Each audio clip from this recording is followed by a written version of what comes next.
The fire door on the 17th floor was broken. Since Lin Yan's presence, no one dared to challenge her for a short time. But everyone knew this was only temporary. At the door of Lin Yan and Ding Hai's apartment, there was a protective barrier. The other units didn't have this. To prevent nighttime sneak attacks, they all placed heavy objects in front of their doors. For now, life was peaceful. In the past, Lin Yan was very afraid of someone breaking into her home at night, even with an electric gate for protection. She always felt uneasy. Now she has Tian Wang, so she no longer worries. Tian Wang's ears are like radar. Whenever someone approaches the fire door nearby, he becomes alert and barks loudly, rushing to the door. But if others on the 17th floor go in, or out of their own doors, he doesn't pay attention. The next noon, Lin Yan and Tian Wang were having lunch when suddenly he dropped his delicious chicken and ran straight to the door, barking wildly. Right after, there was a knock on the corridor door. Lin Yan opened her door and reached out through the sliding door to unlock the fire door.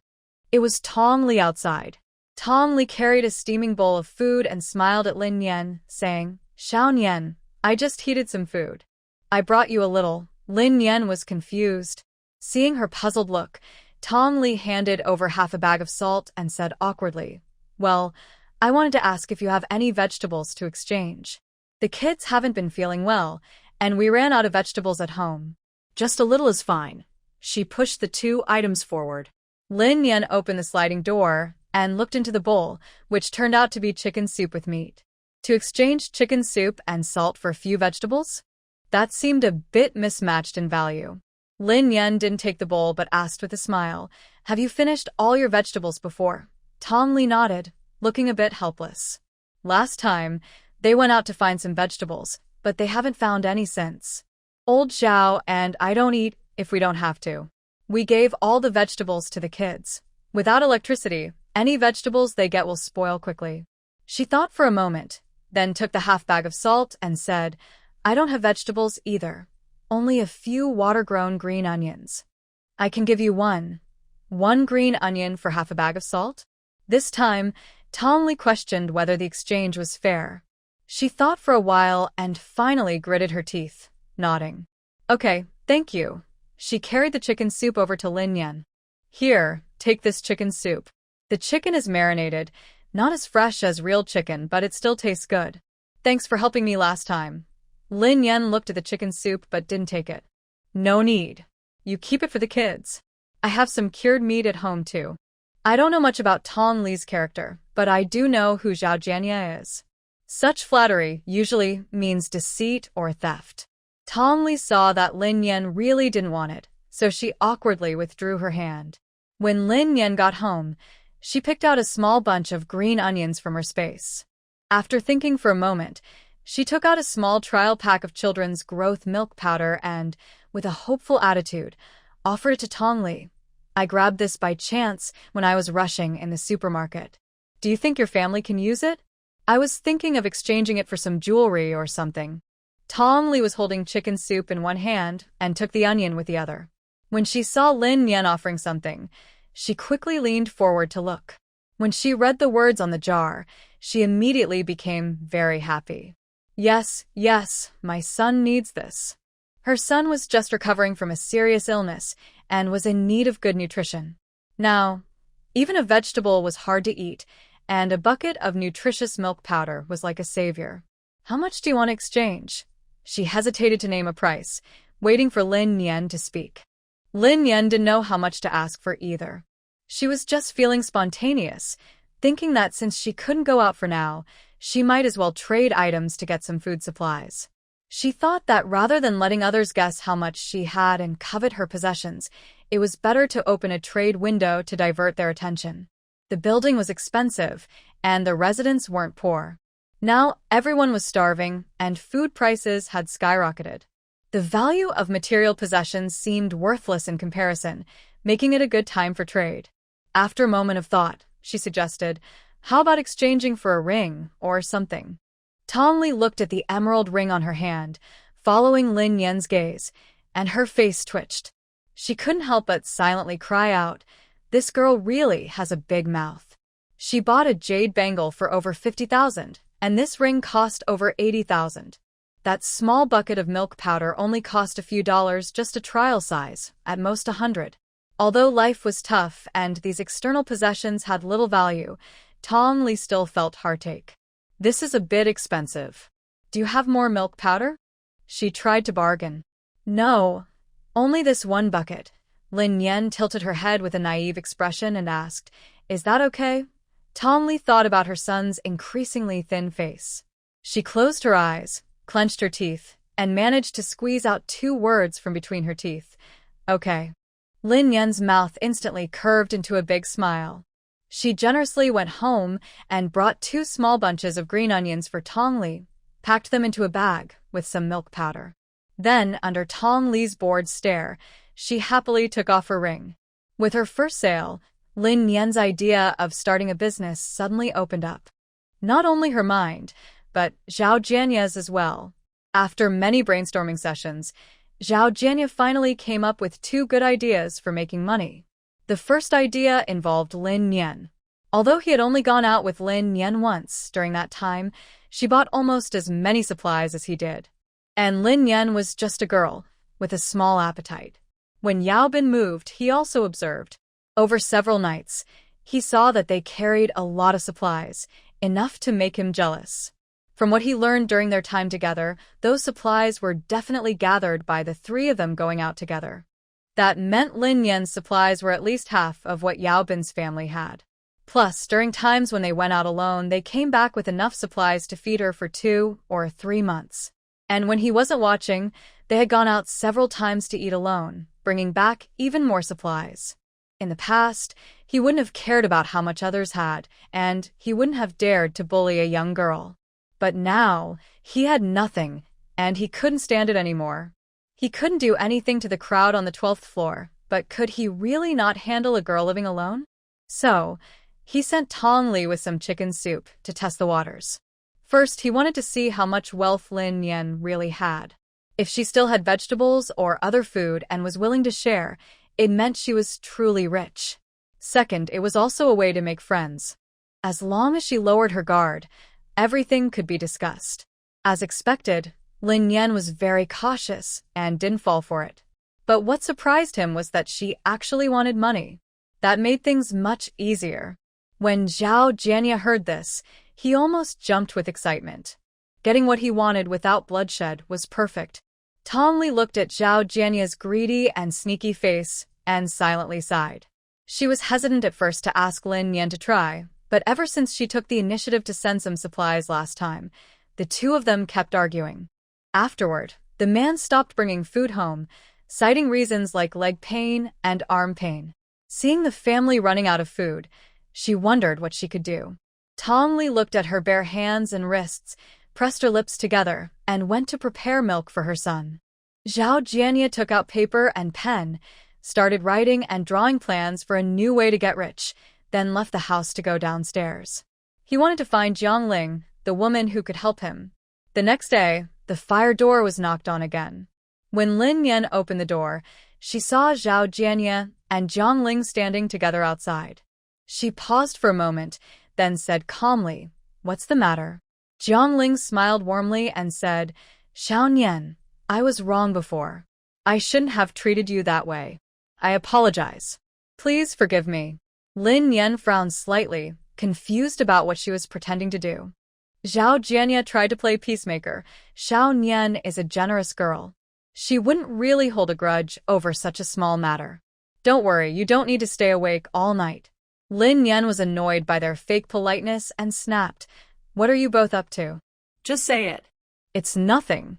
I just feel bad about the small disagreement between us. I want to apologize and clear this misunderstanding," Jiang Ling said, smiling at Lin Yan, trying to show her friendliness. But that smile looked calculating in Lin Yan's eyes. Lin Yan lowered her gaze and secretly thought, "Really, just talking nonsense." So bored. She cursed inwardly but replied politely, "Is that all? I understand." After saying that, she was about to close the fire door. "Wait a moment." Zhao Jianya hurriedly stopped her. Then he nodded to Jiang Ling to leave first and hesitated before speaking again. There are over 40 households in the building without food, including 38 children and more than 20 elderly people. I think those with supplies should share some food to help these people. Now that the rain has stopped, I will organize everyone to go find supplies. Once we find some, we will return what we owe.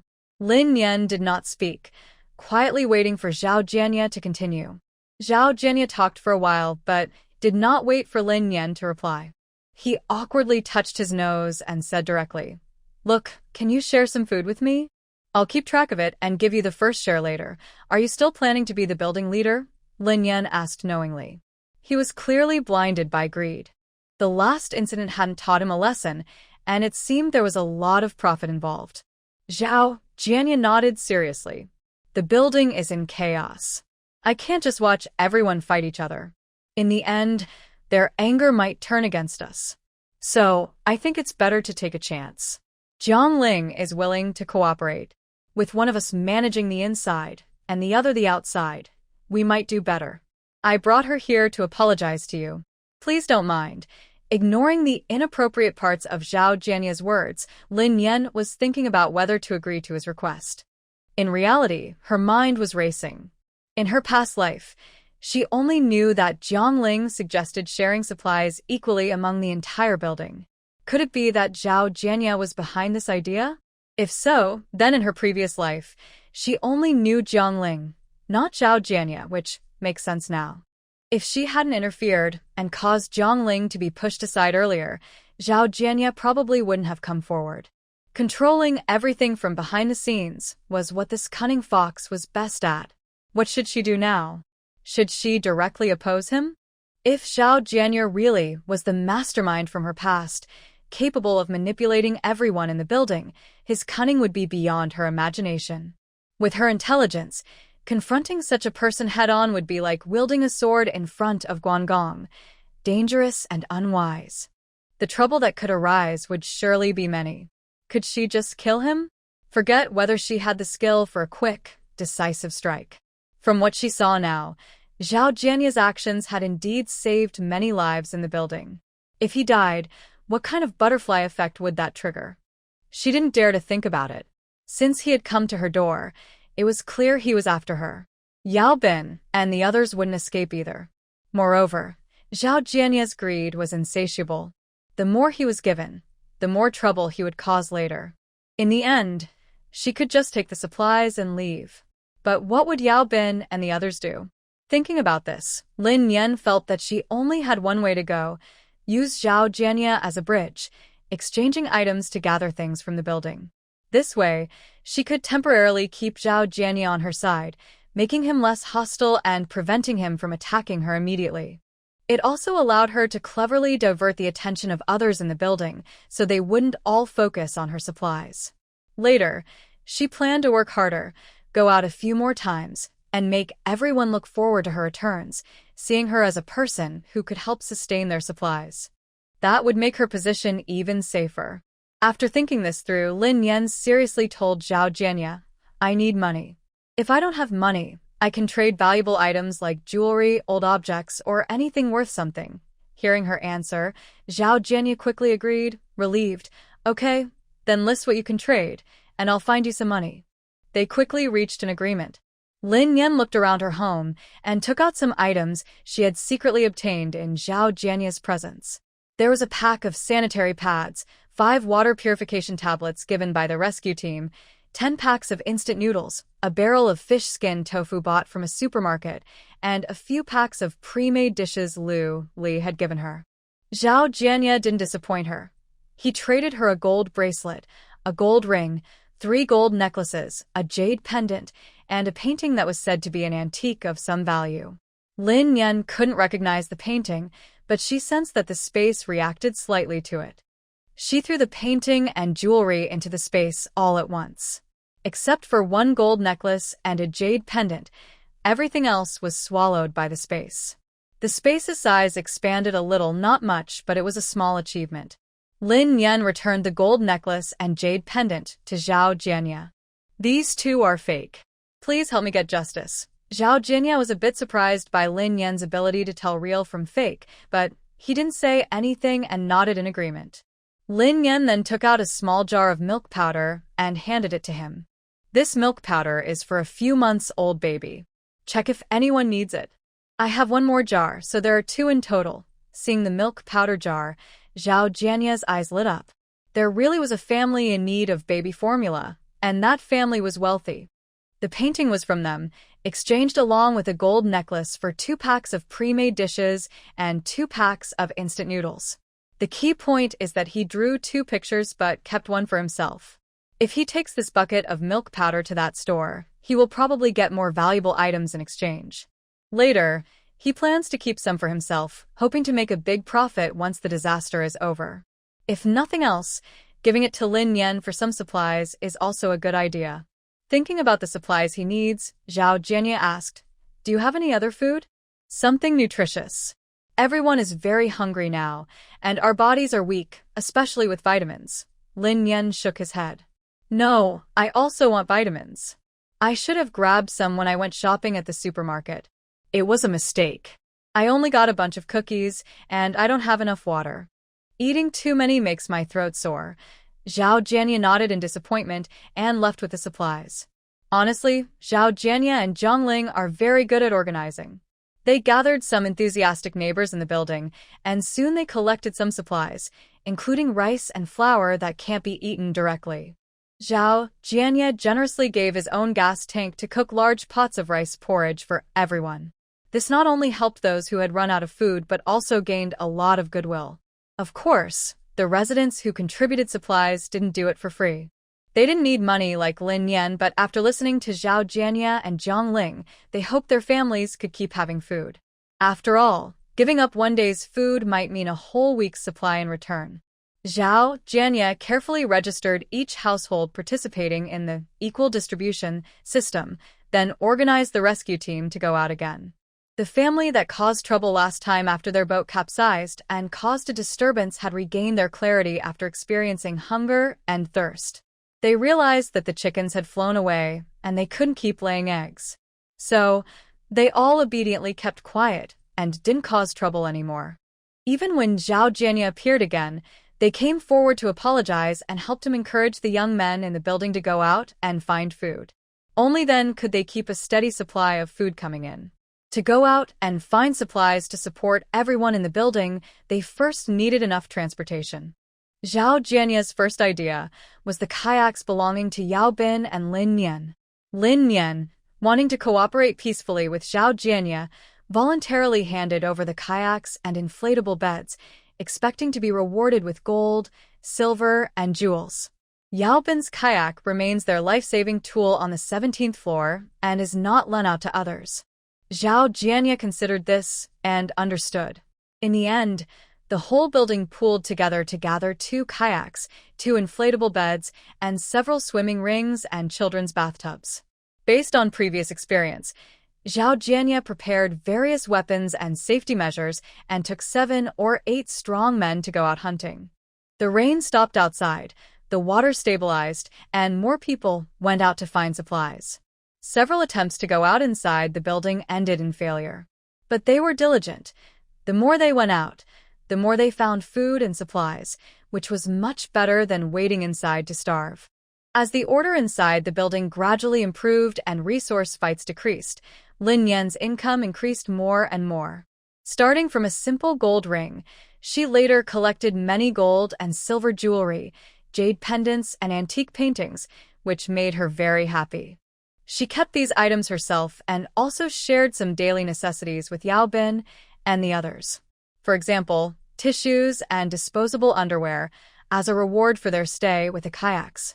Yao Bin knew Lin Yan was trying her best to protect and support them, and she, along with Old Man Go, made many self-defense weapons to repay her.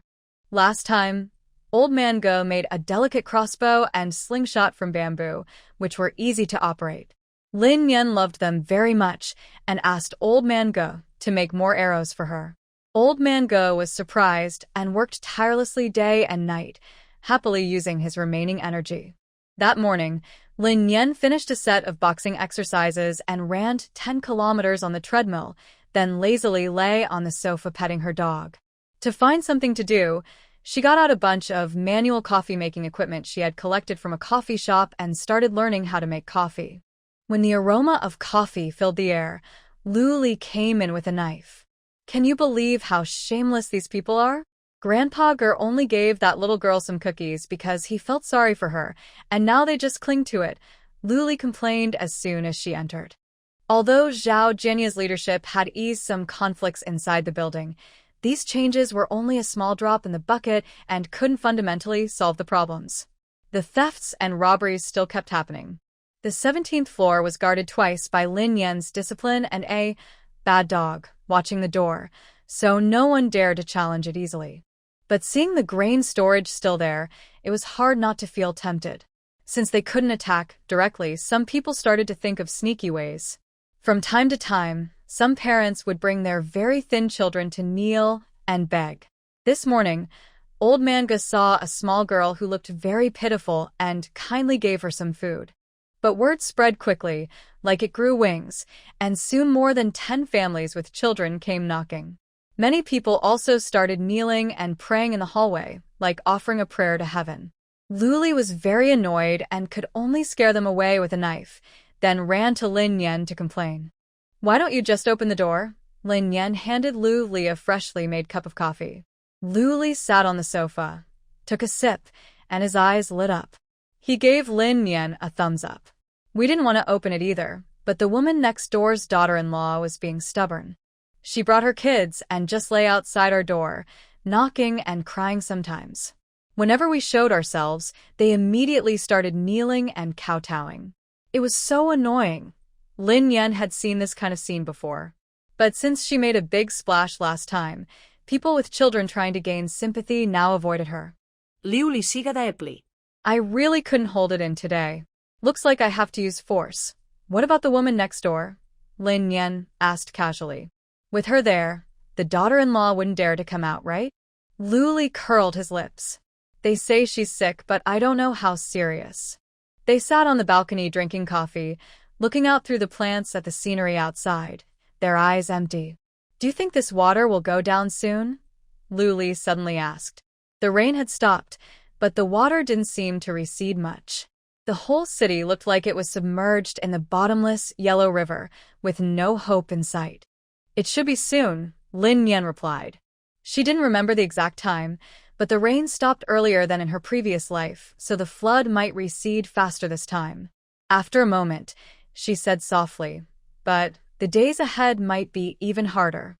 Liuli nudda. Grandpa Go also said that after a big disaster, there will be a big epidemic. "That old man hasn't been feeling well these days." Lin Yan turned to Luli. "What's wrong? Are you sick?" Luli responded with a simple, He went to CDR. Zhu. Said it was a virus infection. Luli spoke casually, but Lin Yan frowned tightly. During the flood in the past, many people caught the disease, especially dysentery. Many died because they lacked medicine, didn't get treatment in time, and suffered dehydration, which caused metabolic problems. "Are you guys not stockpiling medicine?" Lin Yan suddenly asked. That's when she remembered that Yao Bin and the others only seemed to have saline solution at the pet hospital, not medicine for people. Liuli nudda. "We don't have any, but Grandpa Ga has a lot. He has a big medicine box with all kinds of medicines, especially health supplements. I think he even used his retirement money to buy them." He chuckled carefree. Lin Yan smiled slightly. "You still need to be more careful. This virus isn't a joke. It could be deadly. If you're missing any medicine, come find me. I still have some at home." As Lin Yan worried, within a few days, a large-scale virus infection began inside the building. It started when a family that had gone to the shelter suddenly ran back in a panic. They said the shelter was uninhabitable, crowded like during the spring festival travel rush, with people everywhere. Recently, the dysentery virus was spreading rapidly, infecting one after another, and the smell of feces was everywhere. Even the dead couldn't be found and cleaned up in time. The environment was terrible, as you can imagine. This family, desperate for a chance to survive, sold everything they had and rented a small boat to return to the building to seek refuge. Their action not only left residents who wanted to find a way to the shelter feeling hopeless, but also caused the virus they brought back to spread quickly inside the building. In just one night, many residents were infected, and everyone was crying out in distress. Food and water shortages hadn't been solved yet, and now there was a fight over medicine. The order in the building, which had just started to improve thanks to Zhao Jianya's efforts, collapsed again because of the disease, and survival was once again in danger. The bacteria inside the building are spreading faster and faster, making everyone nervous.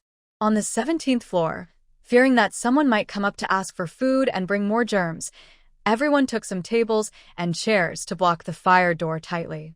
Lin Yan, with nothing to do at home, dug a small basin of green beans from the kitchen cabinet, planning to grow some bean sprouts to eat.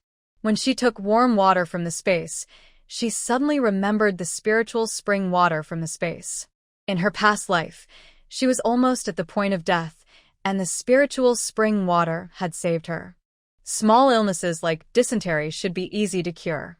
Thinking this way, Lin Yan carried a kettle of hot water mixed with spiritual spring water to give to Yao Bin and the others. Old Mr. Ge, who had some signs of dysentery, took some medicine under Dr. Zhu's advice. His symptoms eased, but he still looked weak. After drinking a cup of hot water, within 10 minutes, he was completely better. The old man was very happy with his health and stood up energetically to do military-style exercises. I told you, young people should exercise more. Look at me, I exercise every day to stay healthy, and I don't get sick easily. Lin Yan smiled and nodded repeatedly. You're right, sir. Yao Bin pointed to a pedal bike in the living room and said to Lin Yan, this one can generate electricity. I got one for you too, but I don't have a storage battery.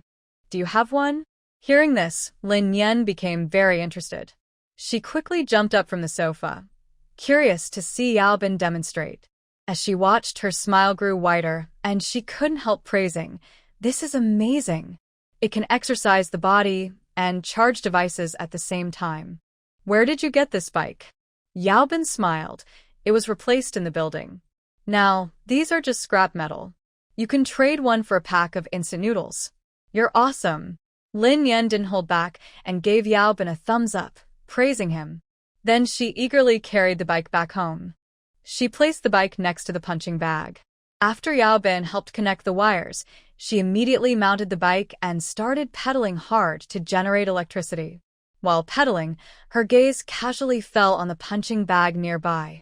That's when she remembered that Ding Hai had been gone for 7 days and hadn't come back.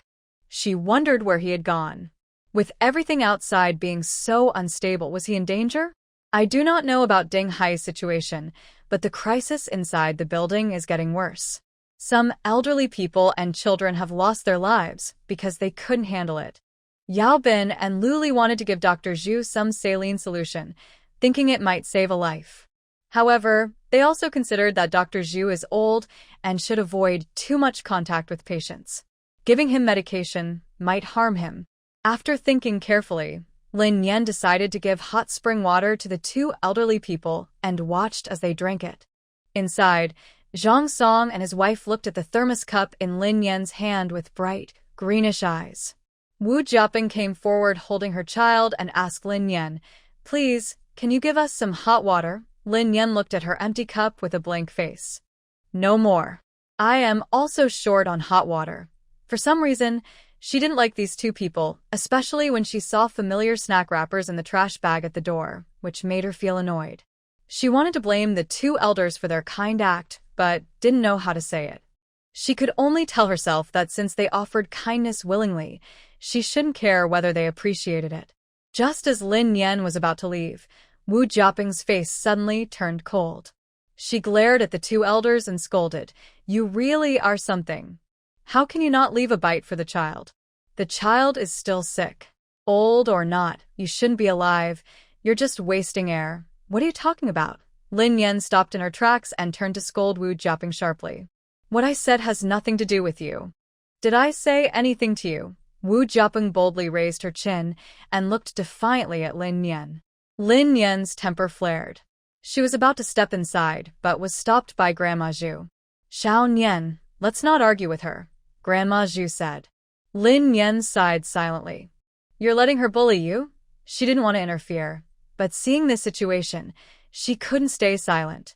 Before Grandma Zhu could speak, Wu Jiaping sneered and said, "Did I say something wrong? It's not the time to be stingy with the kids. When you're old, you should accept your age. Living a few more days, what's the point?" After insulting the elderly couple, she rolled her eyes at Lin Yan and said sharply, "And you're obviously well-fed, yet you won't even let the child have a sip of water. Be careful, or you'll face retribution and have nowhere to rest in peace." Lin Yan stared at the shameless woman, her anger burning fiercely. She was too tired of arguing with the shrew and directly slapped her. With a sharp sound, Wu Jiaping's face was slapped to the side and a bloodstain appeared at the corner of her mouth. "How dare you hit me? What kind of person are you to hit me?" Wu Jiaping covered her cheek with 4 finger marks, raising her voice. "To with you," Zhang Song, who was nearby, saw his wife being hit and cursed loudly. He quickly rushed over. Dr. Zhu and Grandma Zhu saw this and hurried to stop him, but how could 2 elderly people hold back a strong man, even if he looked pale and thin? Grandma Zhu was easily pushed aside by Zhang Song.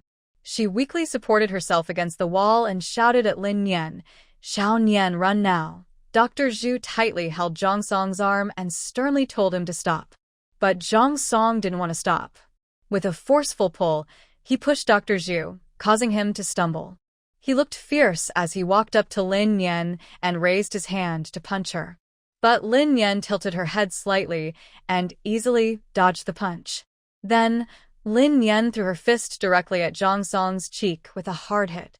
Having practiced boxing for so long, Lin Yan was not an amateur. With the help of spiritual spring water, her strength was extraordinary. She hit Zhang Song so hard that he lost his balance and fell to the ground, spitting out a mouthful of blood. Husband, Wu Jiaping, ignoring her swollen face, held the child and rushed to help Zhang Song. When she saw a tooth in the blood on the ground, her crying and shouting grew even louder. Their daughter, seeing her parents being beaten, was so frightened she ran over and hugged them, crying. The family of 4 instantly became victims, crying painfully. At this moment, neighbors outside heard the commotion and came over to see what was happening. Wu Jiaping, seeing many people, shouted loudly, "Someone's hitting people.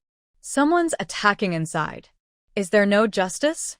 Zhao Luzhong, didn't you say you'd help us get justice? Your people are being bullied and you're not coming to see what's going on." It seems that Song has joined Zhao Jianya's group, thinking he has gained status and become an important person. Lin Yan sneered, took out a collapsible baton from her jacket pocket, and suddenly extended it, pointing it directly at Zhang Song's forehead. "This house belongs to my friend's grandmother. They took you in out of kindness, and I have no right to interfere. But if you want to challenge my limits, I will show you my methods." After speaking, she raised the baton, ready to strike Zhang Song's head. Suddenly, Zhao Jianya appeared and quickly stopped her, saying, "Xiao Nian, let's talk calmly." Lin Yan didn't turn around when she heard his voice. She quietly retracted the baton and looked coldly at the couple on the ground. Wu Jiaping was crying and accusing, "Zhao Luzhong, you've come just in time. This woman is trying to break in and hurt us. Everyone can testify for me." Although the people at the door didn't know the full story, seeing Lin Yan's aggressive attitude, they nodded in agreement. Zhao Jianya ignored Wu Jiaping. He looked at Lin Yan and then at Dr. Zhu. Dr. Zhu supported his wife and said firmly, "This isn't Xiao Nian's fault. She kindly saved some hot water for us. Xiao Wu accused us of being unkind and not leaving anything for their children. Xiao Nian was just protecting us." Grandma Zhu also angrily stepped forward, holding Lin Yan in her arms and glaring coldly at the couple on the ground. The onlookers behind them suddenly understood and started talking among themselves. "Now I get it. I always wondered how a young girl would come here in broad daylight to cause trouble." After hearing the full story, Zhao Jianya had his own thoughts. He didn't ask Lin Yan any more questions. Instead, he turned to Zhang Song and said, "The 2 elders kindly took you in. You should be grateful and often talk about how good they are. So what happened today? Even if the child is sick and you're anxious, you can't say hurtful things to them." Hearing this, Lin Yan looked at Zhao Jianya in surprise. truly admiring his way of calming things down. She almost wanted to take out a small notebook to remember everything, so she could learn and look up to him later. Dr. Zhu and his wife also looked a bit stunned after hearing this, but they didn't say anything further.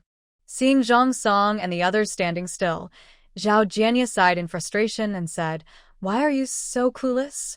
The owner of this house is a friend of Xiao Nian. If Xiao Nian gets angry and refuses to let you stay, you might as well sleep in the corridor." Once he said that, even the people on the ground understood the serious situation. Reluctantly, they mumbled, "Sorry about that." Lin Yan rolled her eyes at them and turned to Dr. Zhu and Grandma Zhu. "If you're unhappy sharing the house, you can kick them out." "No, no, no." Before the elderly couple could reply, Wu Jiaping got anxious. She quickly pulled her daughter over to Grandma Zhu and begged tearfully, "Grandma, it's my fault. I was so worried about my child's illness that I said harsh words in a moment of panic. Please don't be mad at me.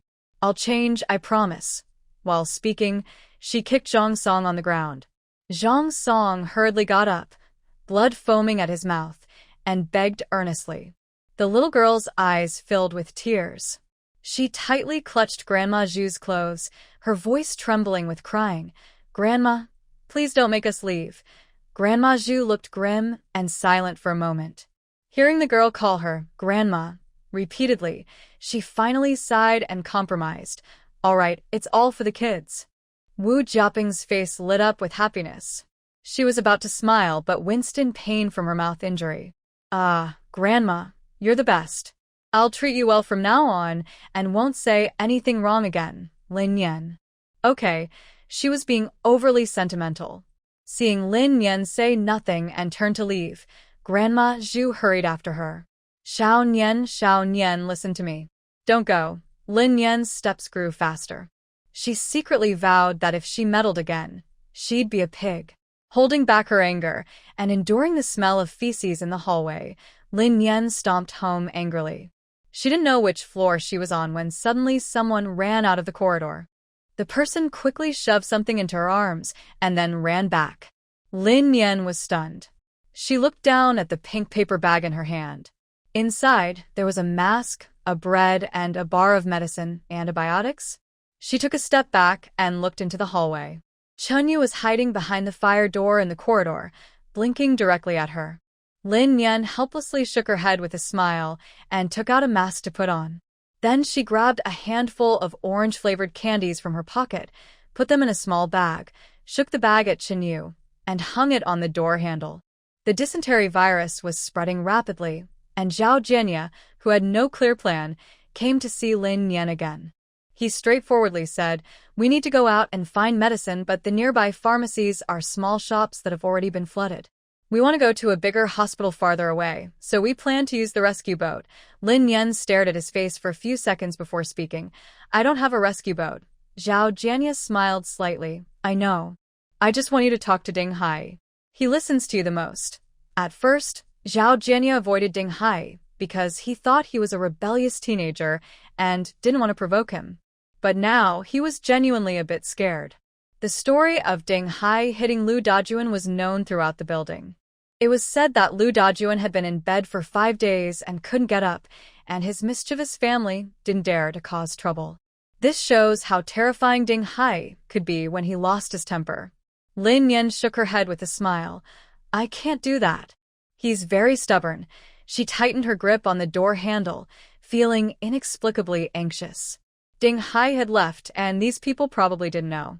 Others might fear her harsh methods against Li Dahai, but the people on the 17th floor might not, especially Zhao Jianya. He wasn't afraid of her, but he was afraid of provoking Ding Hai. So, he absolutely couldn't let him know that Ding Hai wasn't at home. Seeing Lin Yan try to refuse, Zhao Jianya asked with a slightly suspicious tone, "By the way, it's been a long time since we've seen him. Is he at home?" "Yes, he's at home. I often hear him calling the King of Heaven," Lin Yan said as calmly as possible. "That's true. I've heard it too," Zhao Jianya replied with a smile. "Maybe you should ask him first? We can offer enough reward, since it's a matter of life and death," he suggested. Lin Yan bit her lip, trying not to reveal anything, and nodded. Then wait a moment. She quickly closed the fire door, locked it from inside, and then opened her own door. The king's shout suddenly rang out loudly. Lin Yan opened her phone, played a video of Ding Hai demonstrating boxing techniques, and muttered to herself. She tried to make her voice loud but kept it somewhat blurry. After a moment, she opened the fire door, shook her head at Zhao Jianya. He said he doesn't want to go outside, and he definitely won't lend the rescue boat. Zhao Jianya frowned, looked at Lin Yan for a while, and finally opened his mouth but said nothing. He just nodded and turned to leave. After closing the door, Lin Yan let out a deep sigh. If this sly fox found out Ding Hai wasn't there and started coveting their belongings, what should she do? At this moment, if they fought, the enemy could be everyone on the floor. The first day, missing Ding Hai. Meanwhile, 20 kilometers outside Jin City, on a helicopter, Ding Hai insisted on landing. The envoy sent to bring him back was helpless and had to find an open space to let him off. Hai, the disaster is so serious now. Are you sure you don't want to come with us? Hu Yang, the envoy, tried one last time to persuade him. Ding Hai tightened his raincoat hood and firmly waved his hand at Hu Yang. Hu Yang sige deeply. This kid's temper has been stubborn since he was young. Once he decides something, no one can change his mind.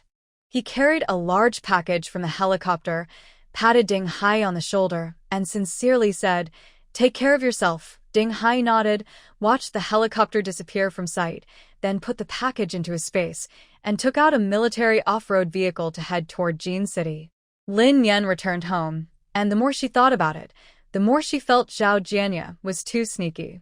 If she wasn't careful, he might cause some trouble someday.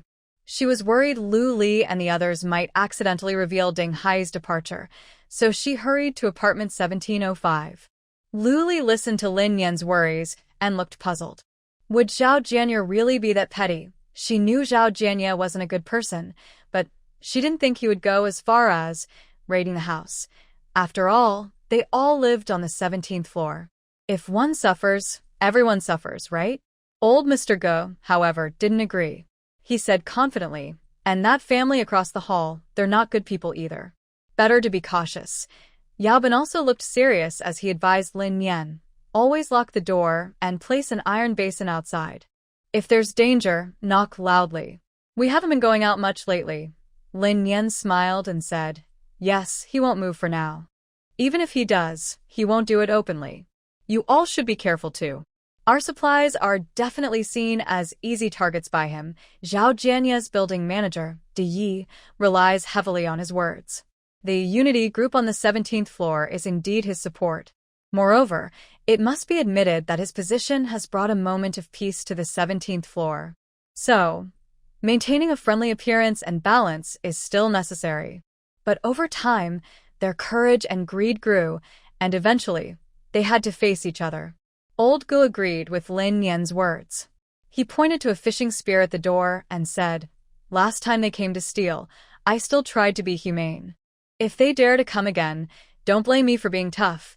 It's been nearly 2 months since the apocalypse began, and social rules have completely broken down. Every day, there are countless acts of violence, and no organization can control it all. The weak get beaten, and only by being ruthless can one survive. Back home, Lin Yan prepared a hearty dinner for herself and Tian Wang. Steak, salad, and chicken pumpkin soup. They lit candles and enjoyed their meal peacefully, both human and dog. After eating, Lin Yan turned on the treadmill for Tian Wang to exercise and strengthen itself. She then lay on the sofa, continuing to play with her space. Recently, her space had absorbed many good things, and its size had increased by over 50 square meters. For some reason, she felt the growth of the space was slowing down. Even the antiques and paintings she liked didn't contribute much. One antique wasn't as useful as a golden-laid jade piece from before. Surprisingly, she discovered that living creatures could enter the space. It all started a few days ago, when she was playing with Tian Wang using balloons. She occasionally put balloons into the space as a magic trick. One day, she played too roughly and accidentally trapped Tian Wang inside. At that moment, she was stunned. Tian Wang instantly changed location, scared out of its mind. its tail puffed up, front paws clutching its head, and its head pressed to the ground, wishing to find a hole to hide in. Lin Yan also tried to slip into the space. But at that moment, she felt dizzy and unsteady, as if drunk, stumbling several steps before finally collapsing onto the grass. She quickly carried Tianwang out of the space and rested for a while before feeling better. Although her mental strength was not enough to stay in the space for long, she was excited about this new discovery. Afterward, she often used her mind to explore the space and manipulate supplies to train her mental power. Tianwang was also frequently sent into the space by her for practice. Of course, unlike Tianwang running freely among the goods in the space, her training involved controlling Tianwang to fly around everywhere. Over time, Lin Yan's ability to control the space improved a lot. One day, she looked at the green grass on the ground and suddenly had an idea. She controlled a shovel and started digging hard into the ground. Suddenly, her head throbbed with a loud buzz, as if she had hit a steel plate with her forehead, making her see stars. Lin Yan massaged her tingling temples and cursed softly, "If I'm not allowed to dig, then don't let me. Why is the resistance so strong? Am I going to die?" Tianwang saw Lin Yan sweating heavily and worriedly came over. Lin Yan patted the dog's head gently and smiled softly. "I'm fine, just bounce back." But Tianwang didn't seem reassured. Instead, it whined and kept rubbing its head against Lin Yan's. Feeling Tianwang's unease, she didn't understand what was wrong. She held it in her arms and gently patted it. "Are you missing your dad?" It was already the 8th day, and Ding Hai still hadn't come back. "Didn't we agree he'd be back within a week at the latest?" Maybe something delayed him. Lin Yan comforted Tianwang, trying to reassure herself. Ding Hai, who was usually reliable, didn't want to be late. But a sudden disaster blocked his way home.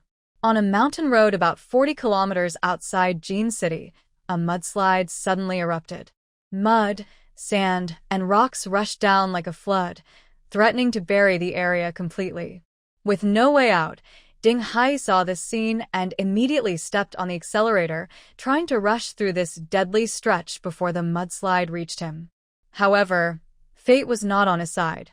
A huge boulder sped over the mudslide at an incredible speed, bouncing down the hillside. In a state of despair, Ding Hai suddenly felt as if he had been separated from the world. His mind stopped working for a moment, and all he could hear was his heavy breathing and the pounding of his heart about to jump out of his chest. He tightly gripped the steering wheel, staring mechanically ahead. Sweat beads rolled down his forehead, dripping onto his numb legs and moistening them. The rocks appeared as expected, but the car did not move away. At this critical moment of life and death, his pupils suddenly shrank, and instinctively, he reached out for the last hope of salvation. Almost at the same time the rocks hit the ground, the car and everyone inside disappeared from the spot. Ding Hai, who had been waiting for death, slowly lifted his head from the steering wheel, looking ahead with disbelief. This was his space. How could he have entered this space? In the past, he couldn't even fit the King of Heaven into a space, so how did he manage to get himself in now? This sudden change made Ding Hai's mind completely shut down. He couldn't make sense of anything. He slowly loosened his grip on the steering wheel, repeatedly grasping and releasing his fingers to relieve the numbness, then got out of the car. Even when his shoes touched the ground, he still felt like it was all a dream. He steadied himself, then stepped carefully in this familiar yet strange space, measuring every inch of land with each step. His space was a 2-story pavilion with a strong ancient style. Judging roughly by its area, it was at least 500 square meters. Not long ago, it was just a simple single-story building. He didn't know what mechanism he triggered, but overnight, the second floor appeared out of nowhere. However, only one room was visible on the second floor. In front of the pavilion, there was a small courtyard. At first, the courtyard was shrouded in thick fog, covering less than 50 square meters. Now, the fog had mostly cleared, and the courtyard's size had expanded accordingly. Ding Hai looked around and casually touched the stored supplies. The feeling in his hand confirmed the reality of entering this space. But he still didn't know what kind of mechanism he had triggered. He wondered how this space could upgrade itself. And he even worried that one day, it might suddenly disappear. This mysterious place had troubled him for many years, and the number of unsolved mysteries kept growing. He was not in a hurry to explore them now. Right now, he needed to think about how to escape. He had kept his eyes open the whole time and knew that soon a giant stone would crush him, followed by a landslide that would mercilessly bury him. What would happen if he tried to leave now? Would he end up under the stone, buried in the dirt, or on the surface of the landslide? If he reacted quickly and tried to escape, but then realized it was impossible, could he return to the space again? These questions are all mysteries, or perhaps impossible to solve. Ding Hai paced anxiously inside the space, thinking about how to escape this predicament.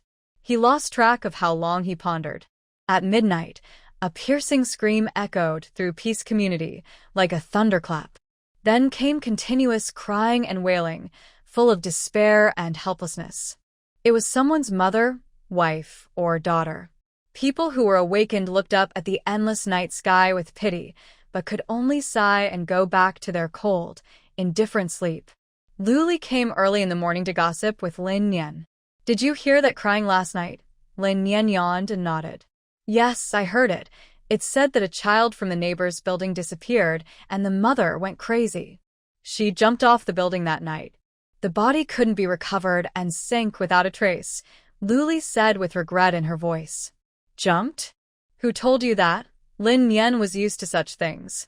In the end of the world, despair was everywhere. "Grandma Zhu told me. I went downstairs to deliver medicine to Dr. Zhu, and she told me. She's well informed."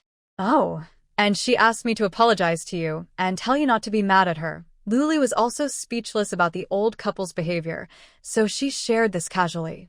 Lin Yan slightly curled her lips and gave a faint smile. She wasn't angry.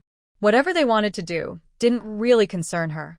She said she wouldn't interfere anymore, but when she saw Lu Li and Yao Bin bringing saline solution to Dr. Zhu to save someone, she still followed the medical book's recipe and gave them some traditional herbs to treat dysentery.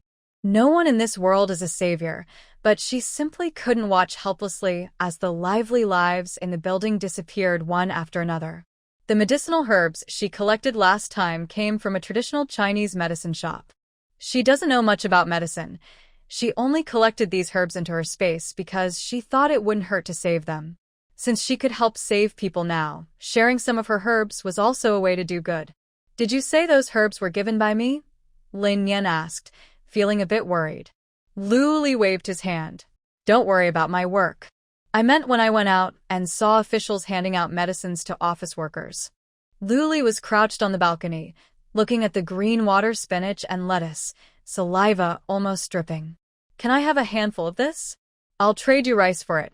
Lin Yan handed Lu Li a small curved knife. "Cut it yourself. No need to trade. It will grow back after you cut it." She then took a pot from the shelf on the balcony. Uncovering the cloth on the pot, a bunch of green bean sprouts appeared before their eyes. "Wow, you're amazing. You can grow bean sprouts too," Lu Li said, full of envy. "You can do it too. The raw materials are just green beans and warm water. I'll write down the method for you later, then you can make it yourself." Lin Yan packed some bean sprouts into a bag and handed it to Lu Li. "Take these home to eat. If you can't stir-fry them, just boil them in hot water, add some soy sauce, and they're fine. Just don't eat them raw, or you'll get sick." "All right. I'll trade you green beans for these. Soybeans are fine too. I have plenty at home." With the vegetables, Lu Li smiled happily like a flower. Lin Yan said with a smile, "As you like." After Lu Li left, Lin Yan practiced boxing for a while, then leaned on the windowsill to watch the floodwaters below, which were gradually receding. Her mood was a bit gloomy. In her previous life, after the flood receded, all the dirt and filth at the bottom were exposed. What was hardest to accept was the countless bodies. Thinking about the overwhelming smell of death she faced before, Lin Yan felt even more anxious. She took out a map and a notebook, continuing to write and draw, trying to find her destination and leave this busy city early. Nearby, Tian Wang was playing with a balloon. Suddenly, he became alert and rushed to the door. listening carefully. Seeing this, Lin Yan also put down her pen and looked over.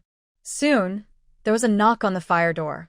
Thinking it was Zhao Jianya coming to exchange supplies, Lin Yan carried a bag of blanched bean sprouts and went outside. When the fire door opened, surprisingly, Yang Si was standing outside. Yang Si no longer looked proud. Her face was pale and tired. Her messy hair was casually pulled back, and her once-fitting clothes now looked empty and loose. Through the door, Yang Si saw Lin Yan. Lin Yan still looked glamorous, with flawless skin. In that moment, Yang Si's mental defenses collapsed completely. She had come to ask for help, but her words turned into sharp sarcasm. It seems you're living quite well. Lin Yan glanced at her and quickly tried to close the door. Yang Si pressed against the door, trying to control her emotions. She gritted her teeth and whispered, "Lin Yan, can you help me? I really can't take it anymore." Lin Yan looked at her exhausted appearance and sincerely said, "I don't have the ability to help." She had already tried to stop her before, but Yang Si refused to listen. She didn't feel guilty about it. "Yes, you do," Yang Si shouted sharply, her emotions flaring up. She stared with her sunken eyes and bulging eyeballs, then crazily pushed open the fire door, grabbing Lin Yan's hand and rambling, "You can take me in, share your food and drink with me, or defeat your aunt and others, and make them leave. That way, they won't send me out to exchange for supplies with those mean men. You could even kill them to save me, right?" You can. Lin Yan pulled her hand away forcefully, rubbing it and speaking coldly. "Can I not say anything first? But why should I do this?" Give me a reason. "Because you owe me." Yang Si didn't even think and shouted, "They're your relatives. You don't support them, but you want me to support you. All of this is because of you. I want you to make it up to me. Isn't that right?" Lin Yan sighed deeply and shook her head helplessly. "If that's how you feel, I'm sorry. If you think I owe you, then let's leave it for now. I'll pay you back another day." After saying that, she took advantage of Yang Si not paying attention and closed the door with a click, locking it. Outside the door, Yang Si continued knocking and cursing the fire door for a while, then gradually his expression turned cold. "Lin Yan, if you're unkind, don't blame me for being unjust." Lin Yan stayed at home for a while. After confirming Yang Si had left, she opened the door to deliver bean sprouts and other items to Zhao Jianya. As soon as she opened a small gap in the door, she saw the family from apartment 1706 pulling several suitcases and a large quilt out of their home. They carried a big blanket roll on top of the suitcases. Once they entered the corridor, Lin Yan stepped out of the fire door. But just as she peeked into the hallway, Yu Anning happened to come out of her door. She was crying and holding her belly, walking sadly to the corridor entrance, leaning against the door frame, and softly saying, "My mom has left." Lin Yan turned around in surprise to look at her. "She left last night. The house was too small to keep her, so I just let her go with the suitcases wherever they took her." Yu Anning sniffed and tears started falling again. Lin Yan nodded politely, but said nothing. She looked carefully at Yu Anning. In just a few days, she had become very thin. Her big belly looked like a heavy burden hanging on her, ready to crush her at any moment. Lin Yan held the bag in her hand and slowly offered it to Yu Anning. Yu Anning was surprised and took it. When she saw what was inside, she grabbed a handful of bean sprouts and stuffed them into her mouth, chewing while thanking Lin Yan. "Thank you. Thank you so much." Boo-hoo. As she ate, Yu Anning suddenly burst into tears again, crying as she said, "My mom kept saying before she died that I should eat more vegetables. Mom, I've eaten vegetables now, so you can rest assured." Lin Yan. It was a little hard to watch. No matter how good or bad Yu Dama's character was, she was still a responsible mother to her children. Meanwhile, another mother, Zhang Ling, was facing her daughter's accusations. Today, Chunyu went to visit a friend across the street. Because she came back early, she unexpectedly saw Zhang Ling and Zhao Jianya together in a compromising situation. This scene shattered her entire mental world. She cried out in pain, cursing Zhang Ling. She called her immoral, saying she could do such things while her father's body was still warm. She cursed her for being shameless and even conspired with Zhao Jianya to harm Lin Yan, wanting to take everything for themselves. As she cursed, she heard Zhao Jianye call her a greedy person, saying that without her mother's body to earn food and drink, she would have starved to death long ago. She started hitting herself in frustration, tears streaming down her face.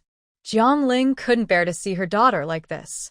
She pushed Zhao Jianye out of the house and held Chenyu, tears falling uncontrollably. I'm sorry. I have no other way to protect you, she whispered. She didn't know how to explain these things to her 18-year-old daughter. Chenyu had been beautiful since she was little, and now she looked even more like a delicate flower. Since the end of the world began, many people had been eyeing her. Her husband used to protect her, but now only she and her mother remained. She not only had to ensure her daughter's food and drink, but also her reputation. If she didn't find a strong supporter, they would be bullied sooner or later. So she could only rely on Zhao Jianye, doing things for him in hopes he would protect them. Zhao Jianye didn't disappoint her. Not only did he protect them, but his ideas also brought back a lot of supplies, ensuring they always had enough to eat and drink. What about her conscience? She believed she hadn't stolen or robbed. She was just connecting women who willingly traded, giving those who had nothing a chance to go out and find work. To her, she was helping everyone solve their problems, and earning high pay was only fair. The only person she felt guilty about was Tong Li, but by this point, she didn't care about that small sense of shame anymore. Chunyu was young, but she wasn't stupid. Listening to her mother's explanation, she quickly understood the situation. Her emotions gradually calmed, and she looked at Jiangling with hollow eyes, trembling as she said, "Please, don't hurt Lin Yan. She is a good person." She had just overheard them discussing selling Lin Yan to a strong man. To stay alive, she could accept her mother being like that. But she didn't want to become that kind of person herself. She knew the truth but didn't stop it, which made her feel like an accomplice. Jiangling hesitated for a moment, wiped her tears, and forced a smile, saying, "Okay, I understand you want to be friends with her. I won't hurt her." If possible, she also wished her daughter could make friends with someone as clever and capable as Lin Yan. She knew Lin Yan disliked her, so she never let her daughter reveal her identity in front of Lin Yan. She also hoped that if a crisis ever arose, Lin Yan might help her daughter because they knew each other. Chunyu was unsure whether to trust her mother's promise, so to be safe, she sent a message to Lin Yan. Of course, the mastermind was now called the Unknown, in her words. When Lin Yan learned someone wanted to harm her, her expression didn't change. She guessed that the person was either Yangxi and her family or Jiangling. As for being sold to a strong man, she didn't think it was a bad idea. A strong man might be the person she had been looking for. In her past life, an old man tried to her several times. Once, she couldn't escape, but Lu Hongba saved her. Back then, she was very weak and only heard from others that this man was called Brother Dao. She didn't know his full name or where he lived. In this life, she hadn't met him, but she felt he was still connected to her. So she had to find him and get rid of him. Even if this strong man wasn't the Brother Dao she was searching for, he would surely have many resources. Otherwise, where would he find the leisure to play around? Following Chinyu's repeated warnings, Lin Yan didn't hide at home and stay behind closed doors. Instead, she often wandered in the corridor. If someone wanted to kidnap her, they needed to give her a chance, right? And sure enough, she was waiting for them. In the dark corridor, Li Wenhe, who was so thin he looked almost transparent, leaned listlessly against the wall. When he saw Lin Yan's figure, he immediately showed a smile that seemed gentle but was actually very ugly. "Xiao Yan, I've been waiting for you a long time. Finally, I got to see you." Lin Yan coldly glanced at him. "Why are you waiting for me?" "TSK, you little girl. I'm your brother. Do I need to look for you? The building is so messy now, and there are viruses everywhere. Your aunt is sick and worried about you, so she sent me to check on you." Lin Yan glanced at the bag briefly, then quickly looked away. She tried to imitate Li Wenhe and gave a gentle-looking smile. "Thanks to your mom for me. I don't need anything. I'm doing just fine on my own. I eat well and am happy. You don't need to worry about me." When she said worry, Lin Yan intentionally emphasized the words. It was a double meaning, and she didn't believe Li Wenhe couldn't understand. After speaking, she stepped upstairs. Stop right there. Seeing that soft words didn't work, Li Wenhe dropped his fake kindness and pointed at Lin Yan with a fierce look. Lin Yan, do you really have to be so harsh? You hurt my dad so badly. We're relatives, so I'll forgive you for being young and naive. But don't go too far. Hearing this, Lin Yan was speechless. She couldn't help but sneer. You think I've gone too far?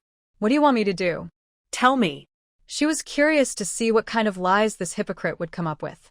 Li Wenhe snorted and said confidently, I know you've been out gathering supplies with others. Since you have food and connections, why not share some with us? Or at least get us a small boat, so we can go find food ourselves. Then he suddenly remembered something and added, You have medicine, right? Your aunt is very sick with dysentery. Hurry up and get some medicine for her. It's only fair since she cares about you. Ah! Lin Yan was shocked by his shamelessness. His face was bigger than his backside. Does he really want her to suffer endless pain? But what surprised her was that Lin Qingyan actually had dysentery. That was quite fortunate. In their previous life, they lived in her house, and there was medicine during the dysentery outbreak.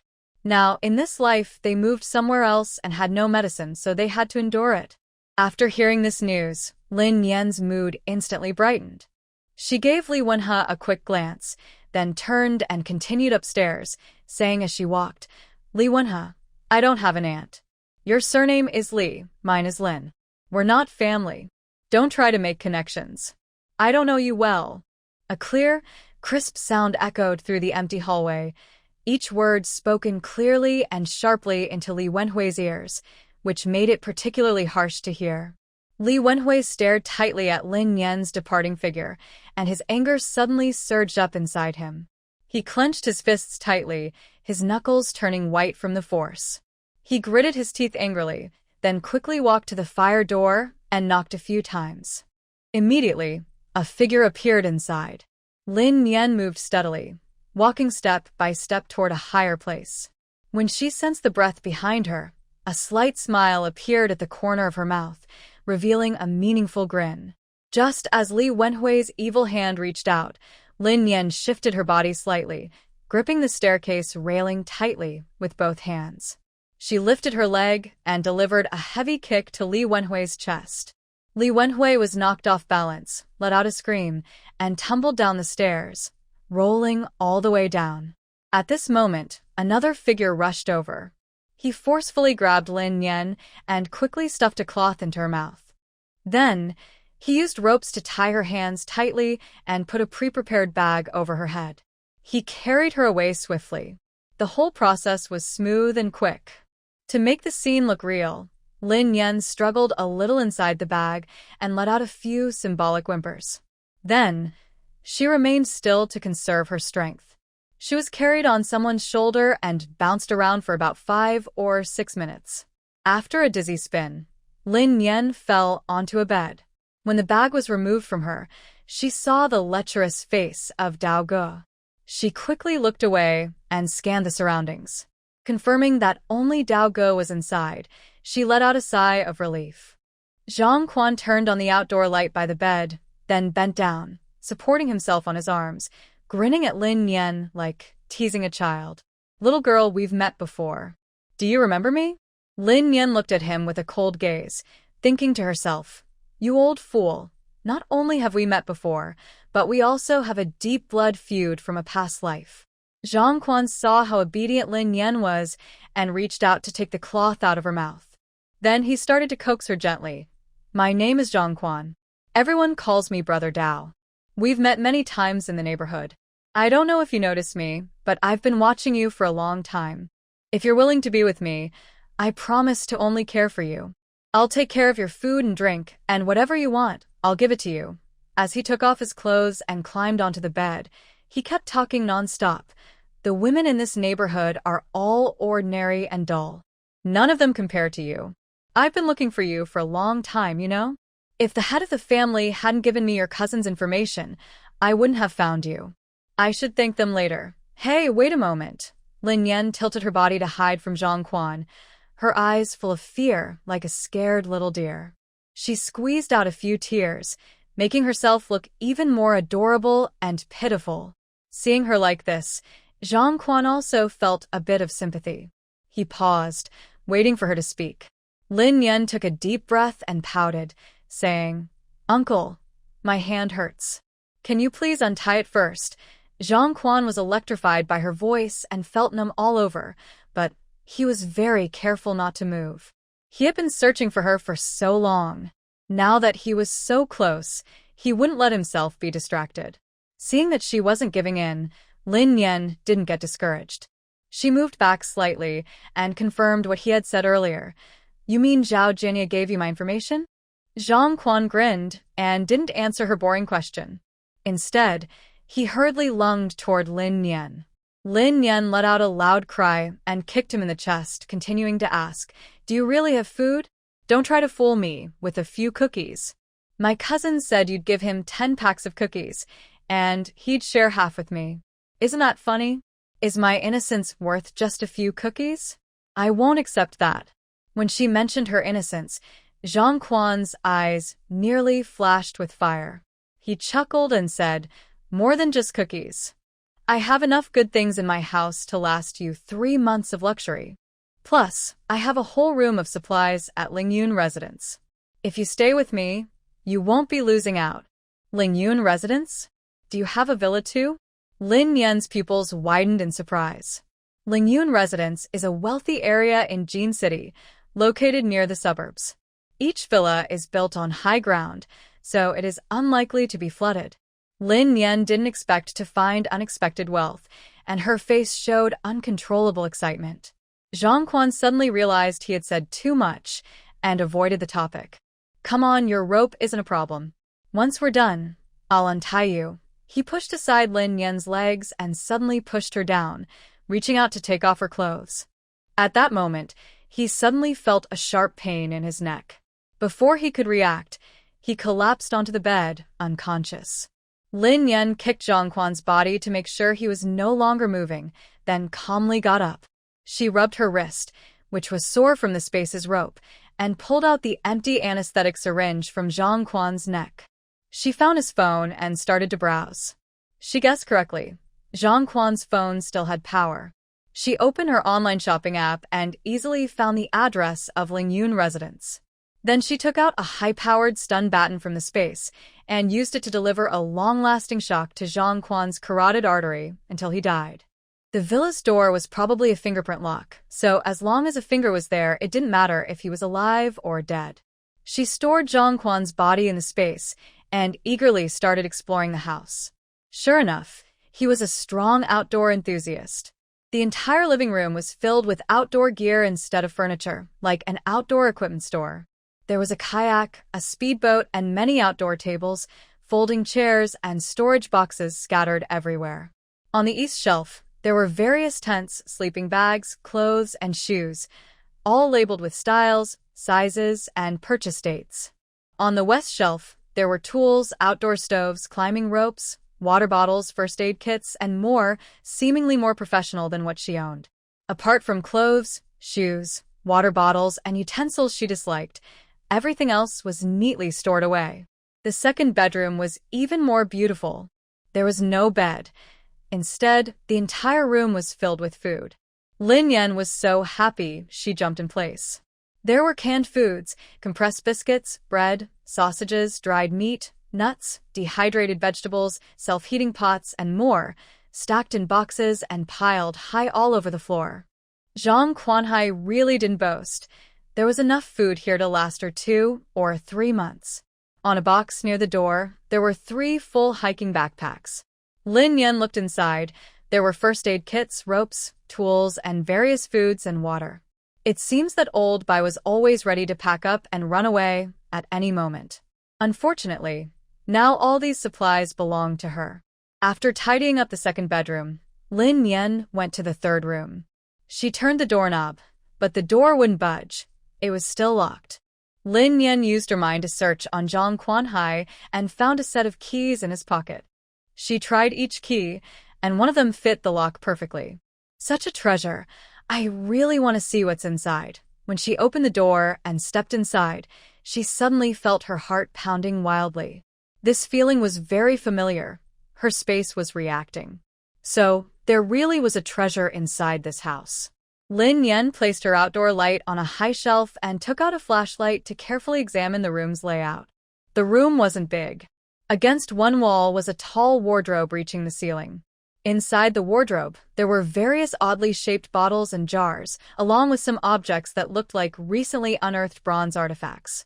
Could this be a tomb raiding site? Lin Yan didn't understand antiques, but judging by her space's reactions, there must be something valuable inside. She touched each item, and her space responded differently, some with slight vibrations, some with excitement, and others with no reaction at all. Since there were so many objects, Lin Yan didn't bother examining each one individually. She simply stored the entire wardrobe into her space, and then took it out again. Valuable items were immediately absorbed into her space. She didn't even look at the discarded items, rushing to check how her space was changing. She didn't know which treasure was emitting spiritual energy, but suddenly, her space expanded more than double in size, over 1,000 square meters. Moreover, beside the spiritual spring, patches of black land appeared, separated by small ridges. Each patch of black soil was square, about 5 square meters, contrasting sharply with the original grassland. Could this mean it was suitable for planting? Lin Yan no longer cared about the changes in the space. She suppressed her nervousness and quickly continued to check the other items inside the room. Opposite the wardrobe, there was a table placed against the wall. Above the table, on the wall, was a large pegboard. Lin Yan's eyes quickly scanned the pegboard and was immediately drawn to the items displayed on it. At the top of the pegboard, hanging at an angle, was a very finely crafted black composite crossbow. Just one look told her this was not an ordinary item. Excited, Lin Yan picked up the crossbow and found a manual on the table. Based on her previous shallow understanding of crossbows, she studied it carefully for a while and roughly understood its basic structure. It was made up of a bow arm, a bow body, a bowstring, and a trigger mechanism. It came with 6 arrows. This crossbow was different from the one Yao Bin found. It didn't need to aim while pulling the string, but it had a higher accuracy, longer range, and greater power. It was a powerful long-distance weapon. Lin Yan carried the crossbow to the window, took a deep breath, and used all her strength. Her arm muscles tensed as she finally pulled the string tight. In the next moment, she hesitated only briefly before releasing her fingers. The sharp arrow shot out with a whoosh, flying straight toward the wall diagonally across the room. In an instant, a clear collision sound rang out. The arrow was deeply embedded in the wall. Lin Yan stepped forward and struggled to pull out the arrow, checking how deep it had gone in. Unexpectedly, with her limited strength, the arrow had penetrated about 7 or 8 centimeters into the wall. No wonder it was called the King of Cold Weapons. If she had more strength, or if the wall was made of earth or bricks, she could have shot straight through. Happy to have found such a treasure, Lin Yan put it away and turned to check the other items on the pegboard. Her excitement grew even more when she saw a trench knife, a Colombian claw knife, and a golden claw ring. Was today an auspicious day? Was this something her little gang could use? Ha ha ha. Lin Yan laughed almost maniacally. She knew about these weapons thanks to an electronic book called Post-Apocalyptic Survival Guide. The book provided detailed descriptions of these weapons. Because of their overwhelming destructive power, they had long been banned as cold weapons by multiple countries. She truly didn't expect that this old man's hobbies were so wide-ranging. He collected antiques and cold weapons.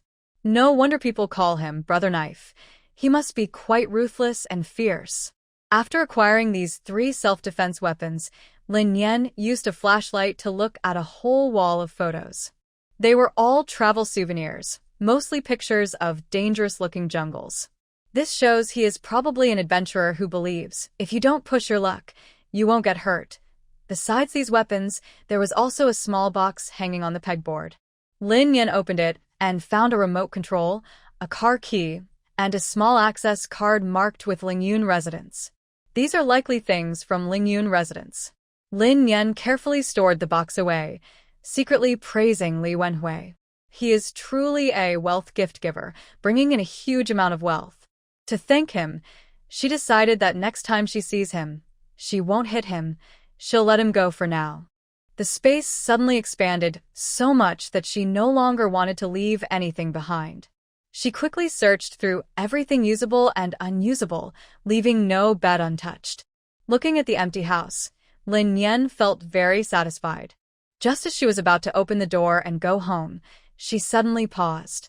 She didn't know which floor she was on, and there might still be people in the corridor outside. If she went out, she could be caught easily, and she wouldn't be able to explain herself. Unable to leave through the front door, Lin Yan returned to the room and leaned on the balcony window to look down. In the deep night, outside the window was like an endless abyss, making her scalp tingle inexplicably. But even if she was scared, she had no other choice. Lin Yan moved around the windows of the house, identified its exact position, and chose the most hidden window to start setting up. She found the longest climbing rope and a safety harness from Zhang Quan's rock climbing gear, and put them on using the method the outdoor store clerk had taught her. Then she took out the marble dining table she had just stored in the space, tied the climbing rope to the table leg with an 8-shaped knot, and installed a grip knot and a descender. Once everything was ready, she took a deep breath, clenched her teeth, and jumped out of the window. As she approached the water surface, she took out her kayak from the space and carefully caught herself. Then she unfastened her safety belt, pulled back the rope, and stored all her equipment into the space. She paddled the kayak slowly through the entrance into the building and successfully returned home. After arriving home, Lin Yan checked the location of Lingyun residence on an offline map. It was more than 30 kilometers away. Driving would take about 40 to 50 minutes, but now she had to travel by water at night, so it would probably take at least 2 hours. Lin Yan looked up at the clock on the wall. It was just before 8 o'clock. The people inside the building were still awake, and there were probably many outside as well. She silently calculated in her mind that leaving around 10 o'clock would be best. At that time, it would be late at night, fewer people would be outside, and she would be in better shape. After confirming her travel plan, Lin Yan tossed her phone aside, quickly washed up, and eagerly entered the space to check on the black land. This black land was very different from the green lawn. Walking on it felt soft and loose. She picked up a shovel, gently applied some force, and the soil easily turned over. Excited, Lin Yan quickly dug a few more shovels, lifting the soil and giggling non-stop. Heaven has eyes. It not only opened a door for her, but also kept opening windows.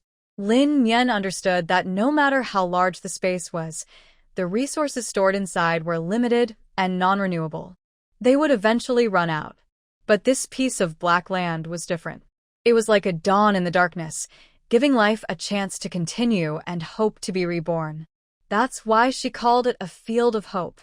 The more she thought about it, the more excited she became. She dug with even more energy, and in one go, she cleared a 5-square-meter patch of land. She divided this land into sections and planted spinach, cucumbers, tomatoes, and white radishes, watering them with spiritual spring water. It wasn't that she didn't want to plant more, but her mental strength was simply not enough. She had tried before, perhaps because the Heavenly King, as an outsider, was seen as an object by the space and could stay there for a long time without issue. But she herself couldn't. She could only stay for about an hour at most. Now, working in the fields required a huge amount of mental and physical energy, and 40 minutes was already her limit. After all this effort, Lin Yan's forehead was covered in fine sweat, and she felt dizzy and lightheaded, with a throbbing pain in her temples. She persisted in finishing the work in the vegetable garden, then lay on the sofa with her eyes closed to rest. Since her space had evolved to this level, she couldn't be lazy anymore. She needed to work hard to develop her mental strength to build her space. Maybe in the future, she could live inside the space for a long time, just like her dream home. Thinking about this, she soon fell asleep. An hour later, the alarm clock rang. Lin Yan groggily got up, changed her clothes, and took Tian Wang into the space before heading out. With her previous experience walking alone at night and Tianwang's company, she felt a bit more calm this time. Without the obstacle of a storm, the speedboat smoothly reached near Lingyun residence. As she guessed before, the area was high ground and not flooded. After storing the speedboat, Lin Yan put on her waterproof jacket's hood and a mask, then slowly walked toward the gate. Two strong security guards at the entrance nodded and greeted her. Lin Yan nodded slightly and, under their watch, took out her access card. Using the sunlight from the solar lamp at the gate, she swiped the card on the access panel. With a soft beep, the small gate slowly opened. Under the guard's watch, Lin Yan controlled her pounding heart and stepped into the community with heavy steps. In her past life, in chaotic and disorderly environments, she had calmly broken into many communities, smashing doors and windows. But now, doing something in front of security guards made her feel a bit guilty and uneasy. Following the signs in the community, Lin Yan quickly found Zhang Quan's house. It was a two-story small villa. Honestly, this old man was quite capable. From Zhang Quan's phone messages, she learned he was probably an antique dealer. His hobby was exploring, and he had traveled to many places. He had many friends and clients, and he naturally earned a lot of black money. Whether he was a bad person or not, he was definitely a notable figure in the industry. It was a pity that he died so easily, just like that in her hands. She felt a bit regretful for him. Lin Yan reached the villa gate, looked up at the surveillance camera still working above the street lamp, and cursed silently. Sure enough, the wealthy capitalists live very differently from us common folks. Outside, the city is flooded and many people are starving, but here, the lights are still on, and life goes on as usual. When she reached the gate, Lin Yan reached out and pulled the small iron door. Fortunately, the door wasn't locked, so she easily opened the latch. But the villa's main door was not so simple. As she expected, it was fitted with a fingerprint lock. If she had just moved Zhang Quan out and pressed his finger, it would have been easy. But Lin Yan never expected there to be surveillance cameras. If she suddenly created a person out of nowhere, the security guards in the monitoring room would be there in minutes. Thinking carefully, Lin Yan clenched her teeth and cut off Zhang Quan's right hand in her space. She wrapped the bloody hand in a plastic bag and tested each finger. Finally, she successfully opened the door using her ring finger. Inside, she turned on the lights, and what she saw made Lin Yan shout in surprise. "Oh my goodness, is this person opening a supermarket?" Standing at the door, Lin Yan looked around the entire hall. The living room, decorated in a simple style, had only a sofa against the wall and no other furniture. The whole floor was covered with various supplies in boxes and bags. Large and small, round and square, all mixed together, filling the entire living room. Regaining her composure, Lin Yan realized her movements inside the house could be noticed from outside, so she quickly pulled all the curtains tightly shut. Then, she moved swiftly through the pile of supplies. As she checked, she couldn't help but marvel inwardly.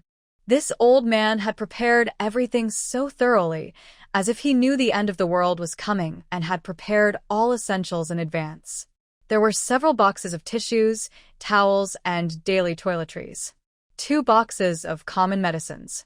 Food like compressed biscuits, dried vegetables, and canned goods, packed in courier bags and boxes, stacked in a pile. Hiking gear and fitness equipment, half disassembled, seemed to have been looked at once and then ignored. After inspecting the supplies in the living room, Lin Yan couldn't wait to enter the kitchen. As soon as she stepped inside, she excitedly exclaimed, "Oh wow!" On the large dining table and on the floor, piles of drinking water, grains, oil, rice, and flour were stacked so high that there was hardly any space left to walk. Lin Yan walked past these supplies, and a gust of wind swept them all away. Then she looked around the kitchen, which was as big as her living room, and her eyes immediately caught on the large double-door refrigerator. She lit up with excitement and quickly rushed over. When she forcefully opened the fridge door, she exclaimed in joy, "Oh my God!" The fridge was full of all kinds of food. There were various types of ham, bacon, and luncheon meat stacked in one layer. A whole layer was filled with vacuum-packed roast duck, roast goose, and other marinated meats. One layer was dedicated to milk, yogurt, beer, and other drinks. In the 3 frozen layers below, there were all kinds of frozen fish, shrimp, quick frozen pancakes, buns, and shumai, arranged like items in a supermarket display. Lin Yen raised her excited hand, humming a little tune, and packed all the food into her space. As for the big fridge, she thought it probably used a lot of electricity, so she decided to give up on it and not take it. But she took all the pots, bowls, plates, induction stove, and other kitchen utensils from the cabinets, except for the chopsticks and bowls. Nothing was left behind. After finishing in the kitchen, she moved on to tidy up the living room. When Lin Yen had sorted everything into her space, she was so exhausted she could hardly stand straight.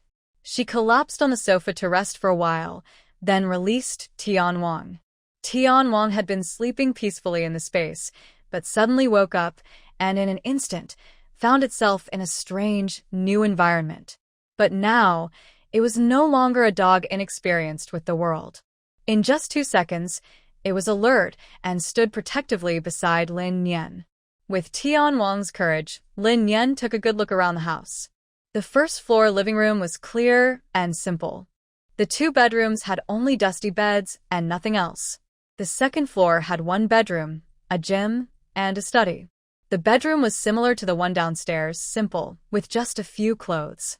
She packed away all the gym equipment, which she had collected, knowing that in days when she couldn't go out, these would be her best entertainment options. The surprise from the study was even better than her house in Zhongquanping community. The room is filled with several antique bottles and jars on display. The most valuable one is a big treasure hidden inside a safe. As for what exactly this treasure is, Lin Yen doesn't know. She only feels excited when she places her hand on the safe, sensing a strange reaction in the space around her. She can't open the safe, nor does she need to. She simply puts the entire safe into her space, and when she takes it out, the treasure is absorbed by her space. At that moment, Lin Yen feels dizzy. After a short while, she opens her eyes, looking refreshed and full of energy, as if she has endless strength. She quickly steps into her space and sees that its size has expanded to over 3,000 square meters. The area that was once crowded with supplies now feels much smaller. This change makes Lin Yen very happy, and she jumps with joy. Tian Wang is even more excited, running around the edge of the space happily. While feeling joyful, Lin Yen notices that the black soil patches are still the same for pieces. Besides a slight increase in the surrounding green grass, the black soil hasn't changed. Knowing that now isn't the time to study this, Lin Yen and Tian Wang quickly return to the room. After finishing on the second floor, Lin Yen discovers a staircase leading upward in a corner. Based on the villa's external structure, there should be an attic upstairs. She and Tian Wang climb up again. The attic isn't large, less than 20 square meters. It's dusty inside, probably unused for a long time. After inspecting the entire building, Lin Yen sighs, wishing she didn't have to deal with the extreme cold. She could live here comfortably. Unfortunately, the space is too big, with too many windows. Without the cold, as soon as the temperature drops below 10 degrees Celsius, and without air conditioning, this place could turn into a cold storage at any moment. Sadly, her gaze falls on the handrail of the staircase leading from the living room to the second floor. She quickly runs over to check it carefully. The space between the staircase and the wall is empty, with no decorations. Although the entire living room is also bare and lacks furniture, there's an odd sense of discomfort here that she can't quite explain. Lin Yen crouched down and touched the ground, then tapped with her fingers. When 2 hollow sounds echoed, she suddenly looked happy. Sure enough, it was empty underneath. It's strange that the well-maintained villa has a secret basement or hidden room for no clear reason. Moreover, considering Zhang Quan's character. Suddenly, various bad scenarios appeared in Lin Yen's mind, making her less curious about exploring. But now that she was here, she wasn't willing to stop. Forget it. Having survived the apocalypse once, she had seen all kinds of shocking scenes. A little obstacle like this couldn't defeat her. Thinking this, She quickly looked around on the ground and walls. She surprisingly found a hidden pull ring embedded in the wall near the stairs. Lin Yan steadied her excitement, trembling as she reached out and pulled the ring forcefully. In an instant, the hidden door on the ground smoothly folded into 3 parts, revealing a staircase leading downward. She stood at the top of the stairs and looked down, but everything below was dark and unclear. Reluctantly, she took out a flashlight and carefully stepped down with Tian Wang. After a few steps down the stairs, the sensor lights on the wall suddenly turned on, illuminating the entire long staircase clearly. Her tense mood slightly eased, but then she thought of another concern. She wondered if the hidden door would close automatically, trapping her inside again. That would be troublesome. Thinking of this, she quickly looked around for an exit switch. Fortunately, Zhang Quan wouldn't be foolish enough to set a trap. The exit switch was the same as outside, a pull ring, clearly hanging on the wall inside. Seeing this, Lin Yan finally felt relieved and continued walking down the stairs with Tian Wang. Halfway down, a strong, sweet aroma filled the air. Could it be that this place wasn't a hellish prison but hiding some delicious food? Thinking this, Lin Yan quickened her pace, turning a corner past the stairs. The entire basement was suddenly revealed. Indeed, it was delicious, but not food, rather fine wine. It was a wine cellar. The area was roughly the same size as the living room, about 70 or 80 square meters. The walls around here are built-in wine cabinets, filled with various famous wines that Lin Yan can't understand. Under the glow of built-in lights, they look very luxurious. In the center of the room, there is a large round sofa and a marble coffee table. Underneath the table, there is a huge brown fur rug, which looks very comfortable. Lin Yan took off her shoes and stepped on the rug, then lightly jumped and collapsed onto the sofa, looking very relaxed. She didn't know how many times she had thought about this today, but Old Bai is really good at enjoying life, which made her question the meaning of her own life. It's clear that Zhang Quan is a very free-spirited person. He loves adventure, seeks new experiences, and is brave enough to explore the unknown. Most importantly, he has the ability and perseverance to follow his heart and do what he wants. This is what sets him apart from most people. Like her, many ordinary people have dreams, but how many can actually go outside and see the big world? Traveling far costs a lot, and even the stars and the sea need tickets. She pulled her thoughts back and was very confused about one question. Why would Zhang Quan leave such a comfortable house to go to peaceful community? But this question will always remain a mystery. Lin Yan stayed on the sofa for a while, then got up to check the ventilation of the wine cellar. Besides the central air conditioning, there is a row of small skylights at the top of the northwest corner. This way, even if she burns something here, she doesn't have to worry about smoke issues. It's settled. This is her extreme cold safe house. After leaving the basement, Lin Yan stored the king in the space, then reset the password on the villa's main door before leaving. But she didn't rush out of the community. Instead, she wandered around the yard, found the garage, and used the remote to open the door. A Jeep Wrangler appeared before her eyes. Lin Yan walked around confidently, smiling as she entered the garage and closed the rolling door. The car was neatly parked inside. Not only the car, but also 6 full 200-liter iron barrels of gasoline were lined up along the edges of the garage. TSK. She once again appreciated this uncle's generous gift. Leaving the villa, Lin Yan deliberately used the back door to exit the community to avoid any trouble. On the way, she left her, god of wealth, Zhang Chuanshan's full body behind on the boat. Around 9 in the morning, the corridor on the 10th floor was very lively. A crowd was pushing into room 1003, and occasionally there were angry words. That scoundrel. That was all I had left of my supplies. He tricked me, and if I see him again, I will beat him up. My family is the same. I thought I could find food today. I counted my last bits of food and used it as boat fare for him. But that ran away.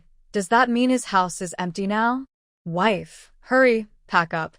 Let's move in. As residents flooded into the corridor, the people cursing stopped and rushed into the bedrooms and kitchen. They opened every cabinet, hoping to find something useful. But after searching the entire house, they found only one thing: a large marble dining table by the window. One man spat on the ground angrily and said irritably, "Really? Did he sleep on the floor all the time? How could that be?" "My wife. He has a bed at home," another man said uncertainly, rambling. A man with long hair remembered when he and his gang tried to break in and confidently said, "He definitely has a lot of supplies at home. Food, drinks, everything." Although they had been beaten badly last time, they saw clearly what was inside the house. It was definitely not empty like now.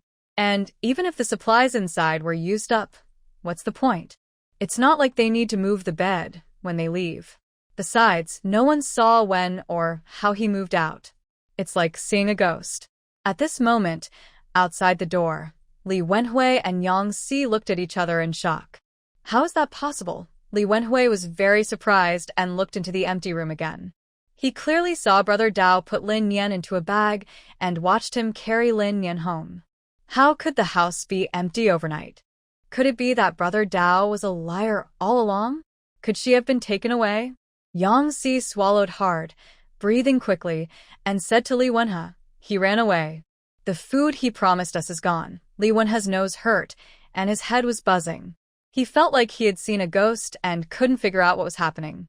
He had no energy to care about the food Yang Si mentioned. He shook off Yang Si's hand and, still not giving up, grabbed a resident who was packing up in the corridor. He asked, "Did you see Brother Dao come back yesterday?" The man packing his things snorted, "I saw him, but I didn't see when he left." "Probably, he's lying."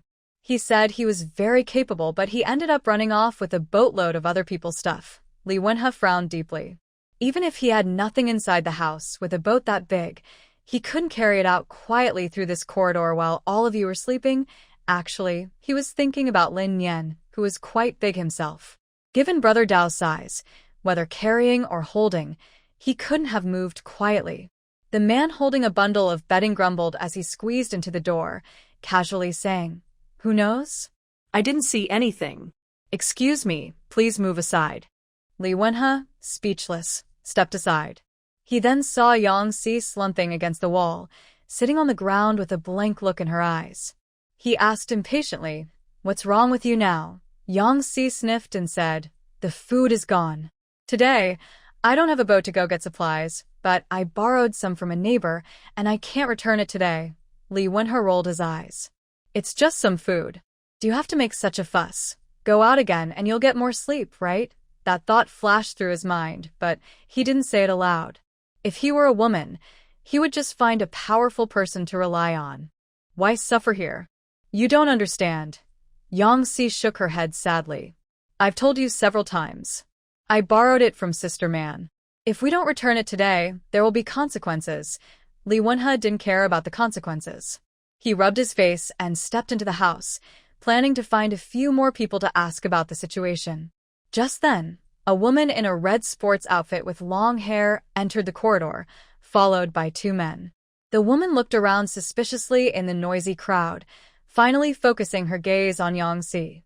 Yang Si casually looked up, and just like that, she made direct eye contact with the woman. In that instant, she was so startled that she instinctively grabbed Li Wenhe, stopping him from taking a step forward.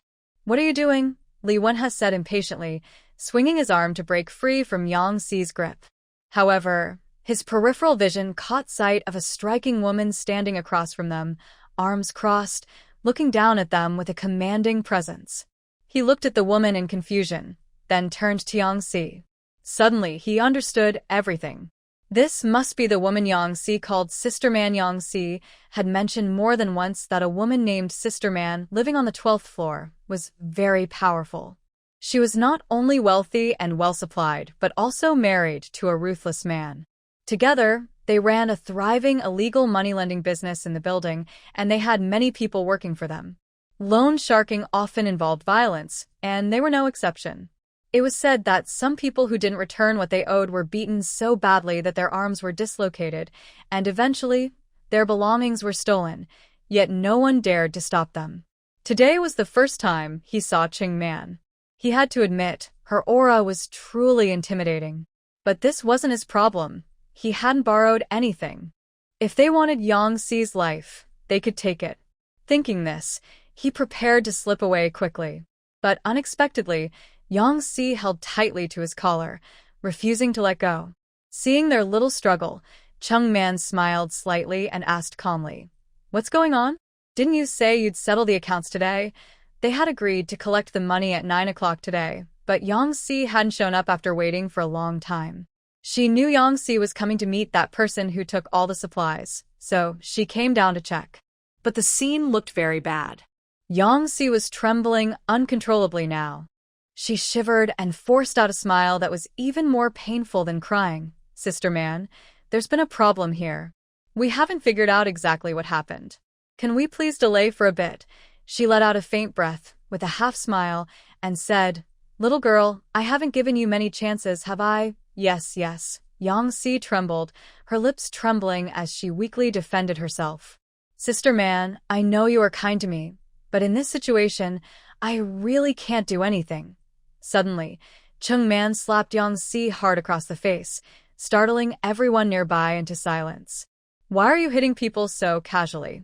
Li Wenhe instinctively tried to stop her, but was held firmly against the wall by two people behind Chung Man. Chung Man grabbed Yang Xi's chin and said coldly, "Stop telling me there's nothing you can do. If all my customers could just say, 'I can't,' and then refuse to pay their debts, what kind of business would we have?" After speaking, she ignored Yang Xi's crying and gave a look to the two men beside her.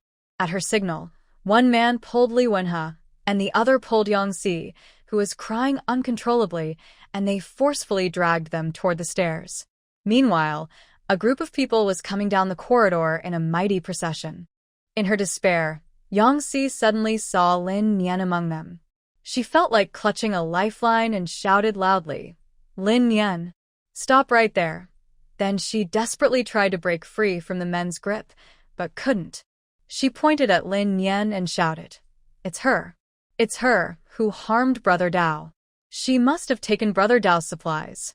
Quickly catch her." The people in the corridor, who had been watching the scene with indifference, started to gather around after hearing Yang Xi's words. Lin Nian, holding a paddle, stood still, her previously cheerful expression suddenly freezing. "What's going on?" Luli looked back at Lin Nian in confusion. Lin Nian shrugged innocently. "Lin Nian, why are you here?" Li Wenhe also looked surprised. He carefully examined Lin Nian. No matter how he looked, she didn't seem like someone who had been bullied. Could it be that Brother Dao gave her more benefits? Or maybe she gave Brother Dao more things, and that's why he let her go?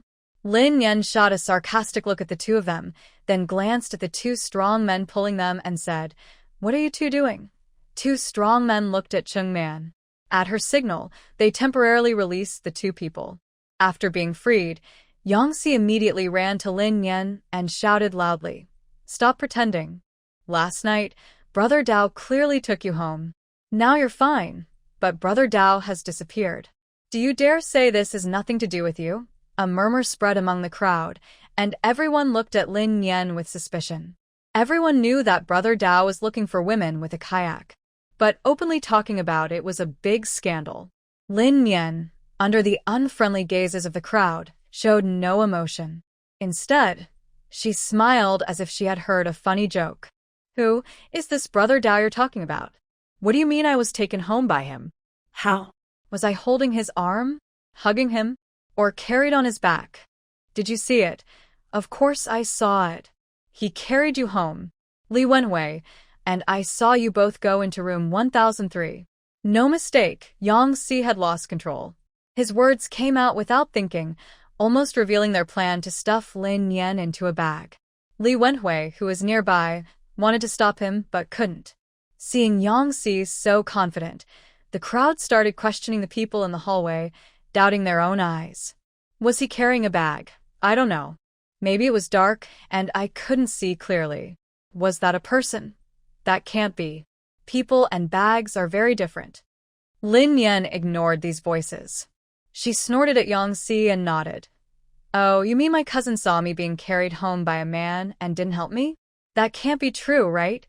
She looked at Li Wenhui with a very cold gaze, making him feel uncomfortable. But he looked guilty because he knew he was in the wrong. Inside, he was quite annoyed. He thought to himself, if he had known she would call her cousin now, why didn't he do it earlier? Didn't he say they weren't related or close? Now, he wants to testify for her? Too late. Lin Yan didn't know what Li Wenhui was thinking, but from his sneaky look, she could tell he wasn't holding anything good inside. She was too tired to look at him again and turned her gaze to the crowd, continuing, even strangers wouldn't stand by and watch such a terrible act of violence. Otherwise, they'd be worse than animals.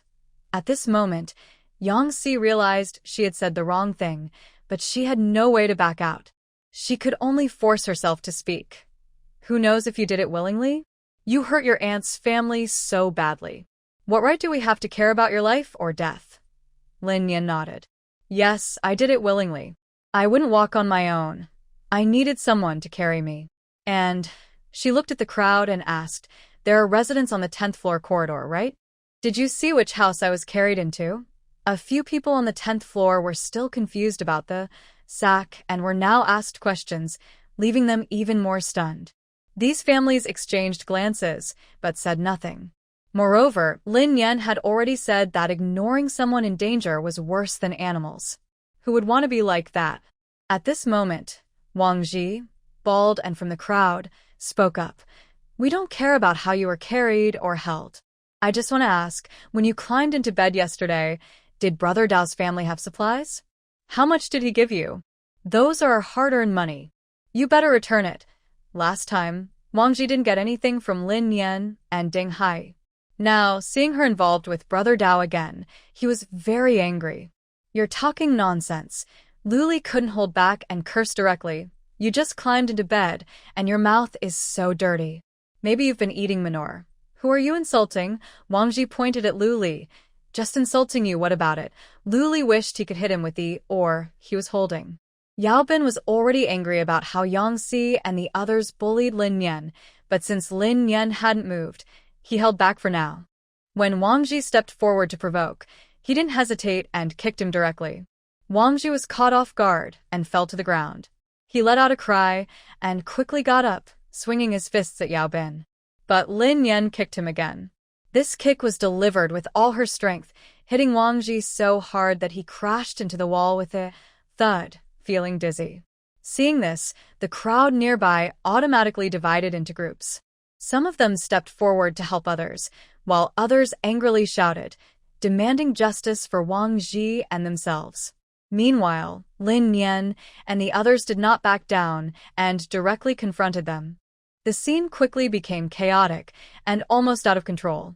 Just as both sides were tense and ready to fight, a deep, strong voice suddenly came from the stairs, saying, "Everyone stop." This voice was like a thunderclap, instantly halting everyone's actions. They all turned to look at Zhao Jianya standing on the stairs. Are you trying to solve the problem? Or just shouting louder? Or showing off your strength? Zhao Jianya spoke as he walked into the middle of the crowd, naturally taking charge of the situation. He looked at Lin Yan with a mysterious gaze, then quickly shifted his eyes to Li Wenhe and the other person, showing a faint look of dislike in his eyes, and secretly cursed them as useless in his mind. Zhao Jianya had already figured out most of what was happening. The trouble started because Zhang Quan and his abundant supplies suddenly disappeared overnight. It sounds strange, but it's very likely that Zhang Quan didn't have many supplies at all. He might have just been pretending with a small boat in front of everyone to deceive them. After all, once the boat's air was let out, he could carry it on his shoulder and leave quietly at any time. Moreover, Lin Yan refused to admit that Zhang Quan carried him home. Yang Si, feeling guilty, didn't dare tell the truth.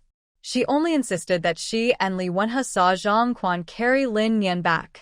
But Li Wenhe, who was involved, was confused about what really happened and couldn't stand up to speak. The residents in the corridor said Zhang Quan did carry a sack home last night, but they weren't sure if it contained a person. They also said they hadn't seen anyone leave apartment 1003. It's unlikely someone was carried in silently and then carried out without anyone noticing.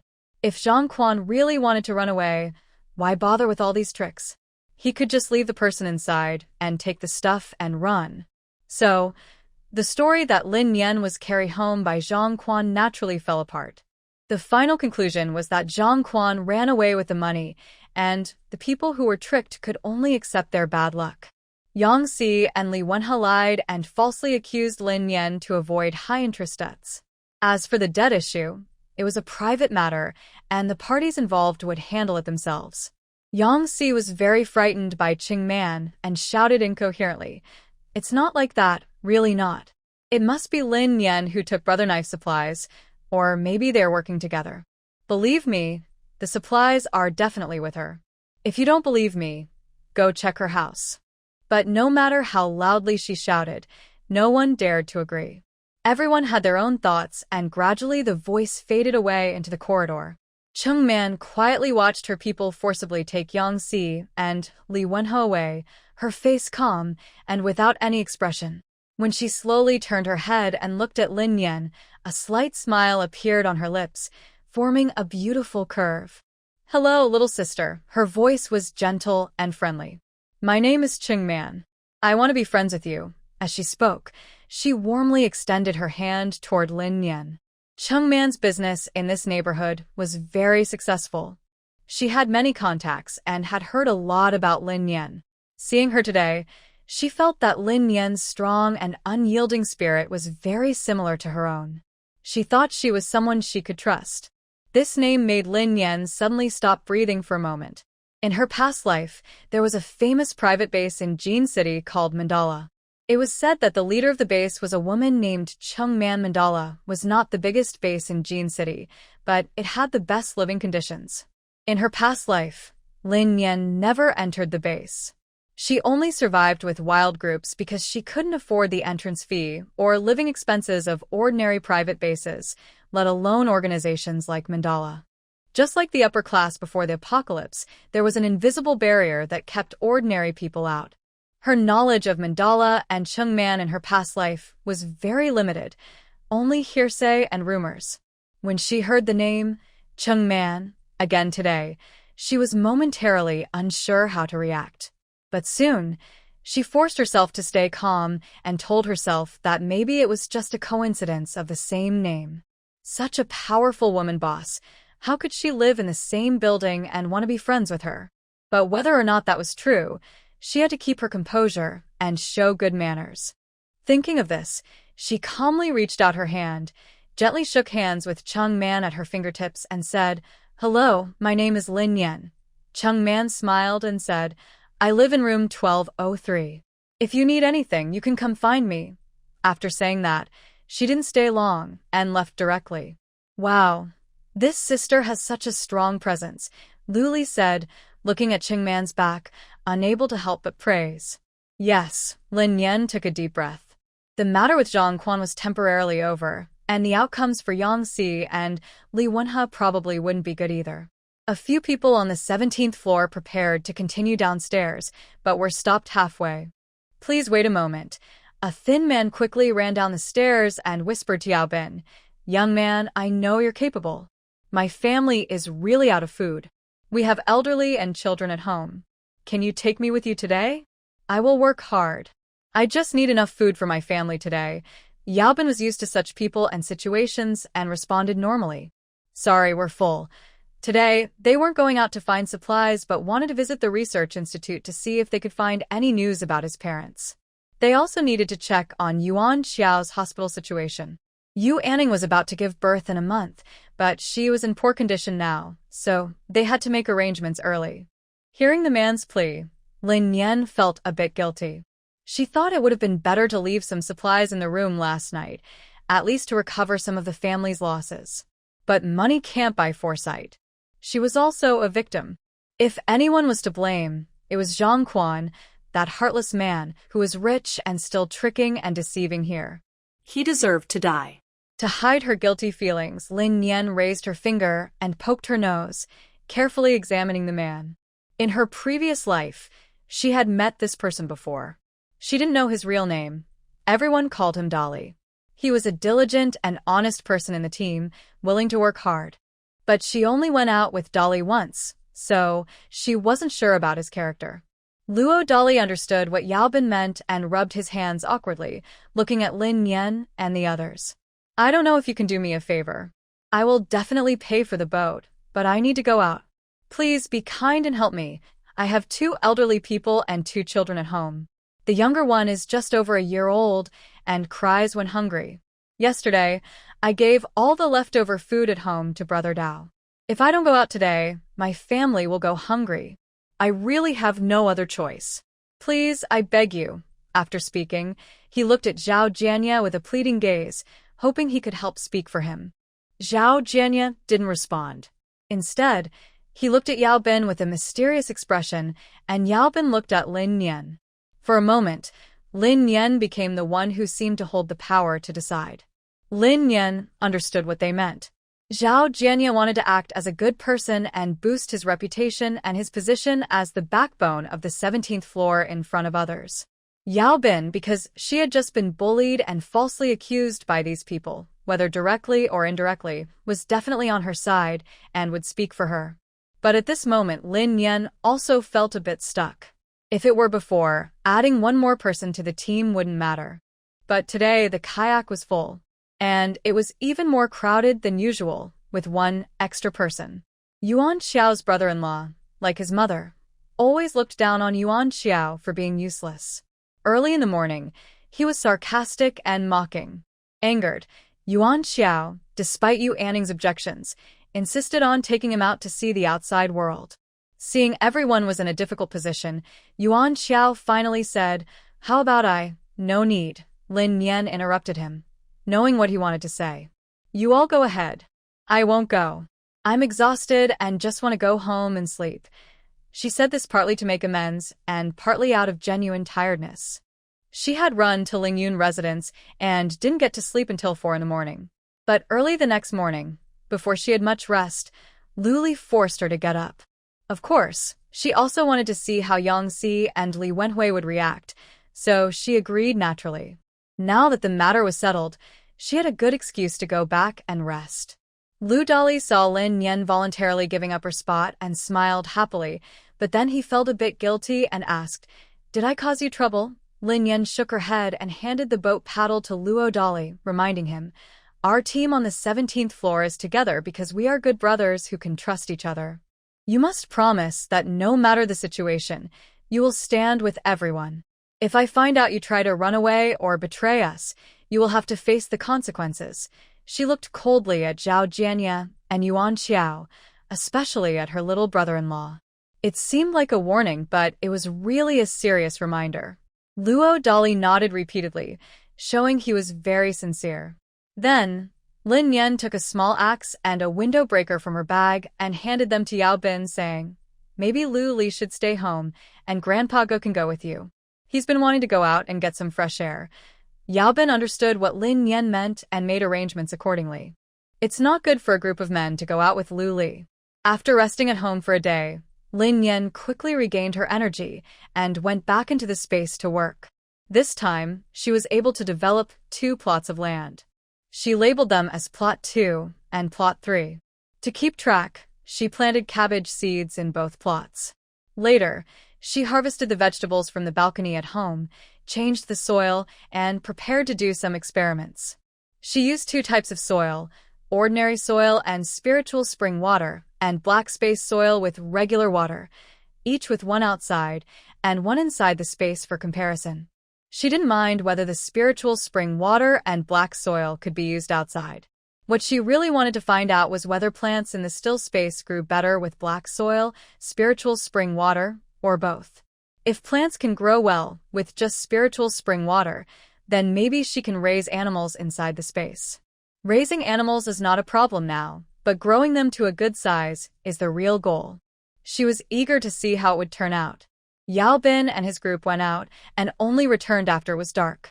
The good news was that they recovered many supplies from the village that had already been evacuated.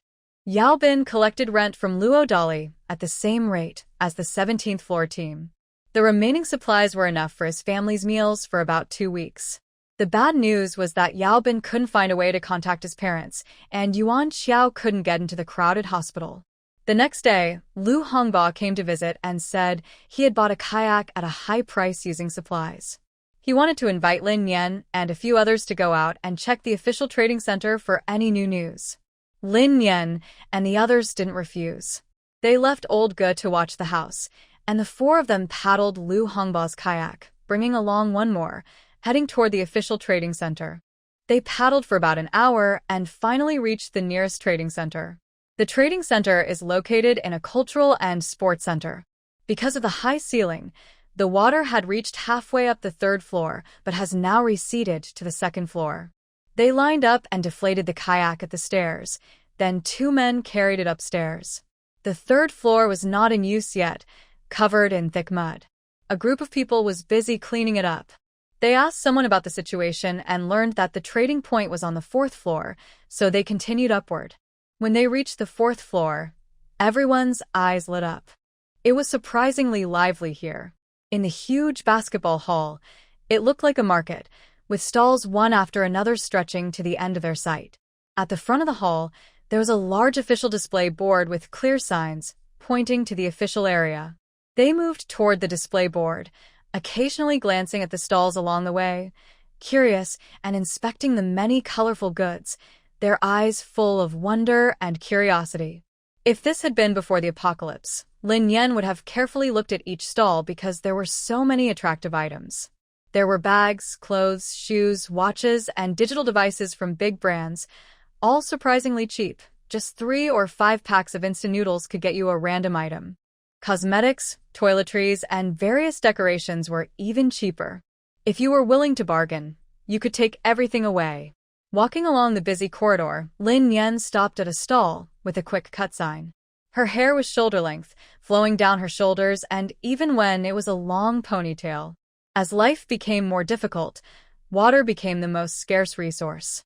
Taking a shower or washing her hair became a luxury. She had water, but it was hard to keep herself looking neat. Not washing her hair was uncomfortable, especially with a greasy head, so cutting it short seemed like the best solution. So, she used 2 small packs of bread as payment and cut her hair into a short style that reached her ears. Then, at the neighboring stall, she exchanged 3 small packs of dried tofu for a duckbill cap. After putting on the cap and mask, pulling up her jacket zipper, the girl who was once full of sweet charm suddenly transformed into a brave and handsome young man. This made Luli jokingly say she wanted to dump Yaobin and become Lin Yan's girlfriend. They all laughed and played around happily, and soon they reached the display board. The official counters were many, lined up in a row across the entire basketball court, creating a grand scene. Above each counter, there was a clear sign showing what kind of services or items they offered. The group naturally went to a goods exchange counter, bypassing the long line, and stopped at the front to look at the exchange information on the sign. Luli looked at it and read aloud, 20 bricks of red clay can be exchanged for 1 kilogram of rice, 20 pounds of iron for 1 kilogram of rice, 20 pounds of soaked rice for 1 kilogram of rice. Wow, this is so expensive. Lin Yan also made a face, agreeing with him. But now the floodwaters were starting to recede, making it easier to recover items. Knowing that the exchange rules would soon change again, Lin Yan didn't need to exchange anything right now, so she didn't look further. However, Lu Hongba examined it carefully. He not only remembered the information mentally, but also took out a small notebook, carefully copying down what he needed. "Uncle Lu, are you planning to find these items for exchange?" Luli asked curiously. Lu Hongba smiled and said, "The rain has stopped, and the water should go down soon. When that happens, these things won't be hard to find. They are all for survival, so I'll keep them if I can." He then pointed to a section and said, "Look, there are medicines here I can exchange for. I need to get some later. The virus is everywhere now, so it's very dangerous. When the cholera virus first started spreading in the building, he was worried that his wife and children might get infected, so he went to Dr. Zhu to get some traditional medicine in advance. The family took the medicine as soon as they showed mild symptoms, which prevented the illness from worsening. But no one knew what would happen next. Luli looked at the words and saw they were different medicines with exchange values.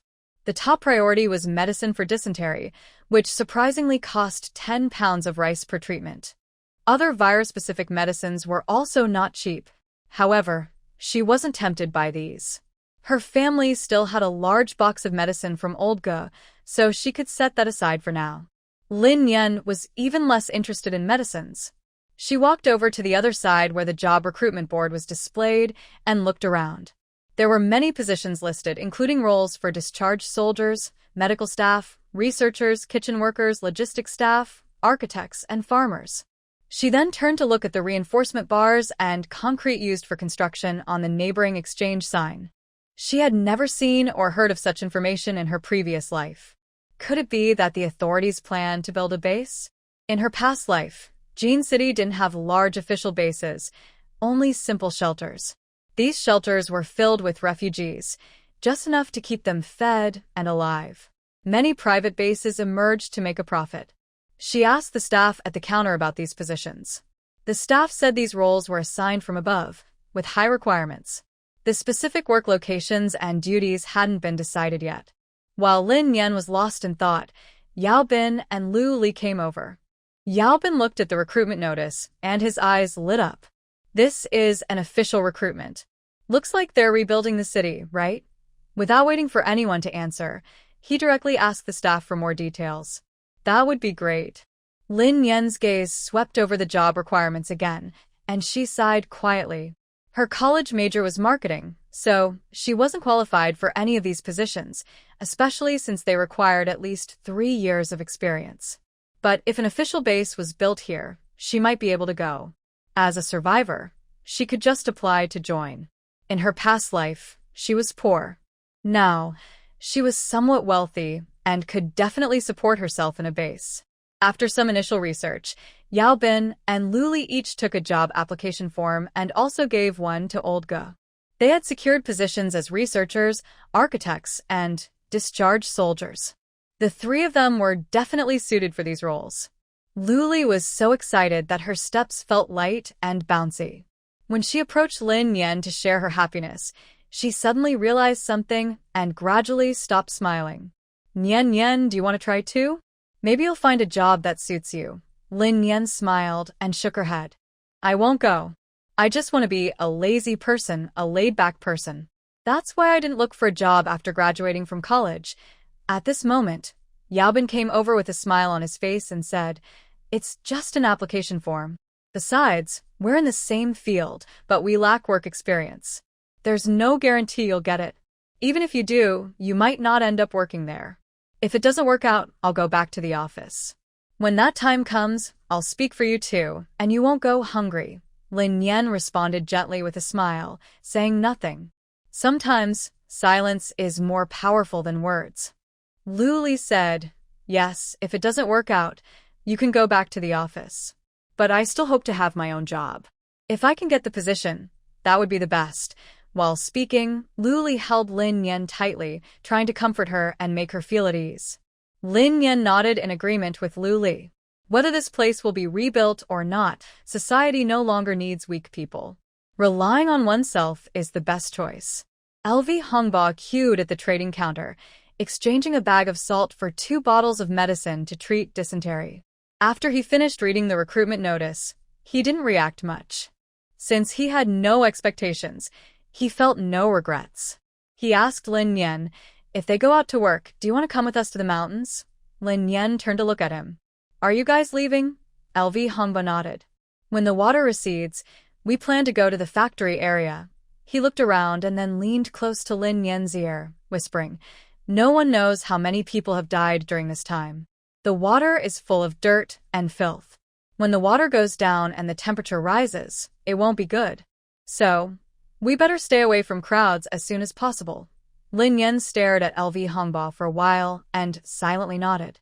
Sometimes this uncle can be stubborn, but other times he's very wise. The 4 of them left the trading post and went to visit a nearby shelter. This shelter was a hotel.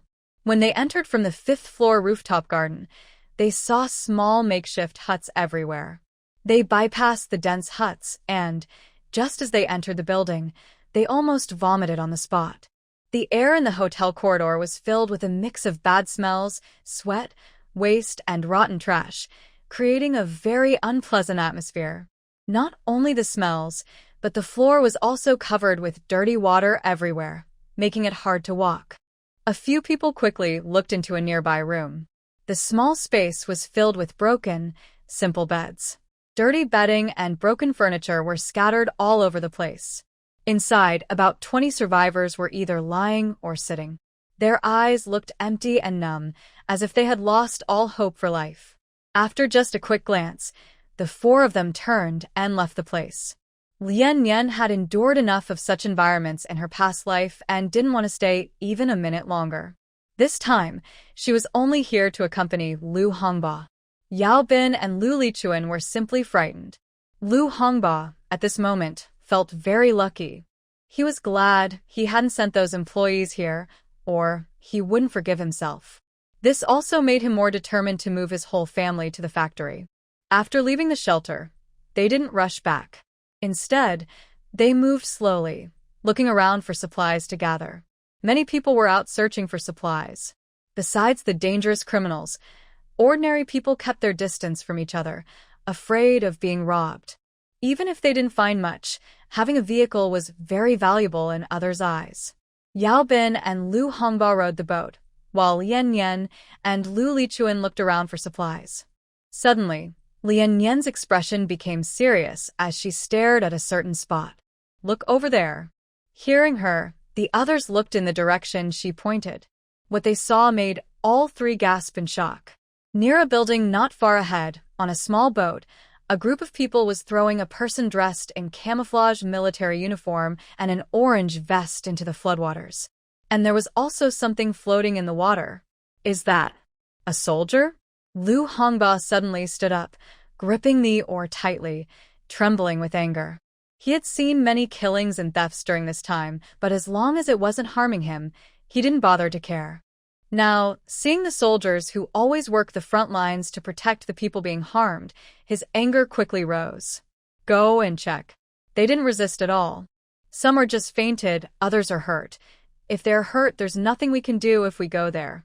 If they are fainted, we must save them." Yao Bin didn't hesitate. He gripped the oars tightly and used all his strength, rowing desperately. With their full cooperation, the kayak sped quickly toward that direction. Lin Yen carefully watched the boat that was gradually drifting away.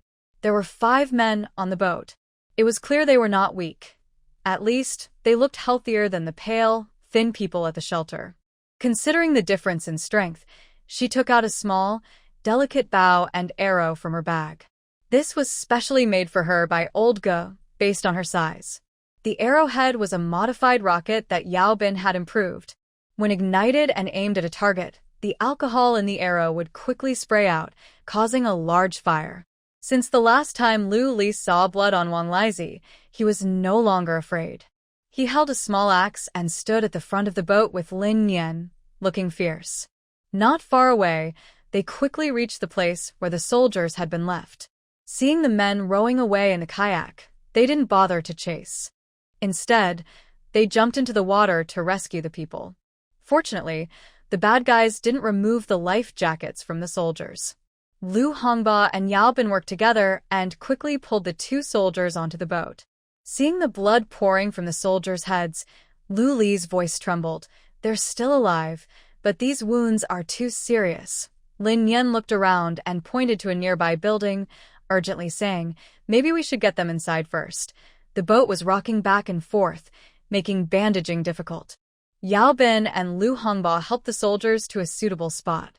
Just as they were about to pick up the oars, a voice stopped them. They looked toward the sound. The 5 men who had left earlier had suddenly appeared not far behind Lin Yen, each holding a knife. The 4 of them froze, quickly standing up and grabbing their weapons, ready to face the others. The leader, a man with prominent teeth, looked past Lu Hongba and carefully scanned the faces of Lin Yen and the others. Then he showed a wicked smile. "Wow, it's rare to see young brothers and sisters still so fresh and tender. You must be living a good life. Why not come back with me, serve my boss well, and he'll make sure you live comfortably. Otherwise," his eyes narrowed, and he threatened with a fierce look, "otherwise, today will be your last day. Yes, brothers and sisters, just come with us." Serve the boss well, and you'll have a good life, the other 4 men said, waving their knives and small daggers with wicked smiles. Hearing this, Lu Hongba and Yao Bin, angry, raised their knives to step forward, but Lin Yan stopped them with her hand. She looked down at the dying soldier on the boat, took a thermos filled with spiritual spring water from her bag, and handed it to Lu Li, telling her to give it to the soldier first. Lu Li didn't understand why she should give water to the injured, but she obeyed Lin Yan without hesitation and helped feed the water to the soldier along with Yao Bin. Lin Yan slowly raised her bow and arrow, pulled the bow tight, and aimed at the man with prominent teeth. She said coldly, "Really? I want to see who's going to die today." The man with prominent teeth didn't expect Lin Yan to be a girl. Before he could be happy, he realized he was being aimed at with the bow and arrow. Instinctively, he stepped back. In his panic, he pressed down his foot, causing the boat to shake and wobble. The people around him also started to sway. At this moment, Lin Yan noticed that behind them, there was a man in a yellow vest lying there. That meant she couldn't use her fire-starting plan anymore. But it's okay. The distance was still shorter than what she usually practiced at home. With a normal arrow, she could take him down in one shot. Seeing Lin Yan suddenly change to a seemingly sharper wooden arrow, the man with prominent teeth became even more nervous. He secretly guessed, with such skillful technique and that commanding presence, could this girl really be an expert at archery? If so, he might be in danger. Even if she couldn't kill him with one shot, no matter where she hit him, he wouldn't be able to stand it. What should he do? Throw a flying knife to cut her down? But they didn't have that skill.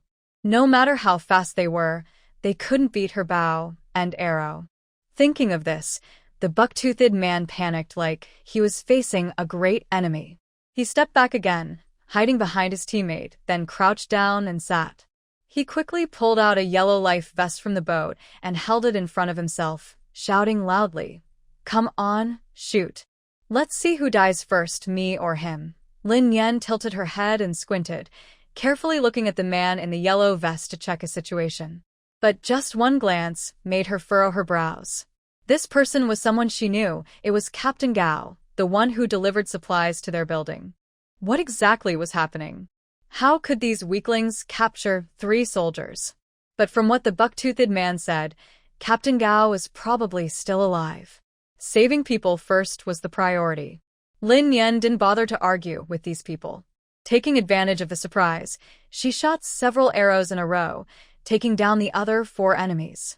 Seeing that 2 of her teammates were dead or injured, one shot in the face at an angle, the other shot in the chest, it looked like they wouldn't last long. The buck-toothed man stared with wide eyes, mouth open, howling non-stop. He had fought people, killed people, and even had firefights. But experiencing the fear of being targeted by death for the first time was terrifying. The buck-toothed man trembled as he hugged Captain Gao's body, holding a knife against his neck and desperately shouting, "Let me go, and I'll let him go. Otherwise, I'll kill him first." "Huh, look at your cowardice," Lin Yan said with a sneer, glancing at him sideways.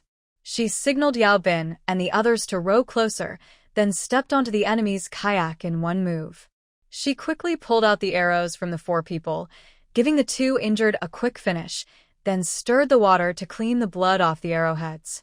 Such good arrowheads shouldn't be wasted. Washing them could make them usable again. Seeing that Lin Yan was still so carefree, Yao Bin relaxed.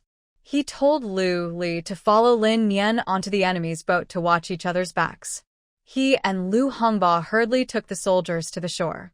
Under the watchful gaze of the buck-toothed man, Lin Yan silently cleaned the arrowheads, then packed her bow and arrows into her backpack. Only then did she and Lu Li lift the 4 bodies into the floodwaters. After finishing, she clapped her hands, took out a nail gun from her waist, and calmly pressed it against the buck-toothed man's forehead. The man with buck teeth. After walking along the dark road for a long time, I really don't know what kind of ghost I've encountered. Speak. What exactly happened? Lin Yan's expression grew colder.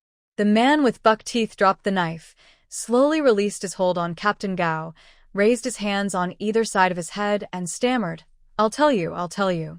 First, put down your gun. Lin Yen kicked the knife to Lu Li nearby, impatiently pressed his finger against the man's forehead, causing him to scream and close his eyes in fear. I'm saying, we pretended to be trapped civilians so the soldiers would come to rescue us. Then we knocked them out when they weren't looking, trying to steal their kayak. Where are you planning to take him? Lin Yen looked at Captain Gao. The man with buck teeth swallowed hard, clearly reluctant to speak. Without hesitation, Lin Yen shot him in the shoulder. Ah! The man with buck teeth cried out loudly from the sudden pain, trembling all over.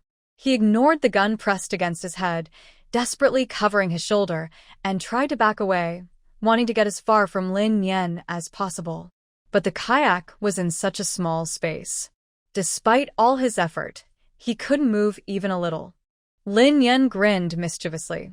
I have countless bullets in this gun. If you like, I can give you some. I've tried it. These are the most painful. The man with buck teeth had never seen a nail gun before, nor a real gun. He didn't know whether it was nails or bullets inside. All he knew was that this thing could kill him. He was so scared that his soul seemed to leave his body, beads of sweat rolling down his cheeks. In no time, he spilled everything he knew. Thanks to the man with buck teeth's confession, some dirty secrets behind the scenes came to light. It turned out that this group not only stole patrol boats but also robbed rescue teams that were helping people and delivering supplies. Today, they happened to meet Captain Gao and his team, and they thought about robbing a boat. When the man with buck teeth recognized Captain Gao as the leader of the supply team, he started thinking long-term. He took his people, knocked out the three of them while they weren't paying attention, and kidnapped Captain Gao. This way, they could make a big score next time. He thought they could use him to exchange for several boats of supplies. As for why they didn't kidnap all three, the reason is simple. The boat has a capacity of 6 people. They were afraid it would sink if 2 more people joined. After hearing his rambling story, Lin Yen was left speechless and annoyed. She really couldn't understand how these foolish men believed they could successfully kidnap and threaten soldiers. After she threw a few more nails, she finally understood the answer to the problem. It turned out that these people weren't just a small gang. Behind them was a large dark organization with over 100 members. Lin Yen's thoughts drifted back to her past life. In her memory, Jean City had a notorious night cult, a dangerous cult group. She heard that the cult had over 1,000 members. These people had no morals. Wherever they went, they caused destruction, theft, and violence, doing terrible things. Lin Yen wasn't sure if the dark organization the man with the buck teeth mentioned was the same as that cult. She quietly thought that if the authorities could catch them all now, it might prevent more chaos in the future and give survivors a better chance to live. Together with Lu Li, Lin Yen the man with the buck teeth. She then gave Captain Gao some spiritual spring water. Soon after, Captain Gao woke up. With the help of Lin Yen and the others, 2 injured soldiers were taken to the official hospital for treatment. The man with the buck teeth was also detained for questioning. Captain Gao was very grateful for their help and for the information about the dark group. He shook hands with each of them. My name is Gao Yang. If you need anything in the future, just come find me. I will do my best to help. Lu Hongba kept waving his hands. No need to thank me. I didn't do much. It was Xiao Nian's bravery. She took down the whole gang alone, Lin Yen. Seeing Lin Yen cover her face with her hand, looking embarrassed, Lu Hongba suddenly realized and quickly patted his chest. No, I was the one who did it. I killed them all myself. Lu Li and Yao Bin almost burst out laughing from holding in their amusement. Finally, Captain Gao burst into a hearty laugh, and they all laughed happily. To their surprise, Captain Gao not only thanked them verbally, but also arranged for each of them to receive a box of heavy meat cans and a small bag of fresh fruit as a reward for being good citizens. These items might not seem important normally, but during this time of severe material shortage, they are very precious. The group didn't hesitate with the officials and happily accepted their awards, then headed home. Because they did a great deed, Lin Yen felt very happy. She hummed a little tune as she returned home, took out her keys, and opened the sliding door. Just as she was about to open her own door, she heard a familiar door-opening sound behind her. She quickly turned around and saw Ding Hai standing quietly at the door, looking at her with deep eyes. "You're back," Lin Yan said happily, her good mood lifting even more. Ding Hai nodded slightly, carefully looked at Lin Yan, and asked with some concern, "Are you okay? Are you hurt?" At first, Lin Yan thought he was talking about the guy with the buck teeth. She wanted to tell him about her achievement, but then she realized he probably didn't know about that. Maybe he was asking about how she had been doing lately? So she held back her desire to share and nodded, saying, "I'm fine. Everything's okay." How about you?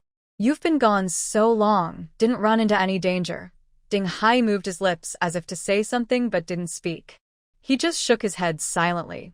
Oh, Lin Yan sensed he didn't want to talk about it, so she didn't ask further. Thinking about Tianwang still being in the space, she hurried home and released Tianwang. Tianwang was relaxing in the space, taking a walk, when suddenly it was brought back, looking quite unwilling. But when it saw Ding Hai's figure outside, it let out a loud cry and rushed toward him. After Ding Hai caught it, it raised its front paws high and started waving them around in the air. Its tail wagged so fast it looked like a helicopter rotor, and it kept barking loudly, as if trying to tell its owner how much it had missed him. Lin Yan couldn't help but laugh at this scene. She had seen Tianwang happy before, but never this happy. It must be the meaning of having a dog, she thought. After some affectionate moments between the person and the dog, Ding Hai thanked Lin Yan. Not only did he leave the remaining dog food, but he also gave her a whole box of supplies. Looking at the pile of food on the table, Lin Yan stretched lazily. Today was truly a meaningful day. Ding Hai had invited Lin Yan to his house, saying he had something to discuss. Lin Yan felt a mix of doubt and curiosity as she arrived on time for her appointment. In front of her at the dining table, Ding Hai handed her a cup. "Would you like some coffee?" Lin Yan nodded and took the cup, but she didn't drink right away. She sat quietly, waiting for Ding Hai to speak further. Ding Hai went to the coffee table, picked up a piece of paper, then sat across from her with a serious look. He said, "On my way back, I passed through a few villages. Because help arrived late and the bodies weren't handled properly, a disease has broken out. Now that the rain has stopped and the temperature is rising, the situation might get worse." Lin Yan was not used to him talking so much at once. She was a little surprised. She put her coffee down and nodded. "Are you saying we should leave here?" This topic had been brought up several times recently. "Yes," Ding Hai replied. "Right now, the rescue efforts in Jin City are weak. We need to find our own way out. I checked around and marked a few places on this map. Take a look." When thinking about a way out, Lin Yan immediately thought of her safe house. But she didn't say anything. She reached out and took the map Ding Hai handed her, studying it carefully. On the map, several spots around Jin City were marked with red watercolor. Ding Hai pointed to one location. "This is Lu Hongba's factory. It's not very safe, but it's far from the city center and there are no bodies there. It's safe for now, but long-term safety isn't guaranteed." Lin Yan agreed with what he said. The factory had few people, so it could be a temporary refuge. But staying there long-term wouldn't be safe. The factory workers knew there were supplies there. Once the floodwaters receded, they would head there first. Besides, they could have taken food from other factories before. The workers in those factories could do the same. In the end, they would only be able to defend themselves, with no room for other activities. Ding Hai pointed to another spot. "This is a freight company on the east side of the city. It's on higher ground and away from the busy area. The place is large, and I think it could be a good temporary home. But it's a bit far, so it will take some effort to get there. And here—" "Wait a moment," Lin Yan said, pointing carefully at the freight company. "On the east side, in Kaitan District, on Yong'an Road." Ding Hai nodded. Lin Yan's eyes were bright and clear, with a faint smile on her face. "This place was my dad's original workplace. I've been here before." How had she not thought of this before? No matter if the place is suitable for living or not, it must have plenty of supplies. Also, her biggest worry wasn't the plague. It could hide anywhere. Her main concern was the extreme cold. The freight company mainly transports building materials. Maybe they could find some insulation materials to improve the house. In recent years, the company's business had slowed down, so the owner expanded into other areas, sometimes transporting different goods for individual customers. When her dad had an accident, they were transporting a truckload of bottled water.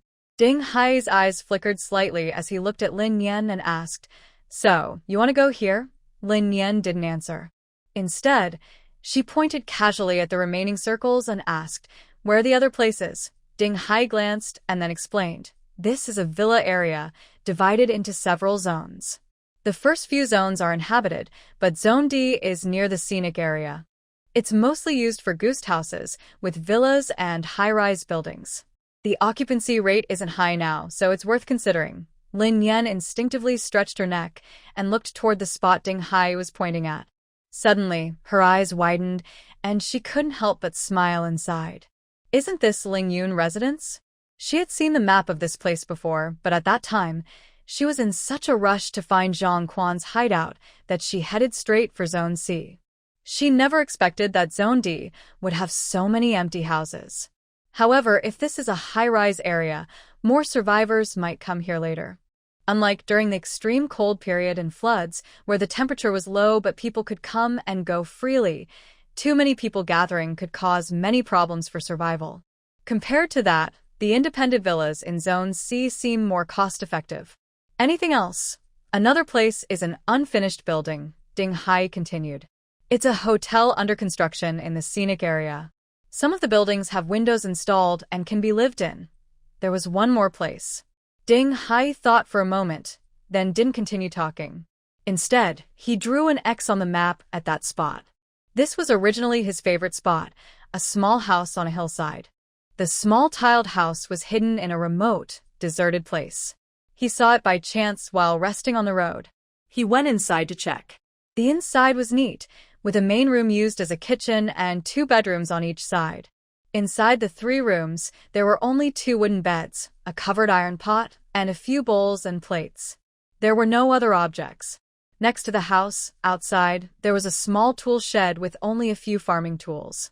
It seemed that this house was built by a farmer to watch over crops on the mountain. Now, the crops are gone, and the owner probably won't live here anymore. He thought the house was well built, likely warm in winter and cool in summer. They had supplies and a vehicle, so living primitively here would be perfect. However, after experiencing a fierce mudslide, he felt uneasy just thinking about rocks and dirt, so he decided not to stay. He still found it hard to believe how he escaped from the space. At that moment, he used almost all his brain power to solve the problem and finally found a way out. He believed that when he left the space, he would appear back at the original spot. But the situation would be different in a few ways. First, he might appear under a large rock and be crushed instantly. Second, he could be buried by the mudslide along with the rock, making survival less likely. Third, if the rock bounced and rolled downhill, he might only be buried by the mudslide. If he could re-enter the space, that would be good. But if not, he risked suffocation. Fourth, and the luckiest scenario, he might appear on top of the mudslide or the large rock.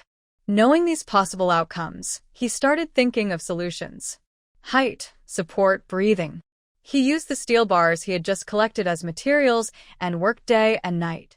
He must have drawn many designs, and when the welding almost smoked, he finally finished a cage-like steel frame over 5 meters tall. Then, he placed the road tank XC90 inside the top of the steel frame and sat inside himself. This was a critical moment. Success or failure depended on it. He held his breath and focused his mind, carrying the car and the frame out of the space. The moment he returned to reality, the scene before him made him feel both scared and relieved. Everything happened exactly as he feared, without any mistake. It was the worst situation. He and the large stone were buried under a landslide. Fortunately, thanks to the height of the frame, he managed to escape the dirt and was left hanging above the ground. But sadly, the big stone was firmly pressing down on the steel frame. In the end, he reached out of the car window and used his last bit of mental strength to pull the stone into the space. As he recalled this intense experience, Ding Hai fell into deep thought. Until Lin Nian waved her hand in front of him, he snapped out of it. What's wrong? Lin Yan noticed something was off and asked with concern. Ding Hai shook his head. Nothing, let's keep talking. Lin Yan nodded. What you said is good, but I have a question. She put down the map, leaned forward on the table, tilting her head to look at Ding Hai. Ding Hai let her stare at him directly, his face calm, but his chest was pounding. Was she going to ask? But he hadn't decided how to answer yet. Lin Yan looked at Ding Hai silently for a while before asking, Are you thinking of teaming up with me? Ding Hai didn't expect her to ask that, so he quickly nodded, yes. Just as he was about to relax, Lin Yan threw 3 words at him. Why? If Ding Hai's personality was like Yao Bin's, then trusting her as a friend and teaming up would be normal. But he didn't like working with others.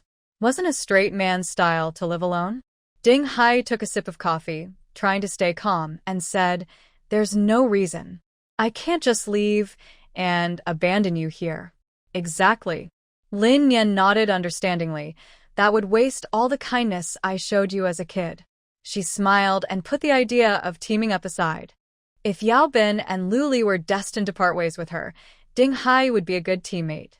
He was tough, spoke little, and was very capable. And he also had a kingly partner, whether for rushing forward or guarding the home. He was very suitable.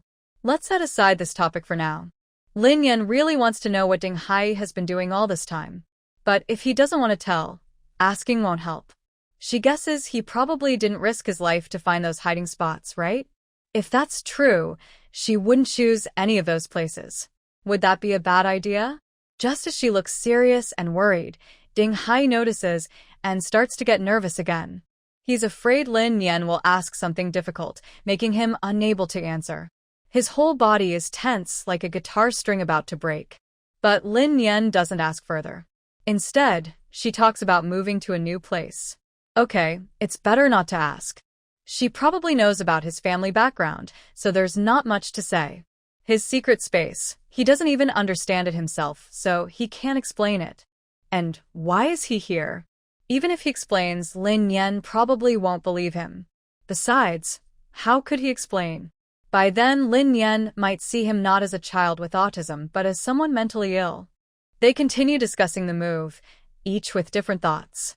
Soon, they hear loud knocking on the fire door. When Lin Yan opens the door, she sees Lu Li outside, pacing nervously. Xiao Nian, something might have happened to Grandma Zhu, Lu Li says urgently. What's going on? Lin Yan and Ding Hai quickly lock the door and run downstairs with Lu Li. Lu Li is running fast, describing the situation anxiously. This morning, Old Go went to find Dr. Zhu, but couldn't find her. After a while, he asked me to check again. I still couldn't find them. Old Go said something might have happened. He and Yao Bin went ahead and asked me to call you too. Hearing Lu Li's words, Lin Yan feels something is wrong but stays silent, quickening her steps. When they arrive at room 803, Yao Bin and Old Go are inside, arguing with Wu Jiafeng. Lu Li rushes over to Yao Bin, asking if they found anyone. Wu Jiafeng saw her opponent approaching and quickly put away her tricks of throwing a tantrum with the man. She crossed her arms and pointed at Lu Li, starting to criticize. What kind of people are you? Even if you're the landlord, you can't just barge into our tenant's home. That's just unreasonable. Shut up, Lin Yan's voice suddenly rang out behind her, startling Wu Jiafeng. The last time Lin Yan left her with a bad memory, and now, seeing Lin Yan again, Wu Jiafeng instinctively stepped back. Where is Grandma Zhu? Lin Yan asked. Wu Jiafeng looked a bit distracted and lowered her voice. I already told you, they all went out to find supplies. Find supplies? They're so old, and you still let them go out to look for things. Lu Li sharply criticized Wu Jiafeng while trying to open the door to Grandma Zhu's room. Seeing this, Wu Jiafeng wanted to step forward to stop her, but was pushed slightly by Lu Li. Realizing she couldn't win against these people, she rushed to the door and loudly shouted, My husband went out to find supplies. It's just me and the kids at home. Don't think you can bully us like this. The neighbors won't let you do that. She tried to signal to the residents in the corridor, hoping to stir them to help her. But the people in the corridor were too busy to pay attention, let alone watch the commotion. They even ignored the fact that this family had entered their homes and was eating and drinking freely. They wished Yao Bin would chase everyone out, hoping they might get a chance to move in. Lu Li, still not giving up, checked the 3 bedrooms. Besides a little girl and a baby, she didn't see Dr. Zhu or his wife. She didn't even see their belongings. Thinking of Grandma Zhu's kind face, she was anxious, biting her lip, tears welling up in her eyes. Yao Bin stepped forward, patting her shoulder to comfort her, but he was also extremely angry. He had wanted to kick that crazy woman earlier to make her tell the truth. But as a man, he couldn't hurt a woman or a child. Lu Li seemed hot-tempered, but her intelligence and tactics were far inferior to Lin Yan, so she had asked Lu Li to call Lin Yan down. "Where are they?" Lin Yan asked again, her eyes flashing with a fierce look as she looked at Wu Jiaping. Wu Jiaping remembered the last time Lin Yan slapped her, and the pain on her face still lingered.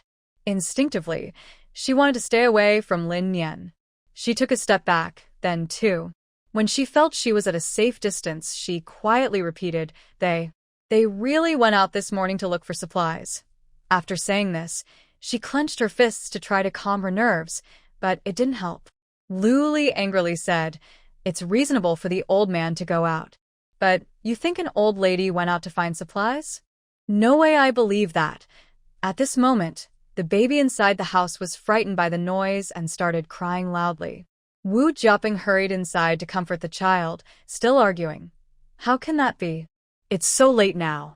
If we don't go out to find food, we'll just starve." Lin Yan didn't want to argue anymore. She walked straight to the small girl curled up on the bed, took a bread from her pocket, and held it in the air. She softly said, "Be good, little sister. Tell me, where did Grandma and Grandpa go?" The little girl was still very scared, but when she saw the bread, she forgot everything else and reached out to grab it. Lin Yan quickly pulled her hand back. "You'll get a reward if you tell the truth." When Wu Jiaping realized what Lin Yan was trying to do, her face turned to horror. She rushed toward the bedroom. "Stay away from my daughter. If you have the courage, come at me. Bullying a child is the worst." But she had only taken a few steps before Old Ge grabbed her arm and threw her onto the sofa. Because Wu Jiaping was worried about the child in her arms, she didn't go further. She could only sit weakly on the sofa, still trying to stop her daughter from speaking. However, at this moment, the little girl no longer listened to her mother. She licked her lips, staring at the bread with longing eyes. She didn't seem to understand Lin Yan's words fully and reached out to the bread. Lin Yan held the bread toward the door and said to the girl, "There's also a little brother outside the door. If he knows where Grandma and Grandpa went, I'll give him this bread. It's sweet and tasty, but there's only one." As she spoke, she made a move to walk toward the door. Hearing that the bread might be gone, the girl jumped off the bed in a panic, raised her hands, and shouted, "Grandpa and Grandma are outside the window. I want the bread." "Ying, don't talk nonsense. Don't talk nonsense," Wu Jiaping shouted at her daughter in a broken voice, wishing she could go up and cover her mouth. Lin Yan suddenly turned her head sharply toward the window. The expressions of the people inside were also very surprised. They quickly moved to the balcony window and looked down. The floodwaters were muddy, floating with all kinds of trash, and nothing could be seen clearly. Realizing something, Lin Yan's chest rose and fell rapidly. She endured her discomfort and asked the girl, "Where Grandpa and Grandma outside the window?" The girl kept jumping and reaching for the bread. Lin Yan opened the bread, tore off a small piece, and handed it to her. The little girl gobbled it up and pointed at the bedroom door. "Dad said Grandpa and Grandma went outside the window to find food. Going out the window is faster, no need to climb stairs." Hearing this, Yao Bin and Lu Liji rushed to the bedroom window. Looking down at the floodwaters, they saw faint human shapes and the familiar dark red clothes. Both felt a shiver down their spines. Lu Li let out a loud cry and squatted on the ground, starting to cry loudly. Old Ge, although he didn't see much, understood what Lu Li's state meant. He patted his thigh, stomped his foot, and cried out in grief, "Those 2 fools." Lin Yan stood at the bedroom door, her feet as if filled with lead, unable to move. She opened her mouth, took several deep breaths, closed her eyes, and tears burst out. A few days ago, she was angry at the 2 elders, upset about their kind-heartedness. But she knew these two were monsters. Why didn't she throw them out then? Why did she argue with the elders? Or maybe her impulsiveness caused these two to vent their anger on the elders, leading to their tragedy. If that was true, wouldn't she be an accomplice? She slowly turned to look at Wu Jiaping, approaching her step by step. Suddenly, she grabbed her by the neck, gritted her teeth, and asked, "Why did you kill them? I want the truth. Otherwise, I will throw your two children away." Wu Jiaping was caught off guard, her face turning red from suffocation, then purple. Her hands weakly tried to hold Lin Yan's hands, struggling to break free from this deadly grip. But it was all in vain. Until her eyes rolled back and she was about to faint, Lin Yan loosened her grip and let out a breath. Wu Jiaping was greedily breathing in air, trembling all over, with fear of death in her eyes. At this moment, she clearly realized that Lin Yan's words about abandoning the children were not just casual talk. For the sake of the two children, she stopped resisting and told the full story. Wu Jiaping tightly held her children, wiped away tears with the back of her hand, and slowly said, "They had food but refused to share it. My husband wanted to go get some himself. The old man fought with him, and the old lady was so upset she died. The old man then fought desperately. We had no choice but to do what we did." After saying this, Wu Jiaping didn't feel guilty at all. Instead, she was filled with endless regret. She thought that if only she hadn't listened to Zhang Song and thrown both of them down the stairs, even if they left behind the old lady's body and created a false story that the old man drowned trying to leave and the old lady died of grief, these people wouldn't have come to cause trouble. By then, the house and the hidden food would have belonged to them completely. But now it was too late to say anything. Lin Yan would definitely kill her. It didn't matter if she died, but what about her children? In despair, Wu Jiaping tightly hugged her children, her eyes fixed on her daughter, who was happily licking her bread with a hollow and powerless look. However, after hearing this, Lin Yan did not kill anyone. Instead, she took a long breath, sat down on the sofa, covered her face, and felt a complex mix of emotions. Right and wrong had become so pale at this moment that she couldn't clearly judge. She had no right to decide who deserved to die. Adults make mistakes, but children have done nothing wrong. Ding Hai didn't know what had happened before or why Lin Yan's mood was so unpredictable. He could only stand silently by her side. As the elder, Old Ge carefully considered and made a decision on behalf of everyone. They would drive the family out and let them fend for themselves. With grief and anger, they quickly cleared out everything in the house, including Wu Jiaping and her two children, and threw them out of apartment 803. Because Dr. Zhu was the only doctor in the building and had saved many residents' lives multiple times, even the fierce cholera virus was kept at bay under his treatment. His death was not only a painful memory for Lin Yan and a few others but also caused dissatisfaction among the survivors of the building. Although this dissatisfaction was mainly due to herd mentality, it was enough to leave his family with no way out. Even if Zhao Jianya was very pleased with Zhang Song, he could only follow the building's collective decision to expel Zhang Song's family from the building. Being expelled was better than being killed. He knew very well that the people on the 17th floor were capable of committing murder. But unexpectedly, Zhang Song, in his desperation, not only failed to be grateful for Zhao Jianya's rescue, but also loudly cursed him for being unkind. He also revealed how Zhang Song and Jiang Ling exploited everyone's supplies and how they sold widows and women in the building to men from other buildings, making everything known to everyone. When this news spread, the entire building was in an uproar. Whether people were genuinely angry about being deceived, their loved ones being humiliated, or just wanted to take advantage of the situation, everyone in the building united in a strange way to strongly criticize those two. Compared to the last time, the scale of the protest was vastly different. However, for Lin Yan, this was a surprising and happy accident. She had secretly planned to give Jiang Ling a heavy before leaving, but now she didn't even need to do anything. But Lin Yan didn't have the energy to watch the drama of the two. She was busy rushing to the freight company. Whether there were goods there or not, or if the place was suitable for living, she had to check in advance.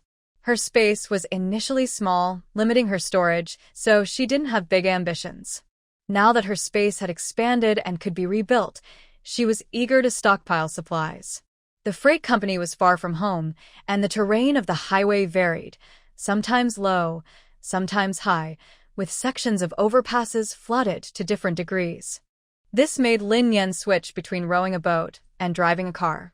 She couldn't help but wonder how Ding Hai managed to travel back and forth through such complex roads.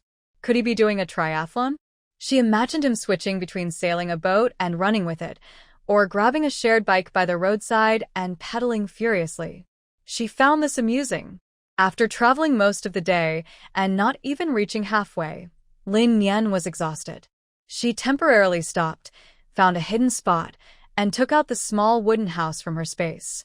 The small wooden cabin in the woods now feels especially warm and peaceful.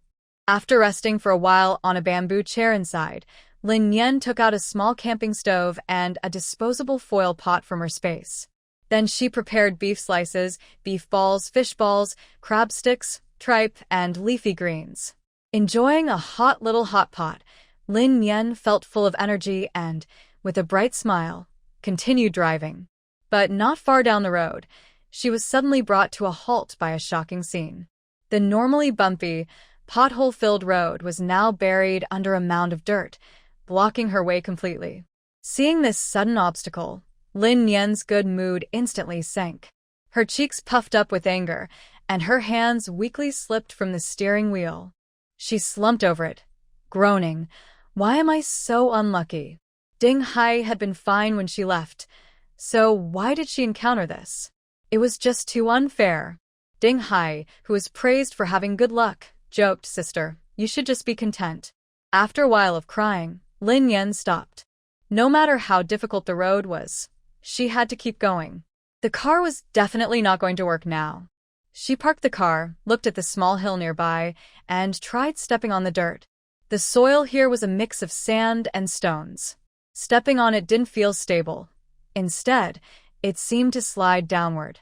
But that didn't scare Lin Yan. She took out a compound bow and arrow, tied a climbing rope to a knot, and fixed one end to the arrowhead. Then she pulled back the bowstring and aimed at a large tree ahead, about her waist thick. With a whoosh, the arrow shot out and hit the tree trunk firmly. She was truly talented at shooting. Lin Yan secretly praised herself. If she had known earlier, she should have learned shooting as a child. Maybe she could have competed in the Olympics. Feeling proud, she pulled the rope tightly. After confirming it was secure, she tied a climbing harness around her waist, fixed herself to the rope with a carabiner, and carefully climbed over the dirt and sand. Once past this obstacle, there were still many more to go.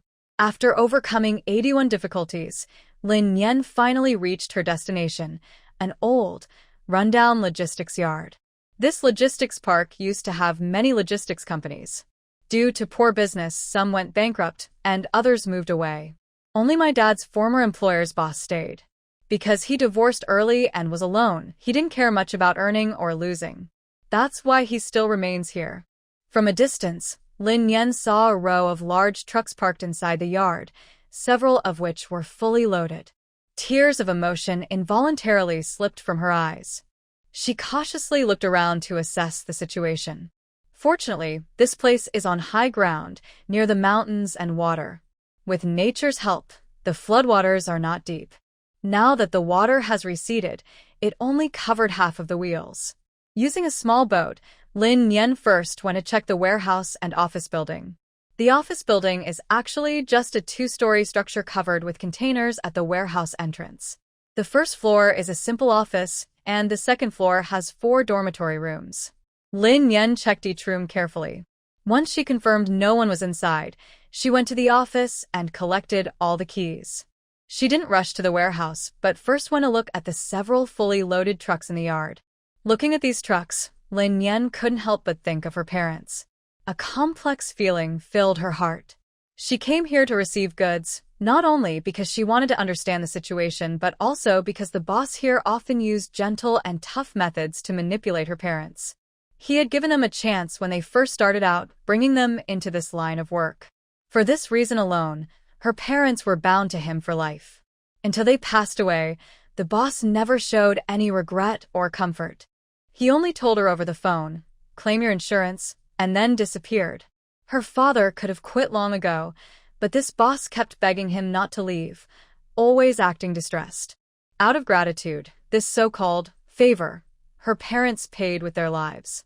She wondered if her father, upon learning that his so-called gratitude was just being treated as an employee, a mere worker, would regret it. Thinking about these things made Lin Yan feel very sad.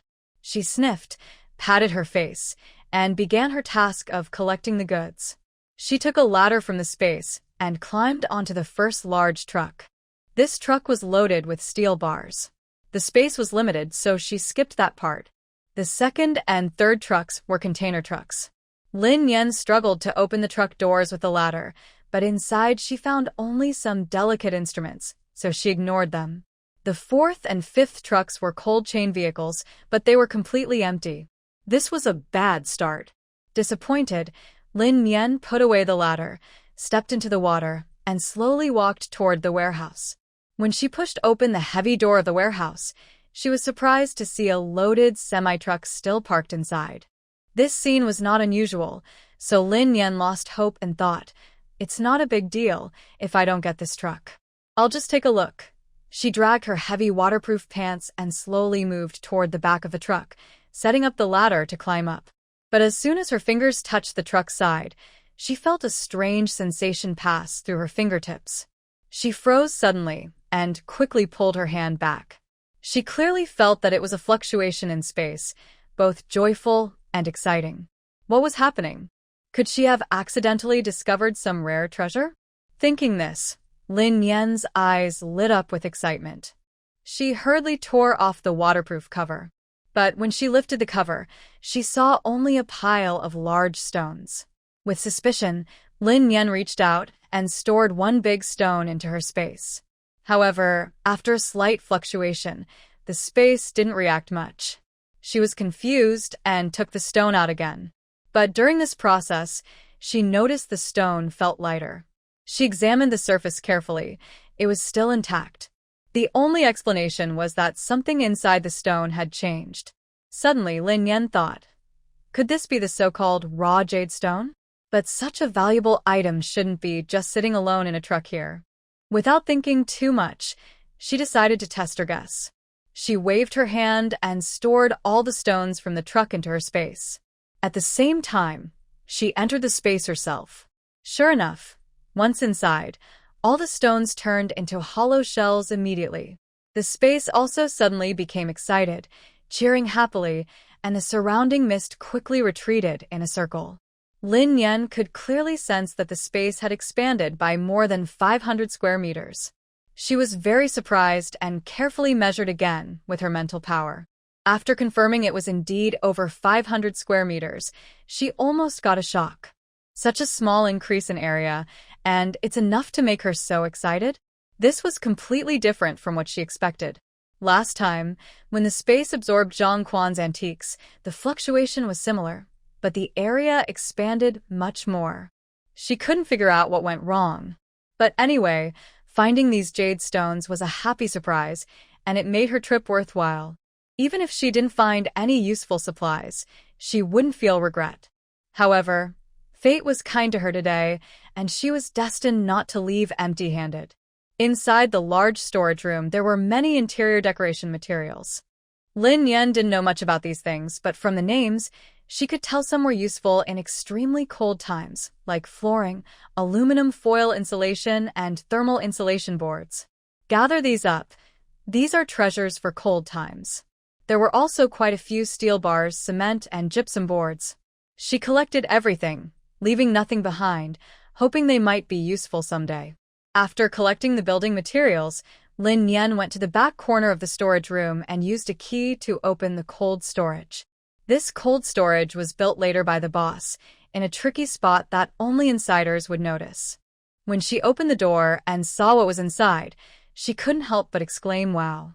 The cold storage was misty, with a slight white fog caused by the heat. Under the fog, there were many boxes stacked of different heights. Lin Yen shrank her neck and looked inside, mostly frozen foods like shrimp, shrimp paste, fish balls, and beef tendon balls, at least 100 boxes. She was so happy she rubbed her hands together and closed and opened her eyes repeatedly, collecting everything into her space. After finishing with the frozen goods, Lin Yen turned her attention to the cars outside. She had gained a lot of space, and whether the items on the cars were useful or not, she collected everything along with the vehicles into her space. Some of the equipment seemed difficult to reproduce, so she kept them for future exchanges with the authorities. As for the container trucks and cold chain vehicles, they might be used as houses later. Having collected so many things, Lin Yen was lying back lazily on the kayak, resting. Her eyes scanned the empty storage room, thinking about what she might have missed. The kayak drifted gently with her movements. As she floated, a scene suddenly appeared in her mind. Once, she had a short stop here with her father, and she had a lot of fun that day. Especially the roasted sweet potatoes they ate here. The sweet, soft, and sticky taste still lingers in her memory. Thinking of this, Lin Yen quickly got up and paddled the kayak out of the storage room toward the kitchen. As soon as she entered the house, her eyes were immediately drawn to a uniquely shaped stove. This stove was said to be made by the owner in his free time. It was not only beautiful, but also very practical. The main part of the stove was a large blue iron barrel about half a person tall. The barrel was divided into two parts. The lower part was for burning wood, and the upper part had a built-in device for boiling water. On the right side of the barrel, two water pipes were installed. One was an inlet pipe connected to a smaller iron water tank. The other was an outlet pipe with a faucet, ready for hot water at any time. On top of the barrel, there was a ring of sand and stones. Lin Yen wasn't sure what it was for, but she guessed it might help spread the heat. In the middle of the top, a thick iron lid was perfectly fitted, allowing pots to be placed on it for cooking or frying. It could also be used for roasting sweet potatoes or peanuts. Behind the barrel, there was a winding smoke exhaust pipe that extended all the way to the kitchen ceiling and outside. Such an excellent heating device was hard for Lin Yen to believe. She almost missed it. As a Southerner, she wasn't very sensitive to primitive heating equipment. She mainly thought about using fuel-powered generators and electricity for warmth. She even considered using a charcoal brazier for heating. When Yaobin suggested converting an empty gas tank into a stove, she was tempted too. But in the end, Yaobin didn't follow through, and she forgot about it. Now, since it's difficult to operate in the upstairs room, she plans to ask Yaobin to give her the instructions for making the stove. She has plenty of time to think it over slowly. After taking this treasure, Lin Yen went around the kitchen again and found 3 gas tanks, 2 gas stoves, and a bunch of pots and pans. 1 gas tank was empty, and 2 were half full, just enough to be used for making a stove. The small amount of rice and flour had soaked in water, and the seasonings on the table were also damp, so she decided not to take them. However, the pile of firewood in the shed at the door, even though half soaked, she didn't mind at all. She gathered all of it and stored it in the space. Leaving the kitchen, Lin Yen remembered the tool shed next to the garage. She recalled that there was some diesel stored there for the truck's occasional use. But when she checked, the tool shed was completely empty. Not only was there no diesel in the tool shed, but the truck's fuel tank in the space was also empty. This discovery made Lin Yen angry. She almost cursed, but suddenly remembered the scene where Ding Hai pulled her to get gasoline. Could he be responsible for this?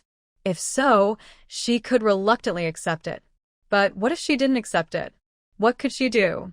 Lin Yen paused to think, then suddenly remembered something else. Ding Hai had been here before. Would he know exactly what was stored here? If the temperature suddenly dropped and the house needed repairs, he would probably think of this place first. So maybe she should leave some building materials here just in case.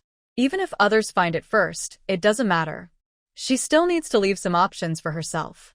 Thinking of this, Lin Yen returned to the storage room, placed a small amount of insulation materials, and then brought out 2 trucks outside. She didn't want to part with the container truck and the refrigerated truck. As for the goods in the freezer, she decided to leave them. She also took the generator, knowing it probably wouldn't last long if taken out. After finishing these tasks, it was already getting dark. Lin Yan felt a bit nervous about the long journey home. Traveling during the day was difficult, and at night it was impossible. So, she decided to stay here for the night. She looked around the storage room, which was flooded and messy, with a second-floor dormitory in poor condition. Even her small wooden house had no place to settle. After thinking it over, she took a truck from the space and parked it in a garage, then pulled down the garage door and locked it from inside. The vehicle is a box truck with a lift-up roof. Lin Yan added a little diesel and started the engine, then raised the roof. This way, she wouldn't have to worry about feeling stuffy inside the truck. Her parents had worked in this line of work all their lives, so she was lucky to have learned a bit about large trucks just by watching them. Now, her knowledge came in handy. She turned off the engine and climbed into the truck's cargo area. Looking around at the dark, empty space, she rummaged through the area and took out a standing clothes rack she had collected from Zhang Chuanjia's house. She hung a small light on it. Suddenly, the whole truck was filled with warm light. Next, she brought out a sofa. She pulled on the back of the sofa with a rope, and it transformed into a large bed with a built-in mattress. She made the bed neatly with blankets and pillows. Satisfied, she then took out a matching coffee table and placed it in front of the bed. This sofa bed and coffee table were things she had found when she raided a company's office building during a cleanup. She liked the sofa's soft material and stayed a while to enjoy it. Then she wondered if it could turn into a bed like in the videos she had seen. To her delight, it really could. Thinking her clothes were too dirty, Lin Yan entered her space and washed herself with a basin of warm water. After changing into comfortable home clothes and slippers, she lay down on the bed. Worried about the smell inside the truck, she opened the door and sat outside eating some KFC. After finishing her meal and washing up, she curled up in her small temporary shelter, read a little, set her alarm, and soon fell into a peaceful sleep. While Lin Yan enjoyed her quiet days, there was constant trouble inside Peaceful Community. Not to mention Zhao Jianya's public criticism meeting, just focusing on apartment 803. After Dr. Zhu and his wife left, 803 became an empty apartment. Without giving the residents in the corridor a chance, Yao Bin quickly found a family to move in. But this family was not easy to deal with. From the oldest to the youngest, they were all odd characters. Since moving in, they caused chaos, either dumping trash into the corridor or chasing away residents with dirty messes, or knocking on neighbors' doors asking for food. When they couldn't get food, they spat on neighbors' door handles or smeared feces. Sometimes at night, they even staged ghostly pranks, disturbing the residents of the 8th floor and making it hard for everyone to sleep. The residents started to fight back. Seeing the neighbors on the 8th floor act aggressively, their family responded even more fiercely, fighting recklessly and causing the neighbors to run away in fear. After hearing about these events, Yao Bin and Luli felt very happy at home. They never expected that just one house and a small box of food could help them vent their anger from earlier. Of course, this idea was suggested by Lin Yan. Lin Yan had seen such messy situations many times in her past life at the shelter. She simply wrote a small booklet about it, and this family was able to see it all clearly. The residents of the 8th floor stayed awake all night because of the noise, but Director Lin Yan slept peacefully. Early in the morning, as soon as it was light, Lin Yan finished her preparations and drove back in a Wuling pickup truck. She chose to take a detour to avoid the road damaged by a mudslide. However, this new route was not much better. The muddy road made her vehicle very dirty, and it got stuck in mud several times. Some parts of the road could only be walked on foot. The trip took longer than going the original way.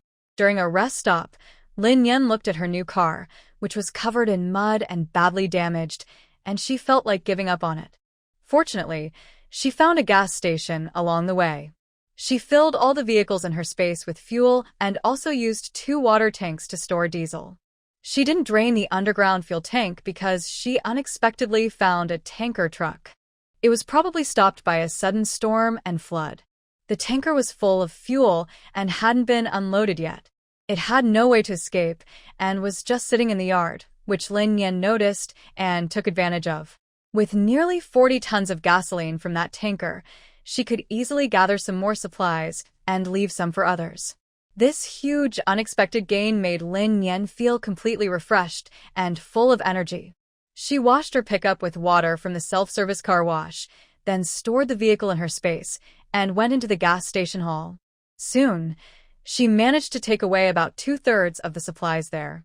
After finishing everything, Lin Yan changed into clean clothes, got on her speedboat, and set off again. After more than an hour, when the familiar house appeared before her eyes, Lin Yan finally let out a sigh of relief. She was finally home. This long journey through mountains and water had exhausted her. So she decided that she must move out before the floodwaters receded. But even if she went to Lingyun residence now, the road in front of the mountain would probably still be flooded, and she would have to switch between water routes, which was quite difficult. If she were alone, it would be easy. She could just pack everything into her space and move to a new place. But now, she had Ding Hai and his entire supply of goods, so she had to think of a way. While she was busy planning the move, Yao Bin and Lu Li's work was also nearly settled. The next day, four people sat on sofa 1705, staring at each other for a while. Lin Yan couldn't hold back her laughter and asked, "What's going on? What are you two trying to say? Just tell me already." Lu Li pouted, hugged Lin Yan's arm, and mumbled softly, "Yan Yan, I feel like I've let you down." Lin Yan tilted her head, giving Lu Li a look of slight disgust, and pretended to be serious. "What's wrong? Have you fallen for someone else?" "I haven't." Lu Li stood up, looked at Lin Yan, and suddenly a tear slipped down her cheek.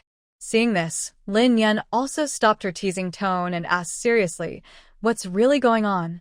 At this moment, Yao Bin spoke up, "We went to the official office today. Everything is settled.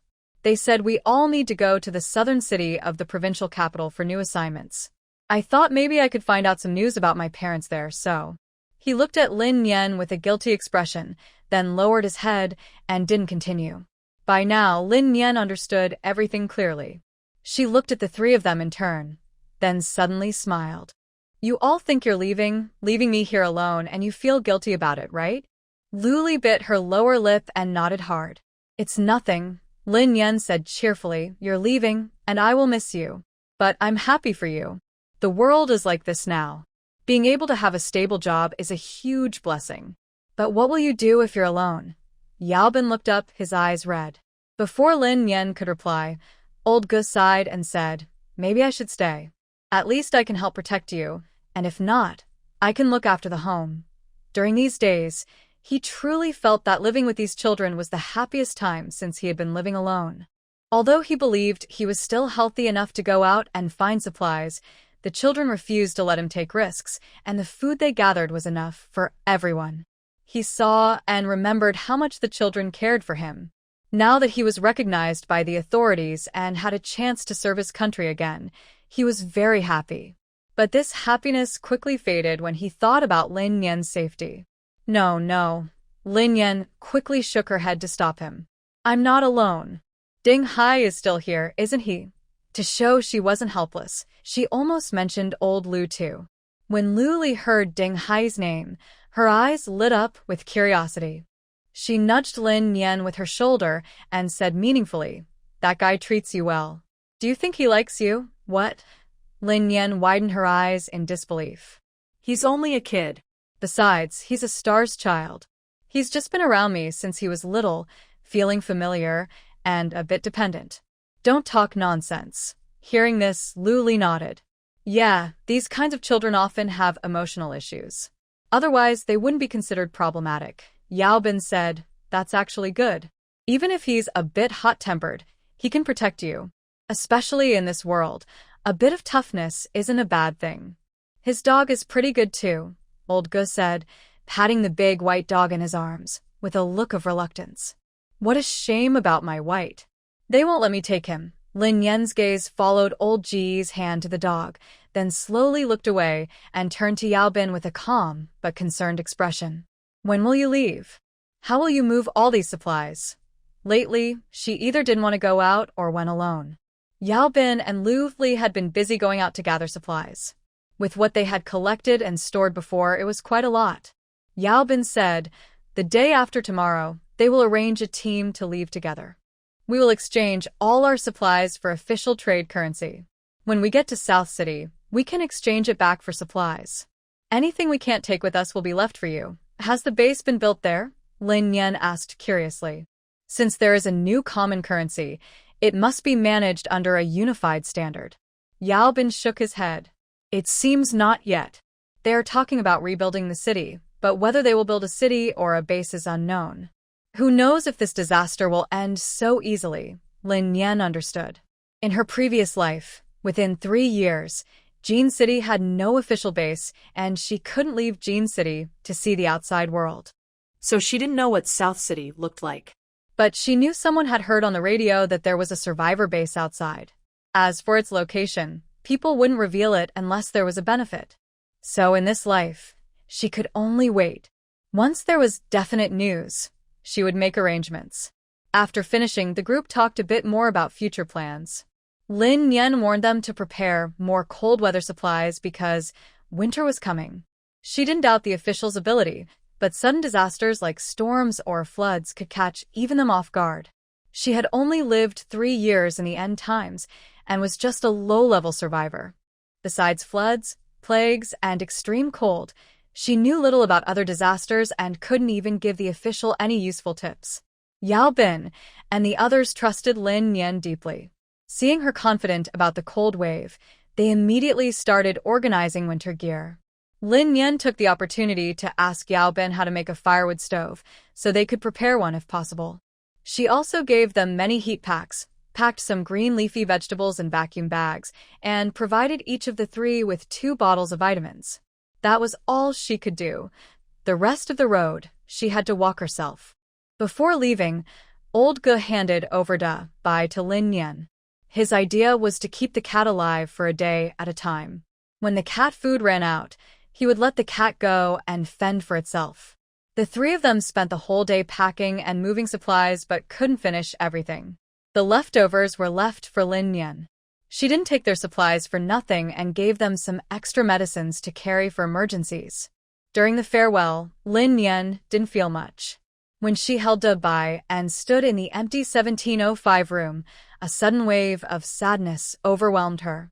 Tears flowed uncontrollably, like broken beads spilling from a string.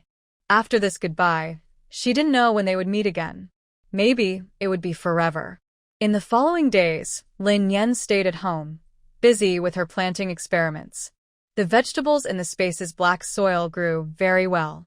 The spinach in the first patch had already sprouted green leaves. A few tomatoes and cucumbers were also in the seedling stage. The leaves of the white radish turned lush green, and it looked like the small radish was taking shape. She had mixed these vegetables together initially to test the effects of black soil and spiritual spring water and to see how well the space's growing environment could support them. The books mentioned that vegetable growth depends on many factors like season, temperature, soil moisture, and plant interactions. She planted these vegetables together and watered them randomly. Unexpectedly, their growth was not negatively affected. The space's planting function was truly powerful.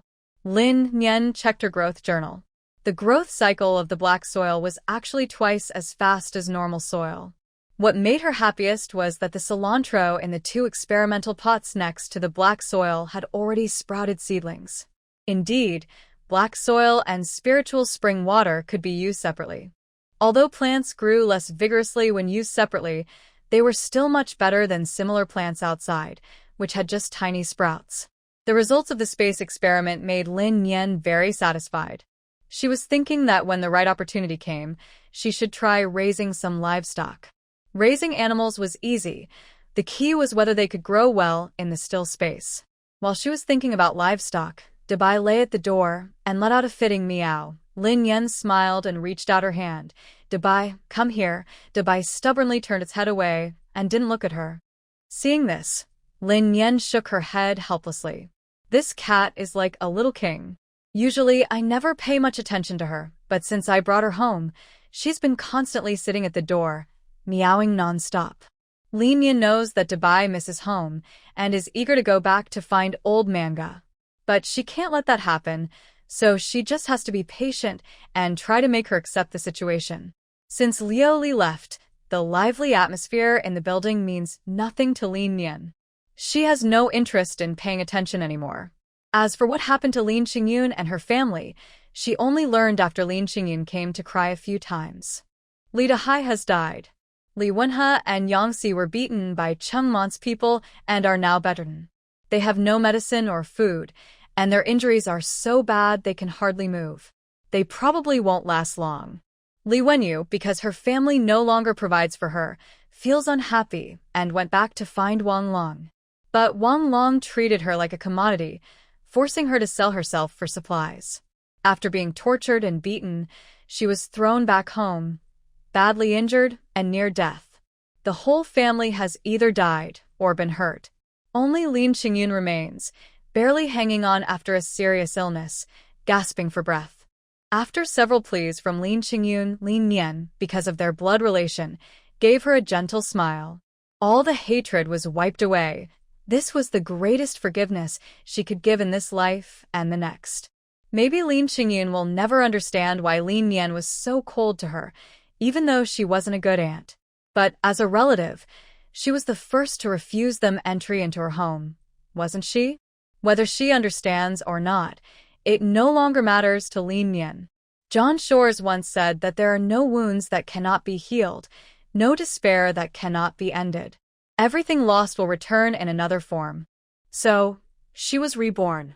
Since heaven has already given her a second chance, she shouldn't cling to the past anymore. Seeing the floodwaters receding visibly, Lin Yan quickly finalized plans for a safe house.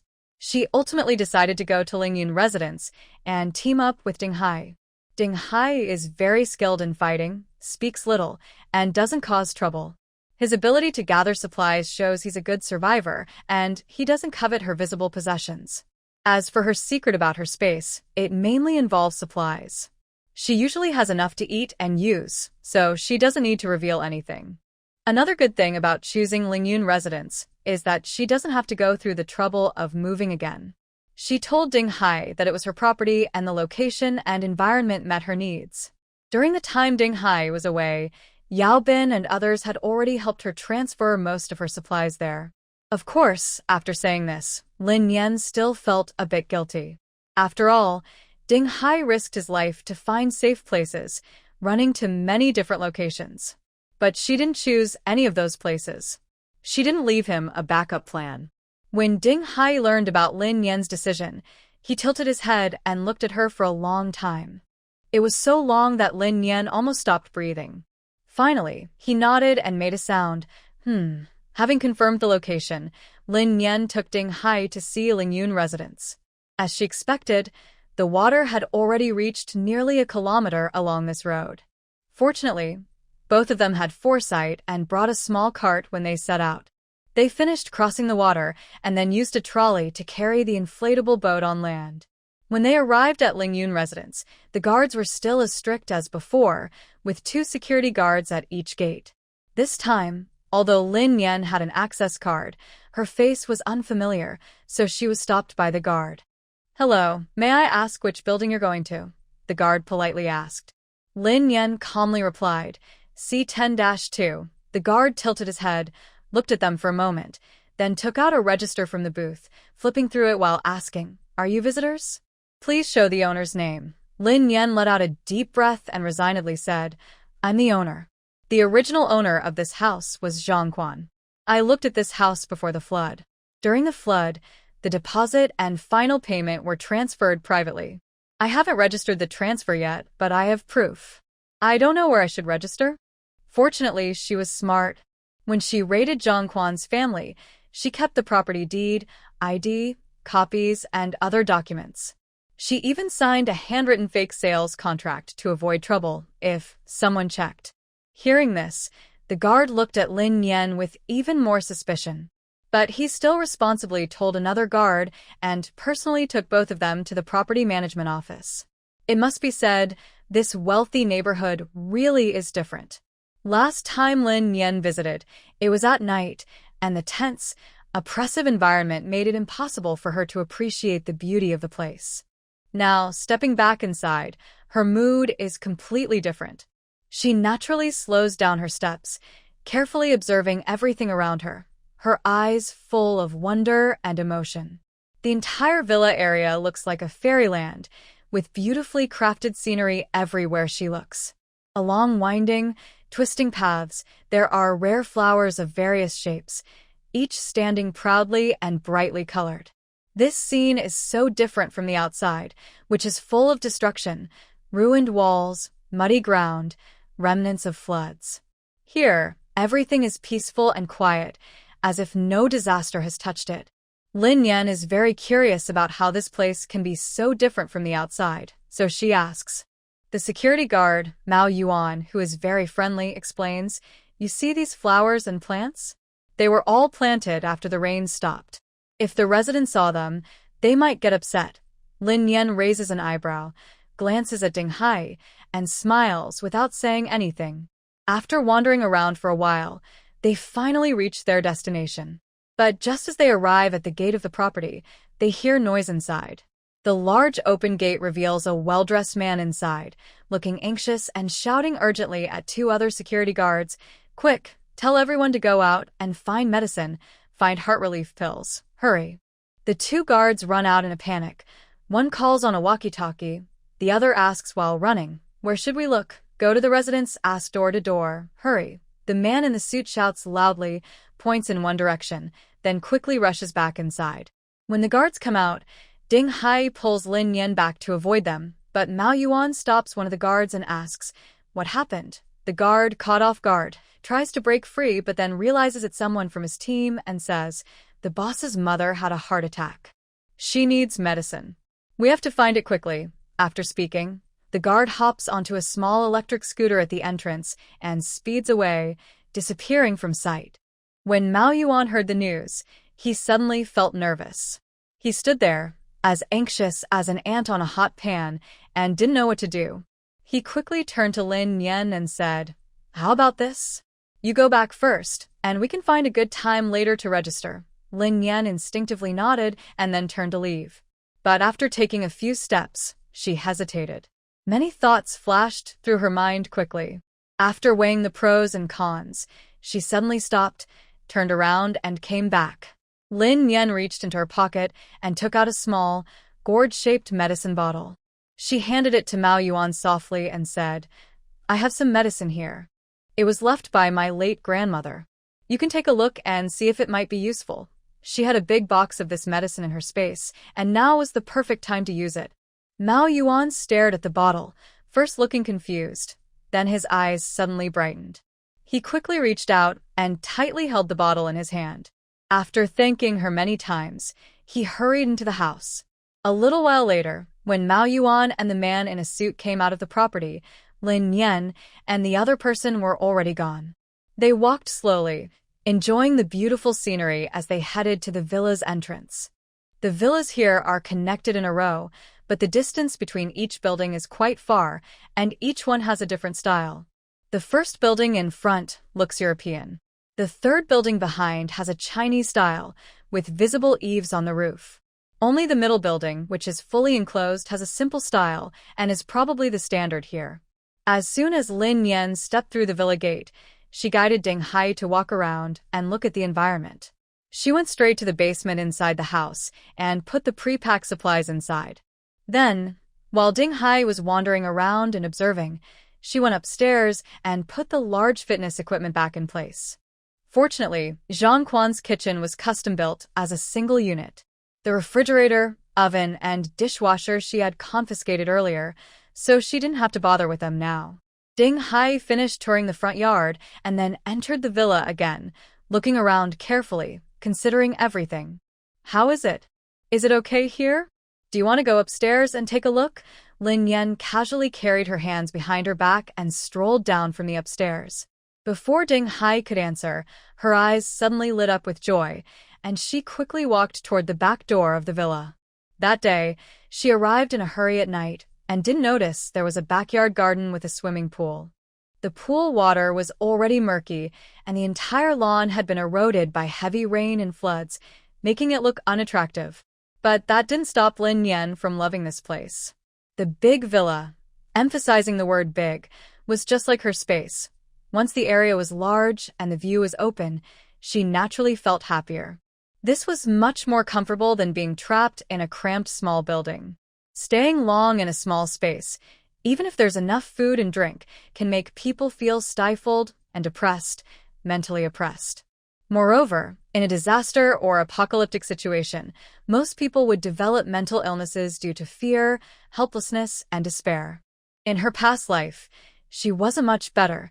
She often didn't want to live anymore but lacked the courage to die. Seeing Lin Yan arrive at the backyard, Ding Hai followed. He silently looked around and said, "This place is pretty good. Why did you think of buying a house?" This question seemed casual, but to Lin Yan, it felt very heavy, like a mountain pressing down. She put away her smile, pressed her lips, and looked at Ding Hai with clear eyes. "Do you believe I killed the original owner and took over this house?" Since they would be living together here in the future, she didn't want to hide this matter anymore. One lie needs many more lies to cover it up, and she was tired of this. If Ding Hai didn't approve of her actions, they could part ways. Ding Hai looked at Lin Yan in surprise. His eyes showed no shock, only worry. "What happened? Was it while I was away?" Lin Yan nodded naturally. "Yes, I was tricked by Li Wenhui, and, to protect myself, I had to kill someone. I found the property deed at his house, and when I came to see this house, I thought, hey, it's pretty good. So, I decided to keep it." She spoke casually, as if describing a scene from a TV drama, even with a hint of a proud little smile. Unbeknownst to her, Ding Hai's heart was already storming with shock. This situation was serious enough to make Lin Yan ready to fight. It was definitely not just a simple plan.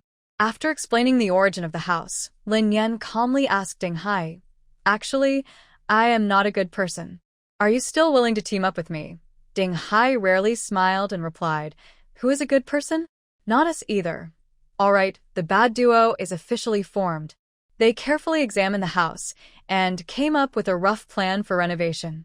After discussing the feasibility with Lin Yan, they decided to start work once they moved in. With a new goal in mind and considering they needed to go back and pack, they didn't stay long. Just as they stepped out of the villa, the property manager in a suit hurried over. Wei Wei was very excited when he saw Lin Yan.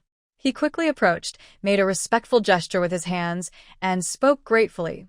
"Hello, my name is Wei Wei. I am the property manager here. Thank you so much for giving the medicine to save my mother. If it weren't for you, I don't know what would have happened. If you ever need anything, just let me know." This sudden gesture made Lin Yan a bit awkward. She quickly waved her hand and softly said, "No need to thank me. My aunt is fine now. I just happened to have her medicine with me." It was a small help. After exchanging greetings, Lin Yan and Wei Wei went to the property office again. Wei Wei had heard from Mao Yuan about Lin Yan's situation. He didn't even look at the documents she handed over, just registered her information and issued 2 access cards. Moreover, Wei Wei decided to waive her property management fee for half a year to show his gratitude. This surprised Lin Yan. Although she had never lived in a villa, she knew that the community was managed by the property company. The property manager was hired by the company, so how could he have such authority to decide on fee reductions? Soon the answer came. A female assistant nearby explained, "This is a special period. Each district is managed independently now. The security, water, and electricity in District C are paid for by the residents, and Weige manages and allocates them." "I see. Weige is really impressive," Lin Yan sincerely praised. "This is truly not just flattery. Outside, everything is already in chaos. Lingyun residents can still ensure 24-hour security and maintain water and electricity supply, even when the whole city has no water or power. Wei Wei is indeed a remarkable person." Later, Lin Yan asked about the property management fee and utility costs here. This question surprised her a little. The property fee is equivalent to 30 jin of rice or other goods of similar value each month. What does 30 jin of rice mean now? She doesn't know the value of that in this wealthy area. But based on the last time they bought supplies at a 1,000 yuan store, 1 jean of rice costs about 200 yuan. Although money has lost its value now, as a form of exchange, it wouldn't be strange for 1 jean of rice to be worth 500 yuan. So, the property management fee for half a year is a very large amount. When Lin Yan took out the pills to save someone, she was indeed thinking about making connections, hoping it might be useful in the future. But she never expected that this thought would bring such a generous reward, far beyond her expectations. As for the water and electricity fees, they are calculated based on the amount of grain, using a ratio of 1 R coin to 0.5 jean of grain. Lin Yan estimated her usual monthly water and electricity costs to be about 120 yuan. Using that, she would need to pay 60 jean of grain. And this is a villa, which consumes much more power than her small house. Wow, this is so expensive. Seeing Lin Yan's distressed expression, the property staff kindly smiled and said, "Most people here use generators to produce their own electricity. You can get one too. As for water, our storage isn't much left, so you should find ways to stock up in advance." Lin Yan gratefully accepted their kindness and also thanked Wei Wei for his gift before leaving the property office to go home. On the way, it took her a while to realize how clever Wei Wei's way of repaying her was. He chose to trust her without verifying her documents and even helped with the access card, showing his sincerity. No matter what time it is, even if Lin Yan is not the real owner, as long as she says she is, he believes her. Regarding the half-year exemption from property fees, this was a huge reward, enough to be worth a life. His actions clearly showed his gratitude for saving her life and cleverly prevented Lin Yan from using this favor to ask for more help. Even if they met again in the future, there would be no awkwardness because of this favor. He truly is a very clever person. No wonder he can thrive in the wealthy neighborhood. This connection will likely bring her more help in the future. Back at Peace Community, Ding Hai insisted on packing his belongings and finding transportation himself. Lin Yan was happy to let him do so.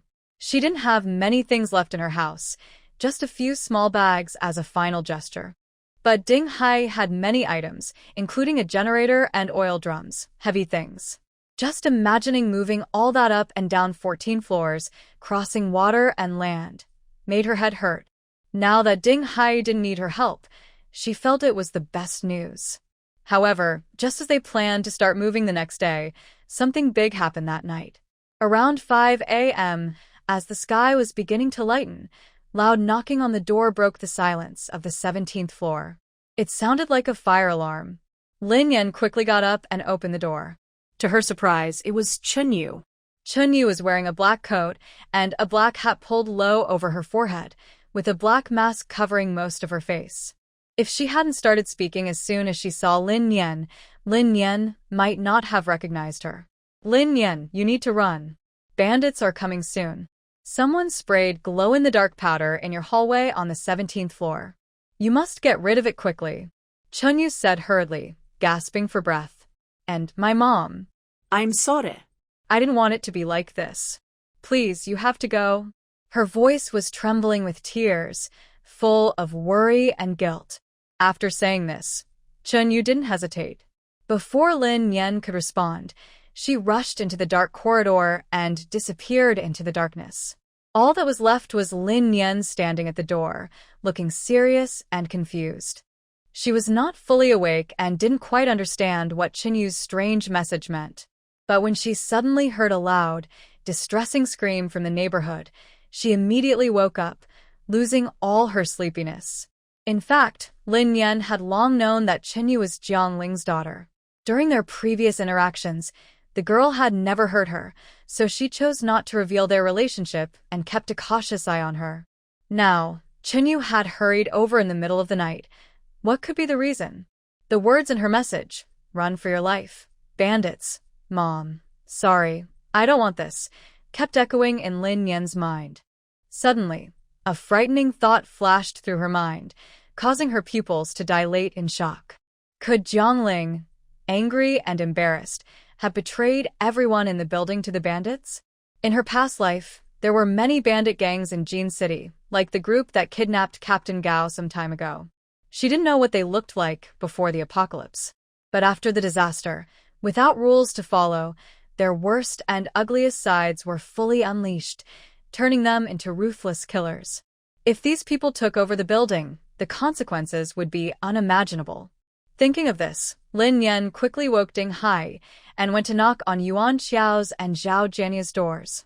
When Yuan Xiao learned that bandits might be coming, his face turned pale instantly. Old Zhao's family has been gone for 2 days? Are you saying he went out to find someone and is coming back for revenge? Zhao Jianya had left? It was only after Yuan Xiao mentioned it that Lin Yan realized Zhao Jianya hadn't appeared since being confronted by the people in the building a few days ago, and they hadn't come to block the 17th floor again like last time. So he had actually left. But at this moment, there was no time to worry about the details. The enemy was at the door, and there was no room for delay. Lin Yan quickly told Yuan Xiao to go home and lock the door, then ran back inside to gather everything into her space. She changed into new clothes, covering herself tightly. Then, she took out a stun baton and a trench knife, standing in the corridor with Ding Hai, whose face was also covered. "What should we do?" Lin Yan asked, her whole body tense as she listened to the continuous smashing and crying sounds from downstairs. In her past life, she also encountered many group fight incidents. Although she managed to survive by luck, the pain from all her injuries still made her scalp tingle when she thought about it. Ding Hai took a gun out of his bag and handed it to Lin Yan. He looked serious and said, "Stay inside and keep the door powered with electricity. If someone tries to break in, shoot and stop them." Lin Yan held the cold metal object and checked it repeatedly. A strange feeling grew in her heart. "Is this a pistol?" Ding Hai nodded, demonstrating how to use the pistol and reminding her to be careful. "The gun is loaded. Be careful not to accidentally fire." He knew that a pistol wasn't easy to use and might accidentally hurt Lin Yan, but the situation was urgent, so he had no choice. Lin Yan tightly gripped the pistol she had dreamed of for so long. Instead of feeling happy, she only felt that the timing was wrong. She asked seriously, "You gave me the gun.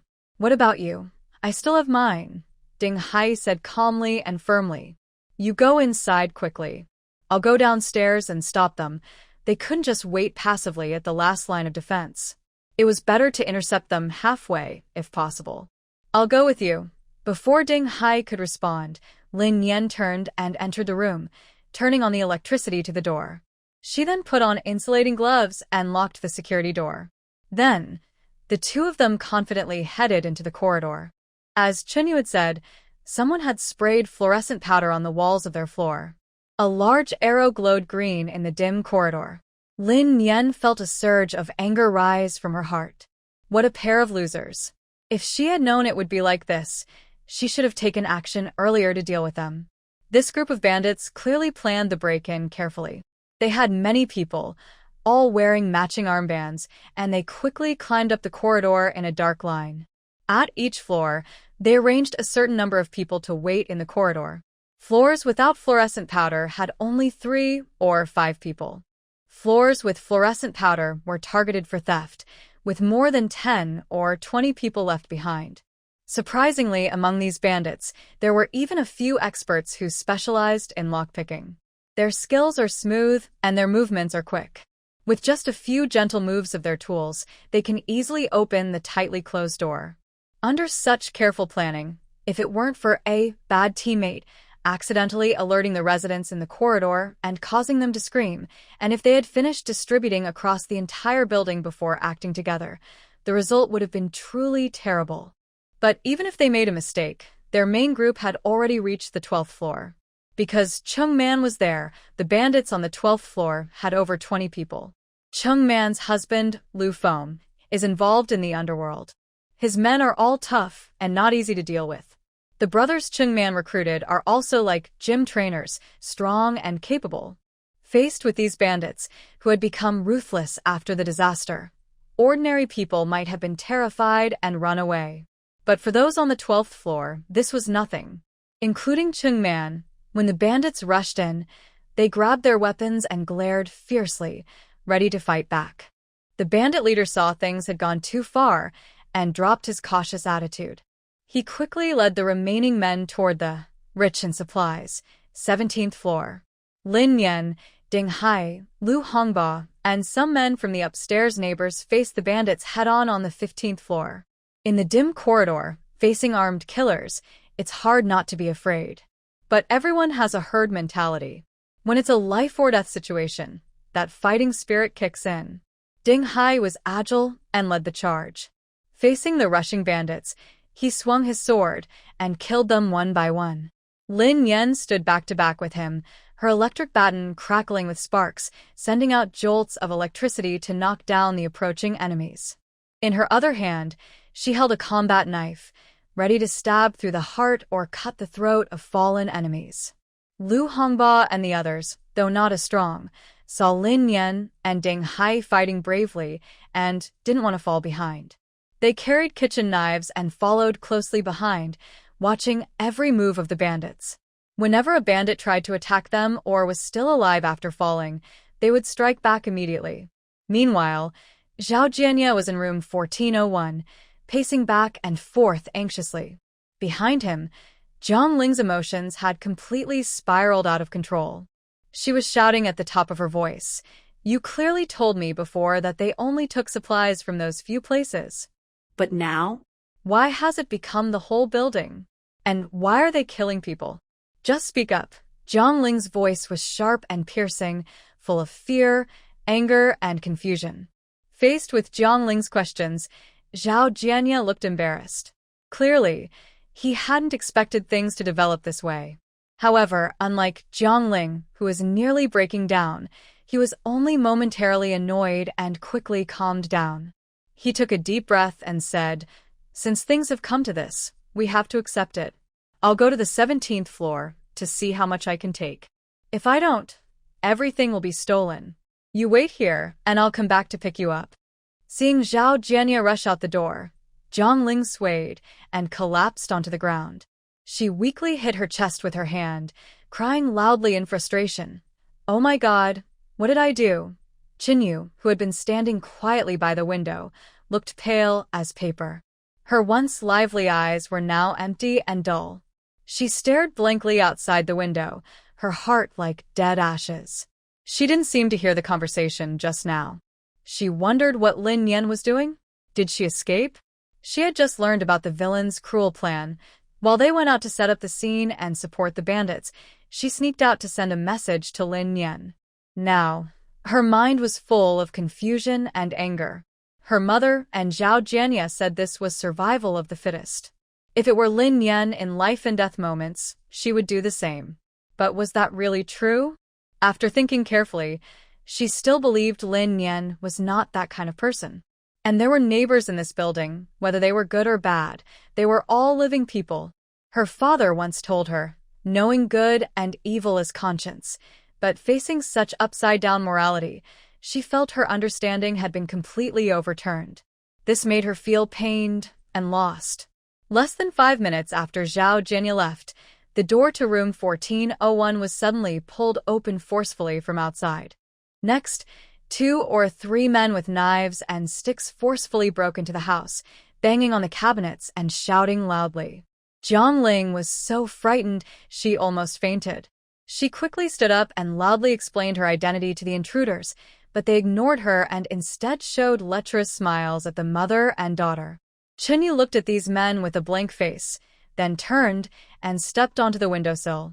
She held onto the window frame, turned her head to glance at Zhang Ling, who was being held down by 2 men. While struggling, Zhang Ling saw her daughter standing on the window. Her face was full of fear and despair. Tears streamed down her face as she cried out loudly, "No, no." The tears in Chinyu's eyes suddenly spilled over at that moment. As her mother shouted, Chinyu saw the man reaching out to grab her. Without hesitation, she leapt off the windowsill.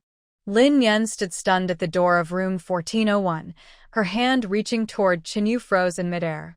In an instant, the 3 men were killed as Lin Yan's knife struck down. The rescued Zhang Ling crawled toward the window with her hands and feet, but despite her best efforts, she couldn't move forward at all. She opened her mouth wide, as if crying out, but no sound came. At that moment, her trembling hand accidentally touched a cold object, a knife held by the bandits. In that moment, she seemed to see hope in her despair. She tightly gripped the handle and stabbed herself, without hesitation. Lin Yen watched quietly as this scene unfolded, expressionless. When she reached the 13th floor and finished clearing the bandits there, Lin Yen looked toward room 1305 with an inscrutable gaze. This was Yang Xi's home. The door was wide open and the living room was clearly visible. She didn't know what the four inside were experiencing, and didn't want to look. She turned and headed toward the staircase to go to the 12th floor. Ding Hai looked at Lin Yan's back and without hesitation entered room 1305. Soon after, 4 different screams pierced the air. Lin Yan paused for a moment, then continued walking downstairs. At this time, the fight on the 12th floor had just ended. Chung Man, with an injured arm, was sitting nearby resting. The men were moving among the bodies, searching for survivors and trying to understand what had happened. As Lu Feng crouched down to check a person's carotid artery, a bandit suddenly stood up behind him, holding a knife aimed at his neck, ready to stab. When Chung Man saw this scene, she screamed and rushed toward Lu Feng, but her quick action couldn't outrun the close-range sharp knife. At this critical moment, the bandit suddenly froze and collapsed straight to the ground. Chung Man was stunned, her eyes wide open, and her gaze fixed on a person in black at the fire door. Lin Yan slowly lowered her gun, feeling a bit dizzy for a moment. It was her first time using a gun. She didn't expect to hit so accurately, but her hand was trembling a little. Fearing for Lu Feng, Chung Man continued to rush forward, hugging him and crying with joy. When they turned their heads to thank their savior, they found the fire door was empty. No one was there. Lin Yan, fleeing from the crime scene, hurried down from the 12th floor to the 11th. While running, she took off her black coat, flipped it inside out, and put on a beige one. That was reckless. Lin Yan silently cursed herself. She shot to save someone purely out of instinct in an emergency, but once she calmed down, she realized she shouldn't have revealed her gun to Chung Man. In this building, anyone else could find out she had a gun, but Chung Man must never know. Because Chung Man is strong, and whether she is friend or foe is still unclear. If she gets involved, many unpredictable problems could arise later. But now that things have come to this, she can only deny everything. Running up to the 11th floor, Lin Yan looked down to check the situation. Seeing everything was going in a good direction, she finally relaxed. At this moment, Ding Hai hurried over. Lin Yan grabbed him and turned to head home. She hadn't forgotten that she was the main target of these people. If she stayed too long, she might get robbed. With Lin Yan and Ding Hai leading, along with the attack from the strong fighters on the 12th floor, the bandits were caught off guard and quickly fell into chaos. Now Lu Hongba was leading a team, running from floor to floor, shouting and calling on survivors to unite and fight back. The bandits saw that the situation was turning bad, so they all gave up fighting, took the stolen supplies, and ran away in a panic. After more than half an hour of looting and killing, the chaos finally ended at sunrise. The men whose homes were attacked hurriedly rushed back home. Residents on the higher floors, who were not directly affected, started searching each floor from bottom to top for survivors, feeling heavy-hearted. But the scenes before them made it very difficult to move forward. The air in the hallways was filled with a strong, foul smell of blood, and the walls were splattered with shocking bloodstains. The floors were littered with bodies lying in disarray. Inside each house, no one was spared, especially the residents on the lower floors, who were caught off guard and had no chance to defend themselves. They not only lost their remaining supplies but also suffered the humiliation of their family members. Any man who tried to resist was ruthlessly attacked. Even if they didn't die immediately, they could only watch helplessly as their lives slipped away amid their family members' cries. For a moment, heartbreaking screams echoed from different floors, merging into a loud cry that filled the entire sky. At the start of this disaster, there were originally 85 families in the building, with over 300 people. After this tragedy, only 32 families remained alive, and including children, the total number of survivors was just over 50.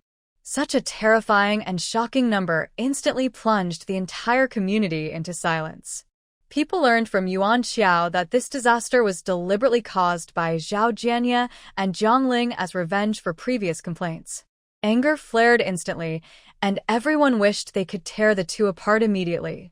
After searching, they only found Jiang Ling's body in apartment 1401. Zhao Jianye was nowhere to be seen. This discovery instead ignited a strong desire to survive in everyone's hearts. Find him. Kill him. Only then could they ease the pain of losing loved ones. After this, the building was completely turned into a haunted house. Living there was no longer an option. Fortunately, some of the ruthless bandits had been killed, and the remaining ones left behind 8 small boats when they fled, giving the survivors a slim chance of escape. The ground floor was covered with bodies and blood, making it impossible to stay there. Lu Hongba volunteered to organize everyone to gather in 2 empty rooms on the 17th floor to discuss what to do next. Lin Yan and Ding Hai did not attend the survivor meeting inside the building. They were preparing to move. To Lin Yan's surprise, Ding Hai had taken apart the windows at his home. He made a simple pulley system using safety ropes, so once all the supplies were packed into bags, he could lift them from the window down to the rescue boat and kayak below. This clever idea amazed Lin Yan, and she praised him highly. However, no matter how good this idea was, it was still not as good as her own space. Ding Hai thought the same. Seeing Ding Hai busy packing in the room, Lin Yan couldn't help but stay out of the way. She decided to go home, pack a small bag of rice and a bucket of purified tap water, and then head to room 1705. She saw that Lu Hongba also took some food and a gas canister earlier, so she followed him to help. After everyone experienced this, no one would hold any bad feelings toward her. Otherwise, they would be risking their lives. As she expected, when everyone saw the food in her hands, they all started to swallow hard, their eyes full of hope. But even though they were very hungry, no one moved to take the food first. Lin Yan handed the food to Lu Hongba and said, "I don't have much, so any help is good." Lu Hongba nodded at her and said, "Thank you on behalf of everyone." Then he poured the rice into a pot and cooked it with a small amount of rice and sweet potatoes already inside. People living on higher floors quickly went home to get bowls and chopsticks to share the food. When they finally ate a bowl of warm sweet potato porridge, everyone felt a mix of emotions and started crying again, overwhelmed with both happiness and sadness. Lu Hongba listened to the sounds outside and couldn't help but tear up. He quietly kept cooking for everyone in the kitchen. When Lin Yan came in, he said, "Xiao Nian, I want to take everyone to the factory." Lin Yan heard his decision and remained calm, not surprised at all. In fact, she had already expected this. Lu Hongba was naturally a kind-hearted person, by nature. Faced with so many people in danger, if he didn't help, it wouldn't be true to himself. Although she couldn't show such great love, she admired and liked people who did. Honestly, no one would dislike that. However, in the end-of-the-world situation, kindness might not always be rewarded. Lin Yan thought for a moment and kindly advised, "Uncle Lu, you've heard about Zhao Jianye's past experiences with being attacked, right?" Lu Hongba understood what Lin Yan meant and nodded slowly. Lin Yan continued, "Some people are worth helping, but others might turn around and bite you like a snake. You have a wife, children, and factory workers to care for. Can you handle facing more trouble today?" She saw that among the survivors, some had been involved in smashing the 17th floor door with Li Dahai, and some had gone to block Zhao Jianye. Even though these people seem weak and helpless now, their true nature hasn't changed. When it comes to interests, they might hurt others at any time. They don't deserve sympathy. Just as Lin Yan finished speaking, Lu Hongba suddenly turned to look at her. He looked at her and then chuckled bitterly. It was as if he had made a firm decision. He nodded heavily and said, "I understand. Will you two come with me?" Lin Yan shook her head. "We won't go. Ding Hai doesn't like dealing with people, so we plan to find a place without many others." "Where are you going?" Lu Hongba asked again. Lin Yan pursed her lips and said, "We haven't decided yet. Maybe find an abandoned building to stay in first, then look for a better place later. Lu Hongba knew Lin Yan was a resourceful person.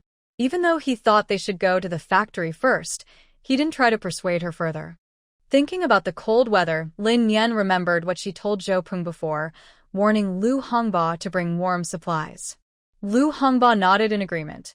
Even though the temperature hadn't dropped sharply yet, it was already December, and Jin City was about to enter winter. He would definitely bring warm clothing. While they were talking, Yuan Xiao suddenly came over, looking serious, and pulled Lin Yan aside to speak. Lin Yan shrugged and said, "Not sure yet, let's see how it goes. Can you?" Yuan Xiao paused, then pressed his lips together before continuing. "Can you take my family with you?" Lin Yan was genuinely surprised by his request and instinctively frowned. Then, she gently smiled, giving him a polite but awkward look. The meaning behind her smile was something he needed to interpret carefully. Yuan Xiao knew his request was a bit much, but he had no other options. He could only take one step at a time, no matter what. The only choices in front of him were two: either go with these people to escape or follow Lin Yan. Clearly, the second option was the best. Although he understood Lin Yan's refusal, which he expected, he still wanted to try a little more.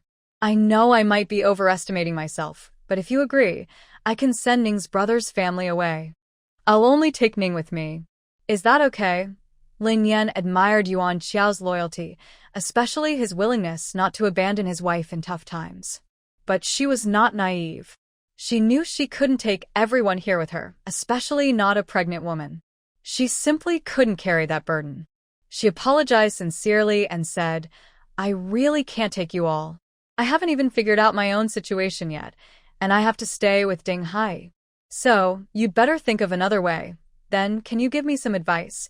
Yuan Xiao asked, making his last effort. He knew the strength of Lin Yan and Ding Hai during this time. Even Zhao Jianya was far weaker than them. If she could give any advice, no matter what it was, he would follow it. But Lin Yan shook her head firmly. For a moment, she thought about giving out some food or baby formula. But then she remembered Ning's brother's family, who were like blood-sucking leeches. No matter how much food she had, it would all go to them, so she decided to give up. After being rejected, Yuan Xiao didn't get angry. His eyes filled with tears, and he nodded to Lin Yan, saying, "Sorry to bother you." Then he slowly turned around and took small steps outward.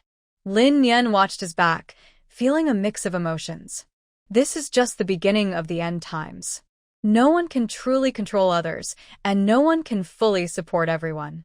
Ding Hai finished packing supplies, including a few of Lin Yan's bags, and slowly lowered them from the upstairs to the downstairs.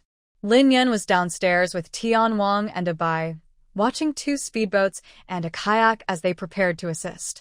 Another speedboat was the one Lin Yan had just taken out.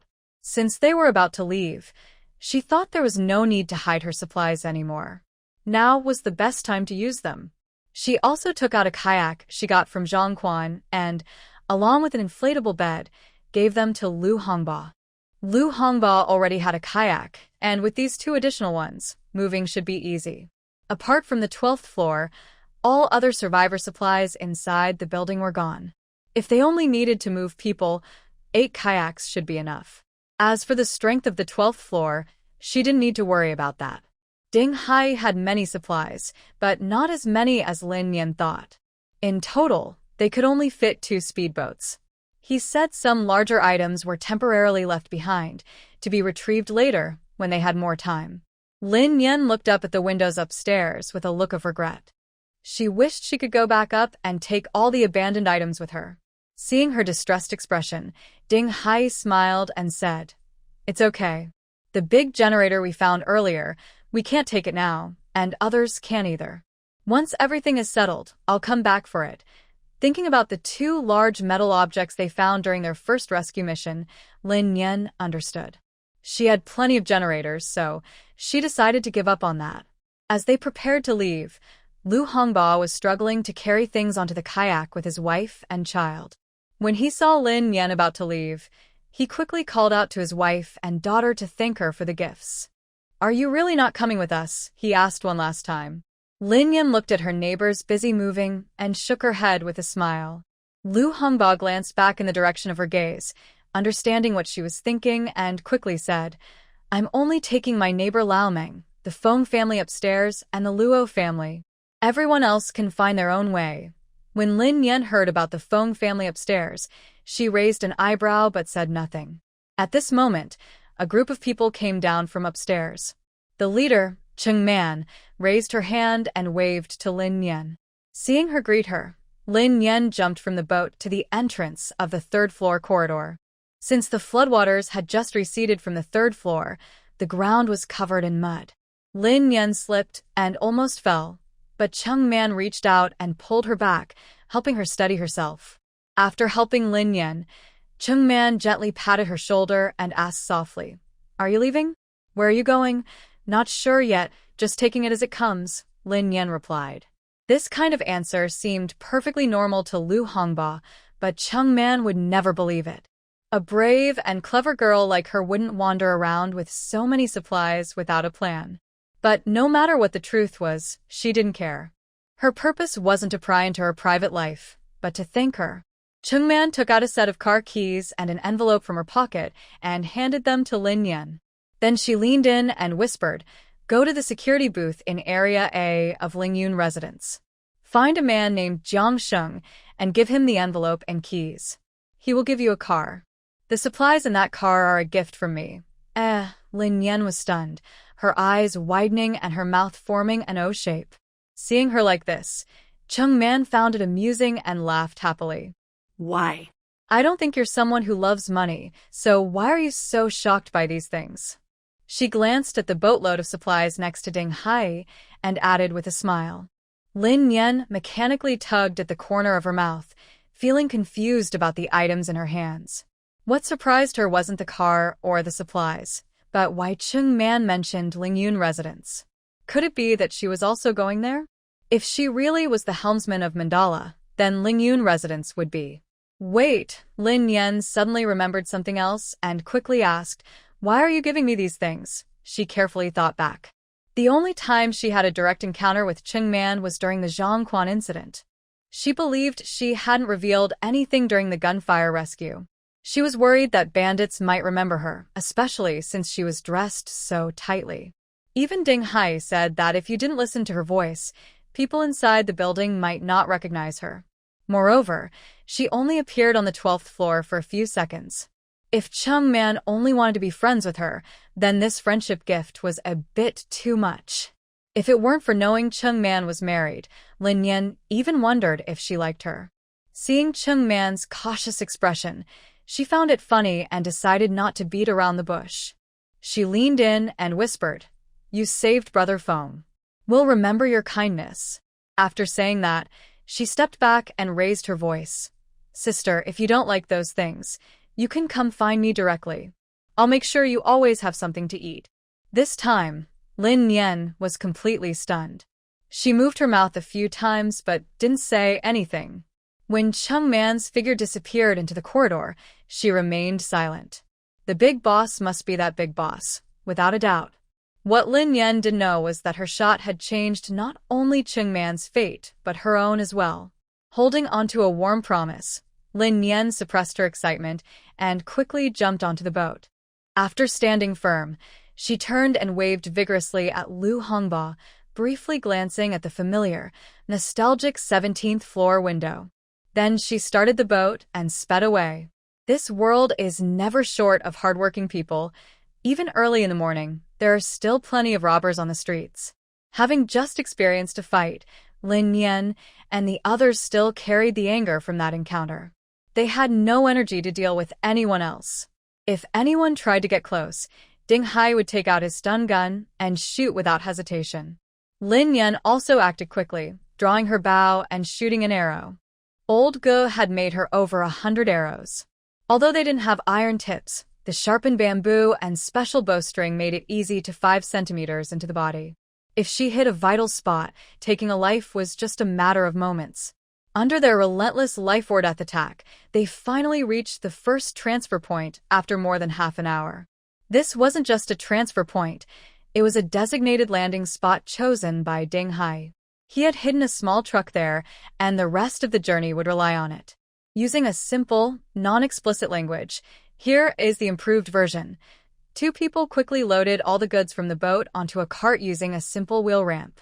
Then they continued on their difficult journey. The water had receded on this part of the road, leaving it muddy and messy. It was unclear if the local authorities organized a cleanup, but every now and then, groups of people gathered in one place. They used tools like shovels and buckets to clear the mud. Some held sticks and moved aimlessly, scraping the ground. When they saw the vehicle pass by, some stared blankly and looked far away. Others immediately grabbed their tools and tried to block the vehicle. When they couldn't stop it, they got angry, threw their tools at the car, and cursed loudly. Their rude behavior looked just like a group of troublemakers. After all this effort, when the truck finally reached the gate of Lingyun residence, it looked very dirty and damaged. Seeing the security guard come out of the booth, Lin Yan also got out of the car and walked over. The guard on duty was Mao Yuan. He looked at the dirty, broken truck and suddenly smiled. "Oh wow, you guys had quite a trip," he said. Lin Yan shrugged helplessly. "Yeah, it's good just to arrive safely." "That's true. Things aren't very peaceful outside these days," Mao Yuan replied. He then signaled to his colleagues to let them pass and turned to ask Ding Hai, who was in the driver's seat, "Have you and your sister moved in for good now?" Lin Yan smiled and nodded. "Yes, we'll be bothering you from now on." She had casually mentioned before that Ding Hai was her cousin, and she didn't expect everyone to remember. Mao Yuan shook his head and said, "No trouble at all. It's what we're here for. Just come to me if you need anything." "Thanks a lot." Lin Yan waved as the rolling door was opened manually, then got into the car. When they reached the new house, both of them let out a deep breath. Just when they thought they were finally safe, little did they know, someone on the second floor of Villa number 3 next door was watching them closely through a telescope. After watching outside the window for a while, Lingjie put down his binoculars and took a cherry from a plate on the nearby cabinet, putting it into his mouth. Then, with a muffled voice, he said, "I thought someone important was moving in, but it turns out to be just a couple of amateurs." "How do you know?" Fong Hao, sitting on the sofa behind him, was fiddling with a toy car and asked casually. Li Yingjie walked over to the sofa, slumped down inside, spat the cherry pit into a nearby dish, crossed his legs, and said dismissively, "Look at that shabby little truck, and just look at the few things they brought in. You can tell everything from that." Although Lingyun residence is considered a wealthy area in the eyes of ordinary people, even among the rich, there are different levels. Area A and Area B are high-end neighborhoods with standalone houses. Residents are either extremely wealthy or powerful officials. Area C consists of terraced houses, mostly small business owners and middle to lower-class officials. There's also Area D, on the other side of the mountain, where high-level officials live. Most of these are used as hotel-style apartments and are not comparable to the other three areas. Lingjie doesn't know much about the living conditions in areas A and B, but he has a rough idea about Area C. Because it's located on higher ground, life there is relatively inconvenient, so owners rarely stay there. His family moved in just before the floods. Recently, many people have been moving into this villa area, and he often looks around with his binoculars. Compared to other neighbors moving in scale, his own is quite modest. But Fong Hao doesn't think so. C10-2 is high on the list, so it can't be poor. He calmly said, "Anyone living here can't be poor. Even if they're renting, this isn't a place just anyone can afford." Li Yingjie swung his leg and looked disdainful. Who knows? Maybe they used all their savings just to pay the rent. Fong Hao smiled silently. Seeing he didn't reply, Li Yingjie suddenly leaned forward, looking sneaky, and asked, "Hey, when is your little cousin coming? Isn't she supposed to arrive soon?" Fong Hao raised an eyebrow. "I don't know. It's better if she doesn't come. Just thinking about her wild ways gives me a headache." "Ha ha ha, so I guess my Ya is the best, right? Don't you think so?" Lingjie thought about Yu's mischievous person and suddenly felt that his sister was truly excellent. Fong Hao pushed his glasses and did not answer this question. While the two were talking about the sister, Lin Yan and Ding Hai had already moved all the supplies into the house. For safety reasons, Ding Hai asked Lin Yan to stay on the second floor and himself to stay on the first floor so he could watch the door easily. But Lin Yan considered that her supplies were downstairs, and moving them up and down was inconvenient. Plus, her cautious nature made her decide to stay on the first floor. Ding Hai had no objection to Lin Yan's choice. So Lin Yan moved into the master bedroom on the first floor, which had a private bathroom. Ding Hai moved to the second floor. This way, both of them had their own space, daily life wouldn't interfere, and they could still be good neighbors like before. Seeing Ding Hai busy packing things, Lin Yan was also not idle. She ran up and down several times between the basement and the master bedroom, bringing some daily necessities and tidying up the room so it looked fresh and new. Later, she went to the small attic and placed the vegetables they had grown on the balcony earlier. The attic had a skylight roof, so it got enough sunlight. The current temperature was just right for growing vegetables here, but she wasn't sure how long the temperature could last. After finishing with the vegetables, Lin Yan went to walk around the neglected garden in the front yard. Growing vegetables there was probably impossible. They might freeze before seeing any green leaves. But she liked the soil here, so she planned to dig some to store for later. After exploring the front yard, Lin Yan went to the backyard. She stood by the fence near the pool, looking at the distant rolling mountains, her eyes shining with excitement. Where there are mountains, there are trees, and where there are trees, there is firewood. The stove she got was for burning wood, but her small coal supply in her space wouldn't last long. She didn't know where to get coal, but firewood could be gathered nearby. Thinking this, Lin Yan realized she still had a lot of work to do, and most of it was physical labor. The road ahead was long and challenging. Perhaps thinking about the hard work, her stomach suddenly growled loudly. She then remembered that since the fierce battle at dawn, neither of them had eaten anything.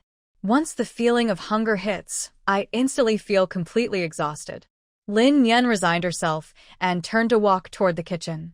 No matter what, I can't neglect my own well-being. As soon as she entered the kitchen, Lin Yan casually pressed the switch on the wall. When the lights immediately turned on, she also turned on the gas and water taps. The gas stove didn't respond at all. The water flowed from the tap, but the flow was a bit slow. Thinking about the high water and electricity bills, Lin Yan quickly turned off the taps. Just joking, what's flowing out isn't water, but precious grains. She was planning to talk to Ding Hai later about her life tips, sharing her grandmother's way of living. For example, collecting bath water in a bucket, which can be used later for washing clothes, mopping the floor, and flushing the toilet. The water used for washing vegetables and rinsing rice shouldn't be wasted either. It's perfect for watering flowers and plants. She used to look down on these ideas, but now she thinks the older generation's way of thinking is really wise. After confirming the available energy sources at home, Lin Yan walked over to the huge refrigerator. She reached out and opened the door, looking inside at the empty space, feeling a bit annoyed. If she had known it would be like this, she wouldn't have cleaned the fridge so thoroughly in the first place. Now she had to go through the trouble of rearranging everything. Too lazy to drag over a plastic bag for cover, Lin Yan turned around and looked toward the living room. Seeing Ding Hai busy there, she secretly felt happy and reached out to take something from the space. But suddenly, Ding Hai burst in carrying a box of things. Startled, she trembled all over, quickly turned around, and stared blankly at him. Ding Hai placed the box on the dining table and looked up at Lin Yan, confused. Feeling guilty, Lin Yan forced a shy smile and said, I just remembered. How do we eat our meals? What do you mean? Ding Hai didn't understand. Lin Yan let out a quiet sigh, calmed her nerves, and spoke softly. Basically, from now on, should we eat together or separately? I'm fine with either. It's up to you. Since they had decided to survive together, they needed to discuss their food plans in advance. She knew Ding Hai was not someone who was lazy or careless about eating. Whether they ate together or separately didn't matter much to her. But she still wanted to hear his opinion. Ding Hai understood Lin Yan's question and glanced at the empty fridge behind her. He said, let's eat together. After we're done, I'll go look for more food. Huh? Lin Yan felt something was a bit off about his answer. After thinking for a moment, she suddenly realized, Could it be that Ding Hai thought she had no food and was trying to share his? Thinking this, Lin Yan instantly looked embarrassed. She turned around, pointed at the fridge, and hurriedly waved her hands to defend herself. No, that's not what you think. Seeing Ding Hai tilt his head with a slightly confused look, she decided to explain clearly once and for all. Do you think I have no food? I do in the basement. I just haven't brought it up yet. I wanted to ask how to cook it, whether to eat together or separately. If we eat separately, we can split the costs like water and electricity. As she spoke, Lin Yan realized she was rambling and didn't quite know what she was saying. After finishing her messy explanation, Ding Hai calmly said, You provide the shelter. I provide the supplies. That's fair, Lin Yan. That does sound pretty fair. Since it was settled, Lin Yan no longer hesitated and agreed to eat together. As for who would cook, she decided to go with the flow. Having solved a big problem, Lin Yan finally got to the main point. Should I cook some noodles now? She pulled out a box of instant noodles from the storage space in the cabinet and waved a packet in front of Ding Hai. Ding Hai nodded and turned to leave the kitchen. Soon after, he brought in a large amount of food. Lin Yan stood there silently counting with her eyes, becoming more and more surprised. There was plenty of rice, flour, and cooking oil, some meats, fruits, and canned vegetables found in the factory, various vacuum-packed chicken, duck, fish, and seafood, a small box of preserved smoked bamboo shoots and sour beans, and a large stash of dried goods like kelp, seaweed, small fish, and shrimp. The colorful array filled the large dining table to the brim, almost matching the scale of Zhang Quan's previous setup. Lin Yan looked at the pile of items, her lips trembling as she forced a smile. Did they just move all this in? This child's packing skills are truly impressive. The few large packages looked like just a few big blankets wrapped in a green woven bag, making it hard to see the vast space inside. Lin Yan hid behind Ding Hai, crouched low, using the cabinet for cover, and quickly took out an electric kettle and an induction cooker. Then she pulled out a bunch of pots, bowls, and disposable dishes.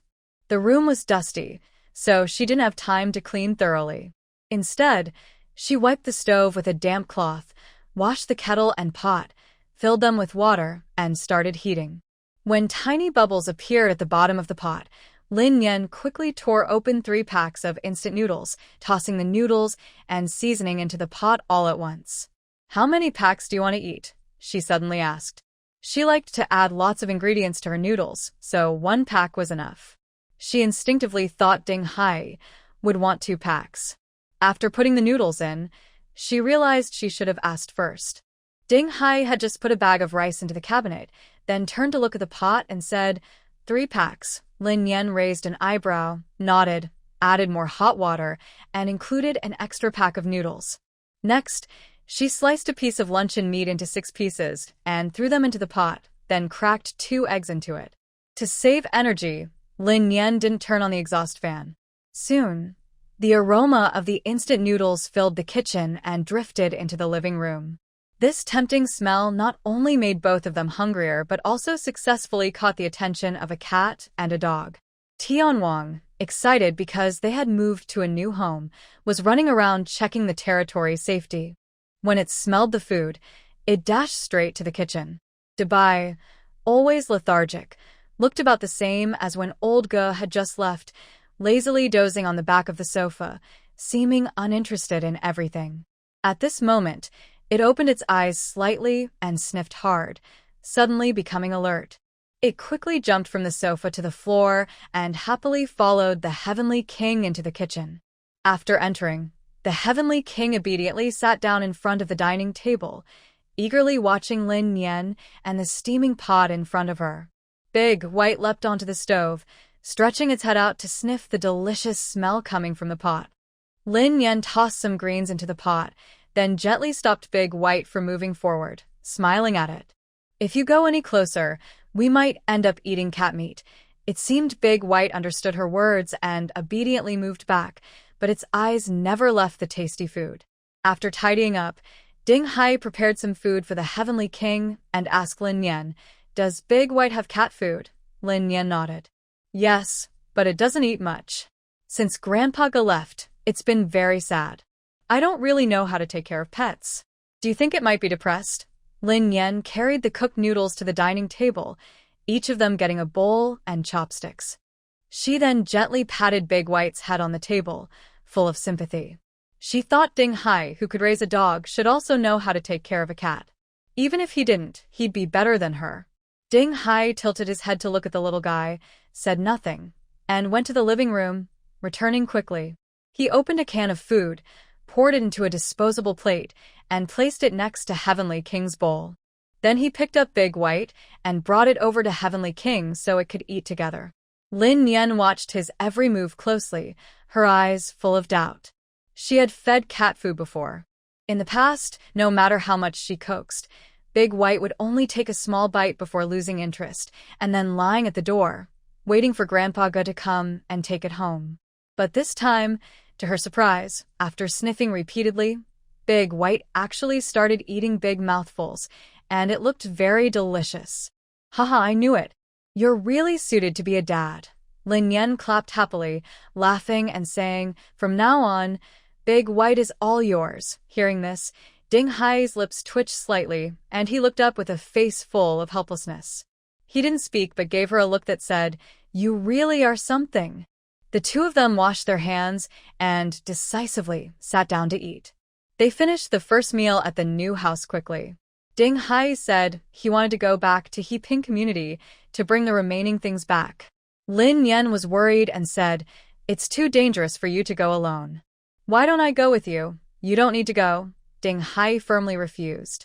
We just moved in, and we still need someone to watch over things. Lin Yan thought about it and agreed. They just arrived and didn't know much about the area or the people, so it was not good to leave right away. Will the car break down on the way? Lin Yan thought about that old small truck, not sure how much longer it could last. Ding Hai didn't mind and casually said, it won't.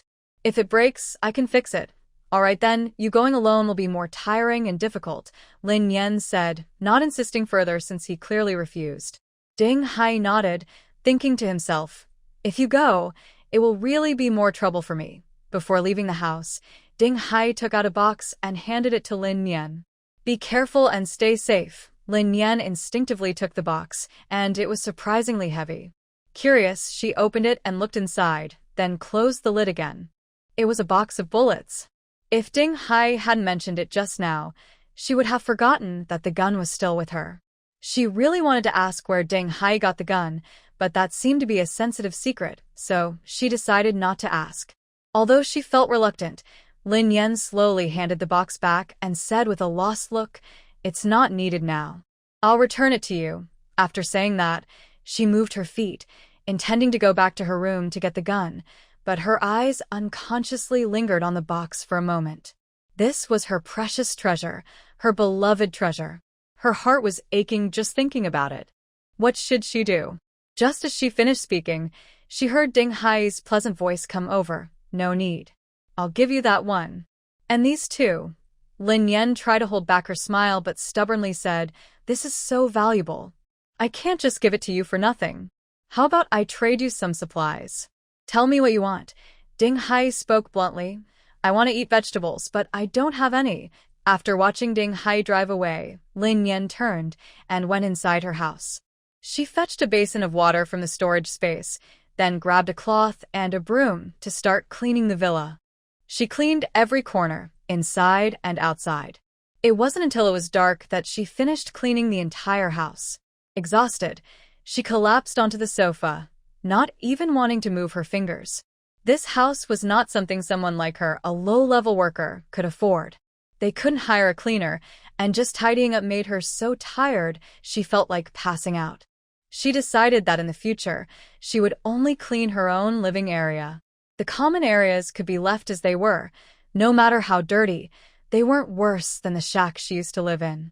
Seeing that Ding Hai hadn't come back yet, Lin Yan felt bored. She took Tianwang to the yard for a walk.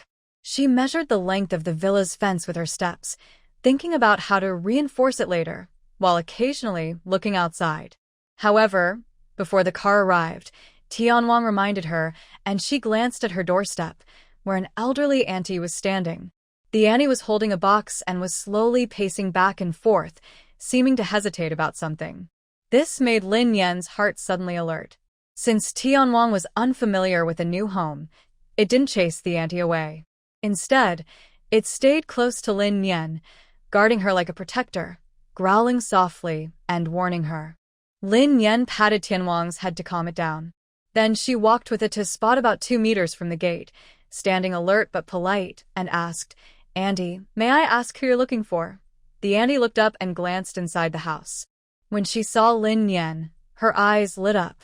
She hurried forward a few steps and asked nervously, "Girl, are you Lin Yan?" Hearing a stranger call her by name, Lin Yan frowned slightly, her eyes full of suspicion, but she nodded gently. The auntie's face immediately brightened with a warm, sunny smile. "Oh, my girl, I've been waiting for you to come out. I heard from Da Mao that you arrived, and I've been thinking about you. I just wanted to come see you. But my son, he wouldn't let me, saying he's worried I might bother you." This rich, mellow northeastern accent, with its warm tone, made Lin Yan feel a bit confused for a moment. "Auntie, are you sure you're looking for me?" As soon as she asked, Lin Yan realized it was a silly question. She had already given her full name, so there was no mistake. She changed her question. "Are you looking for me for something?" The old aunt nodded repeatedly. "Yes, you saved me a few days ago. I just want to thank you in person, or else I'd feel uneasy inside." Hearing this, Lin Yan suddenly understood. This was probably Wei Wei's mother. Once she confirmed that the woman had no bad intentions, Lin Yan felt relieved. She opened the gate and smiled. "Are you Wei's mom? I already told Wei Ge that there's no need to thank me. It was just a small favor, and Wei Ge has already thanked me. It was a large sum of money." She was worried the old lady might overthink, so she didn't mention it. Wei's mom saw Lin Yan step closer, her smile growing brighter, and the wrinkles at the corners of her eyes showed her happiness. Just as she was about to step closer again, she suddenly noticed a fierce-looking dog beside Lin Yan, glaring at her as if ready to attack at any moment. This scared her quite a bit, and she quickly took a few steps back. Lin Yan didn't react at all, as if she hadn't seen the dog, still smiling politely. She didn't know if the visitor was friend or foe, so she didn't dare relax in the slightest. Wei's mom, though afraid of dogs, knew that a young girl should stay cautious, so she didn't mind. She took small steps forward, carefully handing a box she had been holding to Lin Yan, then gently patted it and lowered her voice. "Girl, I don't have anything fancy to give you. This is a little rabbit I raised myself, 1 male and 1 female. They're lively. Just feed them grass from the back mountain. When they grow up, they'll have babies, and you can even eat the meat." "Huh?" Lin Yan instinctively gasped. She had been wary of the box from the start because the other person was so cautious. She thought it might contain something dangerous. "I didn't expect it to be a little rabbit." Lin Yan stared at the box intently and suddenly thought of the proud cat king at home, feeling overwhelmed. But in the next moment, she only felt sympathy. Her sympathy was not for herself, but for Ding Hai, who had unknowingly become the animal dad. Seeing Lin Yan's colorful expression, Mom Wei laughed happily. "Do you think it's hard to take care of?" "Well, rabbits are not easy either. If they don't eat well, they get diarrhea. How about I give you 2 little chicks someday? They can eat meat and lay eggs." When she heard chicks, Lin Yan's eyes lit up. Chicks are great. They just need some rice, unlike rabbits, which require her precious vegetables. But she didn't feel comfortable asking for them, so she softly declined. "No need, Auntie. This one is good enough. Thank you." Mom Wei was very happy to see Lin Yan accept her gift, and the pressure from the king disappeared instantly. She unconsciously moved a little closer to Lin Yan and said warmly, "No need to thank me. It's just a little thing. You can keep it as a pet. If you can't take care of it, that's okay. I have plenty more, hatching in nests after nests." She handed the box to Lin Yan and promised, "In a few days, my batch of eggs will hatch. I'll bring you a few little chicks then." Hearing this, Lin Yan became curious. She thought the chicks at Mom Wei's house were bought, but it turned out they hatched themselves. She didn't know how to hatch chicks, but if she could learn, that would be great. Then she could raise a flock in her space, and there would be endless chicken meat and eggs. But her thoughts were a bit idealistic. She didn't know the other person well and couldn't ask too many questions. She could only temporarily suppress her expectations, nodding gently, and reached out to take the box.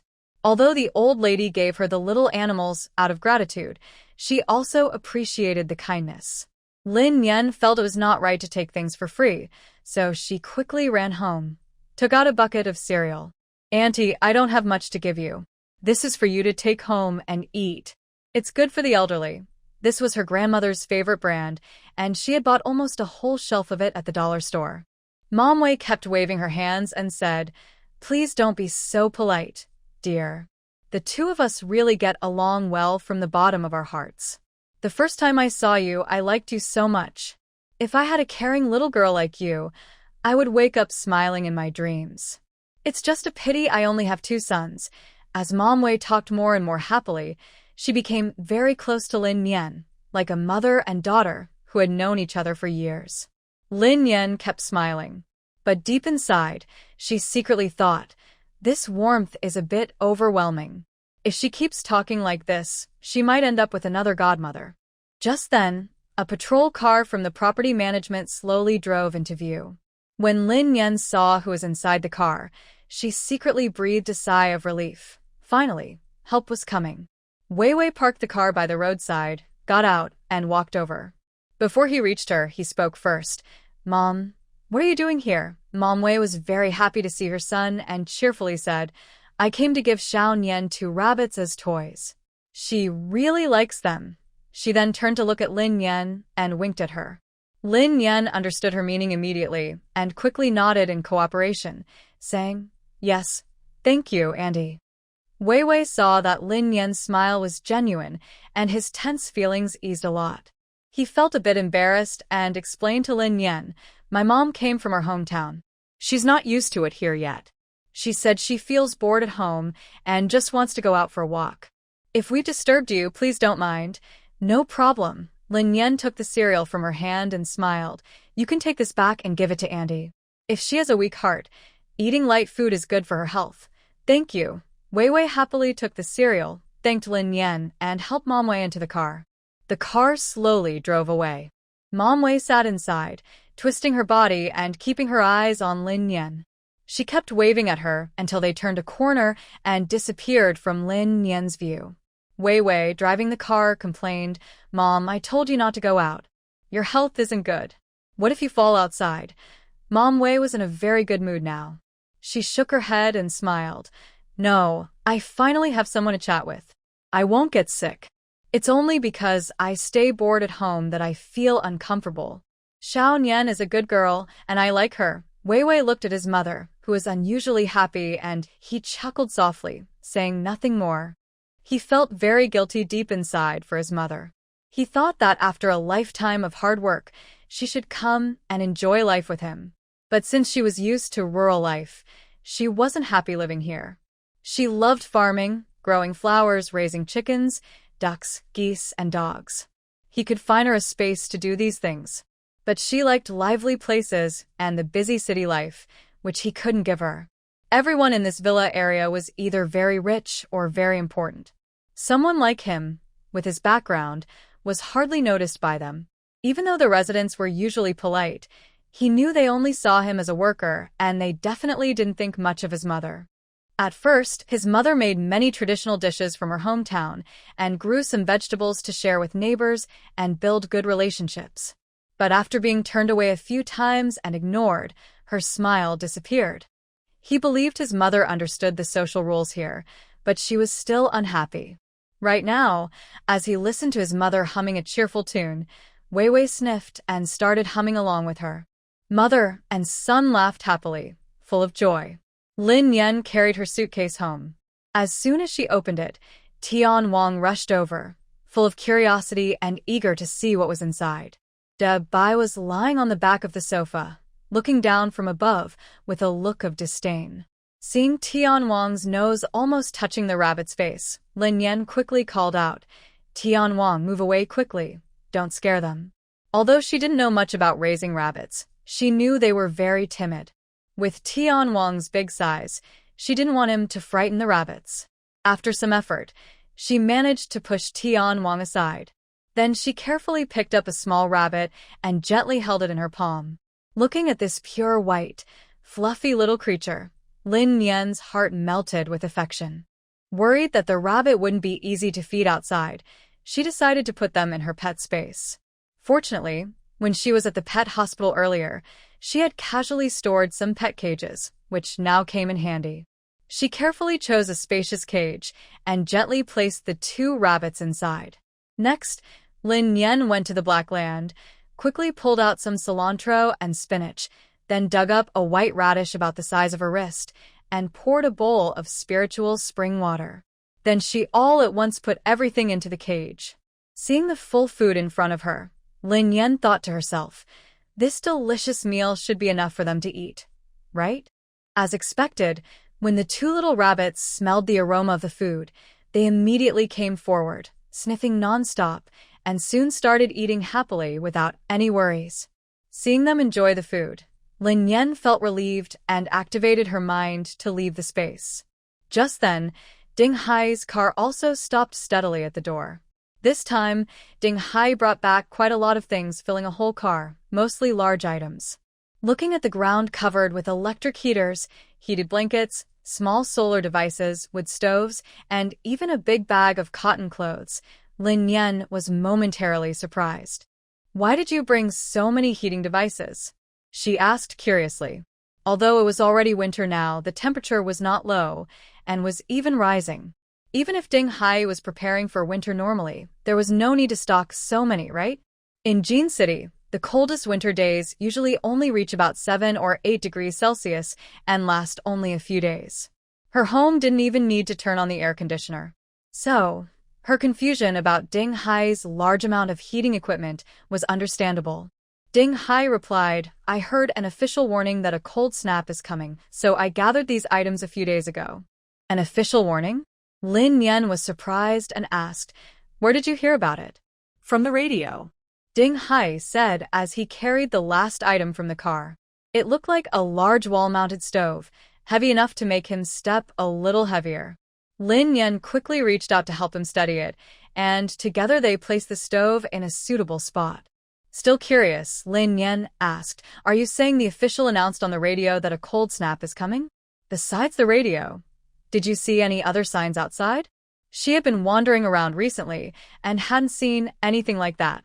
In her past life, she also never received any warnings about a cold snap. It is likely that the shelter also did not receive any warning, or else so many people wouldn't have frozen to death overnight. This is not just a problem of lacking warm clothing. She remembers that night when the extreme cold first arrived. The temperature suddenly dropped from over 20 degrees Celsius to about -15 degrees Celsius. Normally, at this temperature, as long as people are not dressed lightly, they shouldn't freeze to death in large numbers. But at that time, the people in the shelter were completely unprepared. Their bodies lost heat rapidly overnight, leading to the tragedy.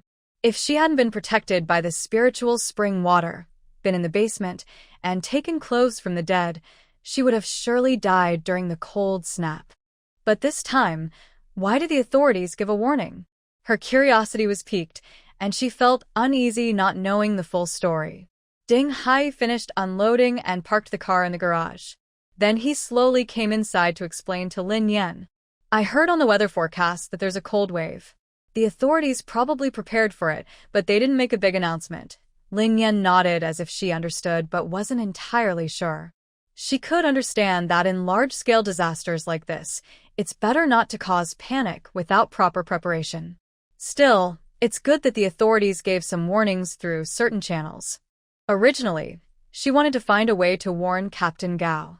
If the authorities were prepared, she wouldn't need to bother. Besides, they might not even believe her. Ding Hai went into the living room, bent down, and searched through a bag of clothes. He found a military coat and a pair of boots for Lin Yan. "Try these on. Mainly, see if the shoes fit." Lin Yan was momentarily stunned. After reacting, she quickly waved her hand. "You don't need to give me these. I have winter clothes. I brought all the ones from home." Ignoring her refusal, Ding Hai placed the boots on the floor in front of her and compared them with his own foot. The meaning was clear. Lin Yan looked at Ding Hai's large shoe size and then at the small boots beside his foot. She smiled helplessly. All right then. She picked up the boots and sat on the sofa, taking off her shoes to try them on. After tying the laces, Lin Yan stood up, walked around a bit, then lifted her foot to look at it from different angles, feeling very happy. These boots are for winter, made of brown leather on the outside, with thick cotton lining inside. They are a bit heavy to wear, not as light as sports shoes, but they look sturdy and durable. The fabric should be waterproof and warm, making them very suitable for extremely cold weather. How do they look? Ding Hai asked. Lin smiled and said, very comfortable, just a little big, but that's okay. I can just add an extra insole. Ding Hai nodded, then handed her the military coat he was holding and turned to continue packing his things. Lin looked at the clothes in her hands and decided to try them on. Wearing them again, she was very happy. They are incredibly comfortable. No wonder online everyone says young people now prefer military coats over down jackets. They are warm, windproof, waterproof, and very tough. Where did you get these? They're really great, Lin said, changing her attitude from before and showing her strong liking for the clothes and shoes. Ding Hai replied, my grandfather's friend gave them to me. Your grandfather? Lin raised an eyebrow in surprise. This was the first time she knew that Ding Hai had other relatives besides his parents and stepmother. Her curiosity was suddenly piqued. Ding Hai looked up, meeting Lin's eyes. His eyebrows furrowed slightly, and a hint of doubt flashed in his eyes. He put down what he was holding and asked back, well, my grandfather is a soldier. Don't you know that, huh? I didn't know. How would I know? Lin looked confused, her tone full of doubt. Ding Hai just stared silently at Lin, not saying a word. After a while, he suddenly turned his head, deliberately avoiding Lin's gaze, and awkwardly continued fiddling with the items in his hands. Then he softly said a few words. It's nothing. Lin, being quite easygoing, didn't notice that Ding Hai's mood had changed. She quickly asked again, so, your grandfather took you away back then? Ding Hai nodded slightly, lips pressed tightly, not saying another word. At this moment, Lin finally sensed that Ding Hai was acting strangely and felt a bit flustered. She awkwardly pursed her lips and hurriedly tried to remember what she might have said wrong. After thinking carefully, I couldn't come up with a clear answer, so I cautiously tried to explain myself. Why do you think I know about your grandfather? I don't think I've ever heard you mention him. After saying that, she tilted her head and carefully observed Ding Hai's mood, feeling anxious inside. Fortunately, this time Ding Hai responded, the 5-pointed star I gave you is my grandfather's. What 5-pointed star? Once again, caught off guard by this tricky question, Lin Yan was afraid she might answer incorrectly. She didn't immediately respond but quickly thought through her mind, searching for information about the 5-pointed star. She took a few seconds to recall the scenes from their childhood that involved the two of them. 5-pointed star, 5-pointed star. Suddenly, Lin Yan's eyes lit up. Oh, I remember now. Lin Yan remembered the 5-pointed star she had kept for many years, and that brought back a past memory. I originally took off my jade pendant and gave it to you. You then gave me your favorite 5-pointed star. Later, my grandmother found out and scolded me, telling me to ask you to get the jade pendant back. I didn't go, so she took the opportunity when I was at school to find you and get the pendant back. At this point, Lin Yan's voice lowered unconsciously, and her expression grew a bit sad. That 5-pointed star, I wanted to return it to you at the time, but I didn't expect you to leave without saying a word. Talking about this, Lin Yan felt it was necessary to explain to Ding Hai, my grandmother isn't a stingy person, but this jade pendant means a lot to me. It's my lucky charm. When I was young and naive, I thought it could protect me, and it would surely protect you too. So, I wanted to share it with you. But my grandmother said it was made based on my birth date and time, and it wouldn't work for you. Lin Yan stared intently at Ding Hai, memories flooding her mind like a tide. She clenched her teeth and asked the long-buried, regretful question, did you get angry with me back then because of the jade pendant? At this moment, after hearing these words, Ding Hai stood frozen in place. He was completely lost in that memory, unable to break free. His gaze toward Lin Yan gradually became distant, and a faint sadness flickered in his eyes. He trembled slightly with his lips, but for a long time, he couldn't say a word. Lin Yan didn't get an answer and didn't understand where his emotions came from. She could only softly ask, "I still have that 5-pointed star medal. Maybe I should give it back to you." "No need." Ding Hai shook his head. Keep it. "It was my grandfather's medal. It means a lot to me." Lin Yan pursed her lips and nodded gently. "Okay, I will take good care of it." At midnight in the bedroom on the second floor, Ding Hai was deep in sleep, his brows tightly furrowed, and his forehead was covered with tiny beads of sweat. His body twitched now and then, and his hands waved around wildly in the air. He mumbled softly, as if fighting against something. Suddenly, he opened his eyes wide and sat up quickly from the bed. His chest rose and fell rapidly as he gasped for air. He had another nightmare. He had this nightmare countless times. Actually, it wasn't just a dream, but a real memory buried deep in his mind, one he could never forget no matter what. In the dream, he was a small child, confused about everything around him. But he could clearly feel the warm glow of the young lady. One day, he received a small jade pendant from her. The smooth touch made him feel incredibly comfortable, like being cleansed inside, and he liked it very much. He hung the jade pendant on his chest and held it tightly even while sleeping, carefully protecting it in front of his heart. But good times didn't last long. The next day, a cruel woman suddenly barged into his space, reaching out to his jade pendant. He instinctively clutched the pendant tightly, refusing to let go. Seeing this, her face instantly turned fierce. She slapped him hard across his young face, hitting him repeatedly. She kept cursing, "You little brat, shameless," pretending to be decent, but full of bad intentions. "You learn to steal from others. When you grow up, you'll be just as bad. You might as well die early." He couldn't understand her words, but he knew clearly that this demon was trying to take his treasure. He absolutely couldn't let her succeed. He used all his strength, gripping the jade pendant tightly in his hand, until his nails dug into his flesh and his whole hand was bleeding. Yet, he still felt it wasn't enough. It wasn't enough. He had to use more force. But he was still just a child. No matter how hard he tried, he couldn't fight against an adult woman. In the end, the jade pendant was stolen. To others, it was just an ordinary jade pendant. But in his heart, what was taken was his whole world. Before, countless nightmares stopped at this moment, making him relive the despair and collapse over and over again. But this time was different. He actually dreamed of what happened next. After the mean woman left, he cried out in despair, shouting loudly. All his frustration and pain burst out in that moment, as if he would shatter at any second. But at that moment, the veil that had long covered his mind suddenly lifted with a sharp shush, and an unprecedented sense of clarity flooded in. His confused mind instantly became clear. Then, his instinct to seek help made him remember 2 sets of numbers. One was his mother's phone number. The other was his grandfather's. He quickly ran to the table, grabbed his watch phone, and called his grandfather, who was hundreds of miles away. To his surprise, his grandfather arrived home just over 3 hours later. When his grandfather saw his swollen face, he was furious. He didn't know what happened to the couple. He only knew that before he left, they had knelt on the ground, begging his grandfather for forgiveness. But that didn't matter to him. He didn't care about that.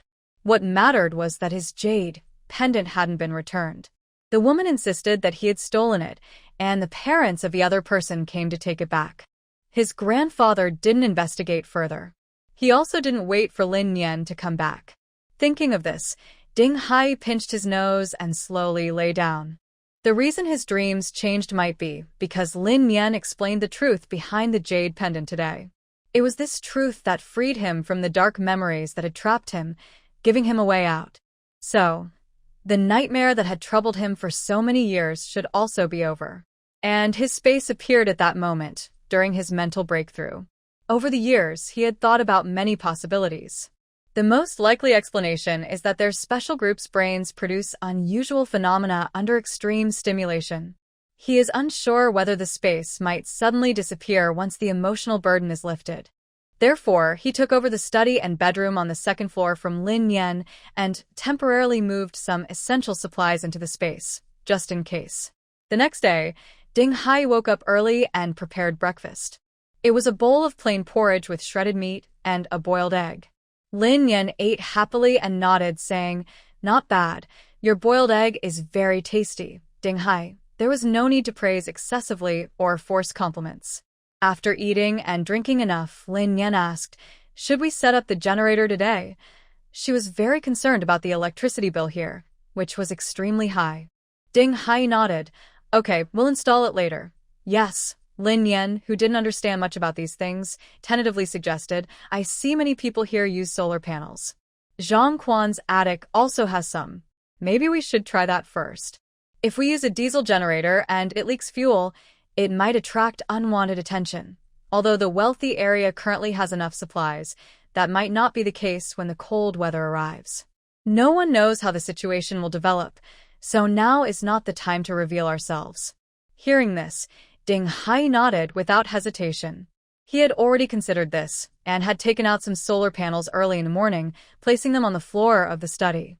In the study, he deliberately left some packages unopened, so he could handle whatever was needed later. Unexpectedly, the house already had solar panels, which was even better. After breakfast, the two of them started working on installing the panels upstairs. When Lin Yan bought them, she had asked the seller, who said that one solar panel could store about 2 to 3 kilowatt-hours of electricity per day under normal sunlight.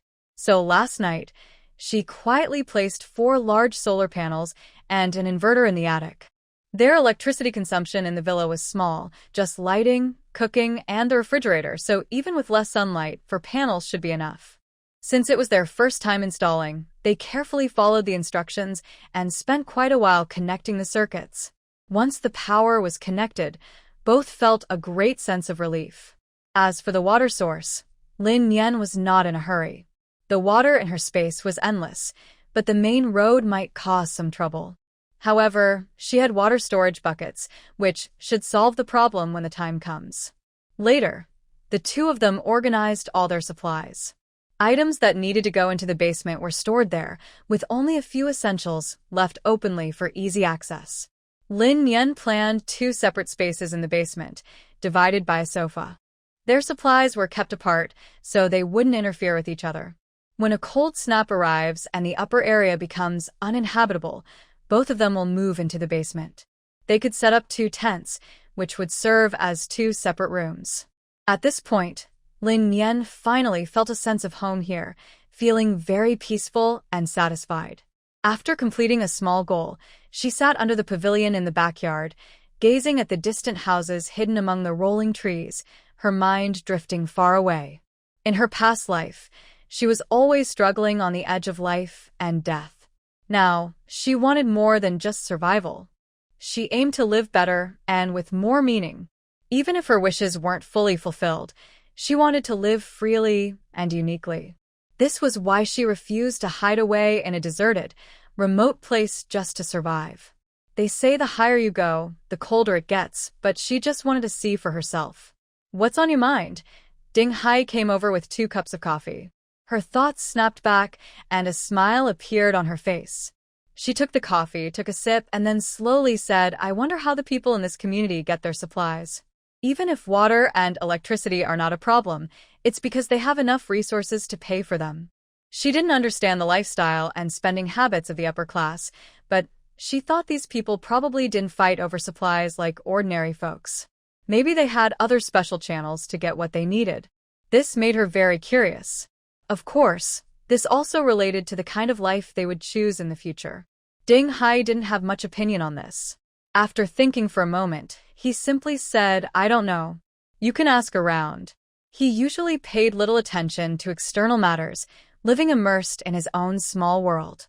For him, life was simple and straightforward. Even when stocking supplies, he didn't think much about it. He just followed the online list step by step. So, He didn't have any special opinions or ideas about the small daily matters he talked to Lin Yan about. Lin Yan nodded in agreement.